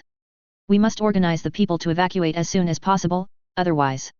Qiyana did not continue, but the meaning of her words was self-evident. The invasion of void creatures has put Ixter in a desperate situation. They must make a choice as soon as possible, otherwise, the entire Ixter will become a purgatory on Earth. At the same time, in a hidden cave deep in the Ixter rainforest, Wu Ming was sitting cross-legged, closing his eyes and regulating his breathing. In front of him, there was a sphere emitting a faint golden light, and in that sphere was the soul of the saint. Wu Ming, why are you trying to stop me? The soul of the saint struggled and roared in the sphere, but it was useless. He was sealed by Wu Ming's power and could not escape at all. Because you are wrong. Wu Ming opened his eyes and looked at the soul of the saint. Wrong? Where am I wrong? Wu Ming stood up, walked to the entrance of the cave, looked at the rainforest outside that was ravaged by void creatures, and said, do you think that destroying the world can save the world? Do you think that creating a new world can make this world a better place? You are wrong. You are just escaping your own responsibilities, escaping your own sins. Who do you think you are? You are just a poor creature blinded by power and ambition. Enough. Wu Ming, you are not qualified to teach me. I am not qualified to teach you. Wu Ming's sneer echoed in the cave. In the golden light ball, the soul of the saint was twisted violently, as if he was suffering great pain. Wu Ming's words were like sharp knives, piercing the saint's long-twisted heart. I gave you life, taught you knowledge, and pushed you to the peak step by step, but you used this power to destroy. You betrayed me and betrayed this world. Wu Ming's voice became stern, and he looked at the struggling soul, his heart full of disappointment and anger. Outside the cave, the raging void power made the cave tremble constantly, as if it would collapse at any time.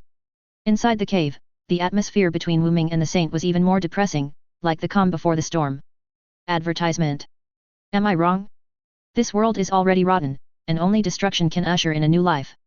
The saint's voice was hoarse, but still with that crazy obsession. You are wrong.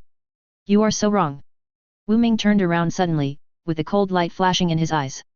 He pointed at the devastated rainforest and asked angrily, is this the new life you said? Is this what you call salvation? Look at what you have done. The saint's soul was silent, and he looked at the rainforest swallowed by the void power. But soon, this hesitation was replaced by a stronger obsession. Even if I am wrong, you are not qualified to judge me. The saint roared, I am a saint, a person chosen by fate, and I will lead the world to a new future. Fate? Ridiculous. You are just a tool of mine, a tool to test the bottom line of this world. The saint seemed to be extinguished by a basin of ice water. What did you say? Who do you think you are? Do you think you can really change the world? Everything you do is just part of my plan. Wu Ming's words were like a bolt from the blue, completely shattering the saint's last fantasy. Why did you do this? Why did you lie to me? Because this world needs a change. And you are the sacrifice of this change. After Wu Ming finished speaking, he no longer hesitated and slapped the golden ball of light with one palm. Bang! The ball of light shattered, and the saint's soul dissipated as if it had never existed. At this moment, Quzhan and Jun rushed in from outside the cave. Father! Quzhan looked at the disappearing soul ball of light, and then looked at Wu Ming with a cold face. Wu Ming, hesitating, was full of doubts. Father, why do you want to? Before Quzhan finished speaking, he was interrupted by Wu Ming. Quzhan, there are some things that you can't understand now, but... Wu Ming paused, turned his head and looked at the rainforest outside the cave that was swallowed by the power of the void. You have to believe me, everything I do is for this world. For this world. Quzhan was even more confused. Destroying the saints and triggering the void invasion, how can this not be good for the world? Wu Ming did not explain, but took out a yellowed map from his arms and handed it to Quzhan. I'm going to Wano Kuni, there is something there, I must get it. Wu Ming said, this map, you take it, it records a secret 10 secrets that can change the pattern of this world. Wano Kuni? What's there? Quzhan took the map and became more confused. You will know soon. Wu Ming didn't explain, he just patted Quzhan on the shoulder, then turned and walked out of the cave. Father, you... Quzhan wanted to ask something else, but Guo Chang had already disappeared at the entrance of the cave. Chapter 146, What should we do now? Quzhan looked at Wu Ming's back as he left, and thousands of thoughts surged in his mind, but he didn't know where to start. He spread out the map in his hand, which outlined the familiar South Blue Sea, but drew a striking red circle on an unknown island. Next to it were 4 words marked in beautiful fonts: Shadow Island. Shadow Island. Quzhan muttered to himself, and the descriptions from the notebook emerged in his mind, and he was even more confused. Why did his father let him go to Shadow Island? In addition to those terrifying shadow creatures, what else is there worth his attention? Advertisement. Quzhan Admiral, what should we do now? Jun stood beside Quzhan, also frowning. She could feel Quzhan's confusion and uneasiness, but she didn't know how to comfort him. The saint has gone crazy, he wants to destroy the world, we must stop him. Quzhan took a deep breath and tried to calm himself down. I know, but, what should we do now? Kuzan spread out the map in his hand and pointed to the eye-catching red circle. Go to Shadow Island, there may be the answer we want. Jun looked at the Shadow Island marked on the map. Now they have no choice. When do we set off? Jun asked. Kuzan looked at the rainforest ravaged by void creatures in the distance and said, the sooner the better. And the country of 337. Lei Yingying and Ye Shenzi stood in front of a desolate cemetery with ancient words engraved on the tombstone. It was the cemetery of the Kojiki family. Is this the foundation left by the master for you? Yamato looked at the cemetery in front of him curiously.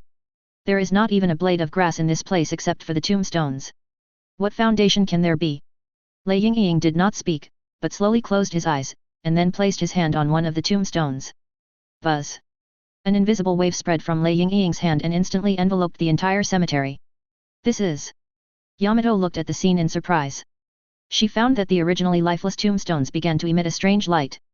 Those lights, like fireflies, danced in the cemetery, and then gradually gathered together to form a huge light column that rushed into the sky. Boom! The light column broke through the clouds and illuminated the entire Wano Kuni sky, as if a god had descended. Under the illumination of the light column, countless shadows crawled out of the cemetery. These shadows were in various shapes and hideous looks. They held various weapons and the flames of revenge in their eyes. This. Kappa. This is. Advertisement. Yamato looked at the scene in horror. She had never seen such a horrible scene. Those shadows, like demons from hell, exuded a suffocating breath of death. They are my people. They are here for revenge. Ye Shenzi stood aside, looking at the densely packed shadow warriors, with a relieved smile on his face. Master, your plan is finally about to begin. Water City. The Straw Hat crew was driving the Mary on the sea. Usopp, are you sure we are not on the wrong road? Nami looked at the sea chart in her hand, sighed. They have been sailing on the sea for several days, but they still haven't found the Shadow Island. Usopp said confidently, don't worry, Nami, my navigation skills are very powerful, we will find the Shadow Island soon. However, just as Usopp finished speaking, a thick voice was born. A huge Uzumaki suddenly appeared on the sea, and the Uzumaki was full of terrifying energy, as if it was going to devour everything. What is that? Nami and the others looked at the Uzumaki that suddenly appeared in front of them in horror. No. That's... Sea Kings! Enel exclaimed. He could feel that there was an extremely terrifying power hidden in the Uzumaki, even stronger than him. Sea Kings! Luffy and the others were excited when they heard it. They didn't expect to meet Sea Kings on the sea. Ha ha ha! That's great! We can finally have a big fight! Luffy said, and was ready to jump off the boat and fight the Sea Kings for 300 rounds, but was stopped by Nami. Luffy, be quiet. Have you forgotten our current mission? Luffy curled his lips, and then said, but, I want to fight with the Sea Kings. Nami said unhappily, fight? Who do you think you are? You are a person with the ability of eating devil fruit. If you fall into the sea, you will die. Luffy heard it, and then he remembered that he had eaten devil fruit and could not go into the sea again, so he had no choice but to give up. Then what should we do? Can we only watch the Sea Kings swallow us? Usopp asked. Don't worry, I am here, the Sea Kings can't hurt you. Advertisement. Enel said confidently, and then raised his hands high, a strong current surged from his hands, and then turned into golden lightning, striking the Sea Kings. 20 million volts Thor. Boom. The golden lightning kept striking the Sea Kings, making a deafening explosion. However, the Sea Kings was unscathed. It was so big that Enel's attack was like a tickle to it. Damn. This guy's defense is too strong. Enel said with gritted teeth. He didn't expect that he couldn't even break the defense of a Sea King. At this moment, something happened. The huge Uzumaki suddenly began to shrink and then disappeared. The sea surface returned to calm, as if nothing had happened. What's going on? Where are the Sea Kings? Nami and others looked at the sea curiously. It seems to have disappeared. Usopp said. Disappeared. Just as everyone was puzzled, a voice suddenly sounded from behind them. Are you looking for me? Everyone turned their heads and saw a man in a black suit and sunglasses standing behind them. Who are you? Luffy asked. The man smiled and said, my name is Rob Lucci, and I'm a member of CPO. Why are we looking for you? Luffy asked. Rob Lucci said, because, you're blocking my way. Blocking your way. The Straw Hat crew looked at each other. They didn't understand what Rob Lucci meant by that. They shouldn't have any intersection with the CPO, right? Rob Lucci didn't explain. He just slowly raised his right hand and waved it gently. A black crack suddenly appeared in front of the Mary. The crack was filled with terrifying shadow power, as if it was the entrance to hell. Chapter 147, In the Black Rift. Go in, there is what you want there. Rob Lucci said, and then turned and left. Lucci, what do you want to do? Rob Lucci ignored Enel's roar, he just left without looking back. What should we do? Should we go in? Nami asked. Of course we have to go in. Luffy said without hesitation, there is something there that can open the entrance to the underworld. Advertisement. Nami and others were a little hesitant after hearing this. They didn't know what was in the black crack. However, they also understood that Luffy had made up his mind, and they could only choose to obey. Then go in. Zoro said, and then took the lead in walking into the black crack. Others followed closely. Passing through the black crack, the Straw Hat crew came to a brand new world. The sky here is dark red, the earth is black, and the air is filled with a disgusting stench, as if it is the smell of countless souls rotting, which makes people shudder. Where is this place? Nami asked, covering her nose. This is Shadow Island. Shadow Island. Yes, this is Shadow Island, the location of Shadow Kingdom. Brook explained. Shadow Kingdom. The Shadow Kingdom is a kingdom made up of countless shadows. It exists in the shadow of the real world. It is a very mysterious and dangerous place. After Brook finished speaking, he looked around vigilantly. He could feel that this place was full of dangerous atmosphere, as if Washuan's eyes were secretly watching them. What should we do now? Nami asked. Brook said, let's find a place to hide first, and then. Before Brook finished speaking, a black shadow suddenly fell from the sky and attacked everyone. Be careful! Enel exclaimed, and then quickly activated the fruit ability, turning into a golden lightning and attacking. 20 million volts Thor! Boom! The black shadow was repelled a few steps by Enel's attack, and then slowly raised its head, revealing its true face. It was a huge bat with black hair, blood-red eyes, sharp claws, and a big mouth full of fangs. Vampire bat! Chopper exclaimed. The huge vampire bat roared and attacked everyone again. Damn! This guy is too fast. Enel gnashed his teeth and said, he found that the speed of this vampire bat was even faster than him. Advertisement. What should we do? What should we do? Nami and others looked at Enel anxiously. At this moment, a sword light suddenly flashed, and the huge vampire bat was cut in half, and then turned into two balls of black smoke and dissipated into nothingness. Who is it? Enel looked at the man who suddenly appeared in front of him in surprise. It was a tall man wearing a black suit and sunglasses. You are Lucci from CPO. Enel exclaimed, he didn't expect to meet Lucci from CPO here. Lucci nodded, and then said, yes, it's me. What are you doing here? Enel asked. Lucci said, I came here for. Lucci paused here, then continued, to find the shadow mask. Shadow mask? Enel frowned, then asked, you also know the shadow mask? Lucci nodded, then said, I know, and I know where it is. Where? Enel asked impatiently. Lucci said, come with me, I will take you to find it. After Lucci finished speaking, he turned and walked towards the depths of Shadow Island. Enel hesitated, then said, wait. Why should we believe you? Lucci turned to look at Enel, then said, because, we have a common enemy. Advertisement. Common enemy? Yes, our common enemy is, the Saint. Saint? What is going on? Luffy asked. Lucci explained, the Saint is a very dangerous person, and we, the CPO, came here to stop him. Destroy the world. Isn't that too much? Nami said. No, it's true. Lucci said, the Saint has gone crazy, he has been blinded by power and ambition, he wants to destroy this world and create 10 new worlds. Zero asked for flowers. New world. Yes, a world where only the strong can survive. Hearing this, the Straw Hat crew were all shocked, they didn't expect that the Saint would be so crazy. We must stop him. Luffy said, he couldn't accept the crazy plan of the man to destroy the world. Yes, we must stop him. Enel also said, he also couldn't accept the Saint's crazy plan to destroy the world. Then come with me, I will take you to find the shadow mask, and then, we will join forces to defeat the Saint together. Cooperation. The Straw Hat crew members were a little hesitant after hearing this. They didn't know whether they should trust Lucci. After all, CPO is a minion of the world government, and they, the Straw Hat Pirates, are the enemy of the world government. I know what you are worried about. Lucci said, but now is not the time to think about these things. We must join forces to defeat our loved ones. If we don't join forces, this world will really be destroyed by the Saint. After Lucci finished speaking, he turned around again and walked towards the depths of Shadow Island. This time, the Straw Hat crew did not hesitate. They followed Lucci and walked towards the depths of Shadow Island. Deep in the Shadow Island, there is a huge underground palace. This palace is built of black rocks. It is towering into the clouds and magnificent. It seems to be a castle from hell, which makes people shudder.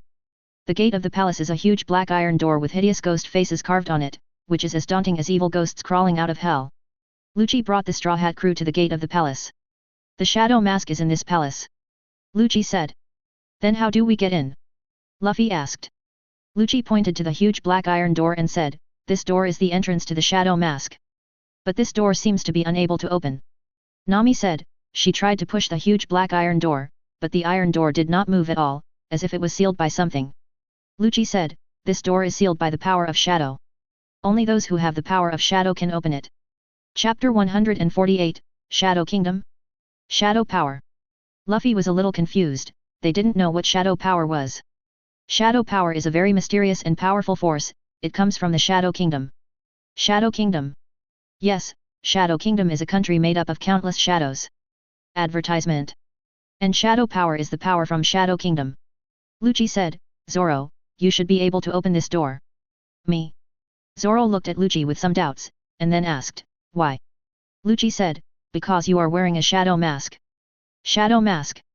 Zoro listened, and then remembered that he was indeed wearing a shadow mask, which he obtained in the soul prison. Zoro took out the black ghost face mask, and then asked, can this mask really open this door? Lucci, yes, this mask is the symbol of shadow power, it can open everything sealed by shadow power. Then, let me try. After Zoro finished speaking, he put the black ghost mask on his face. In an instant, Zoro felt a strong force pouring into his body from the mask. The force was so strong that he even felt a little difficult to control. Zoro took a deep breath and tried to calm himself down, then he put his hand on the huge black iron door. Buzz. The black iron door suddenly made a buzzing sound and then slowly opened. Success. Everyone cheered excitedly when they saw this scene. Lucci said, let's go in. After Lucci finished speaking, he took the lead in walking into the palace and Zoro and others followed closely and walked into the palace one after another. The interior of the palace is a huge underground space. In the center of the space is a huge circular platform. Around the platform, there are 9 huge black stone pillars with hideous ghost faces carved on them. In the center of the circular platform, a mask was suspended. The mask was completely black and had no decorations, but it exuded a terrifying pressure, as if it was a king from hell. That was the shadow mask. Lucci looked at the shadow mask suspended in the center of the circular platform. Finally found you, Shadow Dew. After Lucci finished speaking, he walked towards the circular platform. Wait! Zoro suddenly shouted, and then blocked Lucci's way. Advertisement. What do you want to do? Lucci asked. Zoro said, this mask is mine. Yours. Lucci sneered, and then said, Zoro, you are too naive, do you think you can really control this mask? Zoro said, of course I can control it. Lucci shook his head, and then said, Zoro, you overestimate yourself, the power of this mask is not something you can control. You want this mask, then? Lucci said here, then defeat me. After Lucci finished speaking, he launched an attack. 6 style shaving. Lucci disappeared from the spot in an instant, and then appeared behind Zoro, and then punched Zoro's back. Be careful! Nami exclaimed, but it was too late. Bang! Lucci's fist hit Zoro's back hard, and Zoro was knocked out and fell heavily to the ground. Zoro! Nami and others rushed forward and helped Zoro up. 1313. Zoro spat out a mouthful of blood and said, damn! This guy is so strong. Zoro's strength is one of the best in the Straw Hat Pirates, but he couldn't even take Lucci's punch, which shocked him. Lucci, your strength is actually... Zoro looked at Lucci in disbelief.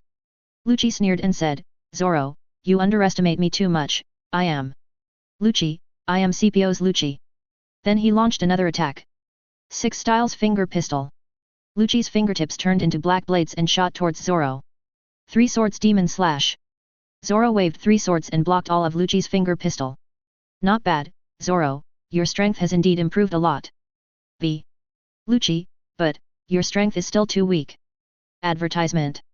6 King's Spear. Lucci's hands turned into black lightning and blasted towards Zoro. 0. Boom. Boom. Boom. Lucci's attack was extremely fast and powerful. Zoro had no time to dodge and could only bear Lucci's attack. KG. Zoro screamed, his body was beaten all over by Lucci's attack. Zoro. Nami and others looked at Zoro anxiously.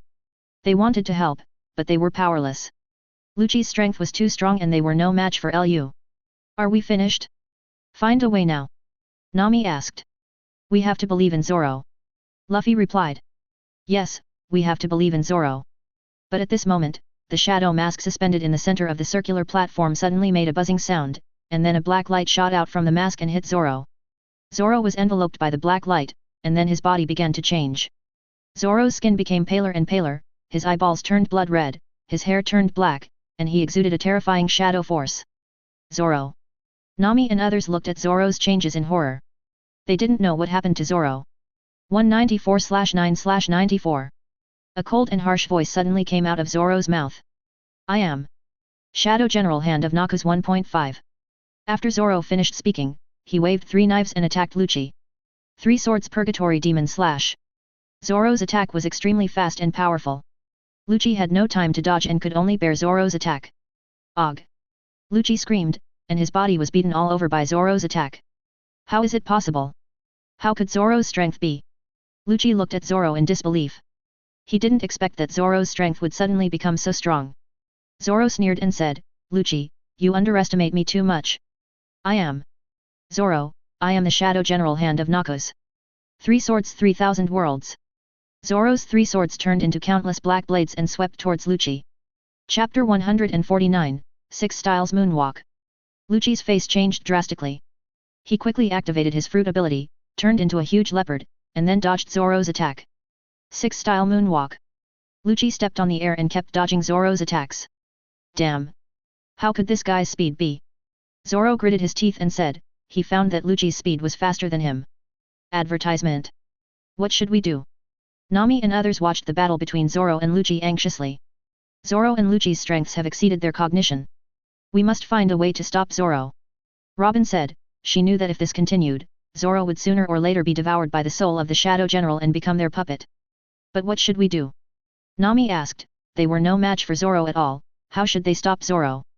I don't know either. Robin shook his head and said, but we must find a way, otherwise, Zoro will really be doomed. Just then, a golden light suddenly fell from the sky and landed in front of Zoro. Elemental Fury. A short girl, holding a golden sword, stood in front of Zoro. 20. Kiana. Everyone shouted in surprise when they saw the person coming. They didn't expect that Kiana would appear here. You damn bastards, you dare to go wild on my territory, are you tired of living? Kiana stared at Zoro and Lucci angrily. Advertisement. Who are you? Zoro asked. He was now controlled by the soul of the Shadow General and no longer recognized Kiana. Kiana snorted coldly and said, I am the Queen of Ixaken, Kiana. Ixaken. Zoro frowned after hearing this, and then said, I haven't heard of it. VR. Kiana's face turned blue with anger at Zoro's answer. She is the Queen of Ixaken, and there are people who have not heard of her name? Then let me show you the power of Ixaken. After Kiana finished speaking, she launched an attack. Thunderbolt. The golden sword in Kiana's hand turned into a golden lightning and slashed towards Zoro. Boom.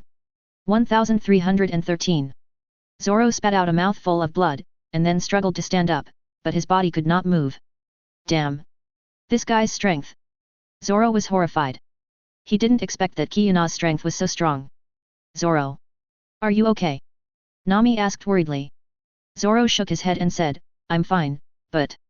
Zoro paused here, and then continued, but, my body seems... Zoro felt that his body was being eroded by a strange force, which was so strong that he could not resist it. Advertisement. Your body has been eroded by the power of shadow. Kiana said, then she turned to look at Lucci and asked, Lucci, are you here to find the shadow mask too? Lucci nodded and said, yes, I am here to find the shadow mask. Kiana said, then follow me, I know where the shadow mask is. After Kiana finished speaking, she turned and walked towards the depths of Shadow Island. Lucci hesitated for a moment, and then followed Kiana. Zoro, how are you? Nami asked worriedly. She found that Zoro's face was getting paler and paler, and his breath was getting weaker and weaker. Zoro tried hard to speak, but he found that he even had difficulty speaking. Zoro. At this moment, Brook suddenly thought of something, and then hurriedly said, I know how to save Zoro. You know? Nami and others hurriedly asked. Brook nodded and said, Zoro's current situation is just like when I ate the Imizu fruit. His soul is trapped in another world. As long as we can pull his soul back, he can survive. Another world. Nami and others didn't quite understand what Brook said. Brook explained, you should all know that devil fruit is actually the incarnation of the devil, and the shadow mask is a special weapon created by the sage using the power of the shadow fruit and the shadow fruit. He sealed the soul of the shadow general in the mask, and therefore the masks all have similar characteristics to the devil fruit. Zoro's soul is now trapped in the world of shadows, and what we have to do now is to help him break the shackles of the shadows and let him return to the real world. How to break it? How can I pull Zoro's soul back? Nami asked anxiously. Brook did not answer immediately, but turned to look at Luffy, and then asked, Luffy, do you remember the knife that the sage left you? Luffy listened and quickly took out a black short sword from his arms. This short sword is the imperial weapon that Wu Ming left for Luffy the evil spirit, but Luffy does not like to use knives, so he has always worn this knife as a decoration. That's it. Brook pointed at the black short sword. Sword, said, this knife is made of the teeth of the most vicious sea kings, Tyrande. It has a strong soul power. We can use its power to pull Zoro's soul back. Really? Nami and others looked at the black short sword with surprise, as if they saw the dawn of hope. Brook then said, believe me, it will work. Brook then inserted the black short sword into Zoro's chest. The black short sword, as if it had life, slowly merged into Zoro's body, and Zoro's body began to tremble violently, as if he was suffering great pain. Zoro. At this time, Zoro suddenly opened his eyes. Damn it! Zoro roared angrily. He didn't expect that he would be controlled by the soul of the Shadow General. This was a great shame for him. Zoro, are you okay? Nami and others looked at Zoro in surprise. Zoro shook his head and said, I'm fine, but, my soul seems. Zoro felt that his soul seemed to be bound by something, making him unable to move freely. That's because your soul has been eroded by the power of shadow. Brook explained, then he turned to look at Luffy and said, Luffy, pull out the knife. Luffy listened and quickly pulled out a black short sword. As the short sword was pulled out, Zoro's soul was also pulled back from the world of shadow. He returned to normal, but his face was still pale and his breath was very weak. Chapter 150, I seem to have lost something. Zoro, how do you feel? Nami asked worriedly. Zoro shook his head and said, I'm fine, but... Zoro paused and continued, it's just that I seem to have lost something. Zoro looked at the 3 knives in his hand and asked, my knife seems to be... Advertisement. Zoro found that the connection between himself and the knife seemed to have weakened, and he couldn't even feel the existence of the knife. Your knife has been eroded by the power of darkness. Brook explained, and then he took the 3 knives from Zoro and looked at them carefully. These 3 knives are all good knives, but... Brook, but they are not suitable for you now. Zoro's face changed when he heard this, and then asked, why? Brook explained, because your soul has been eroded by the power of shadow. Even if you have defeated the will of the Shadow General, there are still traces of the power of shadow in the depths of your soul. And these 3 knives have also been eroded by the power of shadow. If you continue to use them, your soul will be completely devoured by the power of shadow and become a puppet of the Shadow General. Zoro's face became even uglier after hearing this. He didn't expect that he would lose his knives because of wearing the shadow mask. Then, what should I do? Zoro asked. He couldn't imagine how he would live without knives in the future. Brook smiled and said, don't worry, I will help you find new knives. Brook stuck Zoro's 3 knives into the ground. You all step back. He began to chant the ancient spell. With my soul, I will guide you, open the shackles of the soul, and release the free will. As Brook chanted, the shadow power on the 3 knives gradually dissipated, and then the 3 knives returned to their original appearance. Okay. Brook said, and then returned the 3 knives to Zoro. Zoro, give it a try. Zoro took the 3 knives, closed his eyes, and felt them carefully. He found that the connection between him and the knives was restored, and it was closer than before. Thank you. Zoro looked at Brook gratefully. He didn't expect that Brook could help him repair his knives. Advertisement. You're welcome. This is what I should do. Brook turned to look at Luffy, and said, Luffy, we should go. Luffy nodded, and said, okay.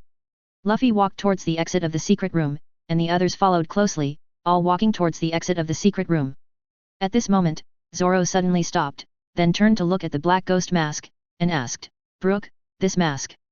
Brook smiled and said, this mask is no longer suitable for you, you can leave it here. Zoro hesitated, then nodded, and he put the black ghost mask on the stone platform. Goodbye, my friend. After Zoro finished speaking, he turned and left the secret room.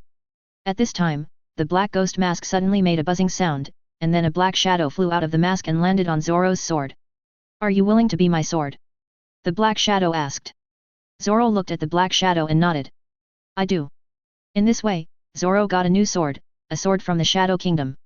And the Straw Hat Pirates also left Shadow Island with 3 shadow masks. Naval Headquarters.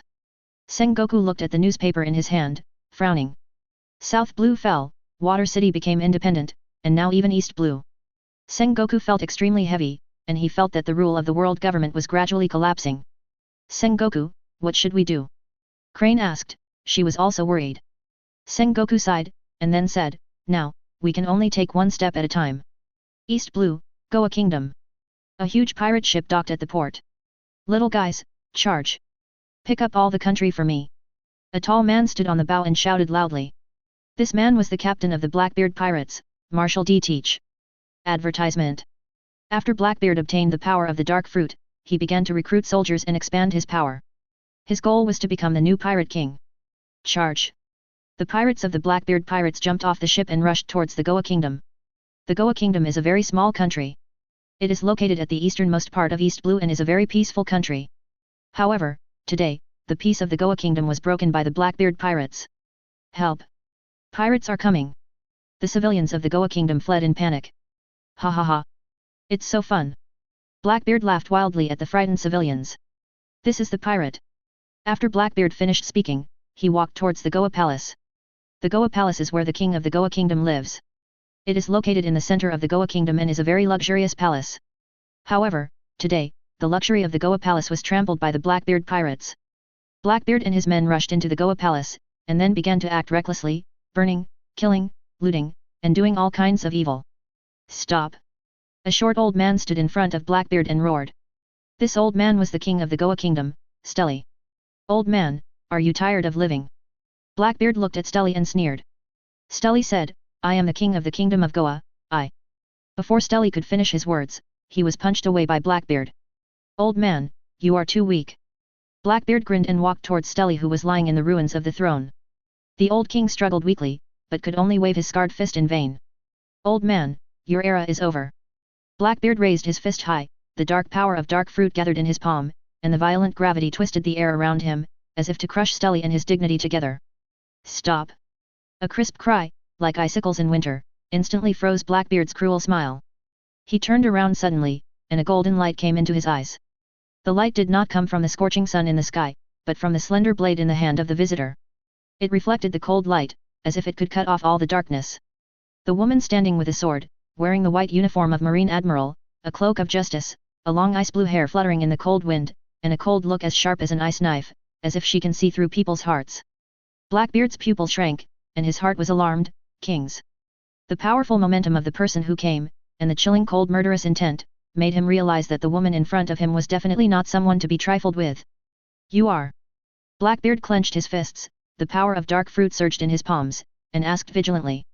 The corners of the woman's mouth slightly raised, revealing a cold and mocking smile. Why? You Blackbeard, are you afraid too?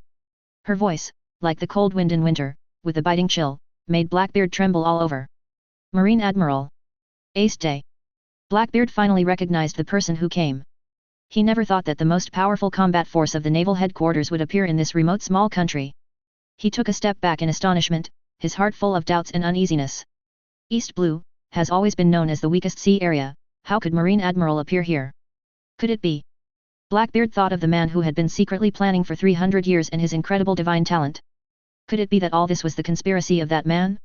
Chapter 151, The City of the World Dockyard. Water City. Under the economic blockade of the world government, the once prosperous Water City has now become extremely depressed. The streets that were once crowded with people are now empty, with only a few stray cats rummaging through the garbage for food. The once bustling shops are now closed with a rest notice on the door. The docks that once brought prosperity to the Water City are now closed, and huge ships are quietly moored in the port, like abandoned monsters, waiting for the judgment of fate. Advertisement. The Water City, once known as the World Dock, is now like a dead city, dead silent. And all this is because of that damn guy Iceberg. The world government agent cursed with gritted teeth. He hid in the dark, looking at the depressed Water City, and was extremely worried. Iceberg, you traitor! Do you think you can really escape the sanctions of the world government? You are too naive. The agent clenched his fists, his nails dug deep into his palms, blood dripped from his fingers, but he didn't care.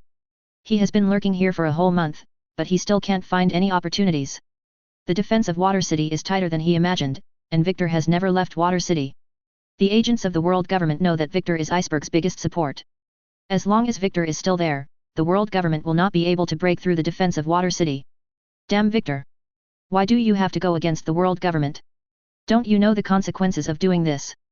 The agent roared in his heart. He couldn't understand Victor's behavior. In his opinion, Victor is a madman who gave up everything in pursuit of the so-called evolution. Victor kept saying that he would bring Water City into a new era, but the agent could not see any hope, he only saw despair and destruction. Water City, this once glorious city, is now heading for destruction because of the stupidity of Iceberg and Victor. The agent closed his eyes, took a deep breath, and then opened them again. Advertisement. He must complete the mission, he must bring the two traitors, Iceberg and Victor, to justice. Even if he sacrifices his life, he will not hesitate. Water City, the chairman's office of Carrera Company. Mr. Iceberg looked at the report in his hand with a frown. There is less than a month left in the food reserves. If this continues, Water City will really be out of food. Mr. Iceberg felt extremely heavy. He did not expect that the blockade of the world government would be so tight that not even a grain of food could be transported in. When he decided to leave the world government, he had already made the worst plan, but he underestimated the determination of the world government and its power. The blockade of the world government is like an invisible net that surrounds the Water City, making them unable to breathe and unable to escape. Mr. Iceberg knows that if this continues, the Water City will really be finished. He must find a way, he must find a breakthrough. At this moment, there was a knock on the door. Come in. Mr. Iceberg said. The door opened and Frankie walked in. Brother, you are looking for me? Frankie asked. Mr. Iceberg nodded, and then said, Frankie, I need your help. Frankie said carelessly, what's the matter? Brother, just tell me, as long as I can do it, I will definitely help. Mr. Iceberg handed the report to Frankie, and then said, we are now facing a difficult problem. The world government has blocked Water City, and we are now out of food. What? Frankie was shocked. He didn't expect that the group's situation had become so serious. The world government is so cruel that it wants to starve us to death. Frankie was furious. Mr. Iceberg said in a deep voice, we must find a way now, otherwise, Water City will really be finished. Brother, what is your plan? Cafe, Mr. Iceberg explained, it's like this, I decided. Mr. Iceberg told Frankie his plan. Frankie listened, nodded, and then said, okay, I understand, brother, I will do it according to your plan.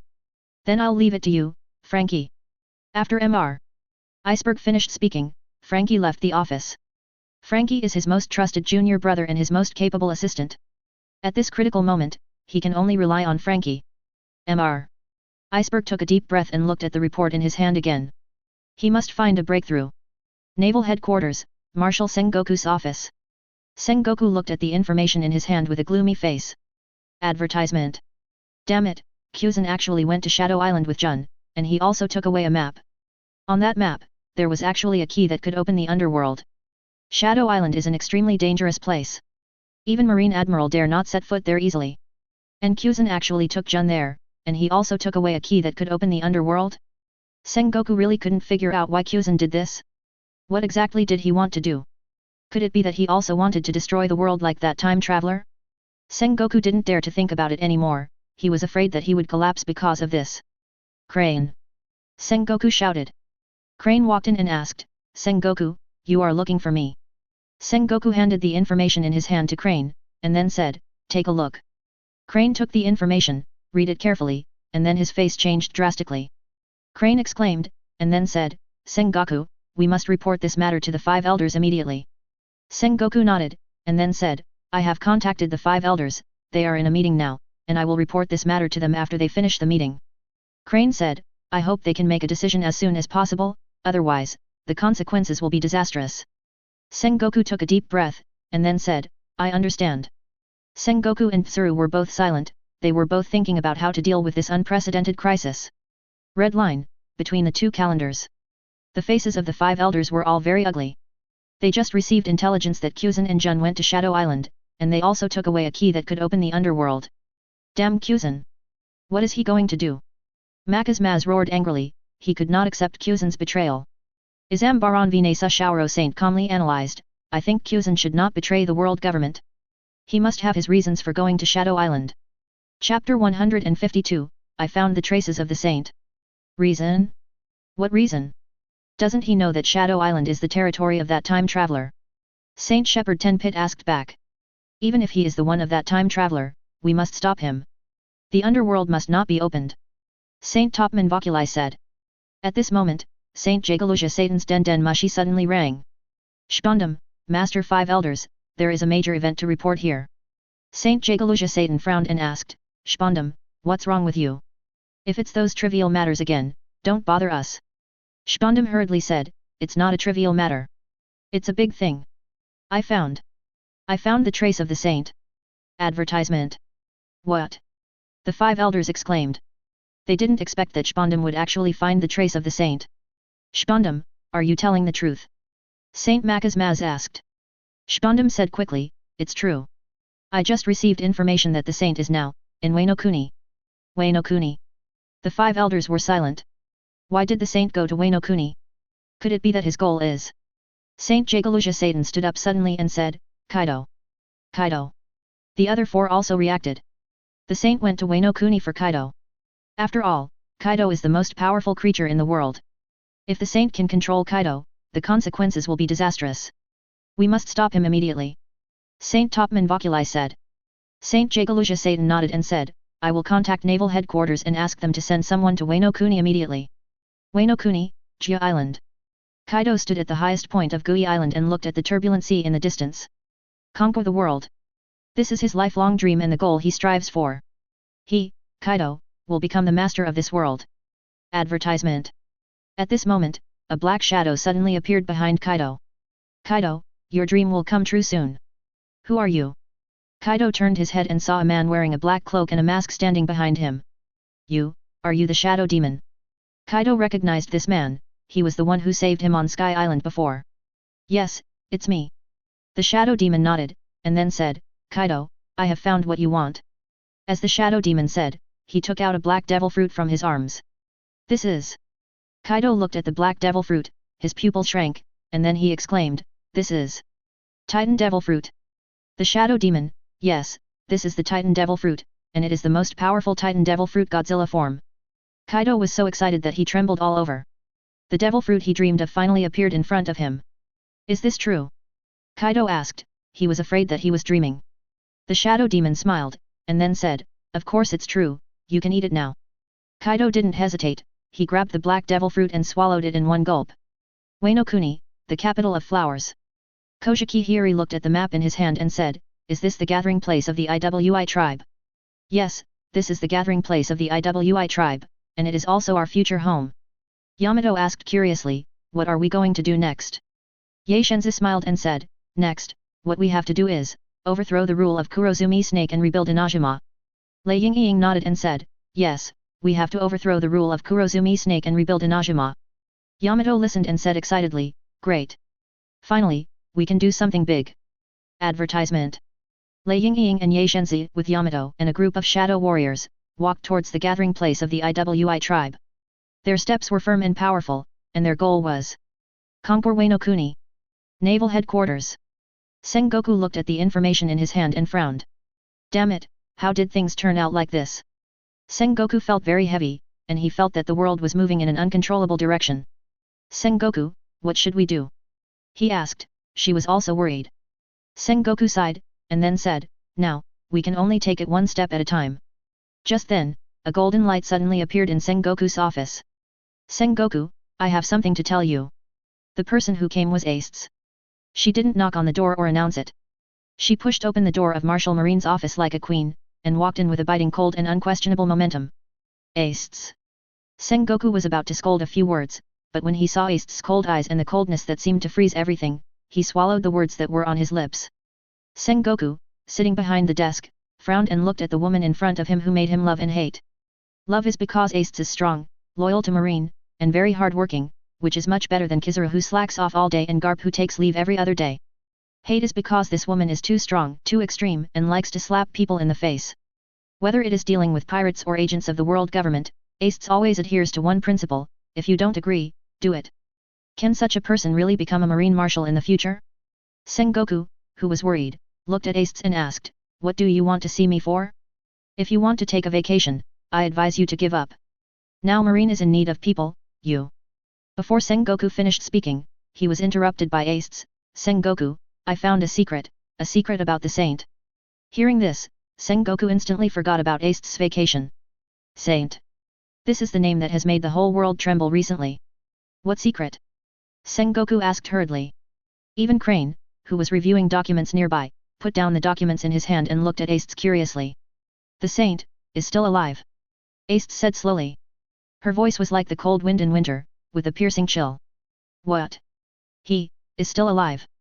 Sengoku stood up suddenly, and the pen in his hand fell to the ground, making a crisp sound, but he didn't care. Even Crane, who was always calm and composed, stood up suddenly after hearing the news. The teacup in her hand slipped and the hot tea spilled on the back of her hand, but she didn't care either. She just stared at Ace. Chapter 153, The Saint is still alive. Are you sure? Sengoku couldn't accept this news. He would rather believe that the man who had been secretly plotting for 300 years was dead. Death meant that all the conspiracies and intrigues were over. The world government and Marine could finally breathe a sigh of relief. But now, the saint is still alive. Advertisement. He is like a time bomb, who knows when it will explode and blow the whole world to pieces. Ace nodded, and then said, I am sure, and I don't know where he is now. Where is he? Sengoku and Crane asked almost at the same time. He is. Ace deliberately paused, and then slowly said, Wano Kuni. Wano Kuni. Sengoku and Crane's faces turned pale as paper in an instant. That is Kaido's base camp. 647. The monster known as the world's strongest creature is actually mixed with the saint? What happened to this world? What is his goal? Sengoku seemed to have lost all his strength and collapsed on the chair. Sengoku, what should we do? Crane could no longer see any hope. The saint, Kaido, these two monsters joined forces, who else can stop them? World government? Or Marine? Crane suddenly laughed, and laughed very sadly. The government is busy with its own affairs, and the celestial dragons are only concerned with their own enjoyment. How could they care about the lives of others? Tsuru looked at the empty desk. Garp was on vacation, Aokiji had defected, Kizaru. Tsuru closed her eyes. She didn't dare to think any further. She was afraid that she would collapse. At this moment, Ace suddenly said, I'll go to Wano Kuni. I'll find out his purpose. Hearing this, Sengoku and Tsuru looked at Ace in surprise. Advertisement. Are you sure you want to go? That's Kaido's base. Sengoku asked worriedly. I'm sure, A&D. Ace paused, then said, I believe that only I can stop him. Sengoku and Crane were silent. They knew that Ace was right. Only she could stop that man. That was Kaido's base camp. Even Ace might not be able to escape unscathed. You must be careful. Crane couldn't help but say. She knew she couldn't stop Ace and could only pray that she could return safely. Ace turned and left the office. Sengoku's heart tightened. Ace's words had a hidden meaning. He subconsciously straightened his back, as nervous as a primary school student facing a teacher's question. But Crane keenly captured the hidden meaning in Ace's words. She didn't believe that Ace would give up the hunting just as he had been pursuing for a mere position of Marine Marshal. Ace, what do you want to do? Crane said straight to the point, getting to the heart of the matter. Ace did not answer directly, but smiled playfully, which made Sengoku feel uneasy. She stood up, walked to the window, and looked at the vast sea in the distance. This world will soon change. Sengoku and Crane were silent. They heard the depression of the storm coming from Ace's calm tone. Sengoku was restless, like an ant on a hot pot, anxious but not knowing where to start. You mean? Crane asked tentatively, she always felt that Ace knew more than they thought. The saint is still alive, A&D. Ace paused, turned his head and looked at Sengoku, with a cold arc on his lips. He is playing a big game of chess, and we are just chess pieces on his chessboard. Sengoku felt a chill on his back, and a chill ran from the solace of his feet to the top of his head. Ace's words were like a basin of ice water, extinguishing his last fantasy. What does he want to do? Sengoku was afraid to hear that answer, the answer that could subvert the whole world. Overthrow the world government, subvert this corrupt world. The office was dead silent, with only the cry of seagulls outside the window, which seemed particularly harsh. Sengoku felt dizzy. He had experienced countless storms in his life, but he had never felt so powerless as now, as if the whole world was pressing on his shoulders. Advertisement. Why do this? Sengoku murmured to himself. He could not understand the saint's thoughts, nor could he accept such a future. Crane was much calmer. She took a deep breath and asked, "How did you know?" "I've seen him," Ace said calmly. "You, have seen him?" Sengoku and Crane both exclaimed. They, the senior executives of Marine, spent a lot of manpower and resources to find the time traveler, but Ace actually said that she had seen the saint? Isn't this too outrageous? When? Where? Crane asked. She was eager to know everything, to know the saint's plan, to know their future fate. Ace did not answer. She just shook her head and said, "Now is not the time to talk about these. You just need to know that he is back." He is back. Sengoku and Crane turned pale again. They finally understood that all this was not the end, but a new beginning. A more chaotic and dangerous era is coming. Ace ignored the shock of the two. She walked up to Sengoku and put a letter on his desk. "He asked me to give it to you." Sengoku opened the letter with shaking hands. The content of the letter was very simple, with only a few short sentences. "Sengoku, I know you have been looking for me. I am in Wano Kuni. If you want to stop me, then come. Wu Ming." After reading the letter, Sengoku collapsed on the chair, as if he had aged 10 years in an instant. "Oz." Sengoku muttered to himself, and he finally understood that all this was destined. He picked up the Den Mushi and dialed the number of 5 elders. "Master 5 elders, I have something important to report." Sengoku felt dry mouth and tongue, his heart was beating wildly in his chest like a drum, and cold sweat soaked his back.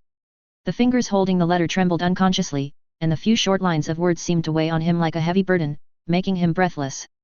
Tsuru's face was equally ugly, and she knew what it meant. 300 years of planning, once unveiled, this chess game has long been beyond the control of ordinary people like them. Wano Kuni.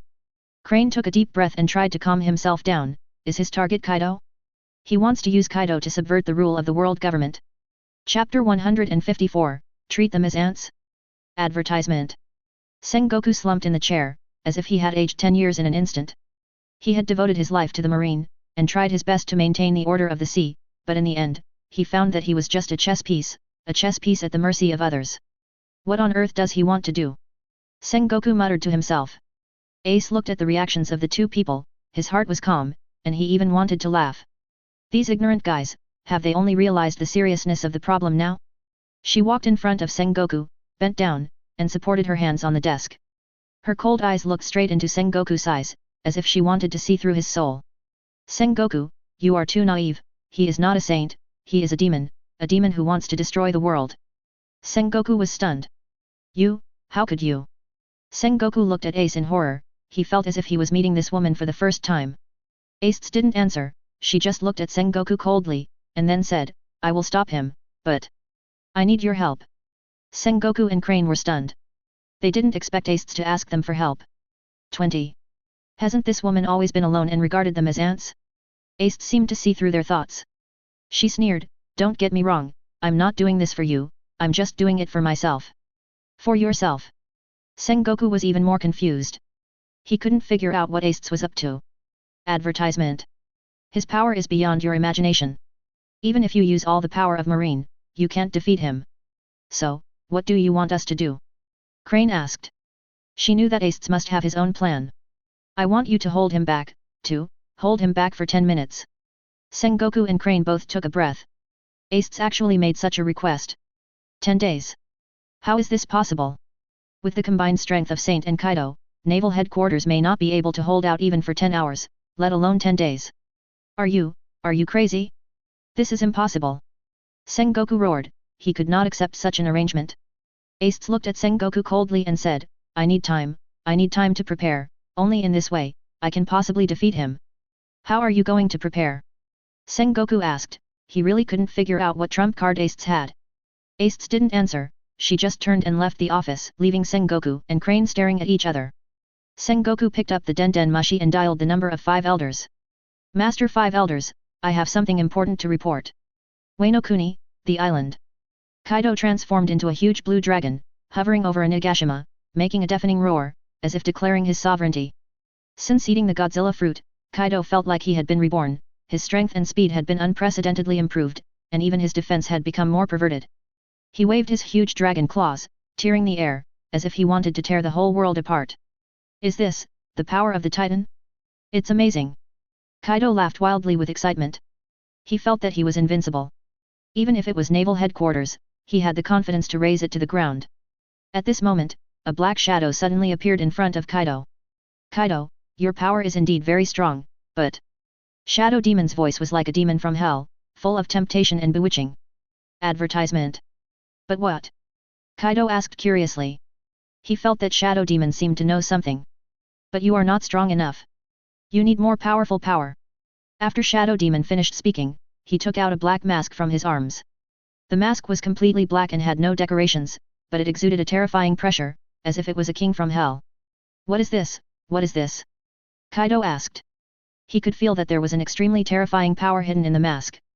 This is the Shadow Mask. The Shadow Demon handed the mask to Kaido and said, "Put it on, you will gain unprecedented power, and you will become the master of this world." Kaido looked at the black mask, but hesitated. He could feel that there was an extremely evil power hidden in the mask, as if it was a curse from hell. Will there be any side effects? Kaido asked. He was not a fool, and he would not easily believe others. The Shadow Demon smiled and said, "Of course there are side effects, but, so what? As long as you can gain powerful power, it is worth it no matter how much it costs. Put it on, Kaido, you will become the new king of the world." Kaido roared to the sky, and the dragon roar shook the entire Ghost Island, and the violent momentum swept all around. He stared at the black mask in the Shadow Demon's hand, and his heart was in a state of conflict. He knew the importance of power. In this sea where the weak are the prey of the strong, only power can decide everything. He longed to become stronger, to become the real overlord of the sea, and to conquer this vast sea. The evil breath emanating from the mask made him feel uneasy instinctively. He seemed to see countless wronged souls wailing in the mask, and the bloody murderous aura rushed to his face, making him shudder. Is this power really worth everything I have to give? Kaido asked himself. He was not a brainless reckless man. He also understood the coexistence of risks and opportunities. The Shadow Demon seemed to see through Kaido's concerns. Kaido, don't let fear constrain your ambition. Power has never been a free lunch. If you want to reach the top of the world, you must pay a price. You are already at the top of the world, what else are you not satisfied with? Kaido asked back. He wanted to know the purpose of the Shadow Demon and what this mysterious man wanted. The Shadow Demon laughed up to the sky, and the laughter was full of disdain and ridicule, as if laughing at Kaido's ignorance. Top of the world? Kaido, you are too naive. What you see is just a corner of this world. The real strong ones have already surpassed your imagination. The Shadow Demon pointed to the boundless sea. This sea hides countless secrets and even more powerful forces. If you want to become a real king, you must break the existing rules, you must subvert this world. He suddenly realized how insignificant and ignorant his previous pursuits were. He only wanted to become the pirate king and the most powerful pirate on this sea, but so what? Chapter 155, Become the True King. The Pirate King is nothing but a plaything of the world government. Their every move is controlled by the world government. If the world government really wants to destroy him, then he, the Pirate King, is nothing but a slightly larger ant. What should I do? Kaido was finally convinced by the Shadow Demon. He longed for stronger power, longed to break the existing rules, and longed to become the real king. Put it on, and you will get everything you want. Advertisement. The Shadow Demon handed the mask to Kaido. His eyes hidden under the mask seemed to be burning with flames, and the flames were full of ambition and desire. Kaido no longer hesitated. He grabbed the shadow mask and put it on his face without hesitation. In an instant, a terrifying force poured into Kaido's body from the mask, and he felt as if his body was about to explode. His strength, his speed, and his defense were all increasing at an incredible speed. He felt as if he had become a brand new life, a more powerful and more terrifying ecology.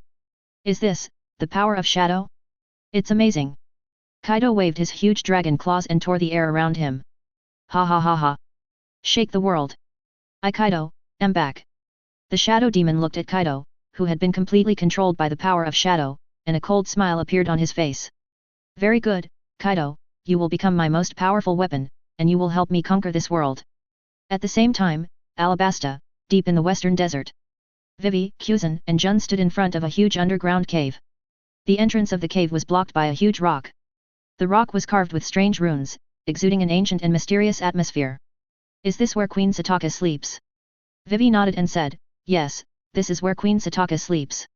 According to the records in the diary, it is sealed here. The Gate of the Void. Jun suddenly said, her face was a little pale, as if she remembered something terrible. Kuzan's face also changed. Of course, he knew what the Gate of the Void meant. It was the passage connecting the real world and the void, and it was also the door to hell. Kuzan muttered to himself. The records in the notebook and the scene in front of him made him feel turbulent. Advertisement. He once thought that the saint just wanted to overthrow the world government and establish a new order, but now it seems that the other party's ambition is far more than that. Why did the saint open the gate of the void? What exactly does he want to do? Kuzan's face turned pale. He didn't dare to think about it anymore. He was afraid that he would completely collapse. He's crazy, he's really crazy. The description of the void creatures in the notebook made her shudder. Those twisted monsters were bloodthirsty and brutal. Wherever they went, there was destruction and despair. Although Vivi didn't know what the void gate and void creatures were, she could feel the fear of Kuzan and Jun. An indescribable sense of oppression enveloped her heart, like the calm before the storm, making people breathless. We must stop him. Vivi clenched the queen's blade in her hand. Although the power was insignificant, she still chose to fight. But, what should we do? Kuzan clenched his fists, but felt deeply powerless. He used to be a marine admiral, a strong man standing at the top of the world, but in front of the void power that could destroy everything, he felt deeply desperate. I don't know either. Vivi bit her lip and turned to look at the huge rock, but we can't give up, we must find a way to open this door and stop him. At this moment, a series of creepy roars came from the distance, the sound seemed to come from the abyss of hell, with endless malice and terror, making people terrified. What is that sound? Jun asked palely, her body couldn't help shaking. Kuzan and Vivi's faces changed at the same time. They had both heard it. According to the records in the notebook, it was the roar of the void creatures. They are coming. Before Kuzan finished speaking, the earth began to shake violently, as if something horrible was breaking out from deep underground. Outside the cave, the originally peaceful desert suddenly had a strong wind, with flying sand and rocks, covering the sky and the sun. The terrifying dark purple light, accompanied by a disgusting stench, spread from the horizon, as if the gate of hell was slowly opening, swallowing up the whole world. Countless twisted void creatures surged from the depths of the desert like a tide. They were of various shapes and strange shapes, but they all had a creepy commonality: distortion, chaos, and endless malice. Some looked like giant spiders, with sharp barbs on their 8 long legs, and sticky green liquid dripping from their mouthparts, emitting a disgusting stench. Some looked like humanoid monsters, but had octopus-like tentacles, and their scarlet eyes flashed bloodthirsty light in the dark. Others looked like floating pieces of meat, constantly wriggling and making creepy gurgling sounds. They roared and howled, approaching Vivi and the others with the madness of destroying everything. Damn! There are so many. Advertisement. Kuzan's face was pale, he clenched his fists, but his body couldn't help shaking. Even though he had obtained the heart of ice and his strength had reached the peak of the admiral level, he still felt deep despair facing these seemingly endless void creatures. What should we do now? Jun tightly grasped the kinpala in her hand, and the cold light of the blade reflected her pale face. Fear surged into her heart like a tide, almost swallowing her. She had faced countless vicious pirates and experienced countless bloody battles, but she had never been as scared as she was now. Those twisted void creatures seemed to come from the nightmare of the abyss of hell, exuding a disgusting stench and palpitating malice, and just looking at them made people's scalps numb. She was ready to fight, but her reason told her that they would definitely lose this battle. Facing the approaching void creatures, Vivi took a deep breath and tried to calm herself down. Fear and despair followed her everywhere, but she was not defeated by these negative emotions. Responsibility, like a flame, burned in her heart, dispelling the darkness and illuminating the road ahead. She clenched the queen's blade in her hand. Although the sword seemed so powerless in the face of those terrifying void creatures, she still did not give up. She was the queen of Alabasta. She had the responsibility to protect her country, her people, and the world. She turned to look at Kuzan and Jun. Both of them had unconcealable fear and despair on their faces, but she knew that now was not the time to retreat, let alone despair. You two, I know we are in danger now, but I still want to ask you to do me a favor. Kuzan and Jun looked at Vivi, not understanding what she wanted to do. Help me, open that door. Vivi pointed at the huge rock engraved with ancient runes, her eyes burning like a burning flame, illuminating the confused eyes of Kuzan and Jun. I must stop the saint, even if it costs my life. Li Xiao! Are you crazy? Kuzan exclaimed, he couldn't understand Vivi's thoughts. Do you know what the void gate is? It's the door to hell. Once it's opened, we will. Princess Vivi, you can't go. Jun also dissuaded anxiously, it's too dangerous there, we don't know what's inside, and. Jun's words were interrupted by Vivi before he finished. I know it's dangerous, but we have no choice.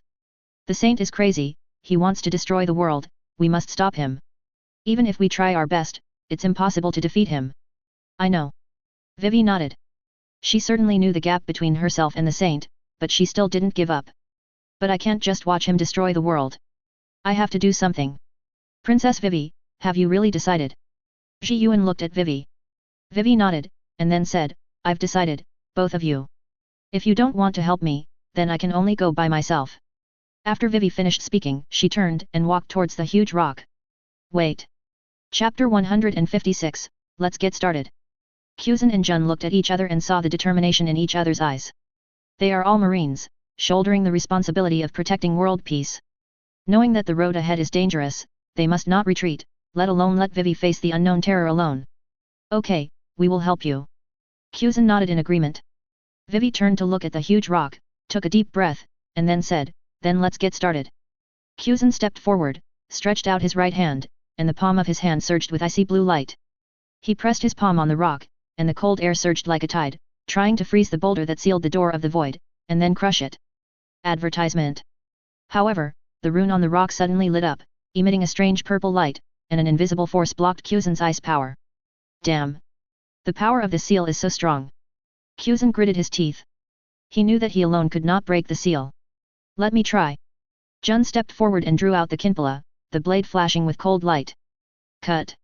She swung the knife at the boulder, the sharp sword energy seemed to tear the space apart, but the boulder remained motionless. My sword energy 143. Can't hurt it at all. Jun was horrified. This is the seal left by the saint. How can you mortals break it?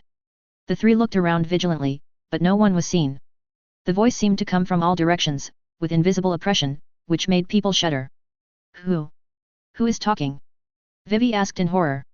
She felt that the air around her became cold, as if there was a pair of invisible eyes staring at them. He. No need to look for it, I'm in your heart. You are in our hearts. Quzhan's pupil shrank, and then he looked at Jun instinctively. Don't doubt it, Jun is mine. Jun's face turned pale, she subconsciously took a step back, and clenched the kanpala in her hand. You? When did you? Since the first time you saw me. Jun, you are still so naive. Do you think you can really get rid of my control? Advertisement. Jun's heart seemed to be grasped by an invisible big hand, making her breathless. Kafj.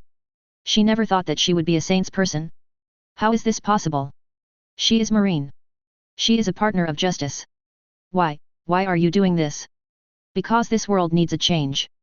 And you will all become the sacrifice of this change. At this time, waves of more terrifying roars came from outside the cave, as if the gate of hell was slowly opening, and countless void creatures were rushing towards them. Damn! Those monsters are coming. Quzhan's face changed drastically, he turned his head and looked at Jun. Jun, you have two choices now, one is to stay and fight those monsters with me, and then, die together. The second is that we abandon everything and run for our lives. Whether we can survive depends on our own luck. Quzhan did not mention the third option, which was to join the saint, because he knew that Jun would never make such a choice. Jun clenched the kanpala in her hand, and the cold light on the blade reflected her resolute face. She did not speak, but her choice was self-evident. Okay. Then we will fight together, and die together.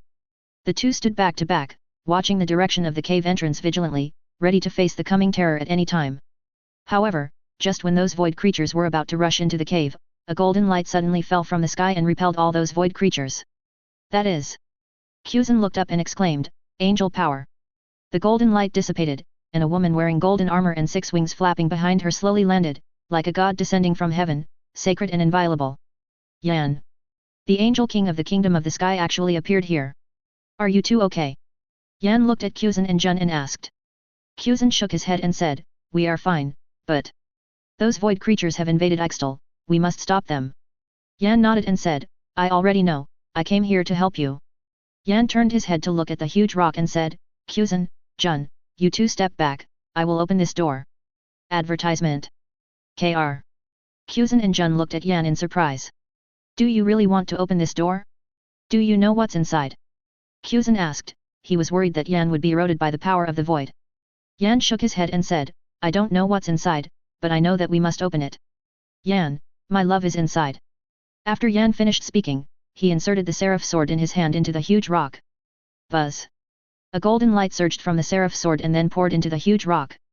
The runes on the rock also began to flicker, and then the rock slowly cracked, revealing a passage leading to the underground. Okay, the door is open, let's go in. After Yan finished speaking, he took the lead in walking into the passage. Quzhan and Jun looked at each other, and then followed him into the passage. The passage was very long and dark. Only the 6 wings behind Yan emitted golden light, illuminating the road ahead. The 3 walked for a long time and finally came to the end of the passage. They found that they had come to a brand new space. The sky here is blood red, the earth is black, and the air is filled with a disgusting stench, as if it is the smell of countless souls rotting, which makes people shudder. Here, is the void? Kuzan asked. Yan nodded, and then said, yes, this is the void. What should we do now? Jun asked. Yan, we have to find the saint and stop him. Just then, a black shadow suddenly fell from the sky and attacked the 3 people. Be careful! Kuzan exclaimed, and then quickly activated the fruit ability, turning into an ice wall, blocking Yan and Jun. Boom! The black shadow hit the ice wall, making a loud noise, and then the ice wall broke, and the black shadow flew out. Kuzan and Jun saw the true face of the black shadow. It was a huge void creature with a black shell, blood-red eyes, sharp claws and a big mouth full of fangs. Void creature. Chapter 157, This guy's strength is actually... Jun exclaimed, she didn't expect to encounter a void creature here. Damn! This guy's strength is actually... Kuzan's face changed drastically, he could feel that the strength of this void creature was actually stronger than him. Yan looked at the void creature and said, Kuzan, Jun, you 2 step back first, I will deal with it. Kuzan and Jun listened, nodded and then stepped aside. Advertisement. Yan raised the seraph sword in his hand, and said, Angel power, purification. A golden light shot out from the seraph sword in Yan's hand, and then used the void creature. The void creature screamed, then turned into a ball of black smoke and dissipated into nothingness. So powerful! Jun looked at Yan in surprise, she didn't expect Yan's strength to be so strong. Yan put away the seraph sword, and said, let's go, the saint should be in front. At the same time, on Shadow Island, Zoro and others were fighting fiercely with the Shadow Legion. The Shadow Legion soldiers were numerous and fearless. They rushed towards the Straw Hat crew like a black tide. Although the Straw Hat crew was powerful, they also felt exhausted in the face of the endless Shadow soldiers. Damn! These guys, you can't kill them all. Zoro gritted his teeth and said, the 3 knives in his hands were already stained with blood, but the number of Shadow soldiers did not decrease. What should we do? We seem to be surrounded. Nami said worriedly. It's okay, I'm here, they can't hurt you. Enel said, and then he raised his hands, a strong current surged from his hands, and then turned into golden lightning, striking at the Shadow soldiers. 20 million volts Thor. Boom! Boom! Boom! The golden lightning kept striking the Shadow soldiers, repelling them, but the Shadow soldiers seemed to have no sense of pain, and still rushed towards the Straw Hat crew fearlessly. Damn! These guys don't know what fear is. Enel gritted his teeth and said, he found that his attack had no effect on the Shadow soldiers. What should we do? We seem to be in a desperate situation. Nami said, she found that they had been surrounded by the Shadow soldiers. No, we still have a chance. At this time, Brook suddenly said. Advertisement. Chance. Nami and others looked at Brook curiously. Brook said, I know a place where there is something that can defeat the Shadow Legion. What is it? Come with me, I will take you there. After Brook finished speaking, he turned and ran towards the depths of Shadow Island. Nami and others followed closely behind him and ran towards Brook. Water City. Mr. Iceberg stood at the port, looking at the dense marine warships in the distance, his face gloomy. He knew that the patience of the world government had been exhausted, and they were finally going to take action against the Water City. Iceberg, do you have any last words? A man in a black suit and sunglasses stood in front of Mr. Iceberg and asked with a sneer. This man was the chief of CPO Spondum. Spondum, do you think you can really beat me? Mr. Iceberg sneered, he was not intimidated by Spondum's threat. Humph! Iceberg, you are too naive, do you think you can really escape the sanctions of the world government? Spondum snorted coldly, and then said, today is the day you die. After Spondum finished speaking, he waved his hand, and then those marine warships began to fire at Water City. Boom! Boom! Boom! The shells fell on the streets of Water City like raindrops, blowing up those buildings, and Water City instantly turned into a sea of fire. Help! Run! The civilians of Water City fled in fear. Looking at this scene in front of him, Mr. Iceberg's face became extremely ugly.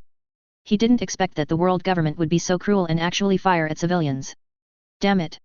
I will never let you go! Mr. Iceberg roared, then he turned his head to look at Victor next to him and said, Victor, let's fight back. Victor nodded, and then said, okay. After Victor finished speaking, he raised the scepter in his hand, and then a huge lightning shot out from his hand, and then hit those marine warships. Zero asked for flowers. Boom! Boom! Boom! Those marine warships were blown up in an instant, and the crisis of Water City was temporarily resolved. Advertisement. Awesome! Mr. Iceberg looked at Victor in surprise. He didn't expect Victor's strength to be so strong. Victor said, "Brother, don't worry, I will protect Water City." "Thank you." Mr. Iceberg said gratefully. "Brother, what should we do now?" Mr. Iceberg thought for a moment, and then said, "We must find a way to contact the Saint now. Only the Saint can help us." "Saint?" Victor frowned after hearing this, and then said, "Brother, do you really believe that the Saint will help us?" Mr. Iceberg nodded, and then said, "I believe it." 0. Mr. Iceberg believes in the Saint, because the Saint once saved him and saved Water City. Although the Saint is now crazy, Mr. Iceberg believes that the Saint still has a little conscience. "Victor, contact the Saint immediately, tell him about our current situation, and ask for his help." "Okay." Victor then turned and left. Looking at Victor's back, Mr. Iceberg showed a worried look on his face. He didn't know if the Saint would help them. Shadow Island. Zoro and others followed Kiana and Lucci to the depths of Shadow Island. They found that there was a huge underground palace here. The entrance to this palace was a huge black iron door. "The shadow mask is in this palace," Kiana said. "Then how do we get in?" Luffy asked. Kiana pointed to the huge black iron door and said, "This door is the entrance to the shadow mask. But this door seems to be unable to open." Nami tried to push the huge black iron door, but the iron door did not move at all, as if it was sealed by something. "Let me try." Lucci stepped forward and placed his hand on the huge black iron door, and then a stream of black energy flowed out of his hand and poured into the huge black iron door. Buzz! The black iron door suddenly made a buzzing sound, and then slowly opened.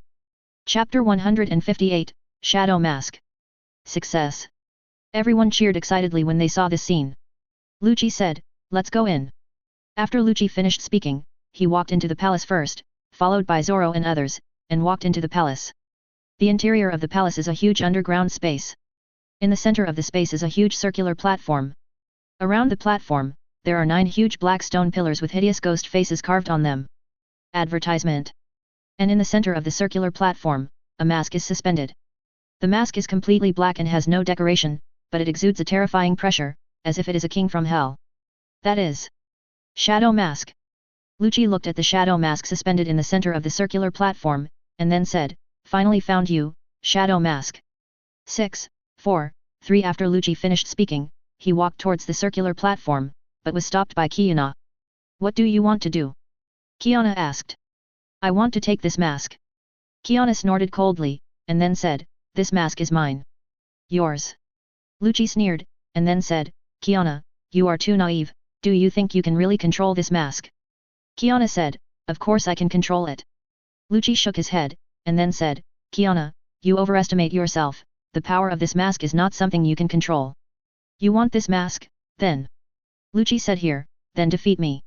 Advertisement. Lucci launched an attack, and Kiana saw this scene, her face changed, and then she also launched an attack. In this way, Lucci and Kiana started a fierce battle in this underground palace. Outside Shadow Island. Damn! We were deceived. Kuzan's face was gloomy, looking at the empty and sunny sea in front of him. They came to Shadow Island according to the instructions of the map, but they found that Shadow Island had disappeared. Where did they go?" Jun asked. Kuzan then said, "I don't know, but I know that we must find them as soon as possible." After Kuzan finished speaking, he turned into a ray of ice light and flew away. Jun also hurriedly followed. Just then, a black figure suddenly appeared in front of them. "Are you looking for me?"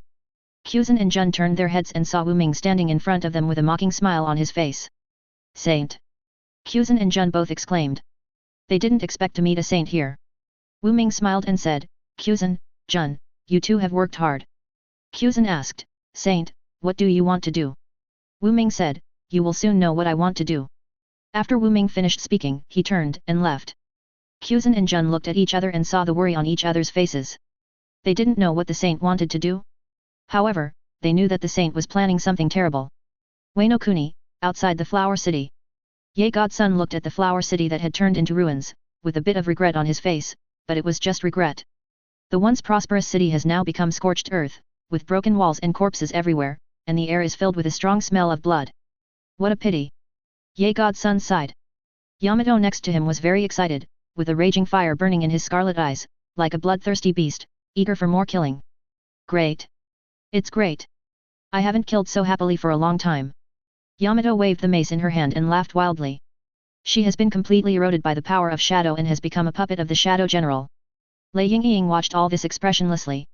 She has become accustomed to Yamato's madness and the bloodthirstiness and brutality of those shadow warriors. For them, this is just a game of conquest and defense. Their goal is to conquer Wano Kuni and make the whole Wano Kuni surrender to them. Let's go to Onigashima. Lei Yingying said. Advertisement. Onigashima. Yamato said excitedly, that's where that BD Kaido is. I've wanted to go there for a long time. Lei Yingying and Ye Shenzi, with Yamato and a group of shadow warriors, walked towards Onigashima. At the same time, Alabasta, West Fen Desert. 0. Kuzan and Jun stood in a desolate desert, surrounded by dead silence, only the whistling wind sound, which seemed particularly harsh. We seem to be lost. Jun looked at the map in his hand, his face full of worry. On the map, there was only the location of Shadow Island, and there was no record of Acacia. Kuzan also frowned, he found that his observation haki was invalid in this place. He could not sense the breath of anyone, nor could he sense any danger approaching. Here, something is wrong. Kuzan took a deep breath and said, Jun, we must be careful, here may. Before Kuzan finished speaking, his body suddenly stiffened and then slowly fell to the ground. Kuzan! Jun exclaimed, rushed to Kuzan, and then helped Kuzan up. Kuzan, what's wrong with you? Jun asked anxiously. Kuzan's face was pale, and his lips trembled slightly, as if he was in great pain. Kuzan tried hard to speak, but he found that it was difficult for him to speak. Kuzan must have been attacked by something, but she didn't know what it was that attacked Kuzan. She looked around vigilantly, but she couldn't find anything. Are you looking for me? Kuzan and Jun turned around and saw a man wearing a black cloak and a mask standing in front of them. Who are you? Jun asked. She could feel that this man exuded an extremely terrifying aura, as if he was a demon from hell. The man smiled and said, I am a saint. Saint? Kuzan and Jun both exclaimed. They didn't expect to meet a saint here. Kuzan gritted his teeth and said, Saint, why did you attack me? Saint, you are wrong, I didn't attack you, I just gave you a gift. After the saint finished speaking, he turned and left. Gift? What gift? At this moment, Kuzan suddenly felt that his body began to heat up, as if there was a flame burning in his body. Chapter 159, Do you think Guy is really a bad guy? My body, my body. Kuzan was horrified to find that he could not control his body. His body was being transformed by a mysterious force. Shadow Island. Mao Gai's huge body collapsed like a mountain, stirring up dust all over the sky. Luffy stood in front of Mao Gai's body, looking at the giant tree that had lost its vitality. There was no joy of victory on his face, but a bit of loneliness. Advertisement. Although he defeated Mao Gai, he was not happy about it. Because Mao Gai was not his enemy. Brook, do you think Mao Gai is really a bad guy? Luffy turned to look at Brook, Kide. Brook shook his head and said, he is not a bad guy, he is just too lonely. Brook remembered Mao Gai's past and Mao Gai's experience. Mao Gai is the first tree spirit created by the saint. He has great power and a kind heart. However, he was imprisoned on Shadow Island by the saint, guarding the shadow mask forever, and being lonely forever. Brook could feel that Mao Gai was actually very painful in his heart. He also longed for freedom and friends. However, he was used by the saint and became a tool of the 20 saints. Poor Mao Gai. Brook sighed, and then said, Luffy, let's go, we have completed the mission. Luffy nodded, and then said, okay, let's go. Just then, Robin suddenly exclaimed, wait. What is that? Everyone followed Robin's gaze and found that there was a black box next to the body of the Mao Gai. The box was completely black, with some strange runes carved on it, exuding an ancient and mysterious atmosphere. That is, something left by the saint. Brook exclaimed, he recognized the box. Something left by the saint. Everyone looked at the black box curiously, they didn't know what was in the box. A.R. Luffy was about to speak, but was interrupted by Wu Ming. Advertisement. Luffy, you are finally here. Luffy was stunned for a moment, then asked, do you know me? Wu Ming smiled, then said, of course I know you, you are my. Wu Ming deliberately paused. Luffy, my what? Wu Ming smiled and said, you are my great-grandson. Everyone. The members of the Straw Hat Pirates were all shocked by Wu Ming's words. What? Luffy's great-grandson? How is this possible? Luffy said puzzledly, you are my great-grandfather. Wu Ming nodded, and then said, yes, I am your great-grandfather. Luffy 1. Luffy's great-grandfather is still alive? Isn't this too outrageous? At this moment, Wu Ming suddenly said, Luffy, I need you to do me a favor. What favor? Luffy asked. Wu Ming pointed to the black box and said, help me open this box. Open this box. Luffy looked at the black box and asked, what's in it? Wu Ming smiled and said, it contains the secret that can change the world. The secret that can change the world. Everyone looked at the black box curiously after hearing this. Luffy did not hesitate, he walked to the black box and opened it. After the box was opened, everyone found that there were 3 black masks inside. Advertisement. Luffy picked up one of the masks and looked at it curiously. What is this? Luffy asked. BB. Wu Ming said, that is Shadow Mask. Luffy was stunned for a moment after hearing this, and then asked, Shadow Mask? What is that? Wu Ming then said, Luffy, put it on and you will know. Really? Luffy asked curiously. Wu Ming nodded and said, really? Luffy listened and put on the shadow mask without hesitation. At the moment Luffy put on the mask, his body suddenly changed.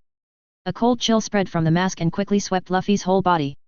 He felt as if his body was frozen, stiff and cold. It's so cold. Luffy couldn't help shivering. Countless fragmented images suddenly appeared in front of his eyes. They were fragments of memories belonging to the Shadow General, full of killing, destruction, and endless darkness. A low voice sounded in Luffy's mind, as if it came from the abyss of hell. Submit to me. Become part of my power. We will conquer this world together. Luffy felt that his consciousness was gradually blurring, and the scene in front of him began to distort and deform. The originally colorful world was gradually swallowed by darkness, leaving only the coldness and despair. His body trembled uncontrollably, his skin gradually turned pale, his eyeballs turned blood red, and even the iconic straw hat was stained with a strange black aura, as if it was cursed. Luffy. Luffy, what's wrong with you? Wake up. Nami anxiously shook Luffy's body but to no avail. Seeing Luffy's changes, the Straw Hat crew were terrified. They didn't know what happened to Luffy. Could it be that Luffy was also controlled by the soul of the Shadow General? Damn it, what's going on? Zoro roared, the 3 knives in his hands emitted a cold light, and he wanted to chop the black mask into pieces. Calm down, Zoro. Brook hurriedly stopped him, the most important thing now is to save Luffy. Brook turned to look at Wu Ming and asked, what did you do to Luffy? Wu Ming, I just gave him a gift that can change his fate. Change fate? Brook sneered, is this how you change fate?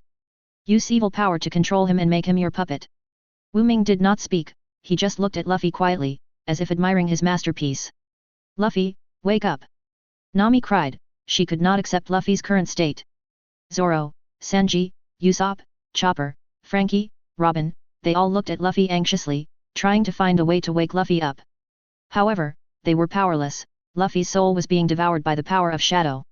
Luffy suddenly let out a cold laugh, which was completely different from before, as if it was a demon crawling out of hell, making people shudder. I am, the King of Shadows. Chapter 160, You all must become my slaves. He slowly raised his head, his blood-red eyes were cold and ruthless, as if they did not have any human emotions. You will all become my slaves. After Luffy finished speaking, he launched an attack, and his body turned into a black lightning, attacking everyone. Be careful! Brook exclaimed, and then quickly activated the fruit ability, turning into a golden lightning, and attacked. Advertisement. Boom! The 2 forces collided with each other, making a deafening explosion, and the terrifying energy fluctuations instantly swept across the entire Shadow Island. On Shadow Island, the sky collapsed and the earth shook, as if the end of the world was coming. Under the impact of that terrifying energy, the Straw Hat crew were all blown away. 13x. Brook struggled to get up from the ground, and he looked at Luffy, who was emitting a terrifying aura in the distance. He did not expect that Luffy would become like this now. Luffy now is no longer the Luffy they knew. He has become a monster who only knows how to kill. Zoro roared, and the 3 knives in his hands emitted a cold light, wishing to chop Luffy into pieces. But he knew that he couldn't do that. Luffy is their captain and their partner. Even if Luffy becomes a monster, they can't give up on him. We must find a way to save him. Usopp, Chopper, Frankie, Robin, they were all heartbroken. They didn't know how to save Luffy. Brook, you must have a way, right? Nami looked at Brook with the last hope. Brook was silent. He didn't know what to do. Although he was the user of the Yomi fruit, he knew nothing about the Shadow Calendar. He couldn't understand why the power of Shadow was so powerful that it could control Luffy's soul. Wait. I remember. At this time, Robin suddenly said, she opened the notebook she brought down from Sky Island, which recorded a lot of knowledge about the Shadow Kingdom and the description of the Shadow Mask. Robin pointed to a passage in the notebook and said, "It says that the Shadow Mask is a special weapon created by the Saint using the power of the Shadow Fruit and the Shadow Fruit. It can summon the soul of the Shadow General and give the wearer powerful power, but it will also erode the wearer's will and eventually turn the wearer into a puppet of the Shadow General. In other words, Luffy is now controlled by the soul of the Shadow General." Brook frowned and asked, "What should we do? How can we save him?" Robin continued to flip through the notebook and said, "It says that in order to remove the control of the Shadow Mask, we must find something called the Stone of Light." Stone of Light. Robin explained, "The Stone of Light is a very precious thing. It has a powerful power of light that can dispel all darkness and purify all evil. But the Stone of Light is very rare, and." Robin paused here. "And what?" Nami asked anxiously. "And, the Light Stone is in the hands of the Saint." Hearing this, everyone fell into despair again. They finally found a way to save Luffy, but the Light Stone is in the hands of the Saint. How can they snatch the Light Stone from the Saint? Advertisement. Are you looking for this? The person who came was the angel Yan, holding a gem that emitted dazzling light in her hand. The gem was crystal clear, as if it was condensed from countless stars, emitting a sacred and pure light power, which made people feel awe. Light Stone. Everyone exclaimed, they didn't expect that Huan would actually appear with the Light Stone. "Yan, how do you have the Light Stone?" Robin asked. She remembered that the Light Stone should be in the hands of the Saint. Yan smiled faintly, and then said, "This Light Stone was given to me by the Saint." "What? The Saint gave it to you?" Everyone was even more surprised. They didn't understand why the Saint gave the Light Stone to Yan. Yan explained, "The Saint said that this Light Stone is used to save Luffy." "Save Luffy?" Yan nodded, and then said, "Yes, the Saint said that Luffy is the hope of this world, and he must not be swallowed by the power of shadow. So, he gave the Light Stone to me and asked me to save Luffy." They don't understand why the Saint did this? Doesn't he want to destroy the world? Why did he save Luffy? Just when everyone was puzzled, Yan had already walked in front of Luffy, and then placed the Light Stone on Luffy's chest. The Light Stone, as if it had life, slowly merged into Luffy's body. Luffy's body began to tremble violently, and the black lines on his face began to gradually disappear. Luffy. Nami and others looked at Luffy in surprise, and they found that Luffy was gradually returning to normal. Ah! Luffy suddenly let out a painful scream, and the shadow power in his body was being purified by the Light Stone. "Luffy, you must hold on." Nami and others clenched their fists and cheered Luffy up. Finally, the shadow power in Luffy was completely purified by the Light Stone, and his body returned to normal. Luffy. Advertisement. Nami and others shouted in surprise, and then hung on Luffy. "You, why are you here?" Luffy looked at everyone in confusion, as if he didn't remember what happened before.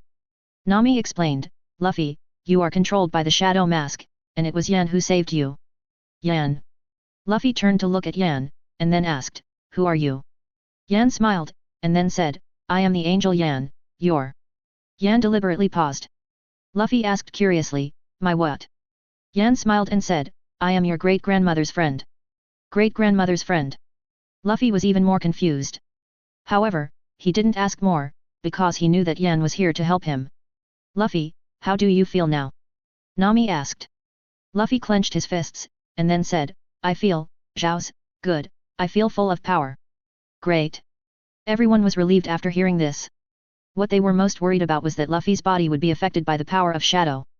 However, it seems that Luffy is not affected at all. Yan said, "Luffy, you are fine now, now it's our turn to save the world." "Save the world?" Luffy then asked, "Save the world? What do you mean?" Yan explained, "The Saint has gone crazy, he wants to destroy the world, we must stop him." "Destroy the world?" Luffy's face changed after hearing this, and then said, "You must stop him." Although Luffy is naive, he has a righteous heart, he will never allow anyone to destroy the world. "Then what should we do?" Luffy asked. Yan said, "Let's go to Wano Kuni first, and then..." Yan, "Then, we go to defeat Kaido." Chapter 161, Wano Kuni, the beginning of the decisive battle. The wind was howling, the waves were surging, and on the East Blue Sea, a huge pirate ship was breaking through the waves. The sail was printed with a skull logo with bared fangs and claws, indicating the identity of this group of people, Beast's Pirates. "Kulala. Linlin, I didn't expect you to be afraid of those ghostly characters." Kaido laughed wildly, and the deafening laughter echoed on the deck. Big Mom sat on the throne with a gloomy face and refused to speak. "What the hell are these damn Hyuxia characters? Kaido's words were like a thorn, piercing her heart. Advertisement. Those weird Hyuxia characters, those inexplicable symbols, those words that she couldn't understand, all made her feel terrified, and even more powerless. She is the Emperor of the Sea, but she is afraid of a few words? This is a great shame. Linlin, what are you afraid of? Kaido asked curiously.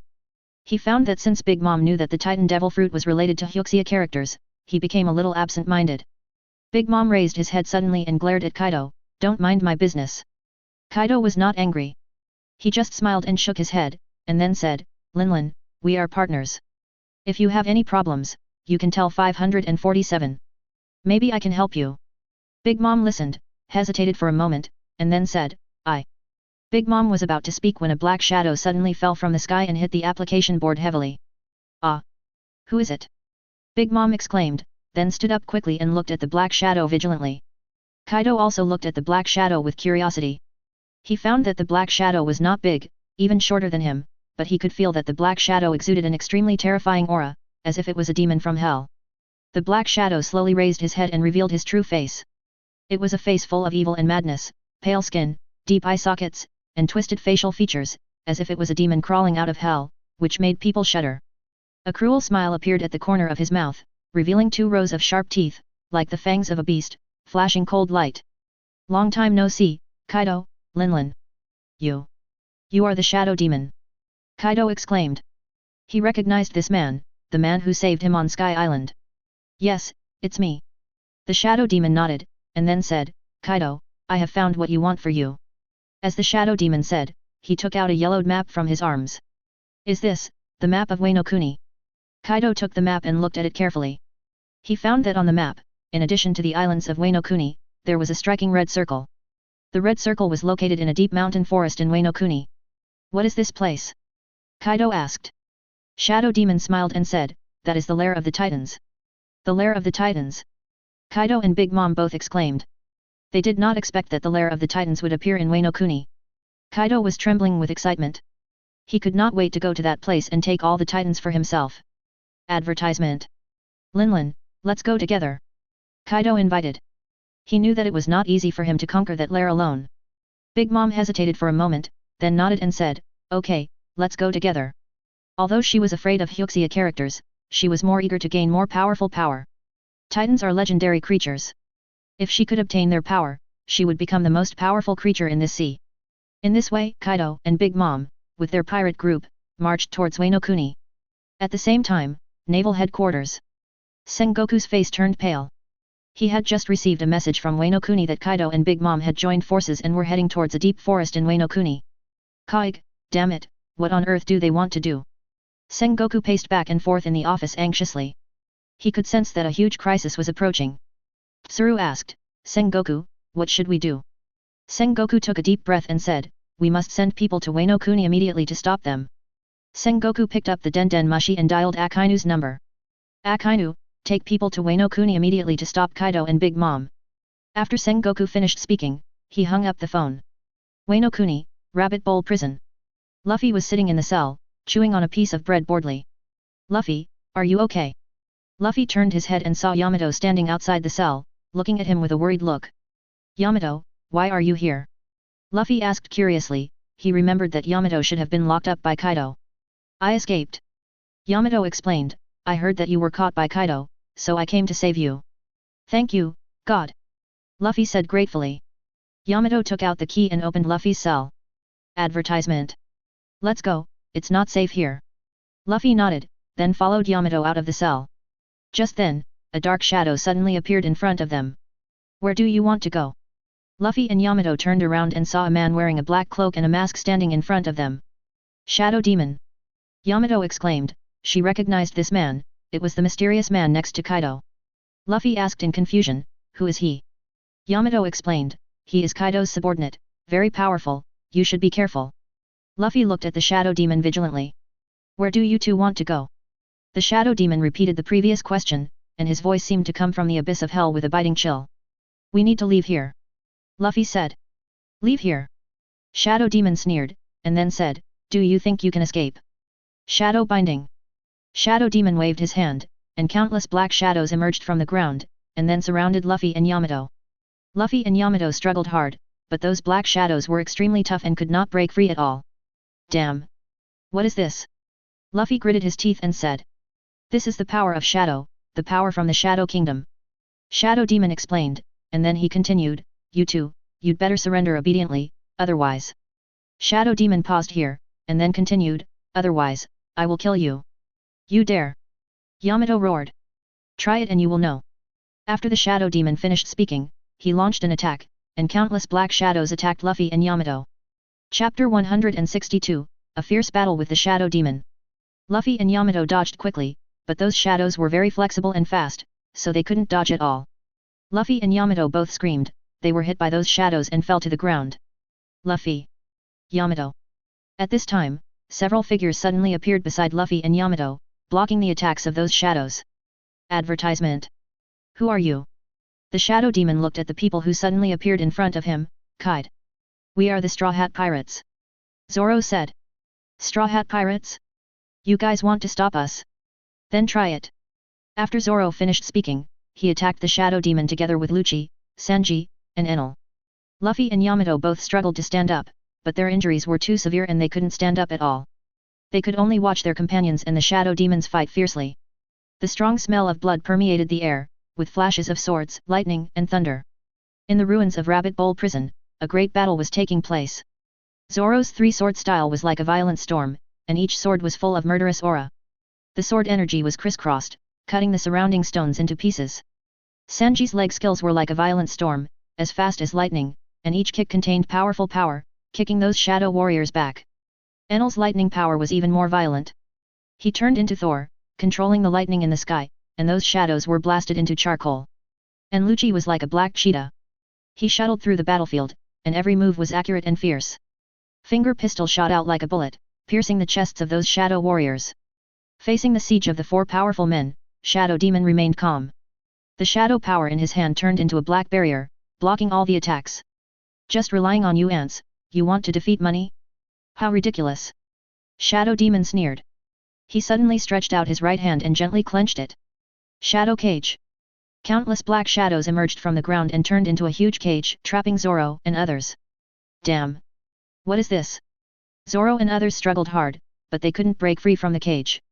Give up, you can't escape. You two, now you can tell me what you want to do. Shadow Demon looked at Luffy and Yamato lying on the ground and asked. Advertisement. Yamato was about to speak when he was interrupted by Luffy. We want to become the Pirate King. After Luffy finished speaking, he struggled to stand up, but his injuries were too severe and he couldn't stand up at all. Pirate King. Shadow Demon sneered, and then said, just you? A brat who is still wet behind the ears, dares to dream of becoming the Pirate King. I will definitely become the Pirate King. Luffy gritted his teeth and said, I will definitely defeat you, defeat Kaido, and then, become the Pirate King. Ha ha ha. Shadow Demon laughed wildly, what a big joke. Do you think you can really defeat me and Kaido? You are too naive. Even if I can't beat you and Kaido, I will keep fighting until I become the Pirate King.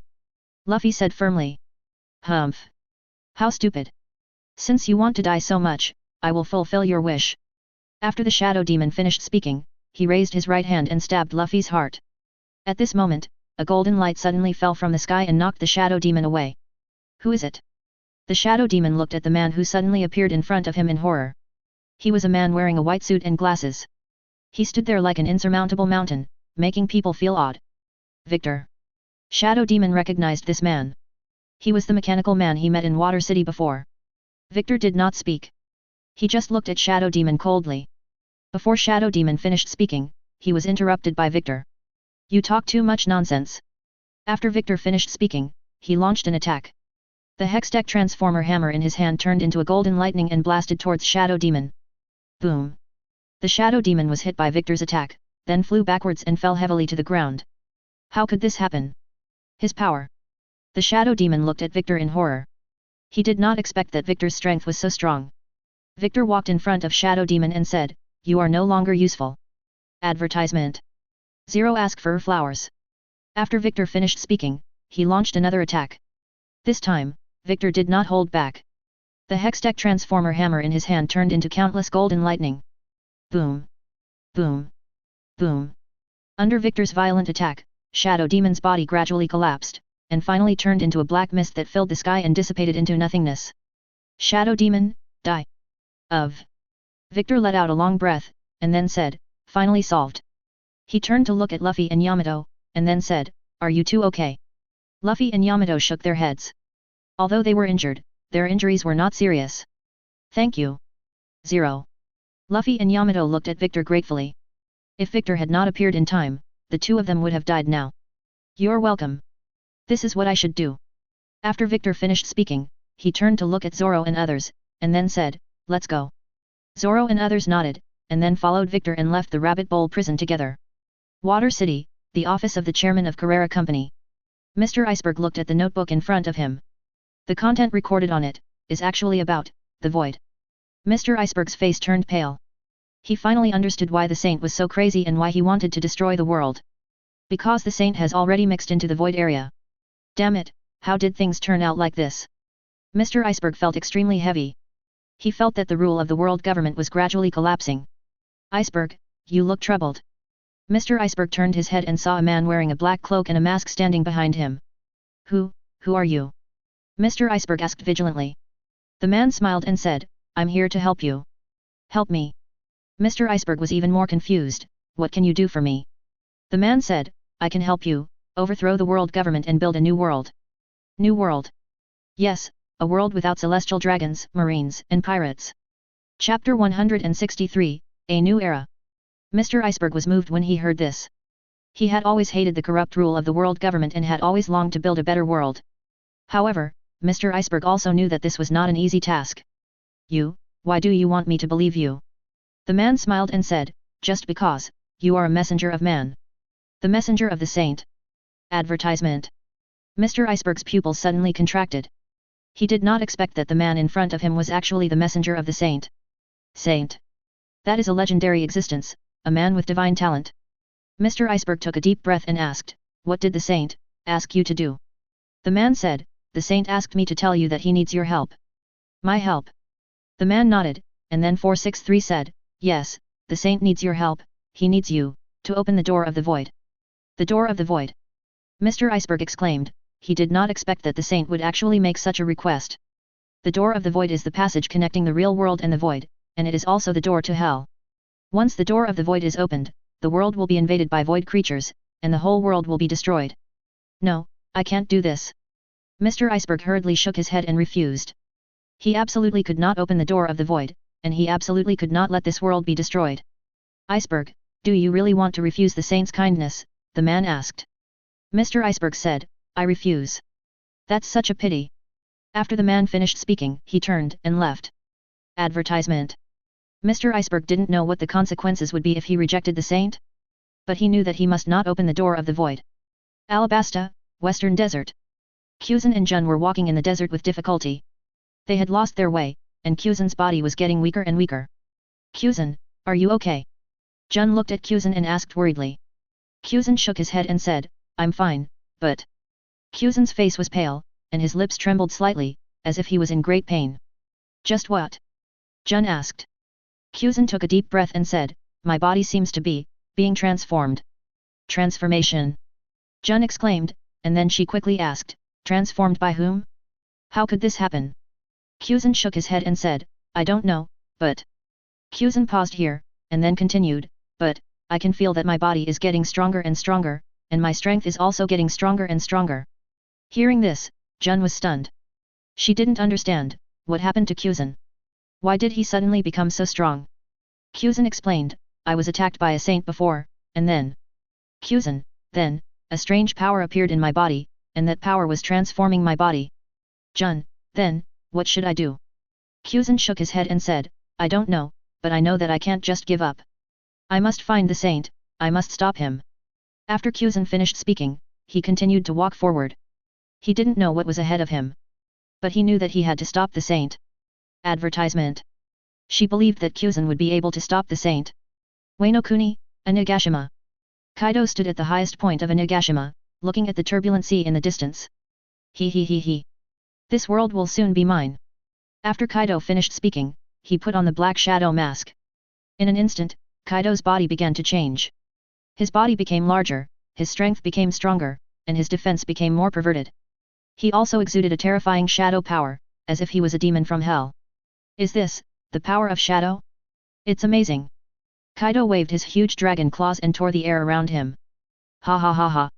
The world, tremble. Kaido. I'm back. Kaido's laughter spread throughout the world. Wano Kuni, also spread to every corner of the world. A new era is coming. The sky above Wano Kuni was covered with dark clouds, lightning and thunder. 10 world-destroying wars are about to break out. Kaido, wearing a dark shadow armor, turned into a 100-meter dragon, roaring in the storm, and his scarlet eyes were filled with madness to destroy everything. Standing in front of him was the angel King Yan. The 6 wings behind her flapped lightly, and the golden divine power turned into an indestructible barrier to resist Kaido's violent attack. Kaido, you have fallen into darkness, turn back. Turn back? Ha ha ha ha. Kaido laughed wildly, his voice was deafening. Kaido, never look back. I will conquer this world and become the true king. He waved his huge dragon claws, with the power of destroying everything, and slammed towards Yan. Holy judgment! Yan's seraph sword in his hand turned into a golden lightning and attacked. Boom! The golden divine power collided with the black shadow power, and the terrifying shock wave tore the surrounding clouds, as if to split the entire sky in half. Below, countless pirates and samurai looked up at the sky in horror, and the power of destroying the world made them tremble. Yamato waved the mace and led the Shadow Legion to fight with the elites of the Beast's pirates. Kill! Kill them all! Let the whole Wano Kuni surrender to us! In Yamato's eyes, there was only endless killing and desire. She had completely become a puppet of the Shadow General and a killing machine. On the other side, Kojiki Hiri and Atsuko were leading the IWI tribe to resist the beasts with difficulty. Pirates attack. 3.3 Although they are not strong, they still don't give up. In order to protect their homes and their people, they try their best and fight to the last round. In the cave of Inagashima, Lei Yingying and Ye Shenzi stand in front of a huge stone door. The stone door is engraved with strange runes, exuding an ancient and mysterious atmosphere. Is this, the door to the underworld? Lei Yingying looked at the stone door and asked. Ye Shenzi nodded, and then said, yes, this is the door to the underworld. As long as we open it, we can enter the underworld and gain more powerful power. Then what are we waiting for? Open it quickly. Yamato said impatiently, she longed for more powerful power and also longed to conquer this world. Chapter 164, We haven't found the key yet. Yeiko shook her head and said, no, we can't open it now. Why? Yamato asked. Yeiko, because we haven't found the key yet. Key. Advertisement. Yeiko explained, this door is sealed by a powerful force. Only by finding the key can it be opened. Where is the key? Yamato asked. Yeiko, I don't know either, but... He originally thought that as long as he sent Akainu to Wano Kuni, he would be able to stop Kaido and Big Mom, but he underestimated the strength of Kaido and Big Mom, and also underestimated the power of the Saint. Now, Kaido and Big Mom have joined forces, and with the secret help of the Saint, Naval Headquarters has no chance of winning. Sengoku, what should we do? Tsuru asked, her face was also full of despair. Sengoku took a deep breath and said, we can only ask the world government for 20 help. Ask for help. Crane smiled bitterly and shook his head, do you think the world government will send someone to help us? The world government is now busy with its own affairs, how could they send someone to help them? Sengoku listened and remained silent. He knew that Crane was right. The world government would not send anyone to help them. Are we really going to give up? Crane did not speak. She did not know what they should do. Just then, a golden light suddenly appeared in Sengoku's office. Sengoku, I'll help you. The person who came was Ace. She looked at Sengoku and Crane with despair on their faces and said, I know you are desperate now, but don't give up hope. Advertisement. Ace paused, then continued, I have found a way to defeat the Saint. What? Sengoku and Crane looked at Ace in surprise. They did not expect that Ace actually found a calendar to defeat the Saint. Did you really find it? Sengoku asked, eager to know what method Ace had found. Ace nodded, and then said, I'm sure, but... Ace paused here, and then continued, but, I need your help. Our help? Ace nodded, and then said, yes, I need your help, I need you, to hold back the Saint. Hold back the Saint? Sengoku exclaimed, how is this possible? Have you forgotten that the Saint's strength has already? I know he is very strong, but I also have my trump card. Ace said confidently, as long as you can hold him back for 10 days, I am sure to defeat him. 10 days? Sengoku and Crane both gasped, Doctor. How is this possible? With the combined strength of Saint and Kaido, naval headquarters may not be able to hold out even for 10 hours, let alone 10 days. Ace, what are you planning? Crane asked. Ace did not answer, she just smiled faintly, and then said, you don't have to worry about so much, you just need to believe me, I will definitely be able to defeat him and save the world. After Ace finished speaking, she turned and left the office, leaving Sengoku and Crane alone, staring at each other. Sengoku looked at Crane and asked, Crazy, do you believe her? Crazy was silent for a while, then said, I don't know, but... Crazy, but we have no choice now. Sengoku nodded, and then said, then, believe her. Sengoku picked up the Den Mushi and dialed Akainu's number. Akainu, come back immediately, we have important things to discuss. The gears of fate have begun to turn, and a war that will sweep the entire world is about to break out. Advertisement. Naval Headquarters Marineford, the atmosphere is depressing, and the air is filled with tension and uneasiness. Sengoku's face is solemn. He just told Ace's plan to Akainu and Kizaru, but the two reacted in completely opposite ways. Akainu clenched his fists, and the flames of anger burned in his pupils. He could not accept compromising with the saint, and he could not bear Marine being abandoned. Sengoku, are you crazy? You actually want us to cooperate with that monster? Akainu roared, he wants to destroy the world. How can we? Akainu, calm down. He interrupted, now is not the time to act on impulse. We must face the reality. With our current strength, it is impossible to defeat the saint and Kaido. Akainu wanted to refute, but was stopped by Sengoku's stern eyes. Akainu, I know it's hard for you to accept, but... Sengoku took a deep breath and said, we have no choice. He handed Wu Ming's letter to Akainu, pointed to the short but hacky message on it, and said, he has declared war on us, we have no choice. Akainu took the letter, gritted his teeth and looked at the familiar handwriting, his heart was full of anger, but he could only clench his fists helplessly. He knew that what he and Sengoku said was right. The current Marine is no longer the same as before. Kyuzan defected and Garp disappeared. It is impossible to fight against the Saint and Kaido with just the three of them. Kizaru on the side seemed to have nothing to do with it. He still looked lazy and trimmed his nails carelessly. 933 It's really troublesome.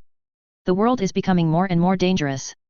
Kizaru yawned, as if everything had nothing to do with him. Borsellino, don't you have a sense of crisis? Akainu glared at Kizaru. He couldn't understand this guy's calmness. Kizaru smiled, and then said, sense of crisis? How much is that thing worth? Anyway, the world is destroyed, and I can't die. You. Akainu gritted his teeth in anger. He really wanted to punch this guy's head, but reason told him that now was not the time for internal strife. Sengoku watched the quarrel between the two, and his heart was extremely tired.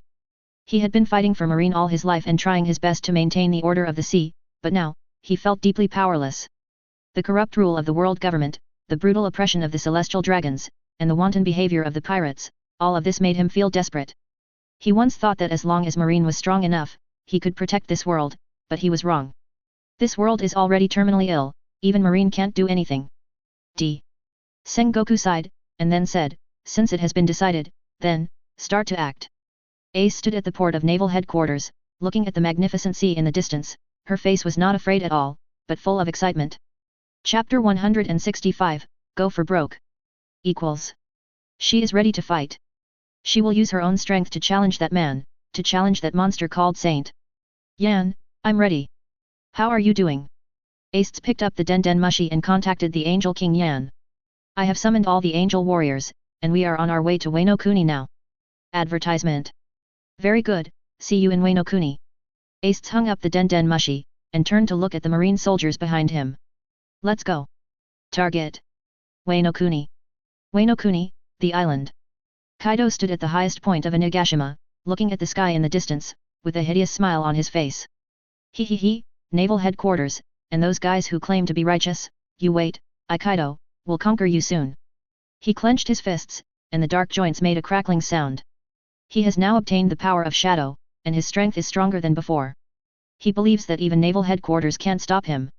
Shadow Demon, my shadow army, are you ready? Kaido turned his head to look at the shadow demon next to him and asked. The shadow demon nodded, and then said, it's ready, my king. Very good. After Kaido finished speaking, he launched an attack. The shadow is coming. Advertisement. The thick black fog poured out from Kaido, and then quickly enveloped the entire Onigashima. The thick fog, as if it had life, rolled over the sky above Onigashima, and then gradually condensed into huge black shadows. The black shadows were of various shapes and hideous looks. They held various weapons and had the flames of revenge in their eyes. They were the Shadow Army of the Shadow Kingdom. Kill! Kill them all! Let the whole world surrender to us! Yamato waved his mace and led the Shadow Army to rush down the mountain. The Flower City, on the ruins. Koshiki Hiri looked at the densely packed shadow warriors in front of her, her face pale. She didn't expect that duo would have such a terrifying power. What should we do? What should we do now? Otoko asked anxiously. Koshiki Hiri took a deep breath and said, We can only fight. She drew the saber at her waist and said, For Wano Kuni, for our family, we must fight. Yes. For Wano Kuni. The IWI tribe members drew their weapons and rushed towards the Shadow Takeda. At the same time, Alabasta, the western desert. Kuzan and Jun were walking in the desert. Kuzan's body was getting weaker and weaker, and the ice power on his body was getting weaker and weaker, as if it could disappear at any time. Kuzan, hold on, we will find the saint soon. Jun encouraged beside her, but she knew that this was just self-consolation. Since the saint can open the door of the void, it proves that he must have mastered some ability to block observation haki. They are now like headless flies, bumping around in this vast desert, and can't find the trace of the saint at all. At this moment, Kuzan suddenly stopped and said, Jun, I feel. I don't have much time. What? Jun asked hurriedly, what's wrong with you? You. Jun then realized that Kuzan's face had become extremely pale, and his lips had turned purple. Kuzan's body also began to emit a faint chill, as if he could be frozen into an ice sculpture at any time. The void power in my body has begun to get out of control. Void power. Jun then remembered that Kuzan had been attacked by a saint before, and a void power was injected into his body by the saint. Then, what should I do? Jun asked anxiously, she didn't know how to save Jiazan. Kuzan then said, I'm all ready, there's no hope. No. There must be a way. The scorching sun baked the desert, the air twisted, and the heat waves rolled. Kuzan's fingers, originally as crystal clear as ice, were now stained with a strange dark purple. The purple color climbed along the fingertips like lion majesty and gradually spread to the entire arm. He used up his last bit of strength to tightly grasp Jun's hand. The palm of his hand was originally cold, but now it was like a burning charcoal fire, burning Jun's hand. Jun, cough cough. Kuzan's words were intermittent, as if it was difficult to break a bellows, don't waste time. The dark purple lines spread on his face, like countless ugly reptiles, twisting the once resolute face. He coughed violently, and black blood overflowed from the corners of his mouth, dripping on the hot gravel and evaporating instantly. No. Kuzan. You can't die. Jun's voice seemed to be torn apart by a sharp blade, with despair and helplessness. She held Kuzan's hand tightly, but felt that the vitality was disappearing rapidly, like an oasis swallowed by the desert, leaving only dry despair. Advertisement. Kuzan raised his hand with difficulty and tried to touch Jun's cheek, but the hand trembled uncontrollably, and dark purple light flickered at the fingertips, as if it would explode at any time. Promise me, to Wano Kuni. Kuzan's once firm eyes were now full of confusion, he needs you as a doorman. I promise you. I promise you everything. Kuzan, don't die. Please, don't die. Jun burst into tears. She only wanted Kuzan to live now. Nothing else mattered. Marine, justice, nothing could compare to the man in front of her. Kuzan smiled weakly, that smile was uglier than crying, and then said intermittently. I'm just his pawn, he needs you. Jun watched Kuzan's vitality gradually disappear, and the dark purple lines gradually covered Kuzan's entire face. In the end, he completely lost consciousness. Kuzan. Jun's grief-stricken shouts echoed in the silent desert, but no one responded to her. The surrounding void creatures seemed to sense Kuzan's departure, and they all roared excitedly. They frantically flapped their wings and waved their claws, as if celebrating the death of the enemy and looking forward to new prey. Jun held Kuzan's cold body, her eyes red. Well said, she hated her powerlessness and the saint who forced Kuzan to become a chess piece. But she also knew that now was not the time to be sad, and Jiazan's last wish did not need her to fulfill. The flame of anger burned in her heart, igniting her fighting spirit and dispelling fear. She slowly stood up, exuding a cold murderous aura, and even the surrounding void creatures subconsciously stepped back a few steps, as if they had encountered some terrifying natural enemy. The kinpala was unsheathed, and the cold light on the blade reflected the long and cold face. Jun glanced at the restless void creatures around him with a cold look, and said in a cold tone, if you want to die, just come over, I will send you to hell. Though those void creatures had no wisdom, their instincts made them feel the danger, so they stopped and let out a demonstrative growl. Jun ignored those void creatures, but turned his eyes to the distance. Wei no Kuni. That was her next stop. Chapter 166, I will definitely stop the saint. West Blue, Frost Island. Kuzan's body lies in a coffin made of ice crystals. His face is peaceful, as if he is just asleep, but the dark purple lines are like maggots on the tarsal bones, which makes people shudder. Jun, dressed in plain clothes, kneels in front of the coffin. Her eyes are red and swollen, and her tears have long dried up, leaving only 2 deep tear marks. The cold wind blows from outside the cave, blowing her long hair and her broken heart. She holds the kumiraku tightly in her hand, and the lines on the handle seem to tell the grief and anger in her heart. Advertisement. Kuzan, don't worry, I will definitely fulfill your last wish, I will definitely stop the saint, and I will fight for the future of this world until the last moment. Jun stood up, her eyes became extremely firm, like a burning flame, illuminating the entire cave. She buried Kuzan's ice coffin on the highest peak of Frost Island, which was covered with ice and snow all year round, pure and cold, just like Kuzan's flame of justice that always burned. After bidding farewell to Kuzan's soul, Jun embarked on a journey to Wei no Kuni with a heavy heart. She wanted to fulfill Kuzan's last wish, she wanted to stop the saint, she wanted to find the secret that could change the world. Wei no Kuni, the top of Onigashima. The black shadow power surged like a tide, covering the entire Onigashima, turning the originally prosperous city into a purgatory on earth. Kaido turned into a 100-meter dragon, his body wrapped in the shadow power, becoming more hideous and terrifying, and his scarlet eyes seemed to come from the abyss of hell with endless killing and desire for destruction. Under his feet, countless shadow warriors, like a black tide, surged towards the direction of the Flower City. Wherever they passed, there was destruction and despair.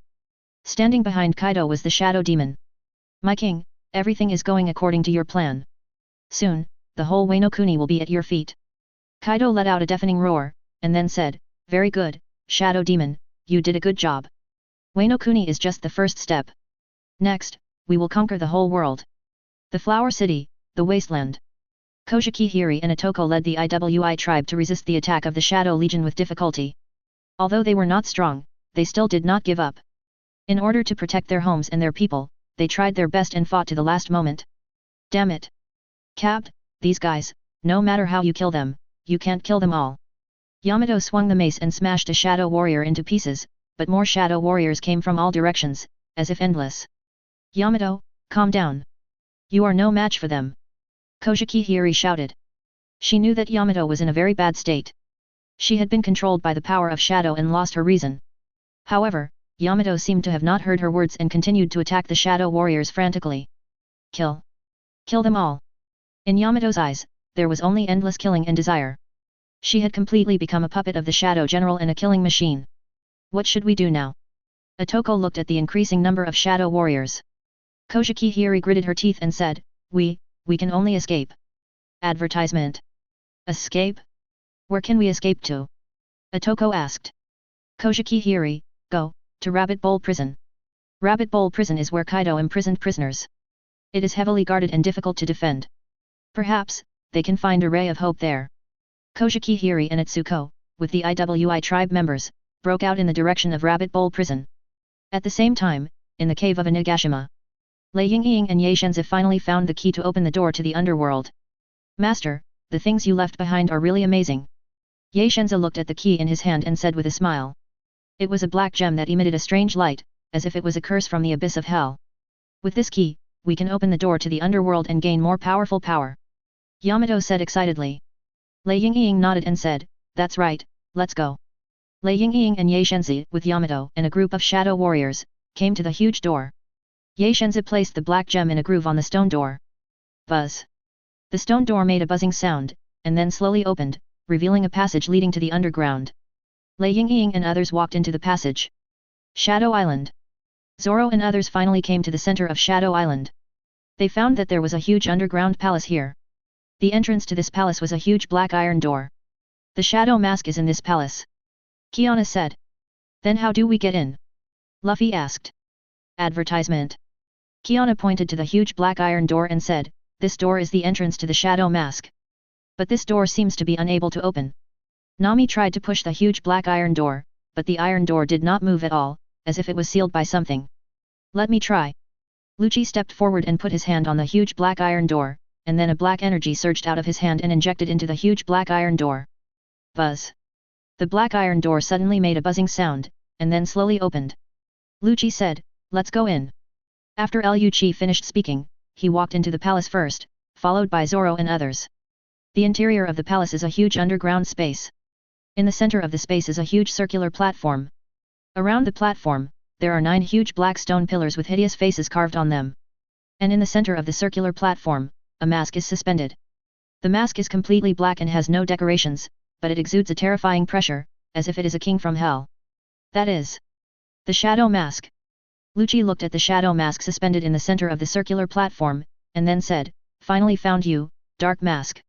After Liu Qi finished speaking, he walked towards the circular platform, but was stopped by Kiana. "What do you want to do?" Kiana asked. "I want to take this mask." Lucci replied. "Don't even think about it." After Kiana finished speaking, she launched an attack. Thunderbolt. The golden sword in Kiana's hand turned into a golden lightning and struck towards Liu Chen. Chapter 167, Shooting at Kiana. Lucci's face changed when he saw this scene, and then he also launched an attack. 6 Styles Finger Pistol. Lucci's fingertips turned into black sharp blades and shot towards Kiana. Boom. Boom. Boom. The 2 powerful forces collided with each other, making a deafening explosion, and the terrifying energy fluctuations instantly swept the entire underground palace. Advertisement. Zoro and others hurriedly dodged, and they were all shocked by the terrifying energy fluctuations and retreated again and again. Damn. These 2 guys are too strong. Zoro gritted his teeth and said. We must find a way to stop them. Robin said, she knew that if this continued, this underground palace would be destroyed by the 2 of them sooner or later. But what should we do? Nami asked, they were no match for Lucci and Kiana at all, how could they stop them? Are you looking for this? Everyone turned their heads and saw Wu Ming standing in front of them, holding a shadow mask in his hand. Saint! Everyone exclaimed. They didn't expect to meet a saint here. Wu Ming smiled and said, yes, it's me. What are you doing here? Luffy asked. I came here to. Wu Ming paused, then continued, to stop you. Wu Ming's words were like a bolt from the blue, shocking all the Straw Hat crew members. Stop us? Luffy asked in confusion, why do you want to stop us? Because. Wu Ming walked slowly in front of everyone. His deep eyes seemed to be able to see through people's souls, because you will destroy the world. Destroy the world. The Straw Hat crew members laughed when they heard it, and Luffy even covered his stomach and laughed so hard that he fell backwards. Ha ha ha, are you kidding? How could we destroy the world? Luffy pointed at himself, with a look of disbelief, I am the man who is going to become the Pirate King, how could I destroy the world? You are too naive, Luffy. You don't even know what the fruit on you means. What does it mean? Luffy's curiosity was aroused, and he looked at Wu Ming expectantly, waiting for his explanation. However, Wu Ming did not answer his question, but said, Luffy, come with me, I will tell you everything. Luffy hesitated, then asked, Nami, Zoro, what about you? Luffy, we are waiting for you here. Nami said, be careful. Yet. Luffy nodded, then followed Wu Ming and left the underground palace. Wano Kuni, the top of a Nagashima. Kaido. Kaido turned his head and saw a woman in a white uniform and a cloak of justice standing in front of him, with a cold smile on her face. Ace. Ace looked at Kaido and said, Kaido, you have been possessed by the devil, it's time to turn back. Turn back? Ha ha ha. Kaido laughed wildly, Kaido, I will never turn back. I want to conquer this world and become the real king. Advertisement. Then, go to hell. After Ace finished speaking, he launched an attack. Ice Age. The terrifying cold air instantly swept across the entire Onigashima, freezing all the shadow warriors into ice sculptures. Damn! You damn woman! Kaido roared angrily, and then he also launched an attack. Shadow is coming. The thick black fog poured out from Kaido, and then rushed towards Ace's attack. Humph! Ace snorted coldly, and then the ice rose in her hand turned into ice blades, slicing all the black fog. Boom! Boom! Boom! On the other side, outside the Rabbit Bowl prison, Akainu and Kizaru, with the Marine Elite, fought fiercely with the Shadow Army led by Lei Yingying and Ye Shenzi. Thunder 8 trigrams. Akainu's fist turned into giant lava fists and bombarded Lei Yingying. Yashikani no Megatama. Kizaru's hands turned into golden beams and shot towards Ye Shenzi. Sky Cloud Sword. The long sword in Lei Yingying's hand turned into a purple lightning and blocked all of Akainu's attacks. The Wrath of the Fox God. The folding fan in Ye Shenzi's hand turned into pink fox fires and dissolved all of Kizaru's attacks. Humph! You two are really hard to deal with. Akainu gritted his teeth and said, he didn't expect that the strength of Lei Yingying and Ye Shenzi was so strong. He. Marine Admiral, nothing more than that. Ye Shenzi sneered. Then give it a try. At the same time, a minister in a deep mountain forest of Wano Kuni, Wu Ming and Luffy stood face to face. Luffy, are you ready to accept your fate? Advertisement. Wu Ming looked at Luffy and asked. Luffy shook his head and said, No, I refuse. You refuse? Wu Ming sneered and said, Do you think you have the right to choose? I do. Luffy said firmly, I am a man who wants to be the Pirate King, I will never be anyone's puppet. Then, go to hell. After Wu Ming finished speaking, he launched an attack. A ball of black flame appeared in his hand. The flame seemed to come from the abyss of hell, carrying endless destructive power. Shadow fire. The black flame bombarded towards Luffy. Luffy's face changed when he saw the black flame, and then he also activated his fruit ability. Rubber bazooka. Luffy's fists turned into huge rubber fists and blasted towards the black flame. Boom. Shadow sword. The black long sword stabbed towards Luffy. Luffy's face changed when he saw the black long sword, and then he quickly activated his fruit ability to try to avoid Wu Ming's attack. However, Wu Ming's speed was too fast, and his sword had pierced Luffy's chest. Abba! Luffy screamed, and then he fell to the ground. Luffy! Wu Ming turned his head and saw Nami and others running towards this side. Am I? Wu Ming was about to speak when he was interrupted by Nami. Wu Ming, stop it! Luffy is our captain, you can't hurt him. Nami roared. Zoro, Sanji, Usopp, Chopper, Frankie, Robin, Brook, they all looked at Wu Ming angrily. They didn't expect that Wu Ming would actually attack Luffy. You, want to stop me? Wu Ming sneered, and then said, just you ants. Luffy is our captain, we will never let you hurt him. After Nami finished speaking, he led the Straw Hat crew to attack Wu Ming. Chapter 168, Wano Kuni, the final battle. Then, go to hell. Zoro's strength is very strong, but he is no match for Wu Ming. Damn! This guy's strength! Zoro gnashed his teeth and found that the gap between him and Wu Ming was too big. Zoro, I'll help you. Advertisement. After Sanji finished speaking, he also joined the battle. The flames in his hand turned into red flame blades and slashed towards Wu Ming. Devil Wind kicked the finishing touch. However, Sanji's attack was also easily blocked by Wu Ming. Really, vulnerable. At this moment, a golden light suddenly fell from the sky and then accompanied Wu Ming's attack. Who is it? Wu Ming looked at the woman who suddenly appeared in front of him in surprise. It was a woman wearing a white uniform in a June 17th justice cloak. She stood there like an insurmountable mountain, which made people feel awe. Jun. Wu Ming recognized this woman. He didn't expect that Jun would appear here. Jun didn't speak, she just looked at Wu Ming coldly. You, why did you stop me?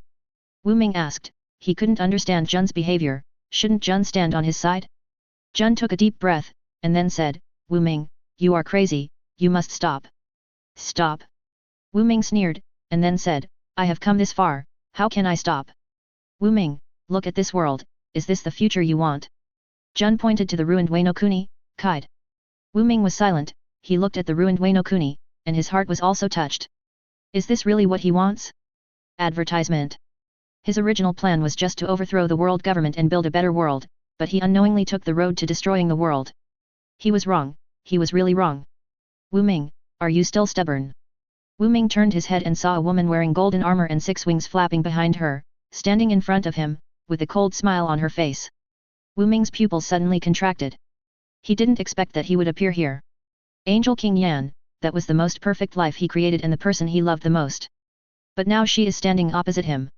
Yan, you, why are you stopping me? Yan looked at Wu Ming and said, Wu Ming, you are no longer the Wu Ming I know. You have been blinded by power and ambition, and you have lost yourself. What you are doing now is no longer justice, but evil. Evil? Ha ha ha. Wu Ming laughed wildly, there is no absolute justice or absolute evil in this world, only, yes. Power? Do you think power is everything? Yan shook his head and said, no, power is not everything, there is also, love. Love. Wu Ming sneered, love? What is that? It's just an excuse for the weak. No, Wu Ming, you are wrong. Yan shook his head, love is the most powerful force in the world, it can overcome everything and change everything. Change everything. Wu Ming sneered, change everything? Do you think you can change me? Wano Kuni, the end of the war, broke out. This battle lasted for 3 days and 3 nights. The entire Wano Kuni was razed to the ground. Countless people died in this battle. Even the sky was dyed blood red. In the end, Wu Ming was defeated. He was pierced through the heart by Yan's seraph sword and fell to the ground. Wu Ming. Why? Why did you do this? Yan asked. She couldn't understand Wu Ming's behavior. Wu Ming was such a kind and gentle person. Why did he become like this? Wu Ming looked at Yan and said, Yan, I was wrong. Advertisement. After Wu Ming finished speaking, he closed his eyes, and his body gradually disappeared, as if he had never appeared. Wu Ming. Yan shouted in grief, but Wu Ming could no longer hear it. Wei no Kuni, the end of the war, ended with the death of the saint. However, the impact of this war is far from over. The world government, because of this war, completely lost control of Wei no Kuni, became an independent country. 0. Naval headquarters, suffered heavy losses because of this war. Sengoku and Crane, both resigned. Akainu, became the new marine marshal. And the Straw Hat Pirates, because of this war, became famous. Luffy, also became the fifth emperor of the world. But, all these are no longer important. Because, this world has entered a new era. In the ruins of Wei no Kuni, the flower capital, smoke filled the air, and the air was filled with the smell of burning and the strong smell of blood. The once prosperous streets are now in a mess, with broken walls and ruins, as if they had experienced a doomsday catastrophe. Koshiki Hiri knelt beside a cold corpse, tears blurring her eyes. The familiar face was pale and calm, as if it was just asleep, but the shocking wound on the chest reminded her that this once kind and amiable old man had left this world forever. Her voice trembled, and she stretched out her hand, wanting to touch the cold cheek, but at the moment of touching, she felt the coldness of death, which made her retract her hand suddenly. She couldn't accept, nor could she understand, why the world had become like this. The tyranny of the Kurozumi snake, Kaido's ambition, the conspiracy of the saints, and those terrifying monsters from the void, they turned Wei no Kuni into a living hell. Koshiki Hiri didn't know what the future would be like, nor did she know where to go. But she knew that she couldn't fall down. She was the last hope of the Koshiki family. She had to cheer up for the future of Wei no Kuni, for those dead relatives, and for her own dreams. Hiri. A familiar voice sounded. Koshiki Hiri looked up and saw Lei Yingying and Ye Shenzi standing in front of her. They were all injured, but their eyes were still firm and experienced. Am I? Koshiki Hiri looked at the two women in front of her. One of them was a descendant of the Koshiki family from the future, and the other was a strong man from otherworld. They both had powerful powers and their own dreams. Why did they meet in this chaotic era? Lei Yingying looked at Koshiki Hiri with a bit of sympathy and admiration in his eyes. Chapter 169, Koshiki Hiri and Thunder Movie. Hiri, I sympathize with your experience, but you must also understand that there is no absolute fairness in this world. Kurozumi and Kaido are both incarnations of evil. They have brought endless suffering to Wei no Kuni, and they must pay the price. What do you want to do? Koshiki Hiri looked at Lei Dianying, and she could feel that this woman exuded a terrifying murderous aura. Ye Shenzi smiled and said, you should have guessed what we want to do, right? You want to kill Kaido? Advertisement. Koshiki Hiri exclaimed. She didn't expect Lei Dianying to be so bold that she dared to challenge Guy too. Kaido is the strongest creature in the world. Even naval headquarters dare not provoke him easily. Kaido? He is indeed very strong, but... Ye Shenzi smiled meaningfully, and then said, but he is not invincible. We have found a way to deal with him. Koshiki Hiri, what can we do? Ye Shenzi, we have opened the gate to the underworld. We will summon a stronger force from the underworld, and then... Ye Shenzi, then, we will completely destroy Kaido and liberate Wei no Kuni. Koshiki Hiri looked at Ye Shenzi. The underworld? What is that place? Why is Ye Shenzi so confident? Can she really summon a stronger force from the underworld? Hiri, are you willing to join us? Lei Yingying asked. She stretched out her hand towards Koshiki Hiri. Together, let's rebuild Wei no Kuni and build a better future. Koshiki Hiri looked at Lei Yingying's outstretched hand. She knew that joining them meant being an enemy of Kaido, and it would be a life-or-death battle. But she knew even more that if she didn't join them, there would really be no hope for Wei no Kuni. She had to make a choice. A decision for herself, and also for Wei no Kuni's choice for the future. The terrifying shadow power surged like a tide, covering the entire Onigashima, turning the originally glorious buildings into twisted ruins.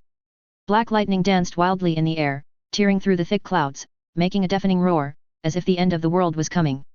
Kaido turned into a 100-meter dragon, the shadow power rolled on his huge body, and the scarlet dragon eyes seemed to burn with hellfire, with endless desire for killing and destruction. He waved his huge dragon claws, tearing the air, and every blow contained the power of destroying the world, even the solid rocks were turned into powder under his claws. Advertisement.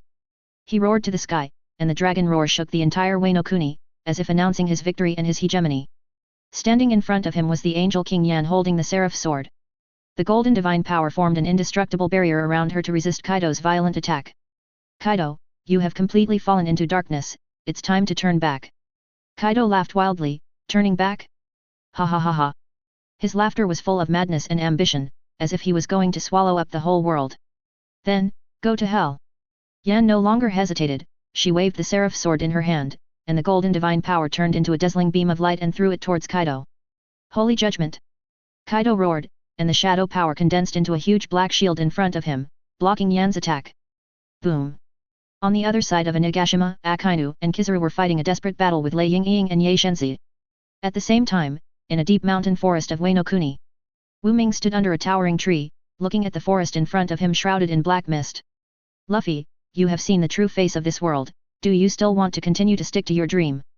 Standing in front of him, Luffy was silent, his face was full of struggle and confusion.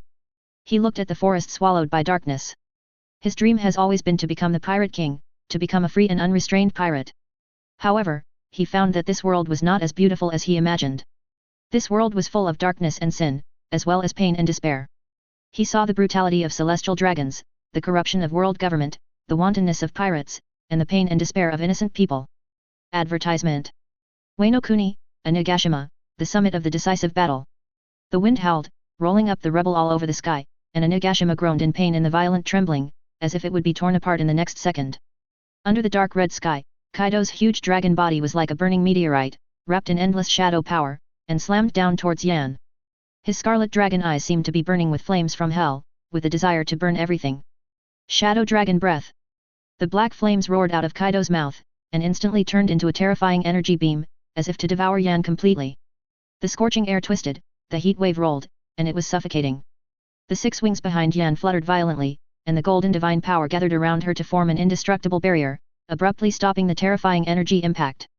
The blazing flames licked the golden barrier, but could not shake it at all.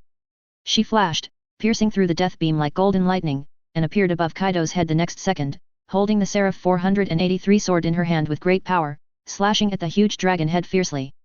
Holy judgment! Kaido roared, and the shadow power rolled and surged towards his right claw, condensing into a huge black shield, barely blocking Yan's powerful blow. Boom! The golden sword light collided with the black shield, and the violent explosion sounded deafening, as if the sky was collapsing and the earth was splitting. The mountain of Onigashima shook violently under this terrifying impact, as if it would collapse at any time. The violent energy impact swept in all directions, raising everything around to the ground. Even the thick clouds were torn into huge holes, revealing the blood-red sky behind them, as if the end of the world had come. Kaido's huge body was shaken back, and his thick dragon claws plowed deep grooves on the ground. His pair of red dragon eyes stared at Yan. You woman, can actually block my full-strength attack. Kaido roared, never thinking that there would be someone in this sea who could take his strongest attack head-on. Yan was suspended in the air, with 6 wings behind her flapping lightly, and golden divine power flowing around her body, as if a goddess had descended. She looked at the huge beast with a cold smile on her lips. Kaido, do you think you are really invincible after getting the power of shadow? You are too naive. The power you pursue is just to lead you to the abyss of destruction. Chapter 170, Swallowing towards Yan. Destruction? Ha ha ha. Kaido roared to the sky, and the dragon roar shook the whole Wano Kuni. I, Kaido, am fearless. Strength is the only truth in this world. He waved his huge dragon claws again and slapped Yan. Every blow brought a terrifying force that tore through space, as if to crush Yan completely. Yan's body was agile, shuttling through Kaido's violent attacks. The seraph sword in her hand turned into golden lightning, hitting Kaido's weaknesses accurately. Advertisement. Every attack made Kaido scream in pain. The two sides fought back and forth, and the battle was extremely fierce. The entire Onigashima was trembling in their battle, as if it would collapse at any time. Kaido was enraged by Yan's flexible attack. He roared, and the shadow power surged wildly, forming a black tornado around him, sweeping everything around him and swallowing Yan. In the tornado, there were countless shadow blades, as if to tear Yan into pieces. Yan's eyes focused, and the sword of the seraph in his hand shone brightly. The golden divine power turned into a huge beam of light and bombarded the black tornado. Boom! More violent explosions sounded, and the terrifying energy shock wave raised everything around to the ground. Even the solid ghost island was vulnerable to this force and began to collapse violently. Kaido's huge dragon body was shaken away and hit heavily on a mountain in the distance, smashing the mountain. He struggled to get up, his body was covered with scars, and black blood flowed from the wounds, dyeing the earth red. Yan stood in midair, looking at the embarrassed Kaido. Her face was not happy at all, but rather solemn. She knew that Kaido had not yet used his full strength, and the battle had just begun. On the other side of Onigashima, Akainu and Kizaru were fighting fiercely with Lei Dianying and Ye Shenzi. Both sides were bloodthirsty, and every move was fatal and merciless. Akainu's magma power turned into a raging sea of fire, sweeping across the battlefield and burning everything. Kizaru's lightspeed kick was as fast as lightning, and each strike was terrifyingly destructive, kicking Lei Dianying and Ye Shenzi back again and again. Thunder 8 trigrams. The Dream One Heart in Lei Dianying's hand turned into purple lightning, blocking all of Akainu's attacks, and even counterattacked, forcing Suda to retreat again and again. Yasakani no Megatama. Ye Shinko dispelled all of Kizaru's lightspeed kicks, and even used illusions to confuse Kizaru's perception, making him run for his life. The four fought back and forth, and the whole battlefield was shrouded in their battle.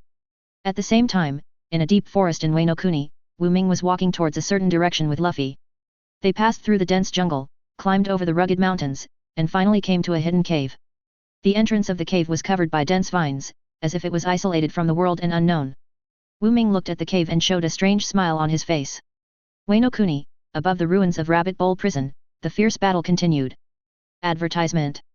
Akainu and Kizaru, the two strongest fighters of naval headquarters, looked miserable at the moment. They were covered with scars and their uniforms were stained with blood. But they still did not give up and continued to fight. Their opponents were Lei Yingying and Ye Shenzi, two strong men from Otherworld. Lei Yingying had the terrifying power to tear apart space in her hands. Even Akainu's Logia Lava fruit, which was said to be the strongest, could not completely resist her attack. The folding fan in Ye Shenzi's hand turned into pink fox fire. She used illusion to confuse Kizaru's perception, making him exhausted and even unable to control his own attack. Damn it!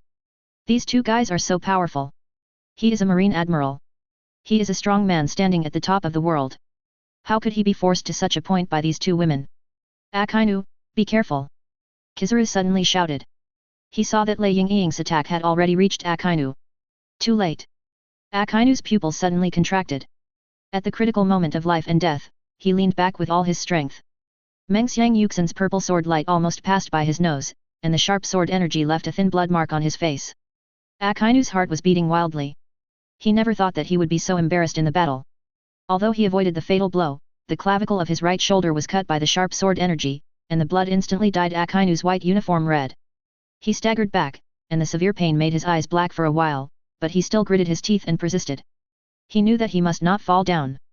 Akainu! Kizaru exclaimed, but he did not rush forward, because he knew that with Lei Dianying's speed, he would not be able to rescue him in time. And rushing close would only create an opportunity for Lei Dianying to catch both of them in one fell swoop. Yashikani no Megatama. The golden beams shot at Lei Dianying like raindrops, trying to block her offensive and buy a breathing space for Akainu.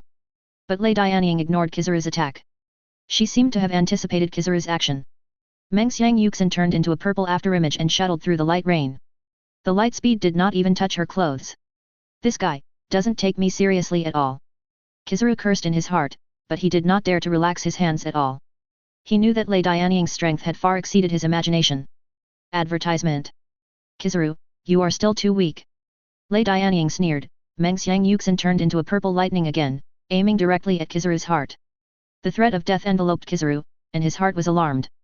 At the critical moment of life and death, he did not care about his face and directly activated the fruit ability.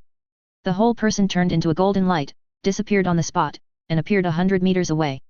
It was a close call. It was almost. Kizaru was still in shock.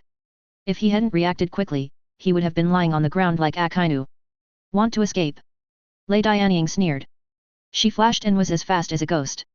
In the blink of an eye, she came to Kizaru. Mengxiang Yuxin once again turned into a purple lightning and stabbed towards Kizaru's throat. Baikelu. Kizaru cursed inwardly. He didn't expect Lei Dianying's speed to be so terrifying. It was beyond his imagination. He activated the fruit ability again and turned into a golden light, narrowly avoiding Lei Dianying's attack. You, Kizaru looked at Lei Dianying who appeared in front of him again. What kind of monster are you? Monster? Ha ha ha. Lei Dianying laughed wildly. I'm not a monster, I'm just stronger than you. She raised Mengxiang Yuxin again, and the purple lightning danced on her sword, exuding a chilling killing intent. Well done. Kizaru, you have no way to escape, prepare to die. Kizaru looked at the purple lightning that was getting closer and closer, he knew that he was in a desperate situation, he had to. At this moment, an ice blue light suddenly fell from the sky and forced Lei Dianying back. Kyuzan! Kizaru exclaimed, he never expected that in this situation, it would be Kyuzan who came to save him. Kyuzan stood in front of Kizaru and blocked Lei Dianying's attack. Kyuzan, you! Kizaru looked at Kyuzan. Kizaru, you step back, I'll deal with her. Kyuzan's tone was cold, as if he had become a different person. Kyuzan, are you crazy? Kizaru exclaimed, you are no match for her in your current state. I said, you step back. Kyuzan emphasized again. Kizaru looked at Kyuzan's determined eyes, knowing that he could not dissuade him, and could only step aside helplessly. Kyuzan turned his head to look at Lei Dianying, his eyes were as cold as 10,000 years of ice, icy cold to the bone. Lei Dianying, your opponent, is me. Chapter 171, A Monster That Lives for Revenge. The cold wind blew the ice and snow on Kyuzan's face, but it couldn't melt the ice in his eyes that had not melted for 10,000 years. The white uniform on his body, which originally represented the justice of Marine, was now infected by a strange dark purple, like a maggot attached to the bone, making people feel cold. Kyuzan, you are no longer Marine, how long will you persist in your delusion? Marine? Justice. Kyuzan smiled self-deprecatingly, and the smile was full of bitterness and helplessness. I have betrayed justice and betrayed my companions. Now I am a monster who lives for revenge. He clenched his fists, and his knuckles made a crackling sound. The dark purple light flickered on his fists, as if it was the fire from hell, emitting a heart-pounding energy fluctuation. Advertisement. Lei Yingying, you can't stop me, no one can stop me. Then let me see how much power you, a monster, have left. A cold light flashed in Lei Yingying's beautiful eyes, and the dream in her hand made a crisp sword sound as if responding to the fighting spirit of Bozan. Neither of them spoke again. The next second, their figures disappeared at the same time. The violent energy exploded where they collided, destroying everything around 850. Kizaru stood in the distance, looking at the two intertwined figures. He knew Kyuzan's strength very well. That was the Marine Admiral who could fight side by side with him, and possessed terrifying power enough to freeze chi. However, facing Lei Yingying, Kyuzan seemed to have lost his calmness and confidence in the past. His attacks became violent and sharp, as if he wanted to destroy everything in front of him. Kyuzan, what's wrong with you? Is it, because of the saint? On the other side, Kojiki Hiri looked at the ruins of the Rabbit Bowl prison, her eyes were full of sadness and despair. Do we really want to do this? Lei Dianying did not speak, she just held the dream in her hand and passed it to Kojiki. Hiri, I know that you still have kindness and mercy in your heart, but in this chaotic world, kindness and mercy cannot protect you and your family. Only power can change all this. Pick it up, Hiri, fight with me for the future of Wano Kuni. Kojiki Hiri looked at the long sword emitting cold light, and her hand trembled as she stretched it out. Wano Kuni, a Nagashima, the top of the decisive battle, the battle between Kaido and Yan has entered a white-hot stage, the terrifying energy fluctuations, destroying everything around, even the space, seems to be torn apart. Yan wielded the Seraph sword, and the golden divine power formed a halo around her, resisting Kaido's violent attack, but Kaido's power was too strong, and Yan gradually felt a little powerless. Ha ha ha. Yan, you are already dead. Give up. Submit to me, become my woman, I can spare your life. Kaido laughed wildly. Advertisement. Humph. Kaido, you are too naive. Even if I die, I will never. Yan was interrupted by Kaido before he finished speaking. Then go to hell. Kaido roared, and the shadow power condensed into a huge black longsword in his hand, slashing towards Yan. Yan. At this critical moment, a figure suddenly appeared in front of Yan, and then waved the longsword in his hand to block Kaido's attack. Who is it? Kaido looked at the man who suddenly appeared in front of him in surprise, and he found that he could not see through the other party's experience. Luffy. Yan also looked at the man who suddenly appeared in front of her in surprise. She didn't expect Luffy to appear here. Luffy, why are you here? Yi asked. I'll stop him. Luffy looked at Kaido with a blazing fire in his eyes. Stop me? Just you. Kaido sneered, and then said, do you think, Kakf, you are still my opponent? I am not your opponent, but... Luffy paused, and then continued, but, I will never let you hurt my companions. Then, go to hell. Kaido roared, and then swung the black longsword in his hand again, slashing at Luffy. Luffy, be careful. Yan exclaimed, and then she quickly launched an attack to stop Kaido. But it was too late. Puff. The black long sword pierced Luffy's chest, and blood gushed out of Luffy's chest like a fountain. Luffy. Time seemed to stop at this moment, and the world fell into a dead silence. Advertisement. Kaido looked at the scene in front of him in disbelief, his scarlet dragon eyes were wide open, as if he had seen something incredible. The black long sword was still dripping with blood, and the tip of the knife was only a few meters away from Luffy. Luffy's chest, only a few centimeters away, seemed to be blocked by an invisible force can no longer move forward. How is this possible? Kaido roared in disbelief. He could feel a powerful force bursting out from Luffy's body. Luffy slowly raised his head. His face was no longer in pain and confusion. Instead, it was replaced by a look of determination and madness. His dark eyes seemed to be burning with two golden flames at this moment, emitting a heart-pounding light. I will become the Pirate King. Boom. A terrifying aura burst out from Luffy's body, and black lightning spread from his body to the entire Onigashima. Conqueror's Haki! Kaido exclaimed. He didn't expect that Luffy actually awakened Conqueror's Haki, and it was such a powerful Conqueror's Haki. No. This power has surpassed Conqueror's Haki. Kaido felt as if he had provoked something incredible. Kaido. Prepare for your doomsday. Luffy roared, then he clenched his fist and punched Kaido. That punch seemed ordinary, but it contained the power to destroy the world. Not good. Kaido's face changed drastically, he wanted to dodge, but it was too late. Boom. Luffy's fist hit Kaido's chest hard. There was a loud bang, as if the whole world collapsed at this moment. Kaido's huge body flew backwards like a kite with a broken string, and fell heavily to the ground. IXI. Kaido struggled to stand up, but he found that he had lost his strength. He looked down and saw a huge fist mark on his chest. The fist mark was so deep that you could see the bones and even the internal organs inside. Chapter 172, Your era is over. Kaido looked at the scene in disbelief.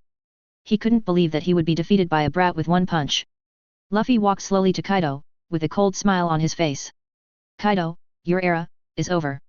No. I won't accept it, I won't accept it. Kaido roared unwillingly, and then his body turned into a black light and disappeared on the spot. Advertisement. Luffy looked at the direction where Kaido disappeared, and a complicated look flashed in his eyes.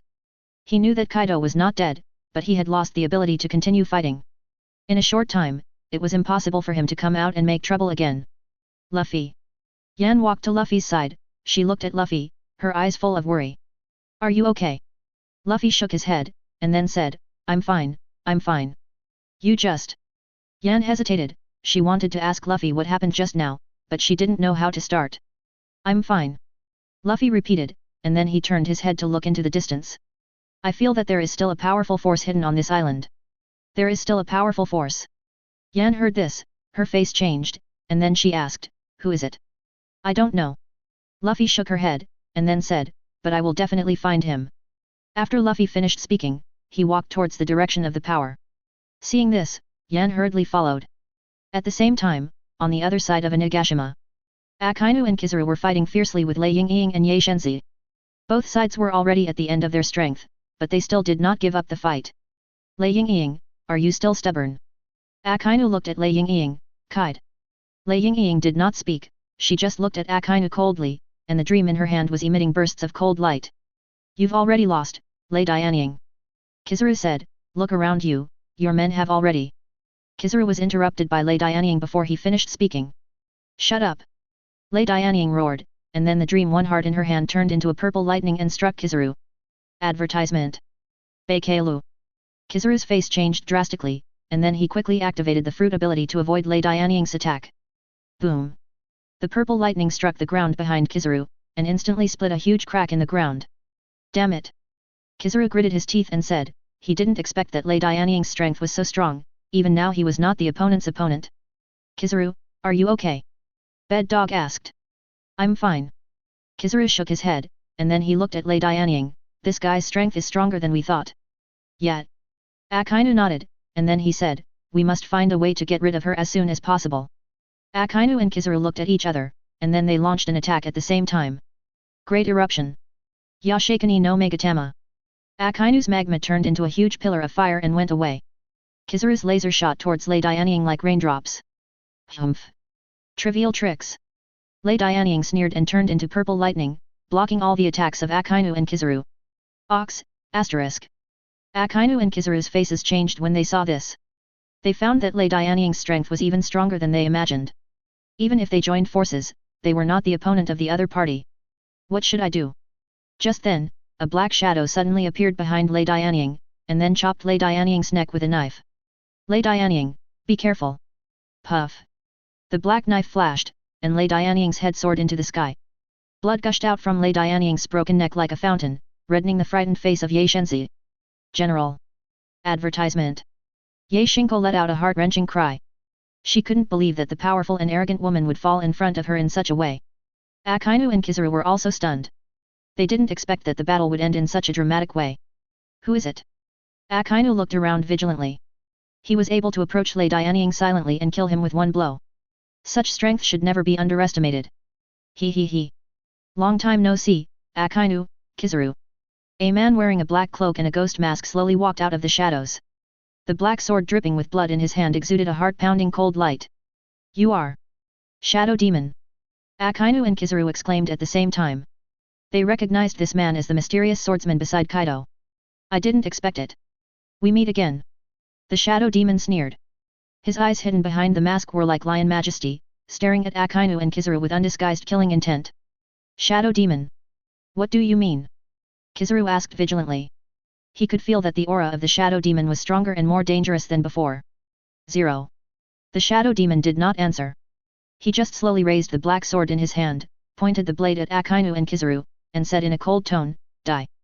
Before he finished speaking, the Shadow Demon's figure turned into a black lightning and rushed towards Akainu and Kizaru. The speed was so fast that even Kizaru did not react. So fast.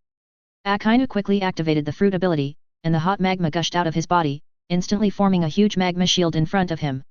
Dang! The black sword collided with the magma shield, making a deafening sound, and the terrifying energy shock wave destroyed everything around. Akainu felt a huge force coming at him, and he flew backwards like a cannonball, hitting the ruins heavily, blood gushing out of his mouth. Akainu! Kizaru exclaimed. He wanted to go forward to rescue, but the Shadow Demon blocked him, and the black sword in his hand, with the breath of death, chopped him down. Kizaru did not dare to be careless, and quickly activated the fruit ability, turning into a golden light, and narrowly avoided the attack of the Shadow Demon. Yashikani no Megatama. The golden beam shot at the Shadow Demon like raindrops, but was blocked by the black sword in his hand, and even his clothes Kakuzu were not touched. It's useless, Kizaru, your speed is meaningless to me. Kizaru's face was ugly. He found that he was not the opponent of the Shadow Demon at all, and the opponent's strength was far beyond his imagination. What kind of monster is this guy? Go. Chapter 173, The Abyss Leading to Hell. At the same time, Luffy and Yan were in the cave, looking at the huge bronze door in front of them that exuded a strange atmosphere. Is this the place? Yan asked. She could feel that there was a powerful force hidden behind this huge bronze door, and that force made her feel palpitations. Luffy nodded, and then said, I feel that my destiny is behind this door. He stretched out his hand, grasped a ring on the huge bronze door, and then pulled it hard. Boom. Advertisement. The huge bronze door slowly opened, revealing a deep passage. At the end of the passage, there was endless darkness, as if it was the abyss leading to hell. Let's go in. After Luffy finished speaking, he took the lead in walking into the passage. Seeing this, Yan hurriedly followed. In the deep passage, the darkness was like a viscous liquid 537, wrapping Luffy and Yan. They could only rely on the weak light to grope forward. Luffy didn't speak, he clenched his fists. He vaguely felt that at the end of this passage, waiting for him, would be the truth that would change his fate. The light grew brighter and brighter, gradually illuminating the entire passage and the scene at the end of the passage. It was a huge underground space. In the center of the space, a huge black sphere was suspended, and the surface of the sphere was covered with strange patterns. What is that? Yan asked. She could feel the terrifying power hidden in the black sphere. I don't know, but... Luffy took a deep breath and said in a deep voice, I feel that my fate is closely related to it. You are finally here. Luffy and Yan were startled at the same time. They looked around vigilantly, but could not see any figure. Advertisement. Who is talking? Yan asked. No need to look, I'm here. Who are you? Why did you bring us here? Luffy asked. Who am I? I don't remember. The voice seemed to have traveled through endless time and space with vicissitudes and helplessness. I have been here, imprisoned for too long, so long that I have forgotten who I am and where I came from. Imprisoned. Luffy keenly caught the word. Who imprisoned you here? Who? Hee hee. The voice suddenly sneered. It is a existence that you can't imagine. Unimaginable existence. Luffy was even more confused. He couldn't imagine what else existed in this world that they couldn't imagine. Child, your blood has awakened, and you are destined to bear the fate of saving the world. And I am here to help you. Save the world. Luffy was stunned for a moment, then he pointed at his nose and said with a smile, "Are you sure you didn't find the wrong person? I'm just a man who wants to be the Pirate King. Things like saving the world should be left to you. Marine, do it." "No, kid, you're wrong. The blood in your body gives you great power, but also gives you heavy responsibilities. You are the hope of this world." "Enough. I don't want to hear this." Luffy suddenly roared. He had enough. He was tired of the feeling of being controlled. He just wanted to follow his own ideas, my own dream. "I don't care who you are or what your purpose is, I will never be anyone's pawn. I want to decide my own destiny." 77, KT. Yan looked at Luffy's back, her eyes full of worry. She wanted to call Luffy, but she didn't know what to say. "Are you really not going to tell him the truth?" Yan looked at the black sphere and asked. "Some things are better for him to find out for himself. I believe he will make the right choice." Don't worry, kid, the gears of fate have begun to turn, and no one can stop it." Luffy ran all the way and rushed out of the deep passage without looking back. Yan followed closely behind him. She could feel Luffy's inner struggle and anger at the moment. This emotion was like a volcano about to erupt, so she didn't dare to approach easily, and could only follow him silently. "Luffy, wait for me." Advertisement. They rushed out of the cave, and the dazzling sunlight made their eyes blank. "Luffy. Why are you here?" Luffy's voice was a little hoarse. He was in a very complicated mood at the moment. He was happy to see his companions, but also confused about his unknown fate. "Zero. We were worried about you, so we followed you." Nami ran to Luffy and looked him up and down, as if to confirm whether he was injured.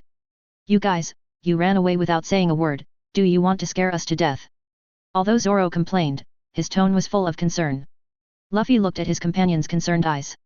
He took a deep breath, turned his head and looked at Yan and asked, "Do you believe what he said? Saving the world or something?" Yan was silent for a moment. She could understand Luffy's mood at the moment, and she could also understand the helplessness of that voice. "Luffy, I believe that you are a man who can create miracles." Yan did not directly answer Luffy's question, but expressed his truest thoughts. "I believe that no matter what choice you make, it will be to protect what you cherish." Yes, hasn't he always been protecting his companions and realizing his dreams to become stronger? Saving the world sounds too heavy, but if that is the fate he must face, he will not escape. "I understand." Luffy clenched his fists, with a blazing fire in his eyes. "I will not escape my fate, but I will also stick to my dream. I want to be the Pirate King.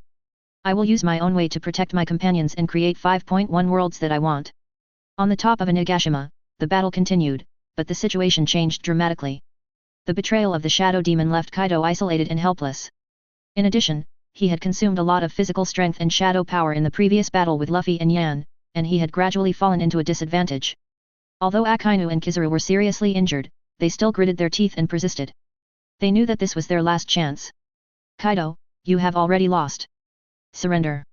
Akainu roared, and the magma rolled in his hands, as if it would erupt at any time. "Lose? Kaido, don't have the word lose in my dictionary." Kaido laughed wildly, his scarlet dragon eyes were still full of indomitable and crazy. "Even if I die, I will drag you down with me." Chapter 174, Iron Fist Garp. The black storm danced wildly around Kaido, and the gravel of Onigashima was swept into it, making a tooth-grinding friction sound. The terrifying energy fluctuations made even the battle-hardened Akainu and Kizaru feel a chill in their backs. "How many times have I told you not to underestimate Marine?" Before he finished speaking, a figure shot out like a cannonball, with overwhelming momentum, and punched Kaido. Iron Fist Garp. Akainu and Kizaru looked closely and saw that the person coming was the marine hero Garp. Advertisement. Garp's hair and beard were all erected, but his old fists contained the power to destroy the world. He punched out, as if he was going to break through the space. "Garp! You old guy, you are still alive!" Kaido roared. Although he had obtained the power of shadow and believed that he was invincible, he was facing this marine hero who had forced the Pirate King Roger into desperate situations again and again.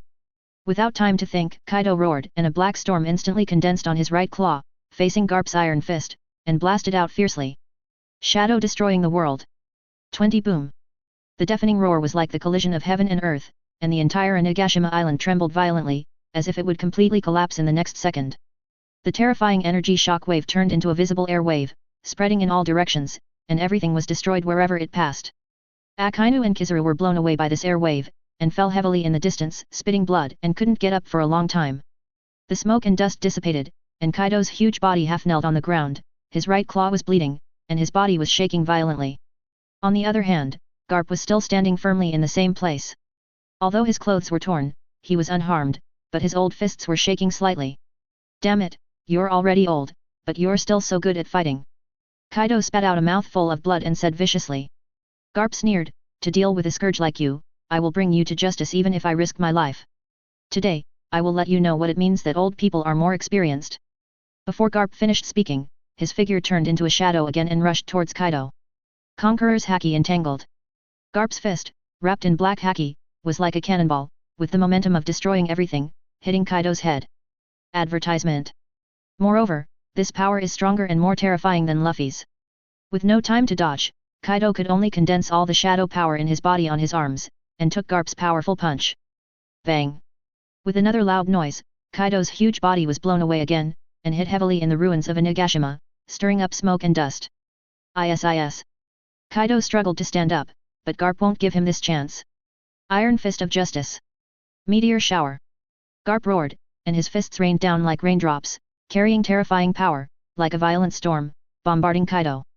Each punch contained Garp's lifelong skills, and each punch was enough to flatten a small mountain. Ah! Kaido roared in pain, and his proud defense was like paper in front of Garp's iron fist, vulnerable. Stop it! Kaido's roar was drowned out by Garp's iron fist. His huge body rolled helplessly like a leaf in the wind under Garp's violent attack. Every impact caused the ground of Onigashima to crack and stirred up smoke and dust. UBD! Don't think you can defeat me like this! Kaido roared. Even though he was at a disadvantage, his eyes still burned with unyielding flames, like a wounded beast, ready to counterattack at any time. The power of shadow surged wildly around him, trying to resist Garp's attack, but it was futile like a moth flying into a flame. Every punch of Garp was like a giant hammer, smashing his defense and forcing him into a desperate situation. Get out of my way! Kaido roared, and the shadow power condensed into a black energy ball in his mouth, shooting towards Garp. Shadow Roaring Bullet. Conqueror's Sky Breaking. The black energy ball collided with Garp's iron fist, and the terrifying energy fluctuations instantly erupted, like a nuclear bomb explosion, covering the entire Onigashima in a dazzling light. Ah! The screams of ghosts and wolves came from all directions.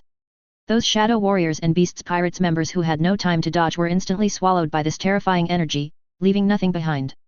Akainu and Kizaru were also blown away by this energy, and fell heavily in the distance, spitting blood and being seriously injured.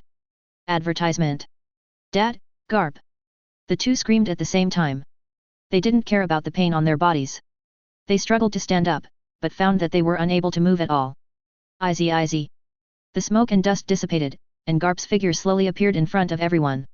He was still standing there, but his clothes were torn and there was blood at the corner of his mouth. It was obvious that he had been seriously injured in the fight just now. Old man, are you okay? Akainu and Kizaru asked strugglingly. Garp is the spiritual pillar of Marine. If he falls, Marine will be finished. I'm fine. Garp waved his hand to indicate that he was fine, but he looked at Kaido with a solemn look. This guy is more difficult than I thought. IXI. Kaido also climbed up from the ruins. His clothes were tattered, revealing his body full of scars. Dark red blood flowed from his wounds like a stream. Damn, old thing. Kaido gritted his teeth and said, he never thought that he would be forced to this point by an old man. I haven't lost yet. I will never lose to you Marines. Kaido roared, and he once again gathered all the shadow power in his body, ready for the final decisive battle. At this moment, a golden light fell from the sky again, landing on Garp and Kaido, and Luffy separated the two. The golden light dissipated, and the figures of Luffy and Yan appeared in front of everyone. Luffy. Yan. Akainu and Kizaru looked at the two people who suddenly appeared in surprise. They didn't expect that Luffy and Yan would appear at this time. You two little brats. Garp looked at Luffy and Yan. He didn't know what kind of impact these two young people would have on this battle. Kaido. Your doomsday is here. Luffy's voice exploded like thunder over Onigashima, with unparalleled haki and determination, and shocked everyone present. Kaido's scarlet dragon eyes stared at Luffy, and a cruel sneer appeared at the corner of his mouth. Little brat, do you think you can become the Pirate King by defeating me? You are too naive. This world is much more cruel than you think. Only the truly strong can survive to the end. Luffy ignored Kaido's ridicule, and he walked towards Kaido. Every step seems to be stepping on everyone's heart, heavy and powerful. Chapter 175, Rubber Elephant Gun Shooting. My dream doesn't need you to judge it. Luffy clenched his fists, with blazing flames in his eyes. I will definitely become the Pirate King. I will use my own way to create a free world. Then let me see what you are capable of. Kaido ignored his injuries and once again gathered all the shadow power in his body, turning into a black lightning and rushing towards Luffy. Rubber Elephant Gun Shoot. Luffy waved his arms like raindrops, and with terrifying power, he bombarded Kaido. Advertisement. Boom. Boom. Boom. The black lightning collided with the red fist, and the terrifying energy fluctuations swept across the entire Onigashima like a tsunami.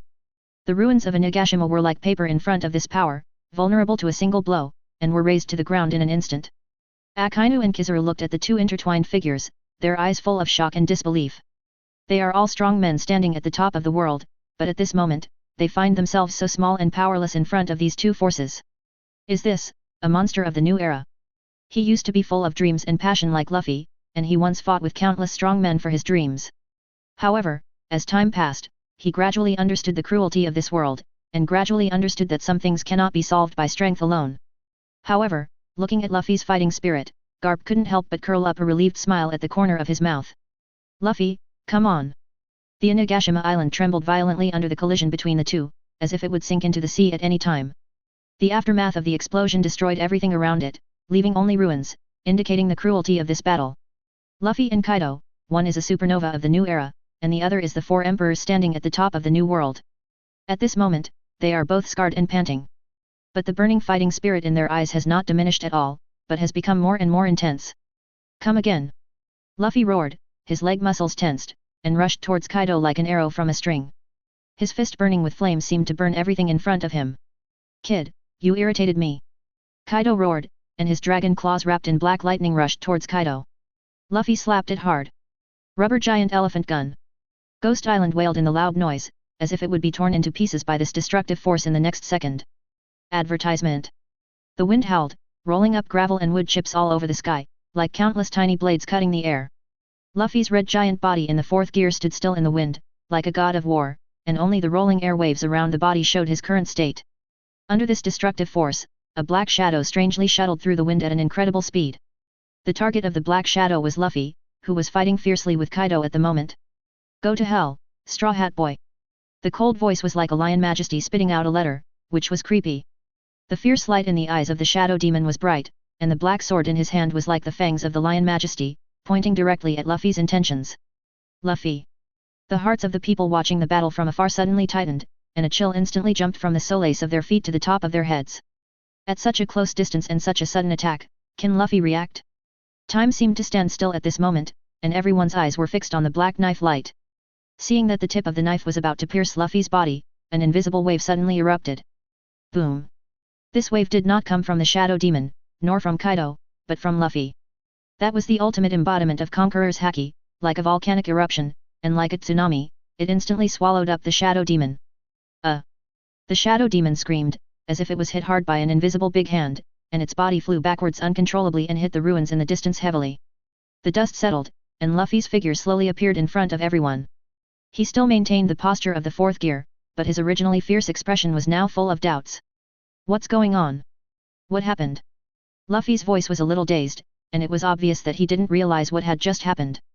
Luffy, are you okay? Nami asked anxiously, with a hint of fear in her voice. I'm fine, what can happen to me? Luffy scratched his head, looking puzzled. Just now, your Conqueror's Haki exploded, Robin explained calmly, that power is incredible. My Conqueror's Haki. Luffy was stunned for a moment, and then seemed to remember something. Could it be? Luffy, heart! Zoro suddenly shouted, and at the same time swung his sword to cut out a sharp sword energy. Dang!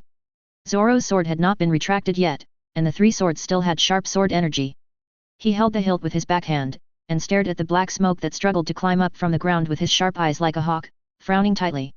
This guy should have been knocked unconscious by Luffy's Conqueror's Haki. The others also stared at the black mist vigilantly. They saw the power of the attack just now with their own eyes. It was incredible that the shadow demon could still move. The black mist dissipated, and the shadow demon's figure reappeared. He knelt on one knee, covered his chest with his hands, and coughed violently. Blood kept flowing from the corners of his mouth. The original black clothes were torn, revealing the wounds oozing blood inside, looking very embarrassed. But the hatred in his eyes did not diminish at all, instead, it was like the breath of lion majesty, becoming stronger and stronger with his breathing. Ahem! Such a powerful force! Is this, the final form of Conqueror's Haki? Advertisement.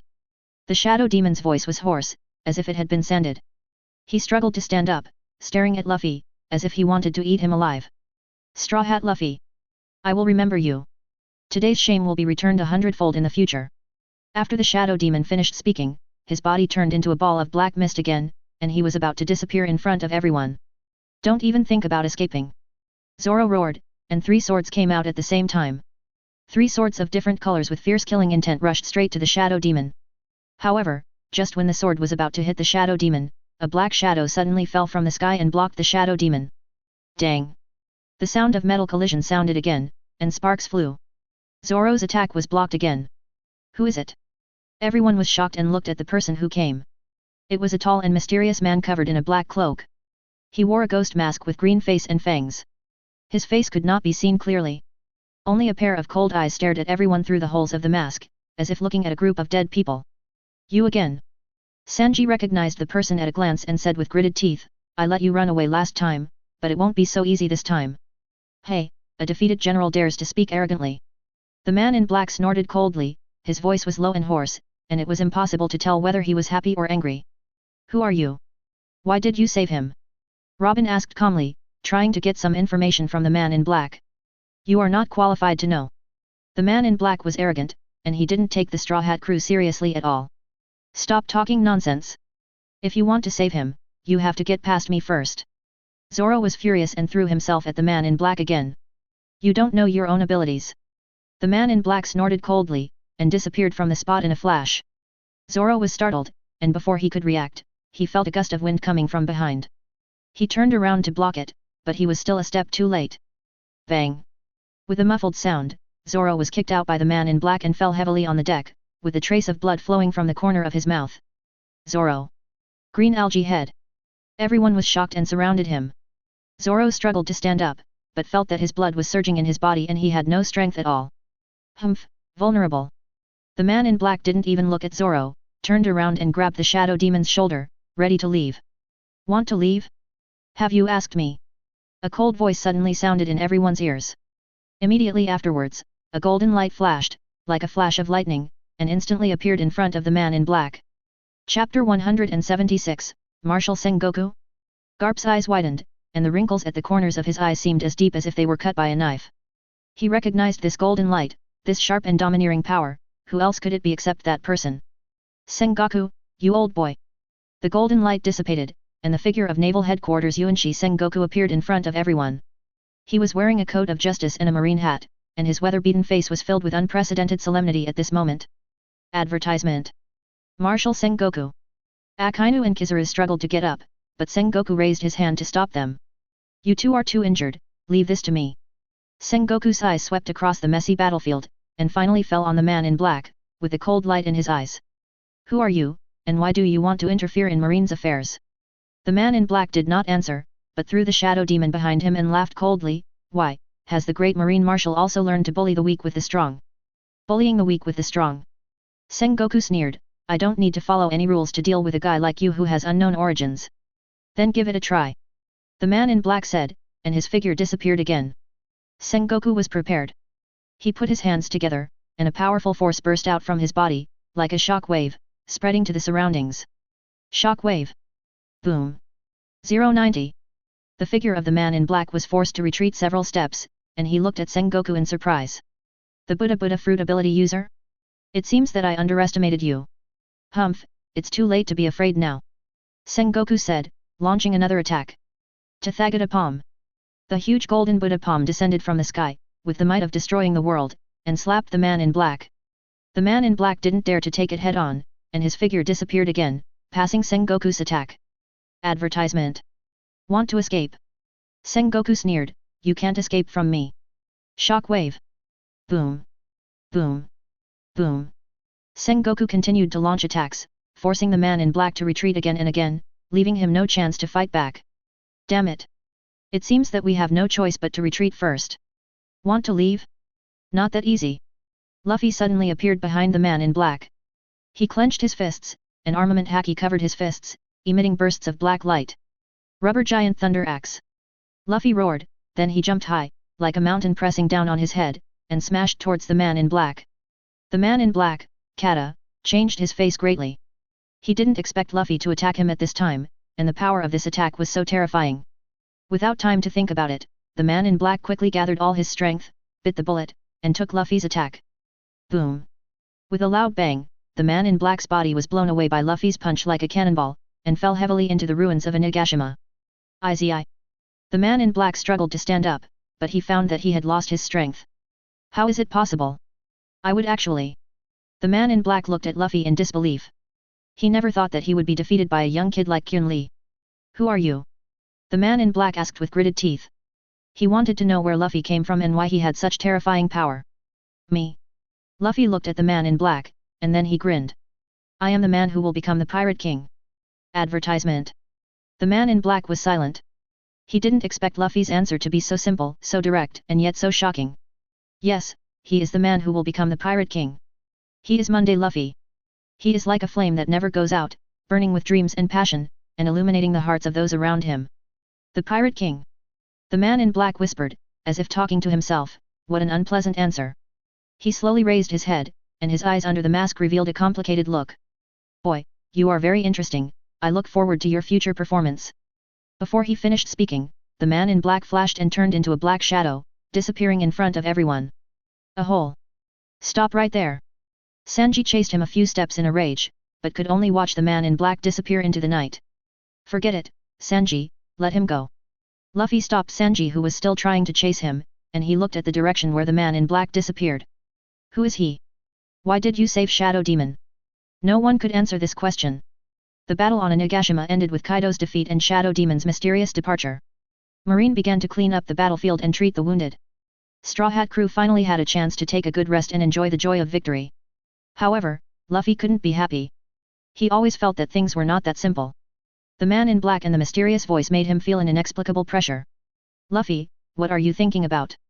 Nami looked at Luffy's worried look and asked with concern. I'm wondering, is our adventure really over? Luffy looked up at the starry sky and muttered to himself. Of course it's not over. Usopp patted Luffy on the shoulder and said loudly, we still have to go to the second half of the Grand Line, find the Pirate King, and yes, our adventure has just begun. Luffy suddenly smiled, his smile was as sunny as ever, full of vitality and hope. Yes, our adventure has just begun. Everyone looked at Luffy and smiled. They knew that no matter what challenges they would encounter in the future, they would face them together because they were partners. However, they did not know that a greater crisis was quietly approaching. On an unnamed island thousands of miles away from Wano Kuni, the man in black was standing on the edge of a cliff, looking into the distance. Master, why should we retreat? With your strength, you can completely kill them all. Shadow Demon stood behind the man in black and asked puzzledly. Shut up. What do you know? The man in black shouted angrily, interrupting Shadow Demon's words. He slowly took off his mask, revealing a sharp face, but the pair of originally sharp eyes were now full of fatigue and helplessness. That kid is not simple. The man in black whispered, there is a power in him that makes me feel scared. Fear. Shadow Demon looked at the man in black in surprise. He had never seen the man in black show such an expression. Could it be? Shadow Demon suddenly thought of something, could it be? Yes, it's just what you think. The man in black took a deep breath and said in a deep voice, that kid is. Before the man in black finished speaking, a golden lightning suddenly fell from the sky and struck in front of him, splitting a deep gully in the ground. Chapter 177, I am here to judge you. Who? The black-clad man and the Shadow Demon's faces changed drastically. They looked around vigilantly, but could not see any figure. No need to look, I'm here. The black-clad man and the Shadow Demon looked up at the same time, and saw a woman wearing golden armor and 6 wings flapping behind her, floating in the air, looking down at them. Who are you? The Shadow Demon exclaimed. He could feel that this woman exuded a terrifying aura, which was stronger than any enemy they had encountered before. Advertisement. I'm here to judge you. The woman said coldly, are you ready to be judged? The black-clad man and the Shadow Demon looked at each other, and they saw solemnity and fear in each other's eyes. They knew that today, they were afraid, they would not be able to escape. The sea breeze whistled, rolling up thousands of huge waves and hitting the cliffs, making a deafening roar, as if playing the war drums for the upcoming battle. The black-clad man looked up and stared at the golden figure floating in the air. Who are you? He asked in a deep voice. I am the King of Angels, Yan. The voice of the woman in golden armor was like a bell, resounding through the world, as if carrying the majesty of the gods. You have disturbed the order of the world and poisoned the lives of the people. Your crimes are unforgivable. 11. Judgment. These two words are like a heavy hammer, hitting the hearts of the man in black and the shadow demon fiercely. They looked at each other, they both saw determination in each other's eyes. It's going to die anyway, why not fight to the death? Master, I will hold her back, you go. The shadow demon whispered. He clenched the black sword in his hand, and rushed towards Yan with a shake of his body. Don't overestimate your own abilities. Yan snorted coldly, and the golden sword in his hand turned into a flash of lightning, which was launched later but arrived first, and instantly pierced the chest of the shadow demon. The shadow demon screamed, his body fell down helplessly like a kite with a broken string. Shadow demon. The man in black was furious. He never thought that Yan's strength was so terrifying that he could kill his right-hand man in one move. You, what do you want? What do I want? Yan smiled coldly. Of course, I want to completely eliminate the source of all your evil. Before he finished speaking, the golden sword in Yan's hand swung again, and golden sword energy attacked the man in black like a storm. The man in black did not dare to be careless. He quickly gathered all his strength and formed a black barrier in front of him to try to resist Shang's attack. Advertisement. However, Yan's sword energy was like cutting tofu, easily he broke his defense and then hit him hard. Puff. The man in black spat out a mouthful of blood, and his body flew backwards like a kite with a broken string, and fell heavily to the ground, smashing a huge hole in the ground. IZI. The man in black struggled to stand up, but Yan did not give him the chance. Yan slowly landed in front of the man in black, and the golden sword in his hand was against his neck. You can't kill me. The man in black said in horror, I know a lot of secrets. As long as you let me go, I can tell you. Secrets? Yan sneered, do you think I will believe your lies? No. I'm telling the truth. The man in black said hurriedly, I know you've been looking for something, I know where that thing is. Yan paused for a moment with the sword in her hand, she looked at the man in black and asked, what are you talking about? I can tell you, but you have to promise me to let me go. The man in black said. Do you think you are still qualified to negotiate with me now? Yan was right, he was now a fish on the chopping board, at the mercy of others. Okay, I'll tell you. The man in black took a deep breath and said, I know you've been looking for. Shut up. At this moment, a majestic voice suddenly came from the sky. Then, a golden beam of light descended from the sky, covering Yan and the man in black. Who? Yan's face changed, and she quickly waved the golden sword in her hand, trying to resist the golden beam of light. However, the golden beam of light seemed to be indestructible, easily dissolving her attack, and then took her and the man in black away from this nameless island. Luffy, are you okay? On the ghost island, Nami looked at Luffy with worry in her eyes. I'm fine. Luffy shook his head, looking at the beam of light rising into the sky. What is that? I don't know. Zoro shook his head, looking at the beam of light, but, I have a bad feeling. Zero asked for flowers. Let's go and see it too. Sanji said. Yeah. Everyone nodded, and then they walked towards the direction of the beam of light. The golden beam of light brought Yan and the man in black to a huge palace. Advertisement. The palace was surrounded by endless darkness. Only in the center of the palace was there a huge throne. On the throne sat a man wearing a golden robe and a golden dagger. The man wore a golden mask on his face, making it difficult to see his true appearance. Meet my king. The man in black saw the man on the throne and knelt down on the ground, saying respectfully. Yan looked at the man on the throne with vigilance in his eyes. Who are you? Yan asked. The man on the throne did not speak. He just stood up slowly and walked towards Yan step by step. As the man approached, a strong pressure came, which almost made Yan breathless. What do you want to do? Yan asked. The man walked in front of Yan, then he stretched out his hand and took off the golden mask on his face. Yan, long time no see. The man looked at Yan and said slowly. Yan looked at the man, her pupils suddenly contracted. Yan looked at the man, her face was full of shock and disbelief. How could it be, you? In the palace, the air seemed to freeze, and you could hear a pin drop. Yan stood there, as if struck by lightning, her mind was blank.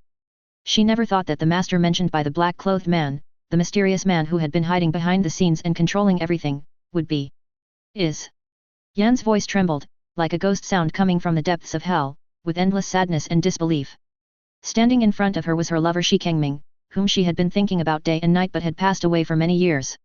Once, he was gentle and elegant, his eyes were full of hope for the future and love for her, but now, the man standing in front of her exuded a cold breath, and in his deep eyes, there was no longer the tenderness of the past, but only palpitating indifference and ambition. You didn't die. Chapter 178, I'm still alive, but... Wu Ming looked at Yan, with a bitter smile on his lips, I'm sorry to disappoint you, I'm still alive, but... He paused, but, I'm no longer the Wu Ming you know. Yan clenched her fists, her nails pierced deeply into the flesh, but the pain was far less than the torment in her heart at the moment. Why? She bit her lips and held back her tears. Why do you do this? Why betray us? Betray this world? Advertisement. Wu Ming was silent. He turned his back and looked at the endless darkness, as if recalling something. Yan, do you know? I used to be like Luffy, naively thinking that as long as I had power, I could change everything and protect the people I wanted to protect. But I was wrong. This world is much more cruel than I thought. I watched my 687 companions, my relatives, fall in front of me one by one, and I was powerless. I hate my weakness in this world of the jungle. So, I swear, I want to get stronger power, I want to change this world, I want to create a world where no one can control my fate. Wu Ming turned around and looked at Yan, with crazy flames burning in his eyes. Yan, join me. Together, we will overthrow this corrupt world and create a new era. Yan looked at Wu Ming, looking at this man who once made her love him to death, but now he was like a demon, saying such terrible words, her heart seemed to be torn apart, and she was in pain. You are crazy. Do you know what you are talking about? Yan roared, what's the difference between you doing this and those you once hated? Difference? Of course there is a difference. Wu Ming laughed wildly, they are all weak, and I will become the world's god? You? Yan looked at Wu Ming as if she had heard a big joke. Wu Ming, his eyes were full of disappointment and heartache, you have gone astray, Wu Ming. You are no longer the you I know. Shut up. Wu Ming roared, and the black energy ball in his hand shot towards Yan. Since you are stubborn, don't blame me for being rude. Yan quickly waved the golden sword in his hand, and the golden divine power turned into an indestructible barrier to block Wu Ming's attack. Boom. The terrifying energy fluctuations swept the entire palace, and everything around was destroyed. Yan and Wu Ming, the two lovers who once fought side by side, now turned their swords against each other and became enemies. Their battle was earth-shattering, as if to destroy the whole world. At the same time, Luffy and others finally arrived in the palace. Yan. Luffy was shocked when he saw the scene of Yan and Wu Ming confronting each other. He rushed over and wanted to stop the battle. However, at this moment, the door of the palace suddenly closed with a bang. Advertisement. What? Luffy and the others' faces changed drastically. They rushed to the gate and tried to open it, but found that the gate seemed to be made of steel and could not shake the partition at all. Damn it! How could this happen? Luffy looked at the closed door, his eyes full of anxiety and worry. He could feel that the two terrifying forces in the palace were colliding crazily. If he didn't find a way to stop them, he was afraid. What should we do? What should we do? Nami looked at Luffy and asked anxiously. Luffy didn't say anything, he was tired of colliding. I must go in. Outside the palace, the wind was howling, as if responding to Luffy's anxiety and anger. Open this broken door for me. Luffy roared, his arms covered with armament haki and conqueror's haki, like two red-hot iron pillars, smashing hard on the bronze giant door. Boom! The loud noise shook the sky, and the whole palace seemed to be shaking, but the bronze giant door did not move at all, without even a scratch. Advertisement. Damn, what kind of door is this? Luffy was panting, veins on his forehead bulged, but he could do nothing. Luffy, calm down, it's useless to act recklessly like this. Zoro pulled Luffy and said in a deep voice. But, Yan is still inside. Luffy was extremely anxious. He knew that Yan was powerful, but Wu Ming was not a pushover either, and now that he had become so unfamiliar, who knew what crazy things he would do? Believe in Yan, she will definitely be able to handle it. Zoro looked at the closed door with a frown, what we have to do now is to find a way to open this door as soon as possible. Luffy also knew that this was not the time to act on impulse, so he took a deep breath and tried to calm himself down. Robin, did you find anything? Robin carefully observed the patterns on the huge bronze door, trying to find some clues from them. These patterns seem to be some kind of ancient text, but I have never seen them before. Robin frowned slightly. These texts were complex in structure and full of mystery, so she couldn't decipher them for a while. Ancient text. Frankie came forward and took a closer look, could it be some kind of secret code? It's very likely.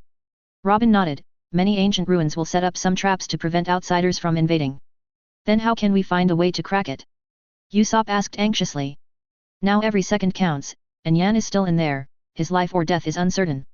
Don't worry, let me think about it. Robin tried to recall the books and documents he had read, trying to find similar records from them. Time passed by, and everyone became more and more anxious. The energy fluctuations from the palace became more and more intense, as if foreshadowing that the battle was entering a white-hot stage. No, I can't wait. Luffy stood up suddenly. I don't believe that there is anything in the world that can stop my 5.4. He walked to the huge bronze door again. This time, he did not choose to break the door with brute force, but closed his eyes and urged observation haki to ultimate. He wanted to use observation haki to find the weakness of this door, and then defeat the enemy with one blow. Luffy's observation haki is no longer the same as before. He can not only sense the surrounding scene and atmosphere, but also hear people's voices and foresee the future. At this moment, he focused all his attention on the huge bronze door. His perception seemed to turn into countless tiny tentacles, penetrating into the interior of the huge door little by little to explore its secrets. Gradually, a vague picture emerged in Luffy's mind. He saw that behind the huge bronze door, there was a huge space hidden, and in the center of the space, a black sphere was suspended. Chapter 179, This thing is very weird. The sphere exuded a strange aura, as if it was the source of some evil. Luffy felt that the sphere was calling him and tempting him. No. Luffy suddenly opened his eyes, and his forehead was covered with cold sweat, as if he had just woken up from a nightmare. The strange aura emitted by the black sphere was like a maggot attached to his bones, trying to invade his consciousness and drag him into an endless abyss. Damn, this thing is very evil. Advertisement. Nami noticed Luffy's abnormality, and hurriedly grabbed his hand, and asked anxiously, Luffy, what's wrong with you? Are you uncomfortable? The soft touch was like a warm current, dispelling the cold breath in Luffy's heart. I'm fine, but...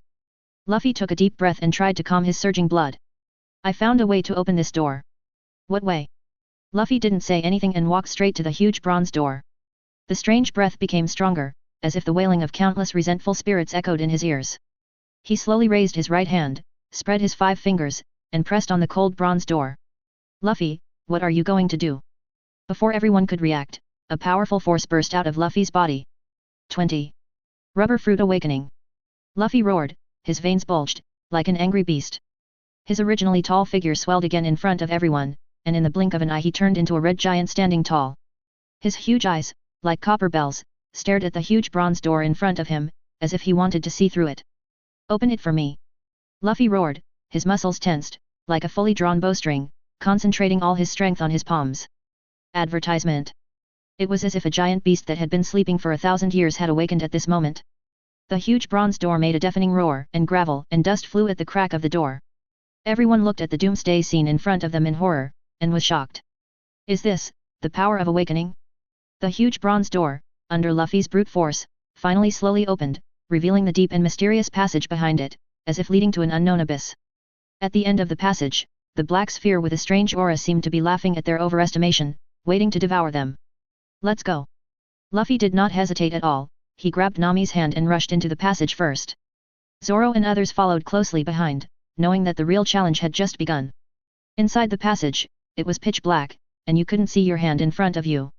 Luffy turned on the observation haki and sensed everything around him, but his brows were getting tighter and tighter. What's wrong, Luffy? Nami noticed Luffy's abnormality and asked in a low voice. This place is very wrong. As soon as Luffy finished speaking, countless scarlet lights suddenly lit up on the walls on both sides of the passage. Those lights, like living things, twisted and squirmed on the walls, and finally turned into hideous ghost faces, roaring at everyone. What the hell is this? Usopp screamed in fear and quickly hid behind Chopper. Be careful, these ghost faces are some kind of mental attack. Robin reminded. Mental attack. Sanji frowned, then let me deal with them. Devil Wind Leg Fire Dragon King. Advertisement. Sanji's toes ignited with blazing flames, like a fire dragon, roaring and rushing towards those ghost faces. However, his attack seemed to hit the air, and those ghost faces were not affected at all, and still rushed towards everyone with their fangs and claws. It's useless, Sanji, your attack is ineffective against them. Robin said anxiously, these ghost faces are not entities, but a collection of some kind of spiritual energy. Then what should I do? Nami asked, she felt that those ghost faces were getting closer and closer, as if they were going to swallow her. Let me do it. Luffy roared, and the Conqueror's haki on his body, like a volcanic eruption, swept in all directions. Boom! Those ghost faces, under the impact of Luffy's conqueror's haki, melted instantly like ice and snow encountering the scorching sun, turned into black smoke, and dissipated in the air. 7. Everyone looked at Luffy with awe in their eyes. Don't stand there, let's keep going. Luffy said, and continued to walk deeper into the passage. He knew that the real enemy was still waiting for them behind. The passage was very long, as if it had no end. Luffy and the others walked for a long time before finally reaching the end of the passage. In front of them was a huge bronze gate, on which were carved countless strange patterns, as if they were runes from hell, exuding a palpitating breath. On both sides of the gate stood 2 rows of warriors in black armor, holding sharp long swords, expressionless, like statues, guarding the gate. It seems that we have found the real boss. The huge bronze gate stood tall, with hideous and terrifying ghost patterns carved on it, as if the evil spirits crawled out from the depths of hell, trying to drag Luffy and others into the abyss of no return. The black-armored warriors on both sides, holding the cold and shining long swords, were like sculptures, motionless, but the murderous aura emanating from them made Luffy and others feel palpitations. The air was filled with a strange sense of oppression, like the calm before the storm, making people breathless. Be careful, these guys are not ordinary minions. Zoro put his hand on the hilt of the knife. These black-clad warriors, although motionless, but judging from the aura emanating from them, each one is not weaker than the marine officers they met before. Then, come on. Luffy was not afraid at all, but was full of fighting spirit. He roared, and his body swelled again, turning into a red giant standing tall, rushing towards those black-clad Takeda. Rubber giant battle axe. Luffy's huge fist, with a mighty force, smashed hard at the black warriors. Dang! Dang! Dang! The metal collision sounded deafening, and sparks flew everywhere. Facing Luffy's attack, the black warriors did not dodge or evade, and took his attack forcefully. What? Luffy did not expect that the bodies of these black warriors were so hard that his attacks were ineffective against them. Luffy, be careful. Their bodies have been strengthened by some kind of power, and your attacks are ineffective against them. Robin reminded loudly. He quickly pulled back, trying to distance himself from the black warriors and think of a way. However, the black warriors would not give him this opportunity. Like ghosts, they quickly surrounded Luffy, and then waved their long swords and slashed at him. Damn it! Chapter 180, Secret of 3000 Worlds. Luffy quickly waved his arms to resist the attacks of the black warriors, but the attacks of the black warriors were extremely fast, powerful, and well coordinated. Luffy was at a disadvantage for a while. Luffy, I'll help you. Seeing this, Zoro quickly waved 3 swords and rushed up. 3 swords style secret 3000 worlds. Zoro roared, and the 3 swords turned into countless sword lights, covering the black warriors. Advertisement. However, the black warriors seemed to have expected it. The long swords in their hands also turned into sword lights, colliding with Zoro's sword lights. Dang! Dang! Dang! Sparks flew, sword lights crossed, and Zoro and the black warriors fought in a group. Damn, these guys, why are they so difficult? Sanji, don't be impulsive. Nami pulled Sanji and said, these black warriors are very strong, you are no match for them. But, Luffy and Zoro. Trust them, they can definitely handle it. Rubber machine gun. 3 swords bowl needle. Luffy and Zoro, back to back, resisted the attacks of the black warriors. Although they were at a disadvantage, their fighting spirit did not weaken at all, but became more and more courageous.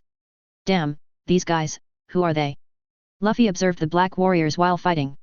He found that these black warriors were not only powerful, but also seemed to have some secrets hidden in them.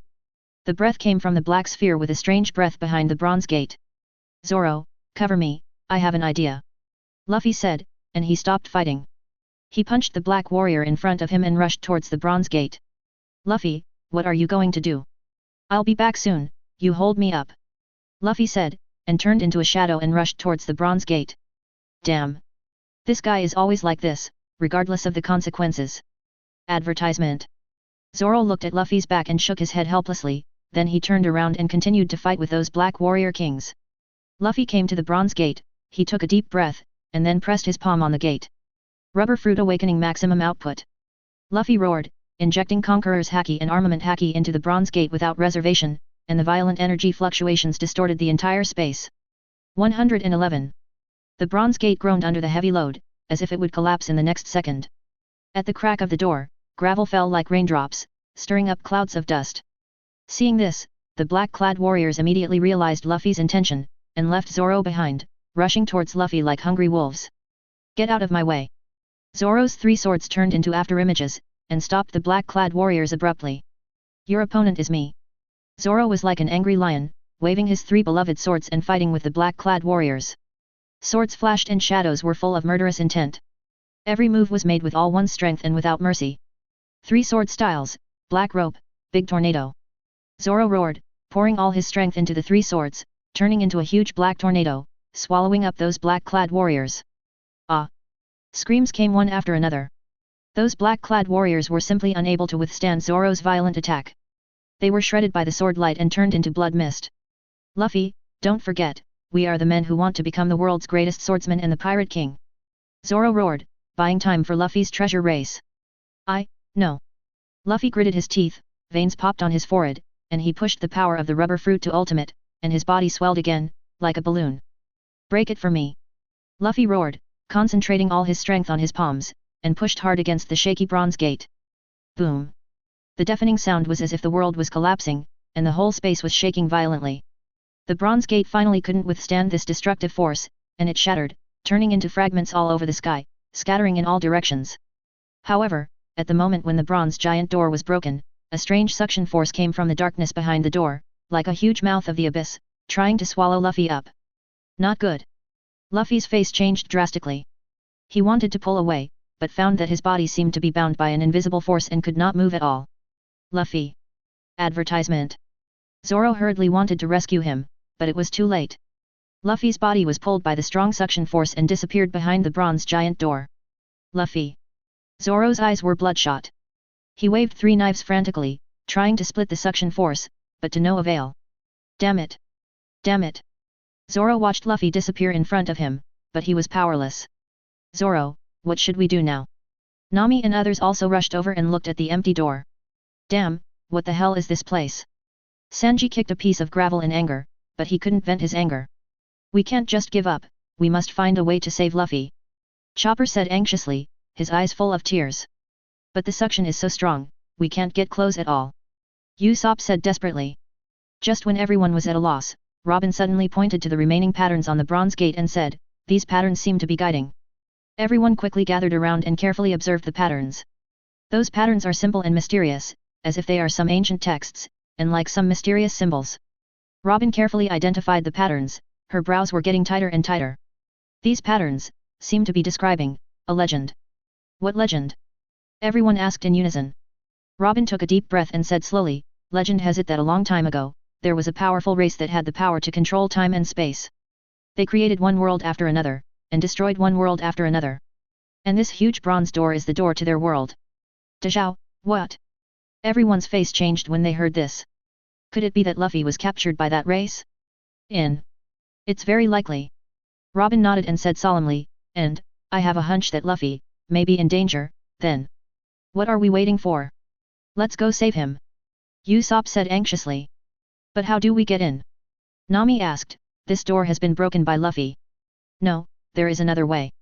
Robin looked at the broken bronze door, we can use Luffy's remaining power to force open the space channel. Space channel? Everyone looked at Robin puzzled. Yes, it's the space channel. Robin explained, according to the records of these patterns, that race uses the space channel to travel between different worlds. And Luffy just used his power to tear the space apart, so we can see this huge bronze door. Chapter 181, slowly opened his eyes. The sea breeze blew gently, bringing a bit of salty and humid air. On the deck, Wu Ming slowly opened his eyes. Everything in front of him was both strange and familiar. The blue sky and the sparkling sea intertwined into a magnificent picture, but the crew members in strange clothes, busy shuttling, and the faintly visible sails in the distance all told him that this was no longer the world he was familiar with. Are you awake? A low and powerful voice sounded in his ears. Wu Ming turned his head and saw an old man with the vicissitudes of life and a firm look standing beside him. He was the captain of this merchant ship, the old captain. His face was full of traces of time, but his eyes were still as sharp as an eagle. Advertisement. Where is this? Wu Ming struggled to sit up and tried to sort out his thoughts. The old captain smiled slightly, revealing a subtle tenderness in his eyes, this is the edge of the Grand Line. We are about to arrive at a small island in East Blue, which is our supply station. It seems that you are new here. Wu Ming nodded, with mixed feelings in his heart. He was originally an ordinary young man in the modern world, but because of an accident, he traveled to this pirate world full of fantasy and adventure. For the future, he felt confused and full of expectations. Don't worry, young man, although it is dangerous here, it is also a place to realize dreams. The old captain patted Wu Ming on the shoulder and encouraged him, by the way, my name is Harold, and I am the captain of this seagull. What's your name? Wu Ming. Wu Ming replied, thinking secretly about how to gain a foothold in this new world. Just then, a clear and pleasant voice interrupted their conversation, Captain, do you need help? A young woman in a simple long dress and with a pretty face came over, her eyes flashing with curiosity and friendliness. It was Lena, a maid on the merchant ship. Oh, Lena, this is the new Wu Ming, tell him about the situation in our world. The old Captain Harold ordered. Lena nodded and gave Wu Ming a warm smile, welcome to the pirate world, Wu Ming. This is a place full of opportunities and challenges, with powerful pirate groups, mysterious islands and all kinds of strange creatures. However, for newcomers, the most important thing is to understand the rules and power distribution here.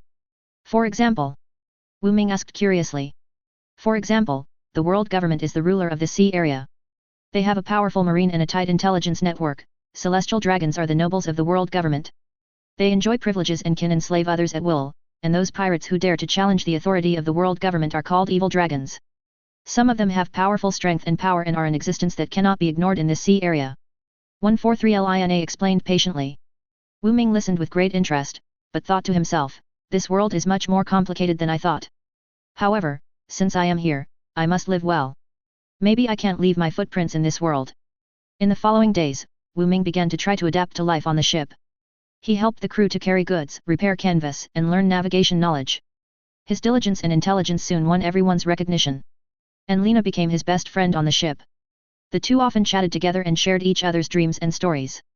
Finally, on a clear morning, the seagull slowly sailed into the harbor of the island. The island is called Coconut Island, named after its abundant delicious coconuts. The island is shaded by green trees and filled with the fragrance of flowers, sending a peaceful scene. Wu Ming followed the old captain and Lena to the island, his heart full of curiosity and yearning for the unknown world. They first came to the market on the island, which was very lively and full of all kinds of goods, from fresh fruits to rare gems. Look, that's the specialty of Coconut Island, the coconut fruit tastes so good. Lena said, pointing to 10 kinds of fruits that look like coconuts but exude a faint fragrance. Wu Ming took a bite and it was indeed sweet and delicious. He couldn't help but praise, it's delicious. This world is really full of surprises. Just as they were immersed in the tranquility and beauty of the island, a sudden voice broke the harmony, hey, the new guy looks quite energetic. Wu Ming turned his head and saw a burly man with a full beard walking towards them. His eyes revealed a hint of unruly and wild. That was Jack, a well-known pirate on Coconut Island.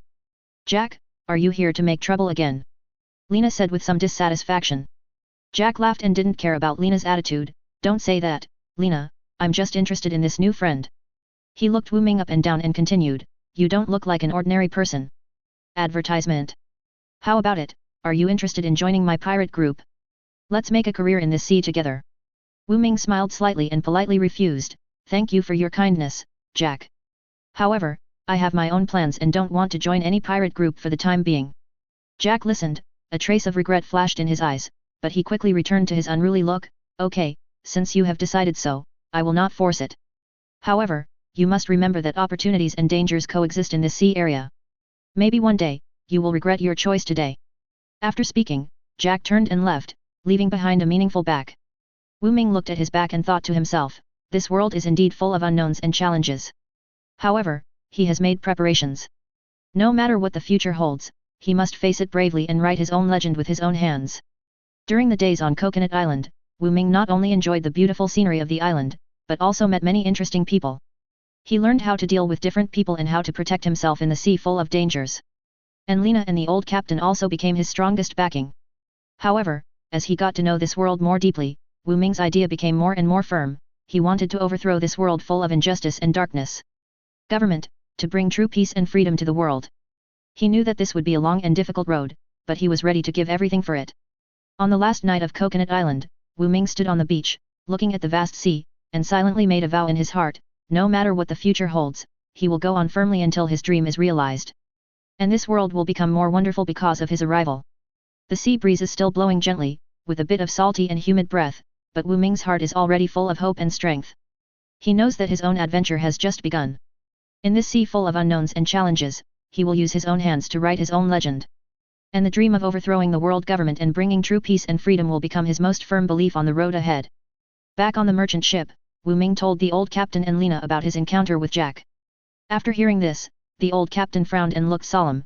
Jack has always been a difficult person. If you refuse his invitation, he will definitely not give up. Wu Ming, you have to be careful, the revenge of pirates is hard to guard against. Lena also looked at Wu Ming worriedly. Yes, Wu Ming, you have to be more careful. Jack and his pirate group are notorious in this sea area, they will not listen to reason. Wu Ming nodded, thinking to himself, it seems that I have to be more careful. However, I am not afraid of him. After all, I am a person who has traveled from the modern world. I have my own advantages and wisdom. However, the development of things is often beyond people's expectations. That night, when the merchant ship was anchored in the waters near Coconut Island, a burst of hurried footsteps and noise broke the silence. Wu Ming quickly ran to the deck and saw a group of pirates attacking the merchant ship frantically, while Jack stood at the bow with a sneer on his lips. Jack, you despicable villain, how dare you attack a merchant ship? Wu Ming shouted angrily and quickly joined the battle. Jack sneered, his eyes revealing disdain. Humph, you are a foreigner who only knows a little bit of kung fu, and you dare to meddle in my business? Today let me teach you a lesson. After saying that, Jack waved the big knife in his hand and chopped at Wu Ming. Wu Ming dodged Jack's attack with a nimble move, and at the same time grabbed his wrist, saying in a cold tone, I warn you, Jack, don't force me to do it. However, Jack ignored Wu Ming's warning and continued to attack frantically. Wu Ming had no choice but to fight back. He used the fighting skills he learned in the modern world to fight a fierce battle with Jack. Although he was a newcomer and was not very familiar with the fighting methods in the pirate world, his flexibility and wit allowed him to tie with Jack in a short time. However, the pirates were numerous, and Wu Ming soon fell into a disadvantage. He was injured in the battle, and his clothes were stained with blood. Seeing this, the old captain and Lena rushed forward quickly and rescued Wu Ming back to the merchant ship. Lying in the cabin, Wu Ming's heart was full of reluctance and anger. He clenched his fists and gritted his teeth and said, Jack, UBD, I will never let you go. The old captain patted Wu Ming on the shoulder and comforted him, Wu Ming, don't get excited. In the pirate world, strength and reputation are the most important. You are still young and have a lot to learn and improve. Don't be discouraged. As long as you work hard, one day, you will impress Jack. Lena also gently wiped the bloodline on Wu Ming's face, and said with concern, yes, Wu Ming, don't take Jack's words too seriously. He is just an arrogant pirate, you don't need to be angry about his words. Advertisement. The important thing is that you have to protect yourself and don't let yourself get hurt again. After listening to the words of the old captain and Lena, Wu Ming gradually calmed down. He knew that he was not Jack's opponent yet, but he also believed that as long as he worked hard to learn and improve, one day he would surpass Jack and become a strong man in this sea area. So, Wu Ming decided to stay on Coconut Island to learn more fighting skills. He asked the old captain about the fighting methods in the pirate world, and learned swordsmanship and internal strength from the martial arts masters on the island. Every day, he trained hard and constantly improved his strength and skills. After attacking the merchant ship, Jack took the pirate group away from Coconut Island. However, before leaving, he left a map with a mysterious treasure location marked on it. This map seemed to be a message to Wu Ming was provocative, and seemed to be telling him a secret. Wu Ming looked at the map, his heart full of doubts and curiosity. He knew that the treasure location must hide some secrets, and that secret might be related to his plan to overthrow the world government. So he decided to go to the treasure location to find out. On the way to the treasure location, Wu Ming encountered various difficulties and challenges. Not only did he have to face ferocious sea beasts and bad weather, but he also had to be on guard against pirate attacks at all times. However, with his firm belief and extraordinary wisdom, he overcame these difficulties and finally arrived at the treasure location. However, when he dug up the treasure, he found that in addition to some gold and silver treasures, there was also an ancient log. The log recorded some secrets about the dark side of the world government, as well as a powerful physical skill called Six Treasury Immortal Thief. Wu Ming looked at the diary, his heart filled with shock and excitement. He knew that this diary was an important weapon for him to overthrow the world government. And Jack seemed to be secretly following Wu Ming's actions. He left the map, perhaps to test Wu Ming, or perhaps to see how he faced the secret. However, no matter what Jack's purpose was, Wu Ming knew that he had embarked on this road full of challenges and opportunities and could not turn back. In the following days, Wu Ming began to study the diary and learn the physical skills of the Six Treasury Immortal Thief. He immersed himself in practice every day, constantly improving his strength and realm. And the old captain and Lena have always been by his side to support and encourage him. Finally, after countless efforts and failures, Wu Ming finally mastered the essence of the Six Treasury Immortal Thief and became a real strong man. He knew that he had the strength to overthrow the world government, and Jack, who once laughed at him as a foreigner who only knows three-legged cat kung fu, was no longer his opponent. However, Wu Ming did not act immediately. He knew that overthrowing the world government was not an easy task, and he needed more support and allies. So he began to look for like-minded people in the pirate world to fight together to overthrow the world government. And Jack was also secretly observing Wu Ming's actions. He may have realized that the foreigner he once despised has grown into a real strong man. And the map he left behind may have become the starting point for Wu Ming to overthrow the world government. However, all this could not be changed.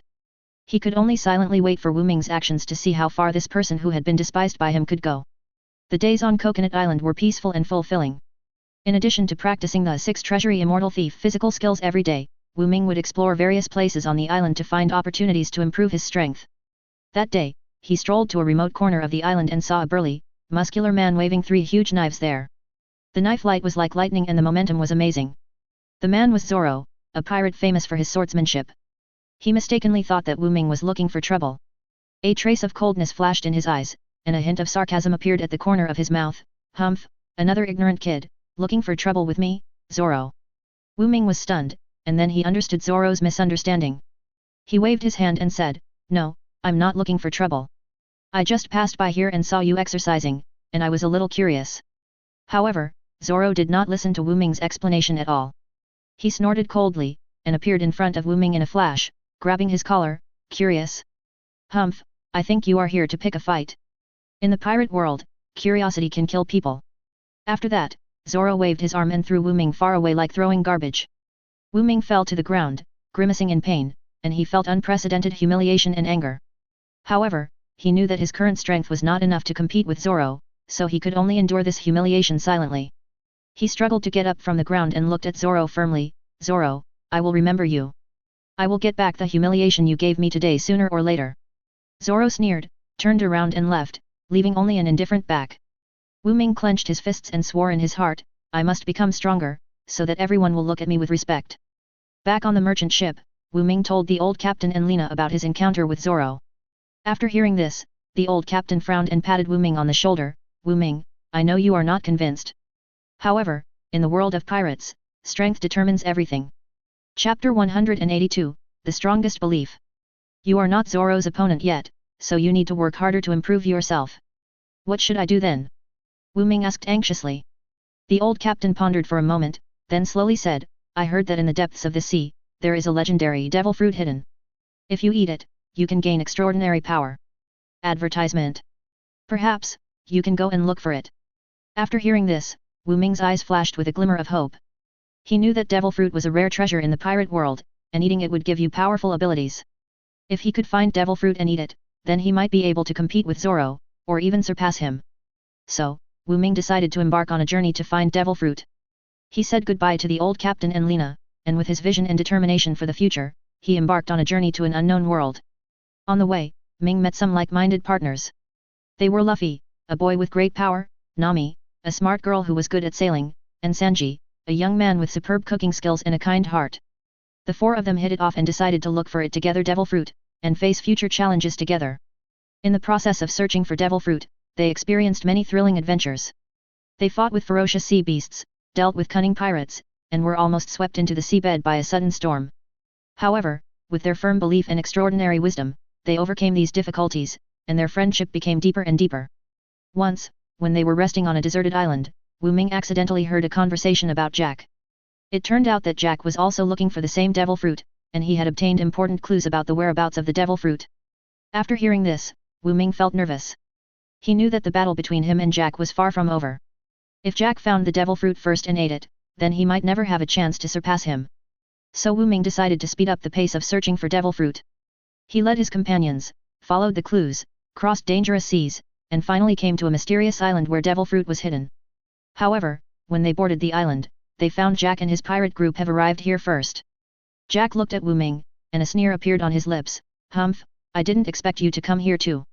However, there is only one devil fruit, don't even think about snatching it from me." Wu Ming clenched his fists and looked at Jack firmly. "Jack, I won't give up. Devil fruit, I'll take it." A fierce battle ensued. Wu Ming and his companions fought a desperate battle with Jack's pirate group. With their extraordinary courage and wisdom, they finally defeated Jack's pirate group and successfully found the devil fruit. However, Just when Wu Ming was about to eat the devil fruit, Jack suddenly rushed out and tried to snatch the devil fruit. Wu Ming was quick-witted and threw the devil fruit into his mouth, then quickly dodged Jack's attack. The power of the devil fruit instantly surged through Wu Ming's body, and he felt that his strength and speed had been greatly improved. He waved his fist and launched a fierce attack on Jack. Jack was shocked when he saw this, and he knew that he was no longer Wu Ming's opponent. After a fierce battle, Wu Ming finally defeated Jack and drove him out of the island. He stood at the highest point of the island, looking at the sea in the distance, his heart full of excitement and pride. He knew that he was no longer the weakling who was bullied by others, but a real strong man. However, Wu Ming was not satisfied with this. He knew that his journey was far from over. He would continue to work hard to improve his strength until one day, he could overthrow the world government and bring true peace and freedom to the world. After escaping from the island, Jack also realized how powerful Wu Ming was. He knew that he was no longer Wu Ming's opponent, but he was unwilling to give up. So he began to secretly plan a new conspiracy, trying to challenge Wu Ming again. A bigger storm is quietly brewing. Advertisement. Wu Ming and his companions are about to face more difficult challenges. However, they are not afraid, because they know that as long as they are united, nothing can stop them from moving forward. Since embarking on the journey to find devil fruit, Wu Ming and his companions' days are no longer peaceful. They crossed unknown seas and encountered countless attacks and challenges. Every battle made them exhausted, both physically and mentally. Wu Ming, are you sure we still want to keep looking? Nami looked at the vast sea in the distance, with a hint of fatigue in her tone. Wu Ming clenched his fists, his eyes firm. Of course, we can't give up. Only by finding the devil fruit can I become stronger and achieve my goal. However, reality is always cruel. Not only did they fail to find the trace of the devil fruit, but they fell into the enemy's trap many times. Every failure made Wu Ming's heart heavier. Wu Ming, you look very tired. Luffy said carelessly, but his words revealed a trace of concern. Wu Ming smiled bitterly and shook his head. It's okay, I just miss home a little. Home, that distant and warm place, became particularly clear in Wu Ming's heart at this moment.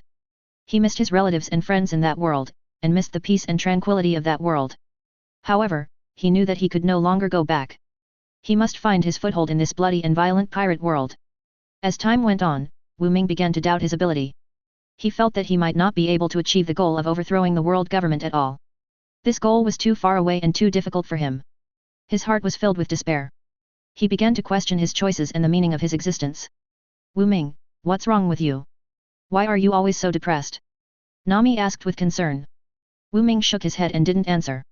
He knew that he couldn't tell his companions about his inner distress, and he didn't want them to see his vulnerability. However, Luffy and Nami still noticed Wu Ming's emotional changes. They tried to encourage Wu Ming in their own way, but the effect was minimal. Wu Ming's heart seemed to be pressed by a huge rock, making him unable to breathe. During a solo action, Wu Ming accidentally discovered Jack's trace. He had a thought in his mind and decided to challenge Jack alone to prove his experience. He felt that he had to do something to break this depressing atmosphere and find the self who was once full of confidence. However, reality once again dealt him a heavy blow. In the battle with Jack, Wu Ming lost again and was beaten all over. He lay on the ground, looking at the sky, his heart full of despair and helplessness. Why? Why can't I defeat him even though I've tried so hard? Wu Ming screamed in his heart, but no one could answer him. Ming was rescued by Luffy and Nami while unconscious. When they saw Wu Ming's injuries, they couldn't help but shed tears. They knew that Wu Ming had been under great pressure, and they had to find a way to cheer him up again. Wu Ming, wake up. You can't just give up. Luffy shook Wu Ming's shoulders and shouted. Nami also cried and said, Wu Ming, you are not alone, you still have us. We will always be by your side, supporting you and helping you.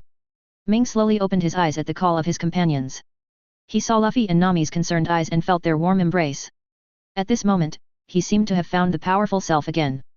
Thank you, Luffy, Nami. I almost lost myself. Wu Ming said gratefully.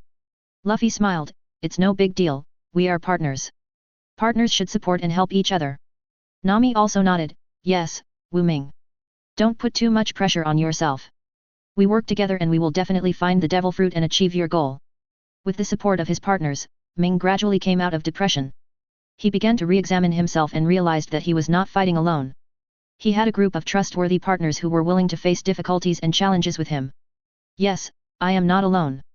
As long as everyone is united, we will be able to overcome all difficulties. Wu Ming strengthened his belief in his heart. In the following days, Wu Ming and his partners were more closely united. They faced the enemy's attack together and searched for the trace of devil fruit together. Although the process was still difficult, their hearts were full of hope and strength. By chance, they found a secret clue about devil fruit. This clue brought them one step closer to their goal and made them more convinced that as long as they persisted, they would be able to find devil fruit. However, just as they were about to go to find devil fruit, an unexpected news came.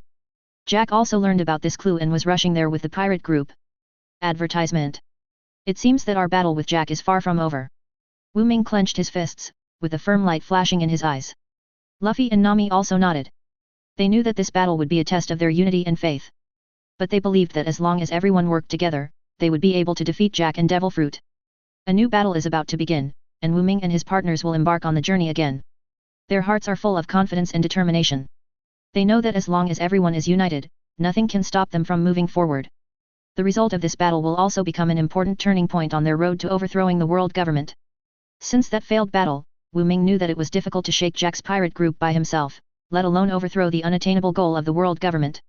He began to cherish every training and every cooperation with his partners, because he knew that only by unity can they survive in this sea full of unknowns and dangers. Zero asked for flowers, Zero. Luffy, the seemingly rude but thoughtful boy, became Wu Ming's right-hand man in training. In his own way, he taught Wu Ming how to stay calm in battle and how to find opportunities in desperate situations. Although Zoro was wary of Wu Ming at first, after experiencing life and death tests together, he gradually recognized Wu Ming's strength and determination and began to teach him his swordsmanship experience. Wu Ming, your strength is already very strong, but you need to learn how to use it more efficiently.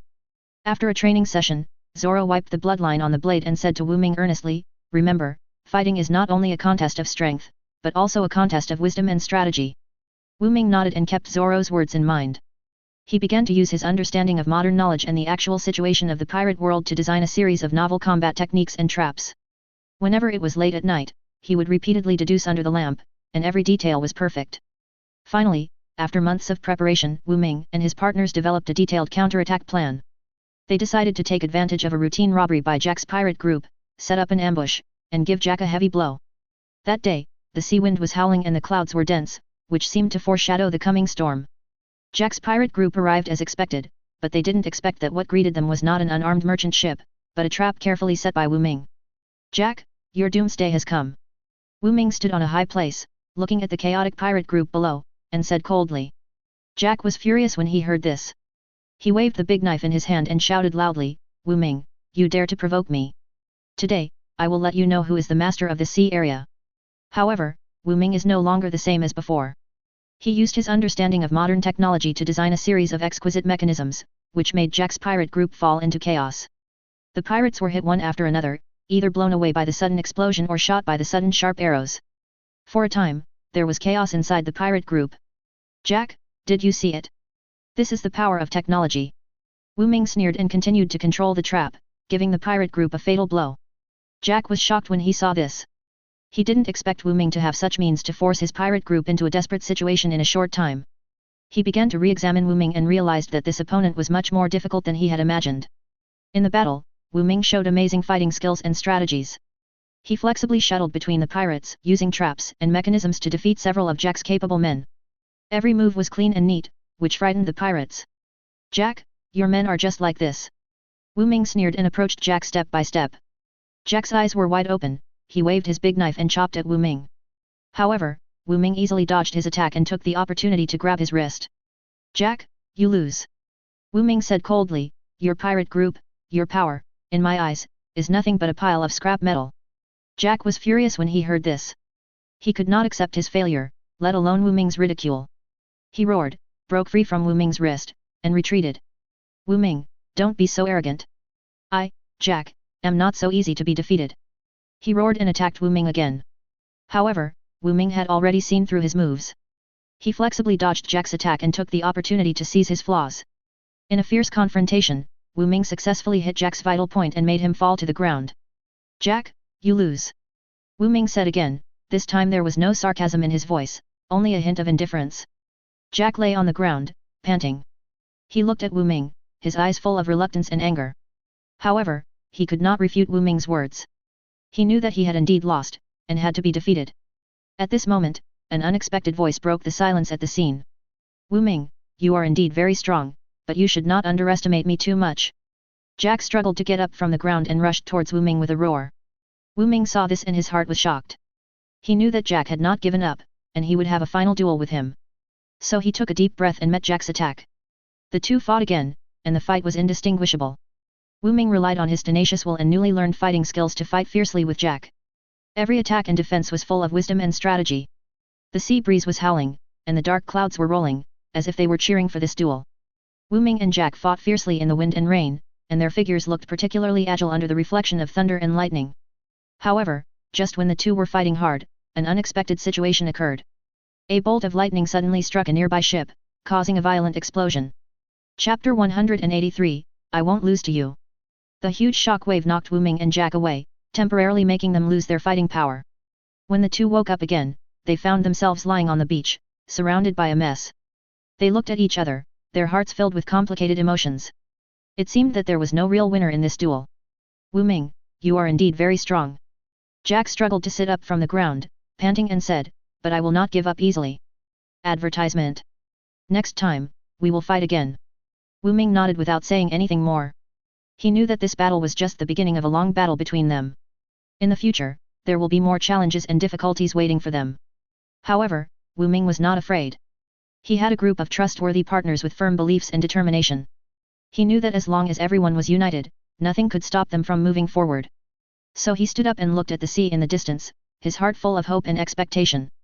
He knew that their adventure had just begun.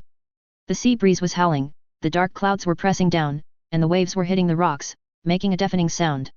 In this chaos, Wu Ming and Jack's duel had entered a white-hot stage. The figures of the two looked particularly agile under the reflection of thunder and lightning, and every confrontation was full of strength and speed. However, as time went on, Wu Ming gradually felt exhausted. His breathing became rapid and his movements began to slow down. Jack fought more and more bravely, waving his broadsword and launching fierce attacks on Wu Ming again and again. Wu Ming could only dodge and look for opportunities to counterattack. Wu Ming, you're done. Jack sneered and slashed at Wu Ming's chest. Wu Ming narrowly avoided it, but the tip of the knife still cut through his clothes, leaving a deep blood mark. I won't lose to you. Wu Ming gritted his teeth and endured the pain, and Jack launched a counterattack. However, his attack seemed so weak that Jack easily dodged it. Just as Wu Ming was about to be defeated by Jack, a loud horn sounded across the sky. The old captain led the crew of the merchant ship to the battlefield, holding spears and bows, and Yin Haoming provided support. Wu Ming, hold on. We're here to help you. The old captain waved his spear and shouted loudly. The crew also responded one after another, and they launched a fierce attack on Jack's pirate group. However, Jack was not panicked. He sneered, waved his sword, and commanded the pirates to counterattack the merchant crew. The pirates were numerous, and they used the human wave tactics to surround Wu Ming and his companions. Wu Ming was injured again in the battle, and his left arm was cut by Jack's knife, and blood gushed out. He felt a sharp pain and his consciousness began to blur. He knew that he was in an extremely dangerous situation. Wu Ming, you can't fall. Luffy shouted loudly in Wu Ming's ear. He waved his fist and launched a fierce attack on the pirates. Zoro followed closely behind, his sword light piercing the darkness like lightning, hitting the vital points of the Mediterranean pirates again and again. With the support of Luffy and Zoro, Wu Ming breathed a sigh of relief. He barely stood up and looked at Jack in front of him, his heart full of anger and unwillingness. Jack, I won't lose to you. Wu Ming gritted his teeth and said.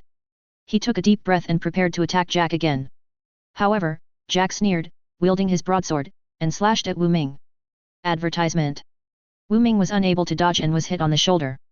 He felt a sharp pain and fell backwards involuntarily. Wu Ming! Luffy and Zoro exclaimed at the same time. They wanted to rush forward to save Wu Ming, but were surrounded by pirates. Wu Ming fell to the ground and his consciousness began to blur. He looked at the sky, his heart full of despair and helplessness.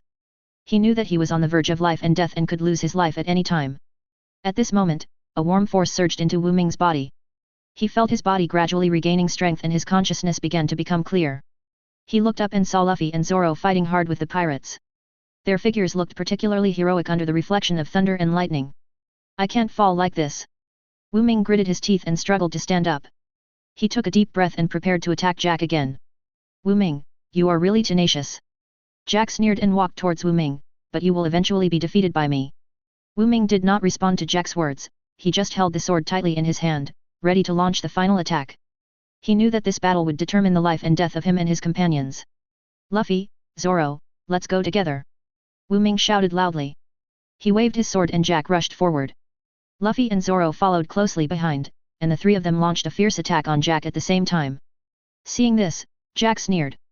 He waved his broadsword and started a fierce battle with Wu Ming and the other two.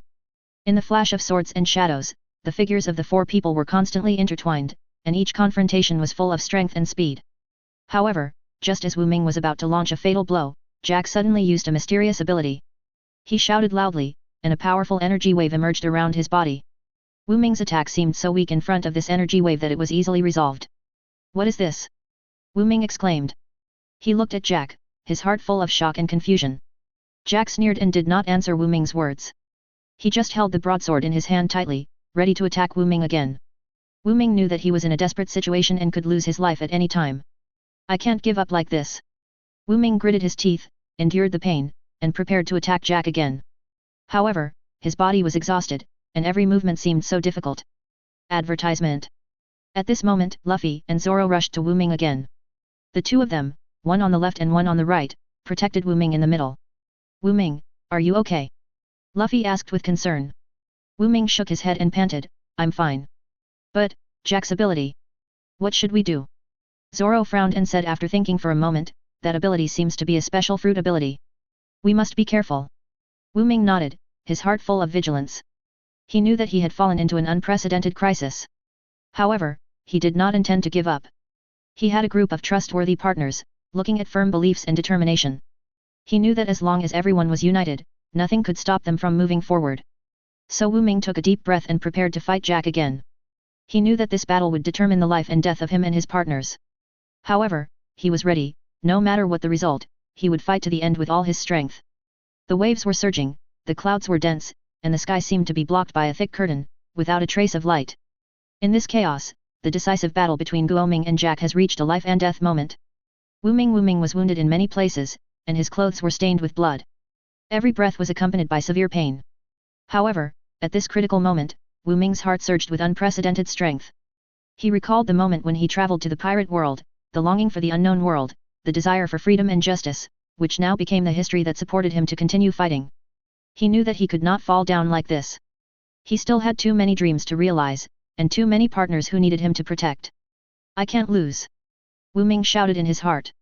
He gritted his teeth, endured the pain, and swung his sword at Jack again. This time, his attack was no longer as weak as before, but full of determination and strength. Seeing this, Jack sneered, "Wu Ming, do you think you can defeat me like this? You are too naive." However, before he finished speaking, Wu Ming's sword light had already struck his chest like lightning. Jack was shocked and quickly swung his sword to block, but it was too late. Wu Ming's sword was as powerful as a bamboo, breaking through Jack's defense in one fell swoop and cutting deeply into his shoulder. Jack cried out in pain and took a few steps back involuntarily. How is this possible? Jack stared at Guo Ming with eyes wide open in disbelief. He couldn't understand why Wu Ming could still burst out with such amazing power under such a serious injury. Wu Ming panted and looked at Jack, with an indescribable joy in his heart. He knew that he had finally found a way to break through his own limits, that is, relying on the experience zone in his heart.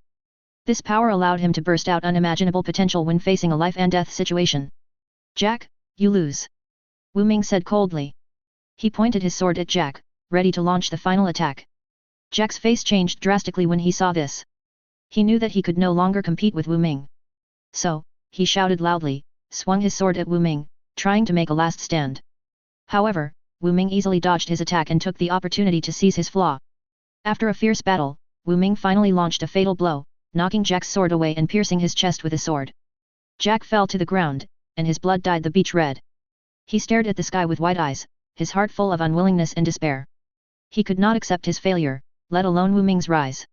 Chapter 184, This ghost ship is very unusual. However, the facts are already in front of us. Wu Ming successfully defeated Jack with his own strength and wisdom, and made his pirate group flee.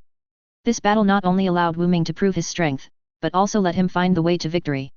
After the battle, Yuan Ming fell into a coma due to physical exhaustion. His companions hurriedly took him back to the merchant ship for emergency treatment. Advertisement.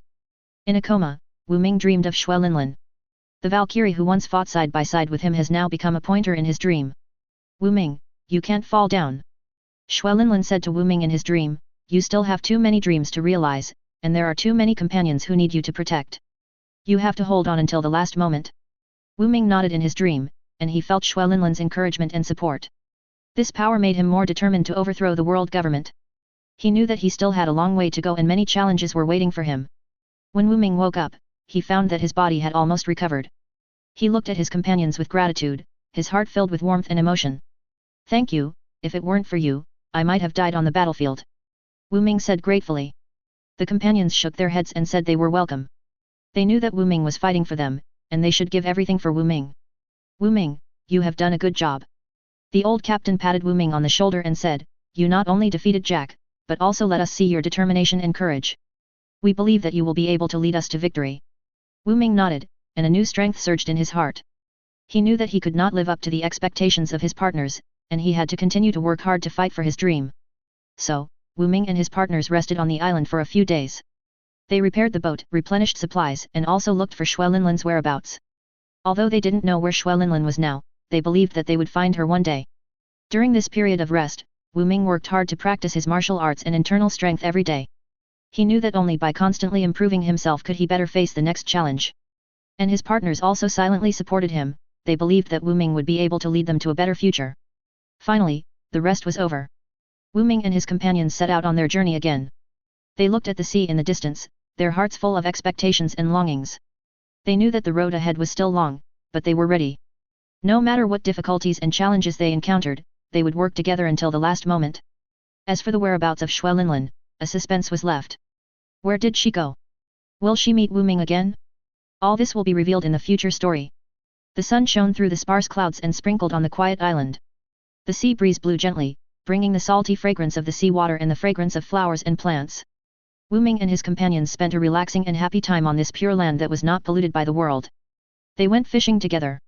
Luffy waved a huge fishing rod and caught a fat fish every time, which amazed everyone. Zoro quietly whittled wooden sticks on the side, ready for barbecue. Nami was responsible for making a fire. She picked up dry wood skillfully and ignited the flame with a flint. The flame jumped happily, reflecting the smiling faces of everyone. Sanji was busy preparing the seasonings, and his cooking skills were always praised. "Wu Ming, what do you think we should do next?" Luffy asked vaguely while chewing the grilled fish. Wu Ming smiled, he looked at the sea in the distance, his eyes flashing with determination. "I plan to find Xue Linlin first, and then we will overthrow the world government together." "Haha, that's right." Luffy laughed, "Fighting for justice, Luffy is obliged." Zoro also nodded, he tightly grasped the sword in his hand, and said in a deep voice, "I am willing to follow you, Wu Ming. For our dreams and justice, I will do my best." Nami and Sanji also expressed their support. They knew that although Wu Ming's plan was difficult, as long as everyone was around, nothing was impossible. They spent a pleasant afternoon with laughter. Advertisement. When the sun set and the sky was dyed with gorgeous sunset, Wu Ming and his companions found a new merchant ship on the beach of the island. "Look, that ship seems to be more advanced than the one we took before." Wu Ming pointed at the merchant ship and said, "Why don't we take this ship to continue our adventure?" Luffy suggested excitedly. Everyone nodded in agreement, packed their luggage, and walked towards the merchant ship. The captain of the merchant ship warmly received them and agreed to let them take the ship to the next destination. On the merchant ship, Wu Ming and his companions made some new friends. Some of them were merchants, some were travelers, and some were adventurers. Everyone sat together and shared their stories and dreams. "I come from a distant country with rich resources and beautiful scenery," a businessman said. "I went to sea this time to find more business opportunities and make my family more prosperous. I am a traveler. I like to walk around and feel the customs of different places." A traveler smiled and said, "I think life is like a journey. Only by constantly exploring can we discover more beauty. I am an adventurer. I am eager to challenge the unknown and explore the mysteries of the world." An adventurer said excitedly, "I believe that there are still many undiscovered miracles in this world waiting for us to discover." Wu Ming listened to their stories, and a warm current surged in his heart. He knew that everyone had their own dreams and pursuits, and their meeting might be the best arrangement of fate. On the merchant ship, Wu Ming also used his knowledge to help the captain improve his sailing skills. By observing the wind direction and ocean currents, he adjusted the angle of the sail and the direction of the rudder, greatly improving the speed of the merchant ship. The captain praised Wu Ming's talent and gratefully invited him to become the merchant ship's navigation consultant. However, the good times did not last long. After the merchant ship sailed on the sea for a while, it suddenly encountered a storm. The sea breeze was howling, the waves were surging, and the merchant ship was shaking violently in the waves, as if it could be swallowed up at any time. "Don't panic. Stay calm," Wu Ming shouted loudly. He quickly ran to the bow and observed the weather and sea conditions. He knew that in this storm, only unity can survive the crisis. Luffy and others also took action. They held the side of the ship tightly, stabilized their bodies, and helped other passengers to keep their balance. Nami used her magic to add a protective shield to the merchant ship to reduce the impact of the storm. With the joint efforts of everyone, the merchant ship finally survived the storm. When the sun rose again and the sea returned to calm, everyone breathed a sigh of relief and smiled at each other. That's great. We successfully survived the crisis. Luffy laughed. Yes, thanks to Wu Ming and everyone's efforts. Zoro also said with a smile. Wu Ming looked at the sea in the distance and a new strength surged in his heart. He knew that this storm was just a small episode in their adventure, and there would be more challenges waiting for them in the future. However, as long as they united as one, nothing was impossible. Companions, let's move forward. Wu Ming shouted loudly. He waved the sword in his hand and led everyone to the unknown sea. Their figures looked particularly brave and determined under the reflection of the rising sun. Their adventure will continue in the future. The sun shines on the sea, sparkling, and the merchant ship sails steadily in the blue sea. Wu Ming stands at the bow, looking into the distance, his heart full of longing for the unknown world. Beside him are the members who have just joined the adventure team, Gunner Beeg, Dr. Alice, Navigator Tom and Fighter Hank. They each have unique skills and backgrounds, but they gather together because of their common dreams and pursuits. Wu Ming, look over there. Beeg suddenly pointed to the front and shouted. Everyone looked over and saw a group of small pirates approaching them quickly in several small boats. They waved their weapons with greedy smiles on their faces, obviously trying to rob the merchant ship. Humph, these guys are really looking for death. Luffy snorted disdainfully, clenching his fists and preparing to fight. Don't panic, everyone, we will act according to the plan. Wu Ming ordered calmly. He quickly assigned tasks, letting Beeg be in charge of artillery attacks, Hank and Luffy in close combat, and Alice and Nami in charge of protecting passengers and crew. The pirates soon approached the merchant ship. They tried to board the deck, but were repelled by Beeg's artillery attacks and Hank and Luffy's battles. Under Wu Ming's command, the team members cooperated tacitly and quickly repelled the pirates. However, in the process of repelling the pirates, some of the merchant ship's supplies were damaged. After checking, Wu Ming found that some food and fresh water were needed. So he decided to resupply in a nearby town. The town is located next to a bay and has beautiful scenery, but the residents of the town seem a little wary. When the team members were purchasing supplies in the town, they met a cunning businessman. He was smiling and enthusiastically soliciting customers, but Wu Ming saw a hint of cunning in his eyes. Hey, friends, come and see my goods. They are all top-notch goods. The merchant shouted. Wu Ming walked up and carefully inspected the merchant's goods. He found that although these goods looked good, they were actually inferior. The merchant obviously wanted to sell these inferior goods at a high price to defraud customers of their money. Hey, you are us. Wu Ming sneered. He used his wisdom to see through the merchant's tricks and bought the necessary materials at a reasonable price. Seeing this, the merchant had to leave in disgrace. When leaving the town, the team members found that their merchant ship was targeted by a group of mysterious people. These people were dressed in black and wearing masks, obviously not wanting to be recognized. They hid in the dark and secretly observed the merchant ship's every move. Wu Ming, look at those people, they seem to have some conspiracy. Tom pointed to the dark and said. Wu Ming nodded, and he also felt a little uneasy in his heart. He knew that this sea area was not peaceful and danger could occur at any time. So he decided to speed up the journey and leave the sea area as soon as possible. However, on the way, the merchant ship suddenly encountered a fog. The thick fog blocked the view and the ship lost its direction. The team members were extremely anxious. They tried to find a way out, but found nothing. What should we do? We are lost. Alice said anxiously. Don't panic, I'll think of a way. Wu Ming comforted. Advertisement. He looked at the sea in the fog and thought about countermeasures in his mind. He knew that it was easy to encounter danger in this fog. Therefore, he must find a way out as soon as possible and lead the team members out of danger. Just when the team members were confused, a ghost ship suddenly appeared in front of them. The figure on the ship was looming, as if it had come from another world. The team members were terrified, they held their weapons tightly, ready to fight this unknown enemy. However, the ghost ship did not attack. It just floated quietly on the sea, as if observing them. Wu Ming looked at the ghost ship, and an inexplicable premonition surged in his heart.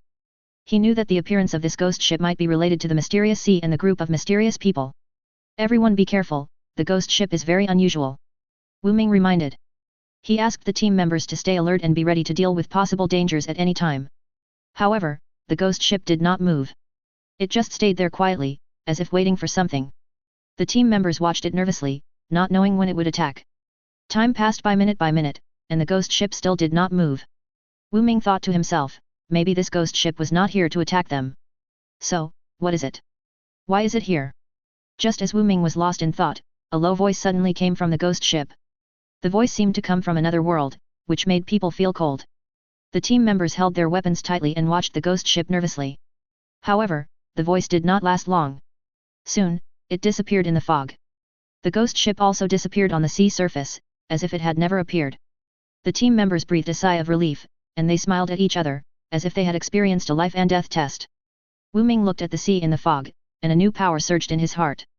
He knew that no matter how many unknowns and dangers there were ahead, as long as they were united, nothing was impossible. Money. Companions, let's move forward. Wu Ming shouted loudly. He waved the sword in his hand and led the team members to the unknown sea. Their figures were looming in the fog, as if they were exploring the mysteries of another world. As for the ghost ship and the mysterious sea, their mysteries will be revealed in the future stories. As the fog gradually thickened, the atmosphere on the merchant ship became more and more tense. Wu Ming and his companions stared at the front, and saw the ghost ship slowly approaching, and the figure on the ship gradually became clear. It was a group of cursed pirates, with hideous smiles on their faces and greedy lights in their eyes. Everyone be careful, these guys are not easy to deal with. Wu Ming reminded loudly. The pirates tried to board the merchant ship and rob the treasure. Wu Ming and his companions quickly fought and launched a fierce battle with the ghost pirates. However, the power of the ghost pirates was extremely strong, and their attacks seemed to be cursed, which gradually put the team members in trouble. Beak's artillery attack did not seem to have much effect on the ghost pirates, and their bodies seemed to be able to penetrate the shells. Hank and Luffy's melee attacks also seemed to be powerless. Every time they hit the ghost pirates, they would dissipate like smoke and then condense again. These guys are so weird. Hank said with a heavy breath. We can't be passive like this, we must find their weaknesses. Wu Ming held the sword tightly, his eyes firm. At the critical moment, the mysterious man appeared. They were dressed in black and wearing masks, and walked out of the mist, as if they were completely different from the ghost pirates. The mysterious man quickly joined the battle, their attacks were accurate and powerful, and soon helped the team members to repel the ghost pirates. However, the appearance of the mysterious man did not make Wu Ming feel at ease. On the contrary, their unknown purpose made Wu Ming feel more uneasy. Who are you? Why do you want to help us? Wu Ming asked vigilantly. The mysterious man did not answer, they just turned around silently and motioned Ming and his companions to follow them. Chapter 185, Continue to search for clues. Under the guidance of the mysterious man, the merchant ship finally sailed out of the fog, but they found that they had deviated from the original route and came to an unknown sea. Where is this? How did we get here? Tom asked anxiously. It seems that we were brought here by that force. Wu Ming looked at the sea, full of doubts. In this unknown sea, the team members found a mysterious island. Advertisement. The island is full of green trees, birds, and flowers, but the air is filled with a mysterious atmosphere. There seems to be a huge secret hidden on that island. Alice said. Let's go up and take a look, maybe we can find some clues. Wu Ming decided to lead the team members to the island. However, the process of landing on the island was not smooth. They encountered various traps and obstacles, as if there was a force preventing them from moving forward. The team members moved forward cautiously, and every step was full of danger. Finally, they came to the center of the island and found an ancient ruins. The architectural style of the ruins is completely different from the pirate world, as if it came from another world. What on earth is this place? Hank exclaimed. It seems we have found an important clue. Wu Ming said. He led the team members into the ruins and began to explore the secrets inside.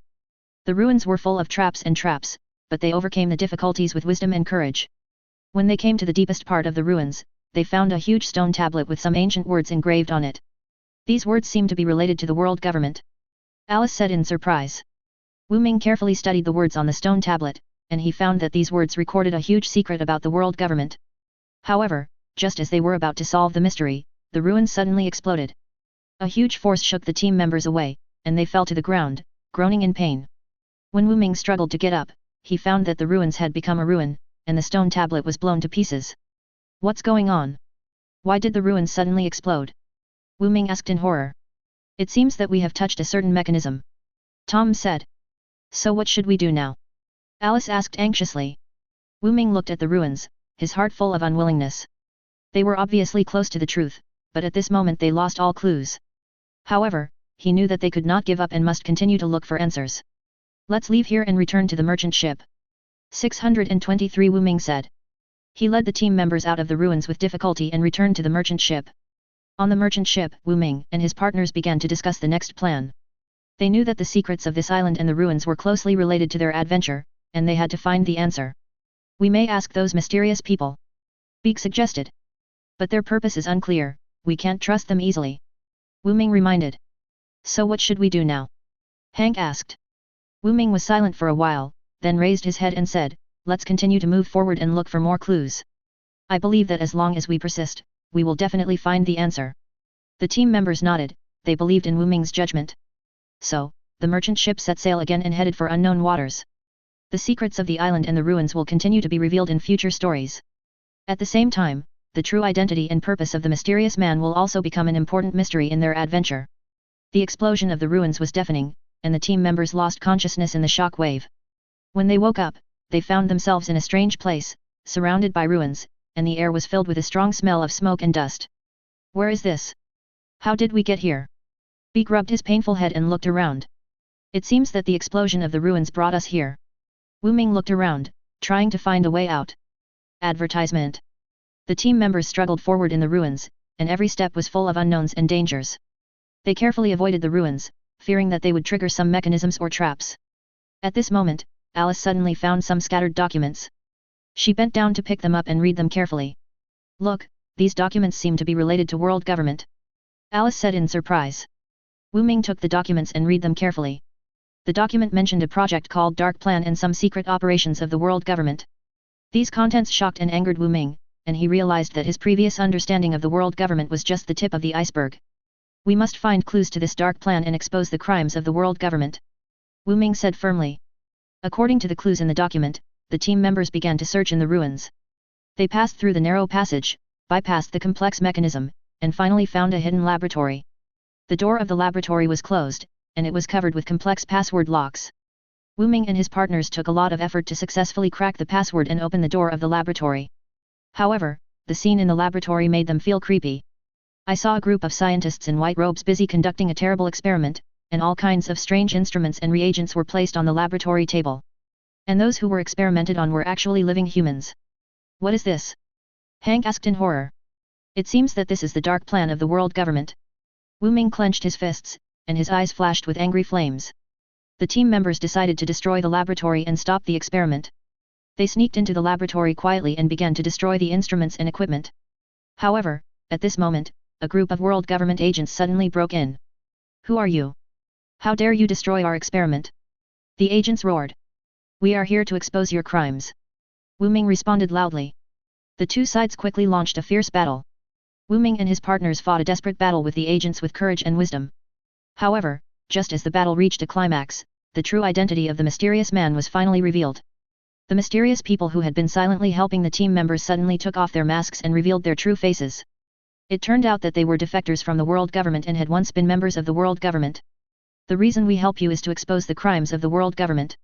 A mysterious man explained, we used to be scientists and agents of the world government, but when we discovered their dark plan, we chose to defect. Now, we need your help to destroy this laboratory together and stop the experiment. Another mysterious man said. The team members quickly reached a consensus with the mysterious man, and they began to fight together to fight against the agents of the world government. In the fierce battle, they relied on courage and wisdom to successfully destroy the laboratory and prevent the experiment from being carried out.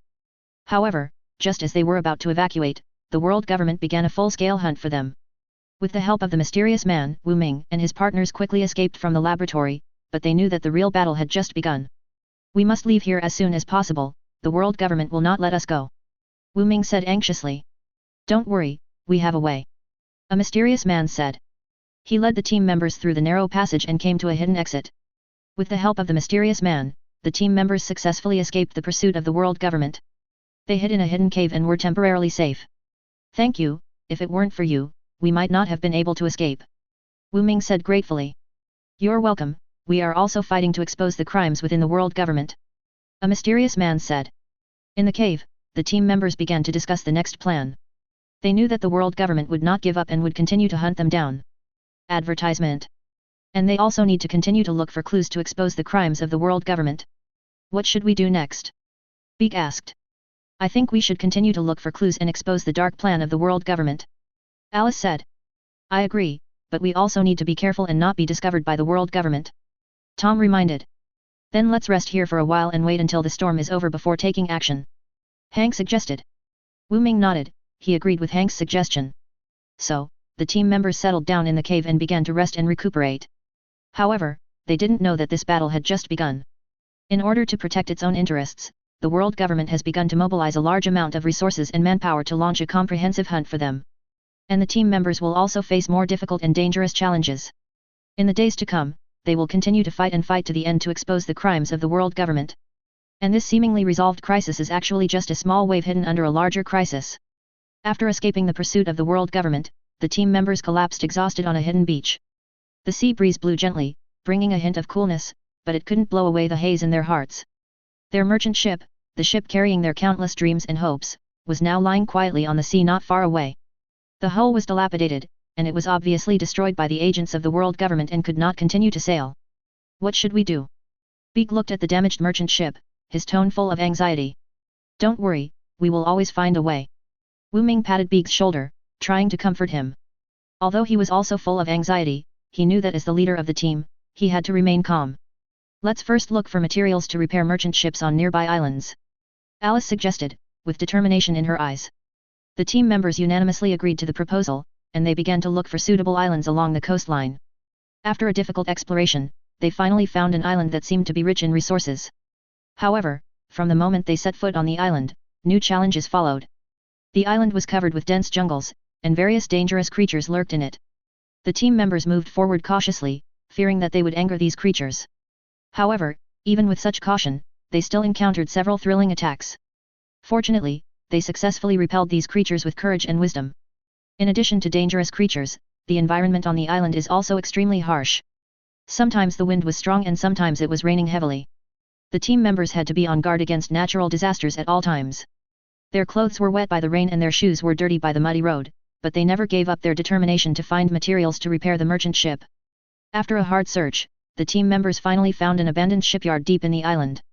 The shipyard was full of various waste materials and tools, and it seemed that no one had been here for a long time. However, when they approached, they found that the shipyard was occupied by a group of pirates. It seems that we have to fight these pirates. Hank clenched his fists, his eyes flashing with fighting spirit. Everyone be careful, these pirates look difficult to deal with. Wu Ming reminded. The team members quickly formulated a battle plan, and they fought a fierce battle with the pirates with tacit cooperation and excellent fighting skills. After a desperate fight, they finally defeated the pirates and obtained the materials needed to repair the merchant ship. In the process of repairing the merchant ship, the team members accidentally discovered a secret room hidden at the bottom of the merchant ship. The door of the secret room was closed, and it was covered with complex password locks. Wu Ming successfully opened the door of the secret room with his keen observation and excellent decryption skills. The secret room contains some important intelligence about the world government, which reveals the conspiracy and plan behind the world government. The team members read the intelligence carefully, and their faces gradually became solemn. It seems that the world government is planning a large-scale operation against all resistance forces. Alice said in a deep voice. We must notify other resistance forces as soon as possible to deal with this crisis together. Tom said anxiously. That's right, we can't let the world government's conspiracy succeed. Hank clenched his fists, his eyes flashing with determination. The team members quickly formulated an action plan. They decided to set off immediately and notify other resistance forces. However, just as they were about to leave the island, the world government's agents appeared again and surrounded the island where the team members were. It seems that we are being targeted by the world government again. Wu Ming said in a deep voice. Don't panic, everyone, we must find a way to escape. Beak tried to comfort everyone. However, this time the world government's agents were obviously well prepared, with a large number of them and well equipped. The team members were in trouble, and they knew that this battle would be extremely difficult. We must find a way to distract their attention and then take the opportunity to break through. Wu Ming quickly thought of countermeasures. I can make some explosions to attract their attention. Beak suggested. Okay, let's do it. Wu Ming nodded, he believed in Beak's ability. Beak acted quickly, using the gunpowder and tools in his hands to create a series of explosions. These explosions successfully attracted the attention of the world government agents, who rushed to the direction of the explosions. Taking advantage of this opportunity, the team members quickly broke through, passing through the dense jungle and evading the pursuit of the world government agents. After a difficult trek, they finally successfully escaped from the island and returned to the sea.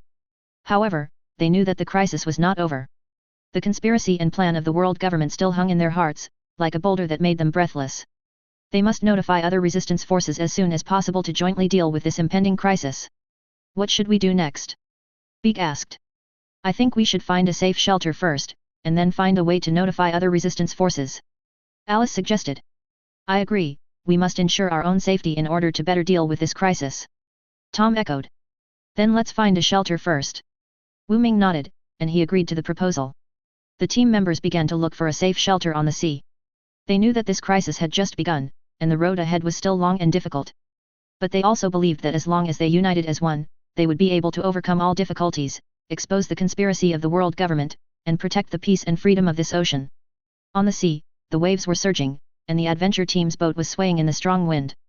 Around, the agents of the world government shuttled like ghosts. They were numerous and well equipped. Every attack made the team members feel under great pressure. Chapter 186, Thank you for helping us. Wu Ming stared at the world government agents around him. Their movements were quick and accurate, and they were obviously well trained. He tried to find a chance to break out, but the agents seemed to be well prepared and completely blocked their retreat. Don't panic, we will definitely find a way. Wu Ming tried to keep his voice calm to calm the team members. However, as time went on, the team members were gradually injured in the battle. Alice tried her best to treat them, but the medicine and resources were quickly exhausted in the fierce battle. Advertisement. Her face was full of fatigue, but her hands never stopped moving. Wu Ming, the medicine is running out, we must find a way to break out as soon as possible. Alice's voice was a little anxious. Wu Ming nodded, he knew how dangerous the current situation was. However, facing the siege of world government agents, they seemed to have fallen into a desperate situation. Beeg, do you have enough artillery ammunition? Wu Ming turned to ask Beeg. Beeg shook his head, and his artillery ammunition was running out. Every time he shot, he had to calculate carefully, fearing that he would waste a bullet. It seems that we can only make the last resistance. Hank clenched his fists, and his eyes flashed with determination. Just then, the leader of the world government agents slowly walked out of the crowd. He was wearing a black uniform and had a cold smile on his face. He walked in front of Wu Ming and looked at Wu Ming with a scrutinizing look. Wu Ming, I know you have important information about the world government in your hands. If you are willing to hand over this information, I can let you and your partner go. The leader's voice was cold and ruthless. Wu Ming raised his head and looked directly into the leader's eyes. His heart was full of anger and determination, and he would never betray his beliefs. Don't even think about it. Even if I die, I will not give out this information. Wu Haoming's voice was firm and experienced. The leader's face changed, and he obviously did not expect Wu Ming to be so determined. He sneered, then waved his hand, signaling the agents to continue the attack. The battle broke out again, and the team members tried their best to resist the attacks of the world government agents. However, their resistance became increasingly weak, and the pain and fatigue of the wounds made them almost unable to support themselves. Wu Ming, we can't hold on any longer. Beeg's voice was filled with despair. Wu Ming gritted his teeth, knowing how dangerous his current situation was. However, he did not want to give up, and he believed that there would always be a miracle. At this moment, a roar suddenly came from the sky. A huge warship appeared above their heads, and the muzzle of the warship slowly aimed at the world government agents. It's the rebel warship! Tom shouted in surprise. The team members looked up at the warship, and there was a glimmer of hope in their eyes. The appearance of the warship undoubtedly brought them a glimmer of life. However, the leader of the world government agents was not panicked. He sneered, and then signaled the agents to attack. He knew that the warship would not open fire easily, because they did not dare to risk hurting their own people. The battle continued, and the team members began to try to break out under the cover of the rebel warship. However, the attacks of the world government agents became more and more fierce, and they did not seem to let Wu Ming and his companions go. Wu Ming, we must break out as soon as possible, otherwise we will all die here. Alice said anxiously. Wu Ming nodded, knowing how critical the situation was. He looked around, trying to find a chance to break out. However, the agents' attacks made it difficult for them to move. At this moment, the muzzles of the warships suddenly spurted out hot flames. Shells whizzed towards the world government agents, blasting them to pieces. It's the rebels' bombardment. We have a chance. Hank shouted excitedly. The team members seized this opportunity and began to break out. They passed through the encirclement of the agents and swam towards the warship. Under the cover of the rebel warships, the team members finally succeeded in breaking out. They collapsed on the deck of the warship exhausted, gasping for breath. Thank you, if you hadn't appeared in time, we might not have been able to escape. Wu Ming said gratefully to the rebels. Advertisement. You're welcome, we are the rebels, and our goal is to overthrow the tyranny of the world government. A soldier of the resistance army replied with a smile. On the battleship, the team members got temporary safety and rest. They knew that this battle had just begun, and the road ahead was still long and difficult. But they also believed that as long as they united as one, they would be able to overcome all difficulties, expose the conspiracy of the world government, and protect the peace and freedom of this ocean. The battleship was speeding on the sea, and the team members stood on the deck, looking at the ocean that had once put them in a desperate situation. Their hearts were full of emotion and determination. They knew that this adventure was just an experience in their lives, and their goal was more remote and great. Wu Ming, what should we do next? Beak asked. I think we should first get in touch with other forces of the resistance army and discuss plans to fight against the world government together. Alice suggested. I agree. We must unite all the forces that can be united to overthrow the tyranny of the world government. Tom echoed. Wu Ming nodded and agreed to the proposal. He knew that only by uniting as one can we defeat powerful enemies.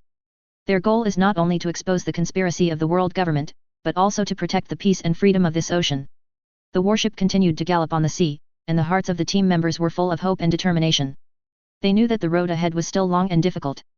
But they also believed that as long as they moved forward courageously, they would be able to overcome all difficulties and achieve their goals. On the sea, the battle was still fierce. The attacks of the world government agents were like a storm, making it almost impossible for the adventure team to breathe. However, at this critical moment, a mysterious warship suddenly appeared on the battlefield. Its appearance was like a divine soldier from heaven, instantly breaking the original balance. The crew on the mysterious warship quickly rushed to the world. The government agents launched an attack. Their firepower was powerful and accurate, and every shell hit the target accurately, instantly disrupting the agents' position. The agents began to panic, and their attacks became disorganized, obviously shocked by the sudden attack. Wu Ming and his partners took the opportunity to fight back, and they cooperated with the crew of the mysterious warship tacitly, as if they had practiced countless times beforehand. With the joint efforts of both sides, the situation gradually turned around, and the world government agents began to retreat. That's great, these crews of the mysterious warship are really our saviors. Beak shouted excitedly, and the cannon in his hand kept firing, and every shot hit the enemy accurately. Yes, it seems that we have a chance to break through. Alice also breathed a sigh of relief. While treating her injured companions, she also paid attention to the situation on the battlefield. Under the cover of the mysterious warship, the adventure team finally succeeded in breaking through. They collapsed on the deck of the warship exhausted, gasping for breath. At this time, the leader of the mysterious warship came over. He was wearing a gorgeous battle armor, and his eyes revealed determination and courage. You are Wu Ming and his companions, right? I am the leader of this warship, my name is Leo. Leo introduced himself, his voice was deep and powerful. Thank you, if you hadn't shown up in time, we might not have been able to escape. Wu Ming said gratefully. He stood up and shook hands with Leo. You're welcome, we are a secret organization that resists the world government, and we are always looking for like-minded partners. We admire your courage and determination. Leo replied with a smile. At Leo's invitation, Wu Ming and his companions boarded the mysterious battleship. The interior of the battleship is spacious and luxurious, with all kinds of advanced equipment. The crew warmly received them and provided them with treatment and supplies. On the battleship, Wu Ming had an in-depth exchange with Leo. They talked about the conspiracy and tyranny of the world government, as well as the plans and goals of the resistance organization. Wu Ming found that Leo and his organization had the same beliefs and pursuits as him, and they all wanted to overthrow the tyranny of the world government and protect the peace and freedom of this ocean. Leo, thank you for helping us. I believe that with our joint efforts, we will be able to expose the conspiracy of the world government and protect the peace of this ocean. Wu Ming said sincerely. Wu Ming, you are right. We are willing to fight side by side with you and fight against the world government together. Only by unity can we defeat the powerful enemy. Leo held Wu Ming's hand tightly, his eyes full of firmness and determination. With the help of Leo, the adventure team got enough rest and supplies. They decided to follow the mysterious warship to the base of the resistance organization to learn more about the conspiracy and plan of the world government. The warship was speeding on the sea, and Wu Ming and his companions stood on the deck, looking at the ocean that once put them in a desperate situation. Now, they have powerful allies and firm beliefs. They believe that although the road ahead is difficult, they will be able to overcome all difficulties. On the way to the base, Wu Ming accidentally discovered the wreckage of his merchant ship that was blown up by the world government agents. His heart was filled with anger and sadness. That was his former home and dream, but now it has turned into nothing. Those damn world government agents, they destroyed my merchant ship and everything I have. Wu Ming clenched his fists, his eyes flashing with anger. Wu Ming, don't be sad. We know what your merchant ship means to you, but it's not the most important thing now. What we have to do is to expose the conspiracy of the world government and protect the peace of this ocean. Your merchant ship, we will rebuild it for you. Leo came over, patted Wu Ming on the shoulder and comforted him. Wu Ming nodded, he knew his current situation and goal. He couldn't immerse himself in the sadness of the past, he had to cheer up and fight for the peace and freedom of the future. 0 Please give flowers 00. The warship continued to gallop on the sea, and Wu Ming and his companions were full of determination and determination. Advertisement. They knew that the road ahead was still long and difficult. But they also believed that as long as they united as one and moved forward courageously, they would be able to overcome all difficulties and achieve their goals. In the base of the resistance organization, Wu Ming and his companions were warmly welcomed. They exchanged their experiences and plans with the members of the resistance organization and discussed strategies to fight against the world government. With the help of the resistance organization, Wu Ming and his partners gradually understood the conspiracy and plan of the world government. They found that there were darker and more evil forces behind the world government. They had to unite all the forces that could be united to expose these conspiracies and protect the peace and freedom of this ocean. In the base of the resistance organization, Wu Ming and his partners were fully trained and prepared. They learned new combat skills and tactics and improved their strength and ability. They knew that the future battles would be more difficult and cruel, but they were fully prepared. Finally, on a dark and windy night, Wu Ming and his partners set out with the members of the resistance organization. They took warships and ships and attacked the world government's base. The battle was extremely fierce, and the two sides fought to the death. Wu Ming and his companions fought bravely, and they cooperated with the members of the resistance organization to resist the attacks of the world government agents. During the battle, Wu Ming found the figure of the leader of the world government. He roared and rushed towards the leader, determined to fight him to the death. The leader also recognized Wu Ming, he sneered and then waved his sword to meet him. The two fought fiercely, and their swords intertwined in the air. Wu Ming gradually gained the upper hand with his excellent swordsmanship and firm belief. In the end, he pierced the leader's chest with his sword and ended the battle. With the death of the leader, the power of the world government gradually collapsed. The members of the resistance organization cheered, they finally overthrew the tyranny of the world government and took peace and freedom in this ocean. After the battle, Wu Ming and his companions returned to the base of the resistance organization. They were treated like heroes and became legends of the resistance organization. However, for Wu Ming, this was not the most important thing. He looked at the ocean that had once put him in a desperate situation, and his heart was full of emotion and determination. We finally defeated the world government and protected the peace of this ocean.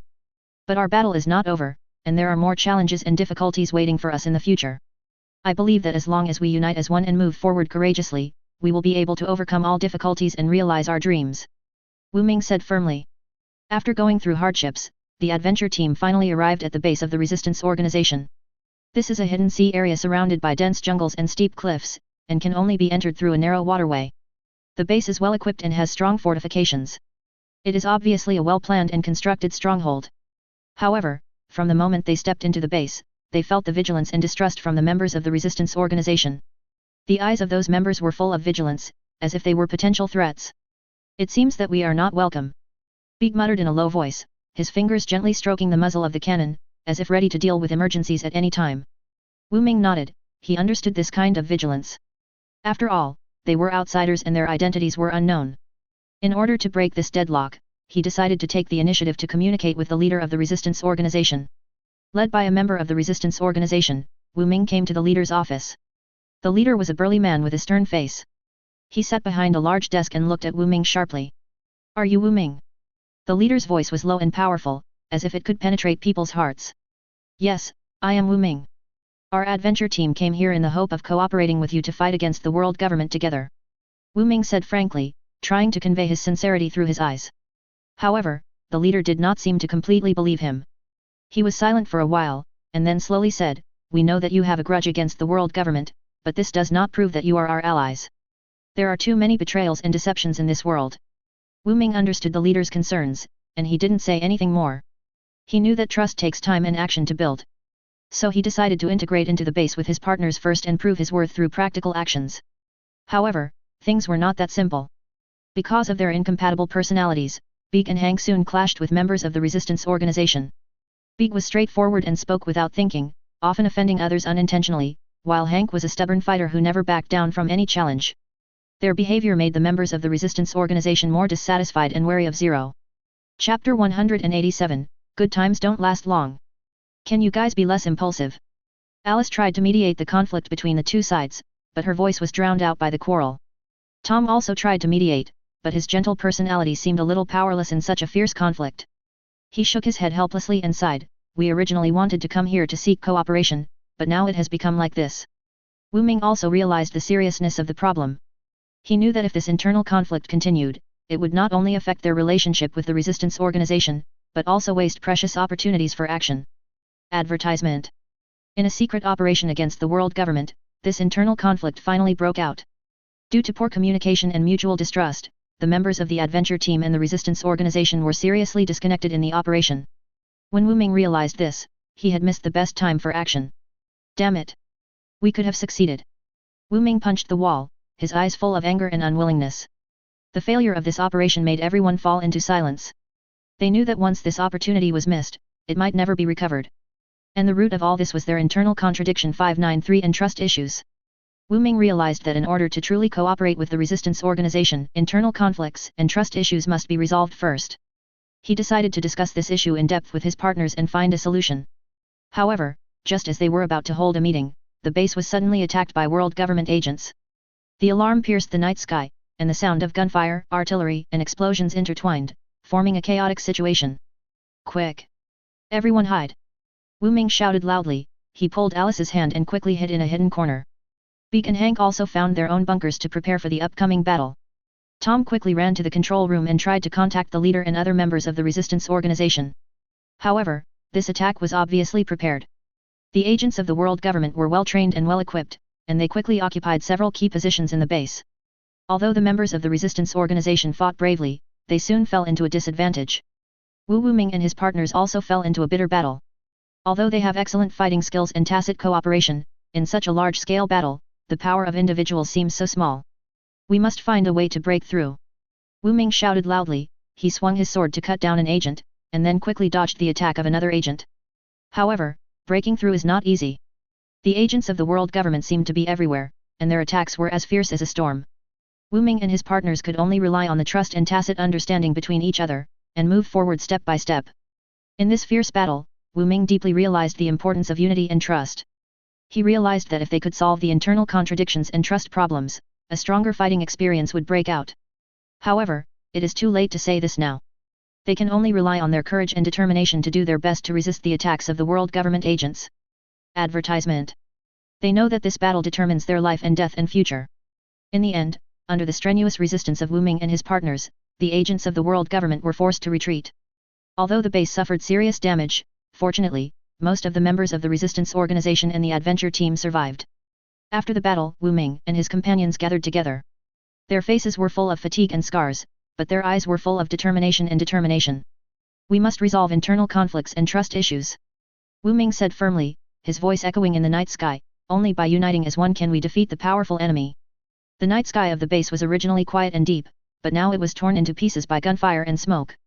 The attack of the world government agents was like a sudden storm, dragging this hidden sea into a cruel war. Wu Ming and his partners fought side by side with the members of the resistance organization, their figures shuttled through the hail of bullets, trying to resist the enemy's attack. However, the number of enemies seemed endless, they surged like a tide, gradually suppressing the power of resistance. Big! Where are you? Wu Ming shouted in the chaos, but his voice was soon drowned out by the explosion. He looked around and saw that the gunfire was continuous and the smoke was filled, and Big's figure could not be seen clearly. At this moment, a scream came, and Wu Ming's heart suddenly tightened. He looked in the direction of the sound, only to see Alice being killed by several world government agent captive, being dragged towards a warship. Alice! Wu Ming roared, slashing at nearby enemies with his sword, trying to rush over to rescue Alice. However, his efforts seemed in vain, as the enemy's firepower was too strong and he could not get close at all. Meanwhile, Tom and Hank were also in a bitter battle. Although Tom was a navigator, he showed amazing courage and determination in the battle. He wielded a long sword and fought a desperate battle with the enemy. Hank, with his excellent fighting skills, knocked down the enemy again and again. However, their efforts seemed unable to change the situation. The number of enemies was too large, and their physical strength was gradually exhausted. In a fierce battle, Tom and Hank were both seriously injured and fell in a pool of blood. Wu Ming saw this, and his heart was filled with anger and despair. He waved his sword, trying to protect his companions, but the enemy's attack was as fierce as a storm. He felt his body gradually tired, and his wounds were bleeding continuously. At this moment, the leader of the resistance organization rushed to Wu Ming's side. He waved a huge battle axe and fought side by side with Wu Ming. His figure on the battlefield was like a flash of lightning, constantly striking the enemy. However, the good times did not last long. In a fierce battle, the leader was hit by the enemy's artillery fire and fell in Wu Ming's arms. His eyes gradually dimmed, and a smile hung at the corner of his mouth. Wu Ming! You have to hold on. The leader's voice was weak but firm, and his hand tightly held Wu Ming's hand. Our dream is handed over to you. After saying that, the leader closed his eyes and left this world forever. Wu Ming felt a huge grief surge in his heart, and his tears burst out. He hugged the leader's body tightly, as if to pour out all his anger and sadness. 0. Just then, a violent explosion was heard. Wu Ming looked up and saw that the central area of the base was destroyed by artillery fire, and the sea of fire was burning in the night sky. He knew that the base had been completely destroyed and they had lost important support and shelter. Under the fierce attack of the enemy, Wu Ming gradually lost consciousness. Advertisement. A moment before he fell into a coma, he saw the smug smile of the world government agent, and his heart was filled with reluctance and despair. When Wu Ming woke up, he found himself in a strange place. There was a ruin all around, with broken walls and rubble scattered all over the ground. He didn't know where his companions were, nor did he know how to move forward. He struggled to stand up and felt a sharp pain in his body. He looked down and saw that his body was covered with scars and his clothes were torn to shreds. He knew that he had to find his companions as soon as possible, otherwise they would not be able to survive in this cruel world. Wu Ming looked for clues in the ruins. He carefully observed the surrounding environment and tried to find some useful information. However, the ruins seemed to have been searched by the enemy, and it was difficult to find anything useful. At this moment, Wu Ming found an entrance hidden underground. He had a thought and decided to go down and take a look. He walked into the basement carefully, only to see that it was dim and cold inside, and there was an old smell in the air. In a corner of the basement, Wu Ming found some documents and materials. He carefully flipped through the documents and saw that they recorded some information about world government's important intelligence. This intelligence seemed to be related to their action plan, and it might also be related to the whereabouts of their partners. Wu Ming was excited, and he knew that he had found an important clue. However, at this moment, a sound of footsteps came, and he quickly hid himself. He saw several world government agents walking into the basement, and they seemed to be looking for something important. Wu Ming's heart tightened, and he knew that he had to be careful. He quietly followed the agents and tried to eavesdrop on their conversation. However, the agents were very vigilant and they soon discovered Wu Ming's presence. A fierce battle broke out in the basement. Wu Ming fought a desperate battle with the agents with his excellent swordsmanship and agility. However, his physical strength was close to the limit, and his wounds were bleeding continuously. In the battle, Wu Ming gradually fell into a disadvantage. He knew that he had to find a breakthrough as soon as possible, otherwise he would not be able to escape from this dangerous place. At this moment, he discovered a weakness in the agents. Their protective equipment was not perfect, and their neck was their fatal weakness. So, Wu Ming concentrated all his strength and launched a fierce attack on the agents' necks. In a fierce confrontation, he finally succeeded in knocking down an agent and taking back important intelligence. However, the battle was not over. Seeing this, other agents launched a fierce attack on Wu Ming. Wu Ming knew that he could not withstand their attack, so he decided to use the complex terrain of the basement to hide. Chapter 188, Important Clues. In the process of hiding, Wu Ming kept looking for a chance to escape.